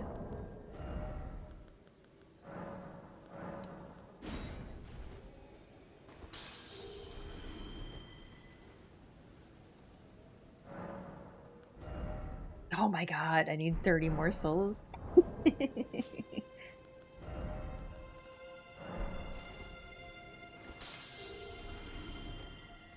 You happen to invade? Oh, sorry, I just saw that. Lyco got you though. I have done invasions. I have been known to dabble. Not a long time though. Elena and Melania would perhaps play a role.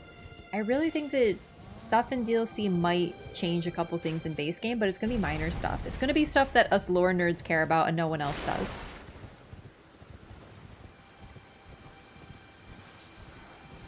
Might change a cutscene, maybe. That's pushing it, if you ask me. Maybe 1 or 2 lines of dialogue from someone relevant. That's it.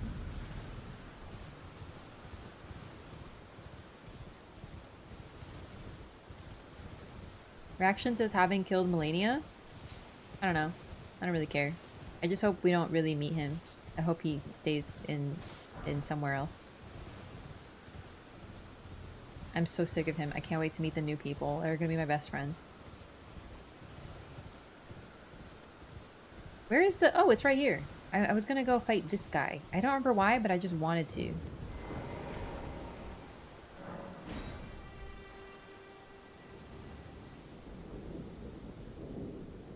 Didn't kill Melina to see if Mikola reacts. I just don't know how much direct interaction we're gonna have with this guy, you know? Like, how much direct interaction do we have with Marika, who's kind of our DLC guide, you know? That's the thing. I hope none. Oops.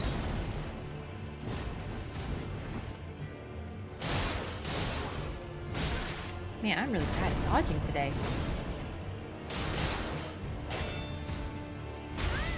Really bad at dodging today. You know he's evil? Miyazaki isn't evil. He wants us to suffer in a fun way. Silly. Changing the formula this time and making DLC affect the base game more? I think that's less likely in such a massive game. With Elden Ring, they have reduced interactions and unique, interesting interactions, not increased them. It's been the opposite than that, right? Like, Elden Ring is really cool and very complicated. There's a lot of cool stuff going on, but the fact is, it is way simpler. Because it's so huge. In Dark Souls 3, if you talk to one NPC, another NPC that you've never met before will never fucking talk to you again because you talk to someone that's a bad guy. In Bloodborne, if you beat one boss too many, an entire questline is forever changed with no recourse. You're done. There's no apology. There's no like, oh, let me just have them forget my sin. No, you're just fucked, kiddo. But this adds a lot of life to the game and it helps you make different choices in follow-up playthroughs.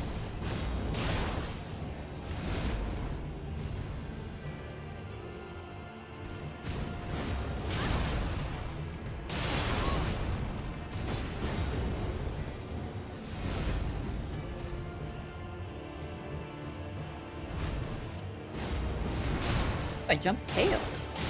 That's actually a good idea.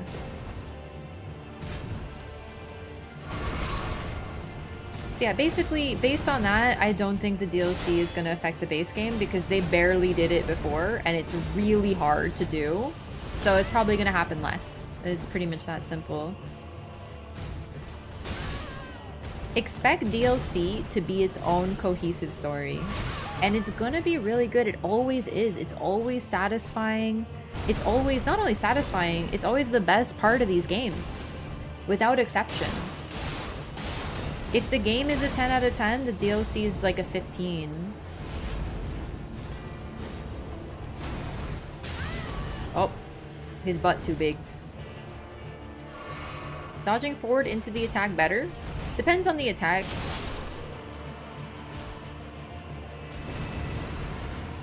I'm not the best at dodging. I find this game dodging into attacks kind of sucks, unfortunately. I just like doing it. It's a habit I picked up from like Dark Souls 3 and Bloodborne. I really like dodging into things because it helps you be in a better position for follow-up attacks. But I find that dodging forward but not directly can be really good. So for example, if the guy is swinging with his hand... How do I explain? Alright, if this is the Crucible Knight, and his sword is on this side and he swings at me from this side, I will dodge this way because I will maximize how his sword goes through me and the iframes. So if the attack comes from that direction, I dodge into that direction. It's not always a good idea, and I'm not like a hitless gamer. That's just my strats, really. I just like doing that. Dodging a Morgott always sucks because he always jumps back so much. Yeah. Yeah.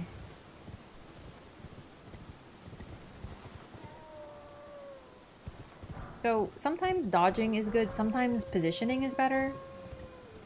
Yeah, that's a big thing. FromSoft in this game has a big thing with lingering, delayed hitboxes, AoE hitboxes. So the sword isn't the problem, it's the AoE explosion that comes from the sword. So he slams his foot down, not this guy, but like a bad guy hits his foot on the ground, and you dodge the foot, but it has an AoE because he's real thick, and boom, the AoE hits you. You can't dodge everything.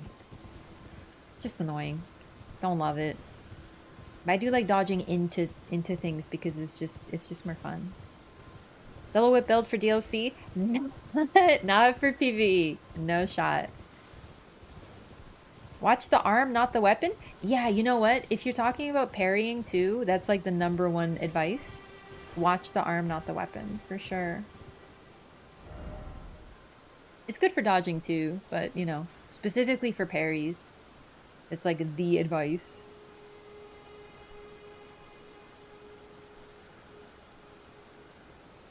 I would like to try, if there's any cool whips in DLC, I'll definitely try them. Probably, okay, not definitely. I haven't even used all the whips in base game, but I'll probably try them. Okay, let's go over here. Because I actually forgot that Raya can take us to Volcano Manor right away. What was your first FromSoft game? Bloodborne. Yep. I was pretty late to the game.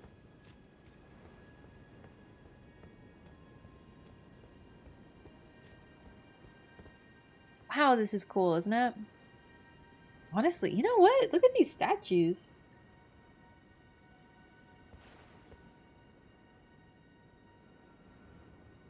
We got those. We got those. Raph, that's me. What up? Margit was the biggest tease for learning delayed hits. Oh my god, yeah. You could dodge 4 times and still get hit. Deathblight Scythe. Ooh. Ooh.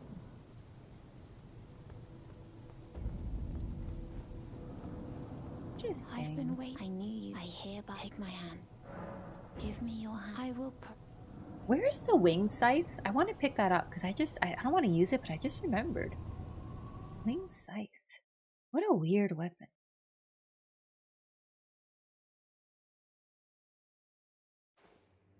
How are y'all doing? I think we're doing pretty good. How are you doing, Galaxy? Weeping Peninsula? But like where? I don't remember where in Weeping Peninsula. Oh, wait! Wait! Wait! Wait! Wait! It's returning to me. Is it? Down. It's not in the Witchbane ruins, is it? It's in the ruins, but which ones? Northeast of the Zamor Emergale. Northeast of the Zamor. Here! Is here?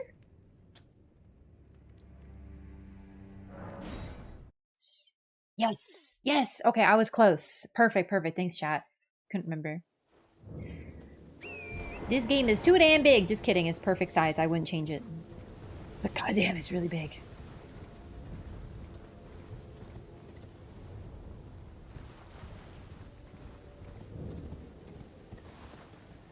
It is weird that this one's like trapped and locked up. Very few of them actually are locked up.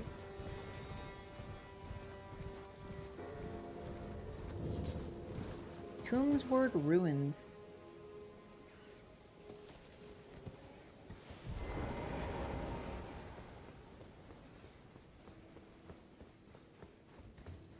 Oh my god, not you.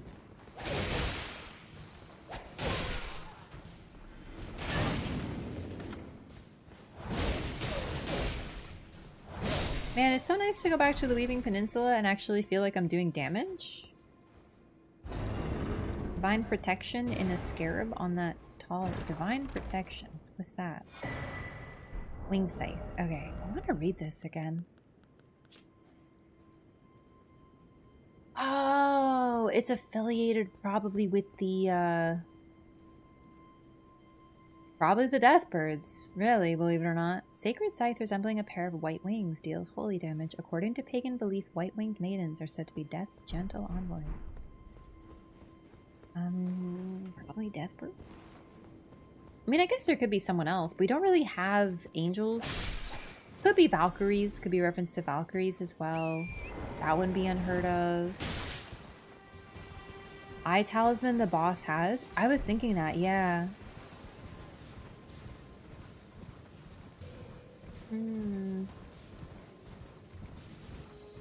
Because that was a champion of Radigan. Presumably. Or they killed a champion of Radigan and they took his eye. But normally if someone drops something, I assume it's their thing. So...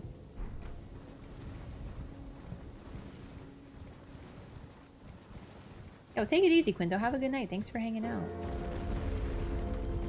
20 hours in DLC just reading and cross-referencing every new item. I know, I'm so excited. I'm so nervous. I'm really excited, but so nervous. Like, I'm not ready for DLC. Like, I am, but I'm not, you know?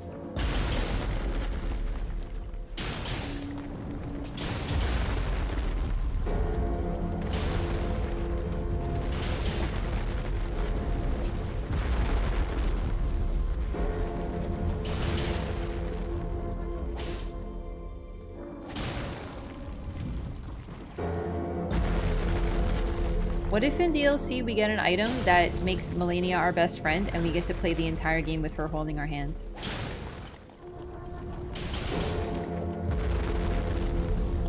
Maybe we can get her a bouquet of flowers and she'll become our girlfriend? Maybe the DLC will have an item that's just a bouquet that you can give to, like, Ronnie too.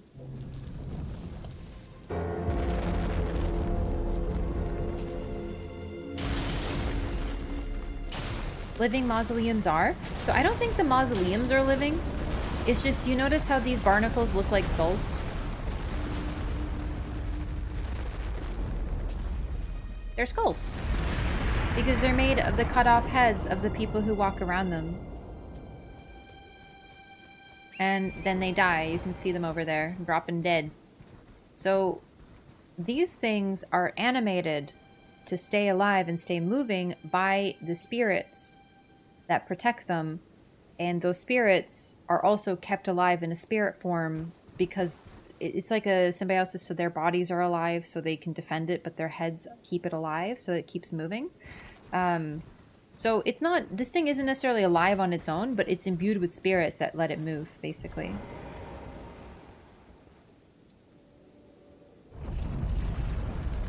My theory is that this was done because these are also soulless demigods, apparently.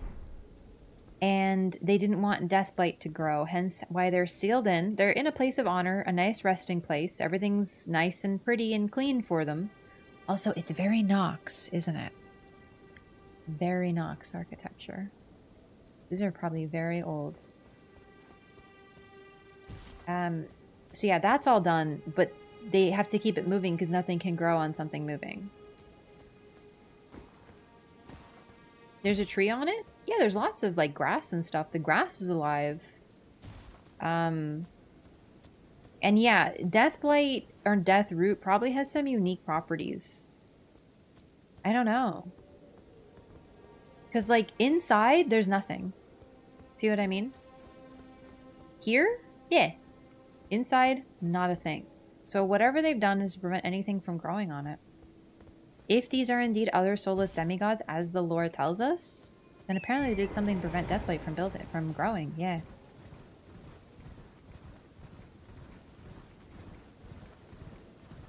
Because I'm their video editor. Aww.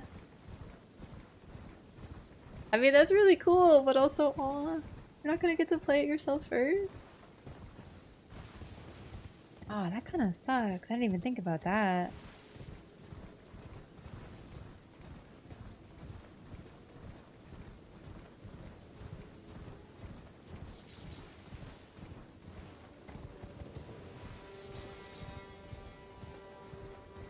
I'm trying to think what's... You know who I want in DLC? Remember Simon from Bloodborne? Simon was cool. I hope we get another Simon.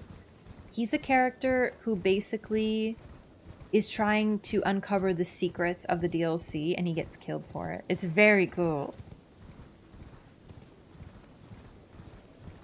His questline is to die. But a character like that would be really neat.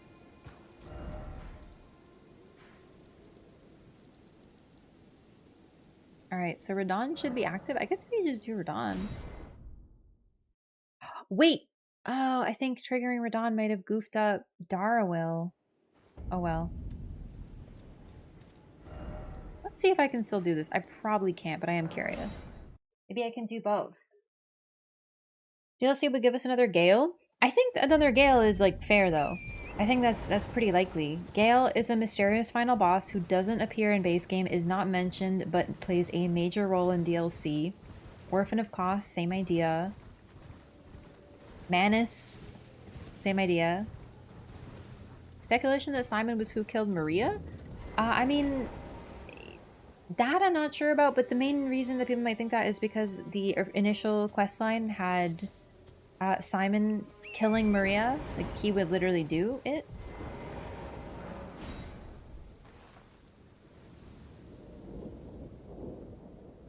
Ah, okay, so check this out. We just found out something really cool. Even if you trigger Radon and Blythe is over there, he'll still be here. Cool! Oh, that's really sick. You see how forgiving these questlines are? Oh my god, Dark Souls 1 would never. Yo, take it easy, Quaither. Have a good night. Darawil, rotting in a cell is no true justice. No. So Midir? Midir is very cool. Fantastic design, very cute. I wish he could be my best friend instead of an enemy because I like him. So my favorite DLC other than Old Hunters gotta be Dark Souls 2. Listen, I'm consistent. If a game is my favorite game, then I like everything about it. It'll be top of the list.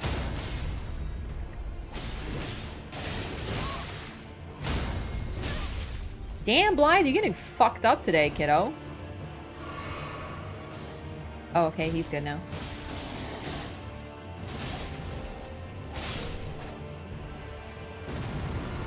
Sometimes the patches break. Patches wasn't broken. His questline just wasn't done. But no, my second, other than... Yeah, it's gotta be Dark Souls 2. The lore in general, but the DLC... you might notice I don't talk about it very much. I mean, like, oh, this Bloodborne DLC, it did this, and this character shows us that Elden Ring might have this. The reason I can't talk about Dark Souls 2 like that is because Dark Souls 2 breaks the mold entirely. Maybe they'll do that again. Maybe. That would be cool. So far, it looks like they're not, but that's okay. Dark Souls 2 is so interesting. You basically play through 3 separate base games. Because base game is about a monarch, and you explore his kingdom, and you find his crown, and blah blah blah. And then you have 3 different DLC. Each of them you visit a different land with a different king and a different queen, and you acquire their crown, and it all tells a completely separate story, and they're all so different and so interesting and so in-depth. Like, that game is huge. Honestly, when I think about Dark Souls 2, it's like the same size as Elden Ring mentally. It's unreal.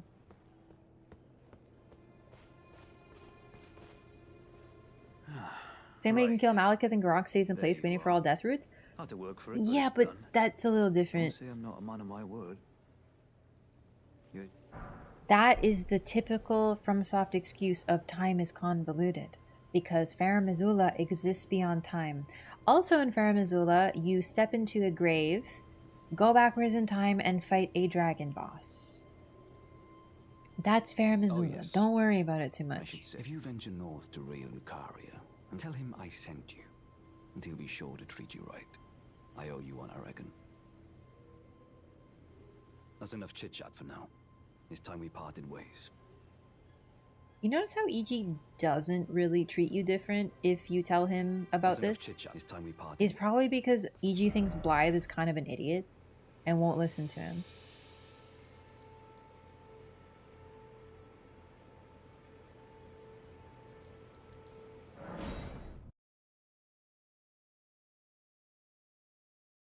Stop asking perfectly logical questions. Exactly.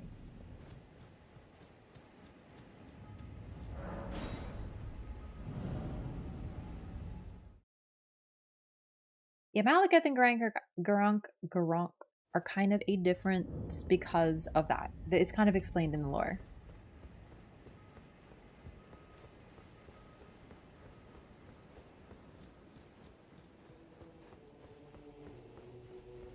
The other quest lines, where they're in 2 places at once, are just for your convenience. Although, if you want to be technical about it, summoning signs can pull people from anywhere. That's just how they work. So, technically it's the same thing.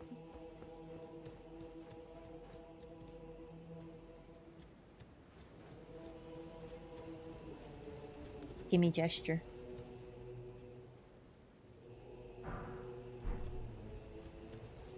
Champions, welcome. The stars have aligned. The festival is nigh.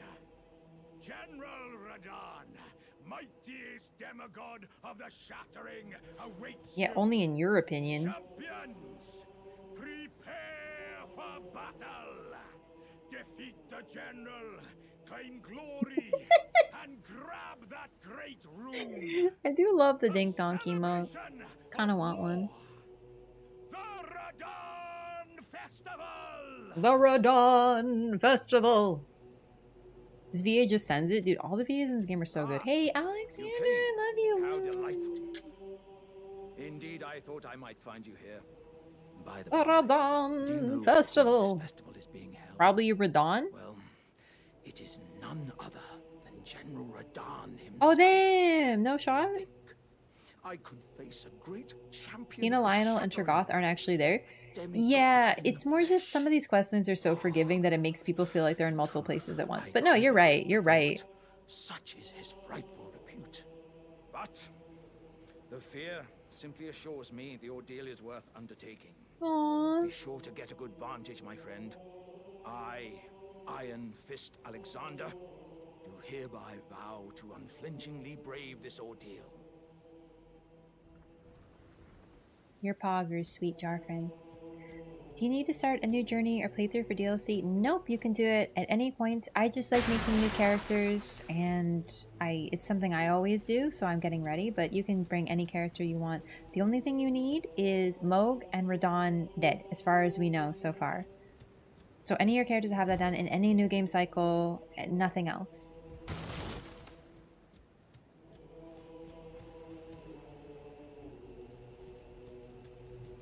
Hi. Long time. It's been 20 We've effectively seconds. Keep crossing paths. Now, we find ourselves at a festival of combat, pitted against Radahn, once the strongest of the demigods. The way ahead is pleasingly simple. A path forged by sword and fang.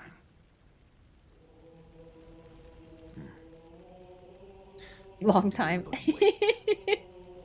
Until the festival begins. What a cute jar man. Wonder what's inside. No. No. That's my best friend. How do they know that Radahn is a demigod? Because I'm not joking. I think this is Radahn's description, his armor. He became a step demigod when Radagon married Marika. I'm not joking. So they know he's a demigod because his dad married a god. So that's how it works, right? Marika's their stepmom, and she's a god, so they're stepgods. Hope that helps. I'm not kidding. The game actually uses the phrase demigod stepchildren. We know why, though, because of the whole Marika Radagon, yeah. But that's the official story.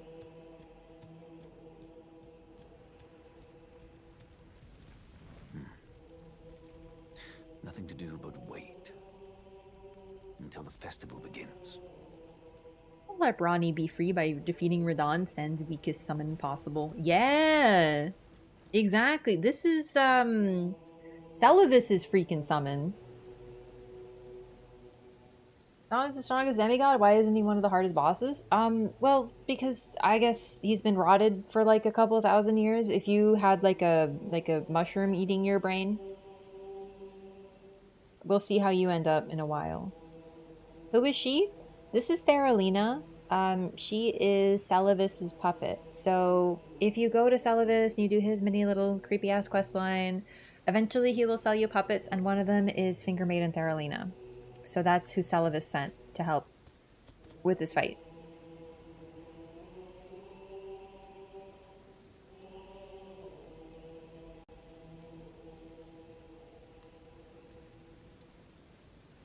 They did not nerf him because people were crying. Come on, listen. I know that one, that's a really popular one, but the reason they nerfed him is because he was not the way that they intended. They don't nerf bosses because people are crying.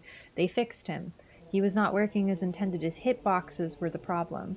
They changed his hitboxes. That made him easier because his hitboxes were busted. Like, listen, I know what you're saying. I just don't really like the...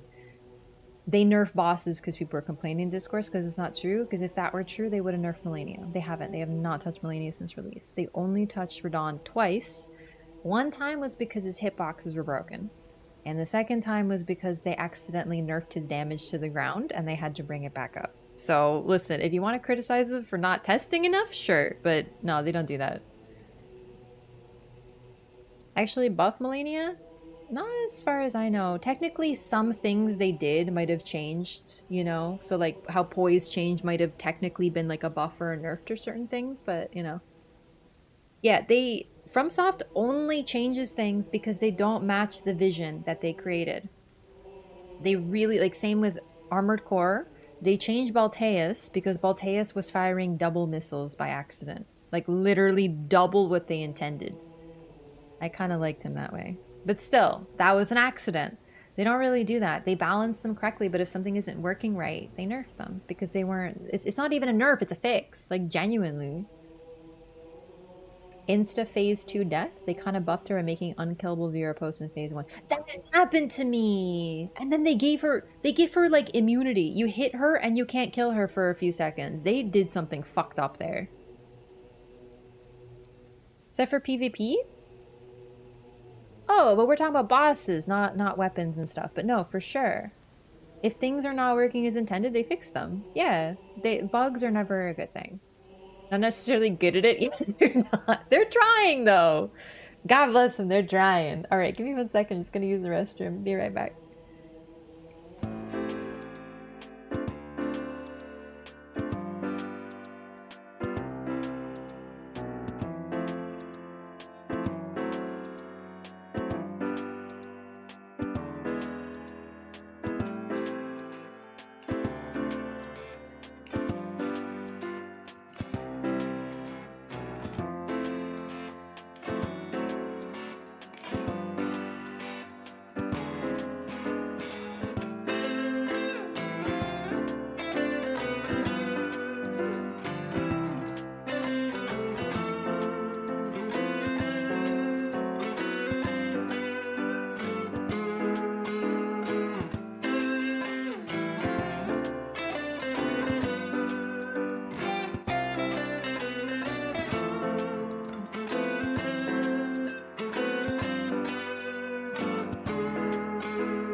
Okay, hello. I want to go try to find my cat as well. I don't know where he went. Alright, can we talk about Mikola? Oh yeah. Sorry, that's a joke. I'm gonna cut that out of the title. I put it as a joke because it was funny. Nah, fuck it, we're keeping it. I for a funny, like a little bit of a funny haha hee hee little joke situation, I actually banned Mikola from like as a word from the stream for a while, and it was a little bit really funny. Any moment, just be careful, chat, because if you test me, I'll do it again. Thanks, Akari. Is she gonna get the character done this weekend? Yeah, I'm like not even close, but I don't know, we're making progress. We're like a third of the way there. Hi. You know what I love about him? His funny clothes. You know what else I love about him? His cool flambears. Alright, hit me with it. Prepared, young chum. The festival begins.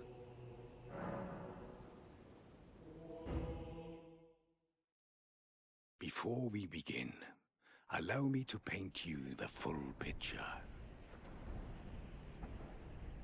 I'm leaning toward 125, but I can always raise it in the DLC. Block his meteor with the shield because it looks badass. Okay. General Radahn is cursed. To be fair, you may have made a good case for shields being cool sometimes. From the inside by Melania's I'll give you that one. scarlet rot. His wits are long gone. Eh? What?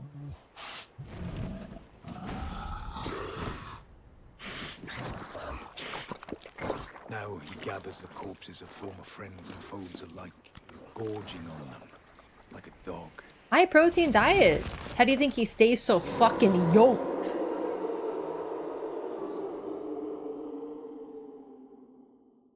Howling at the sky. But now, we must make merry. Oh, gathering of champions! The revels begin! The celebration of war! The Radahn Festival!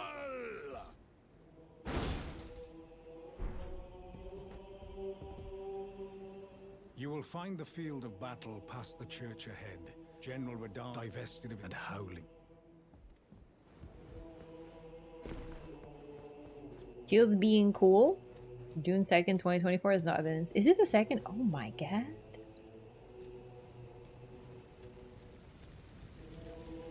Alright, can I... Yeah, I'm like stuck in here now. Yeah, I don't want to fight Radahn right now though. Hey, listen, I want to save it for next time. We're gonna continue tomorrow. Yeah, I think I should go because I do need to sleep because I want to... Before stream, I want to work on some stuff and I still need to eat some food before I go sleepy. Sorry, gamers, but I'm gonna call it here for tonight. I mean, say sorry. It's been like 9 hours. Oh, thank God. Yeah, you made it. About our 24-hour stream. Yeah, I'm sorry. I lied. Yeah, I need to get some food. So I'm working on a couple of videos that I actually want to make for YouTube, like actually for real, dedicated YouTube videos. I know I've been saying this for a long time, but I've started scripting and I'm really hoping to get a couple things out before DLC. Some of it's related to DLC tangentially, but either way. So I want to work on that, so... On our own for a 24-hour stream? I know. So I want to work on that during the day. I started today. I worked on another one yesterday because I can't work on one thing at a time. I have to work on... I started this script and then I'm like, okay, I don't know what I'm doing with this now, so I'm gonna wait, and then I work on another script and I have... It's a whole thing. YouTube right now is very overwhelming for me for that reason. See you tomorrow? Yes, I'll be back tomorrow, Sunday. I'm gonna be streaming Sunday evening as well. So same thing. The whole thing is I'm trying to get this character ready because I'm nervous that there's gonna be some stuff dropping for DLC early, which could happen. I don't know. I really don't, but I'm nervous about it. So I'm trying to get this character done. But when we're done, or if DLC stuff drops, I'm probably going to switch back to DS1 and just play that. So I don't have to worry about spoilers because I don't want to know anything until the game actually comes out. So, all right. So let's see.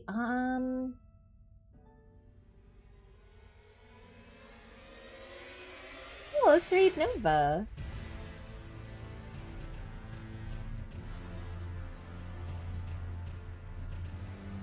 Perfect. Alright, YouTube gamers, thank you so much for hanging out. Take it easy.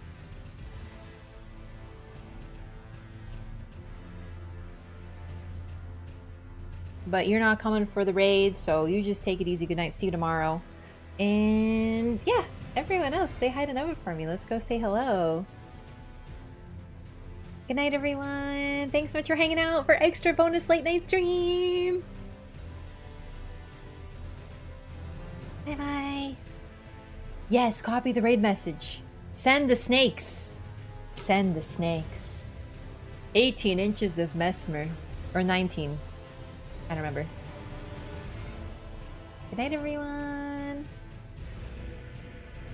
I'm gonna eat watermelon and go to bed. It's my natural state.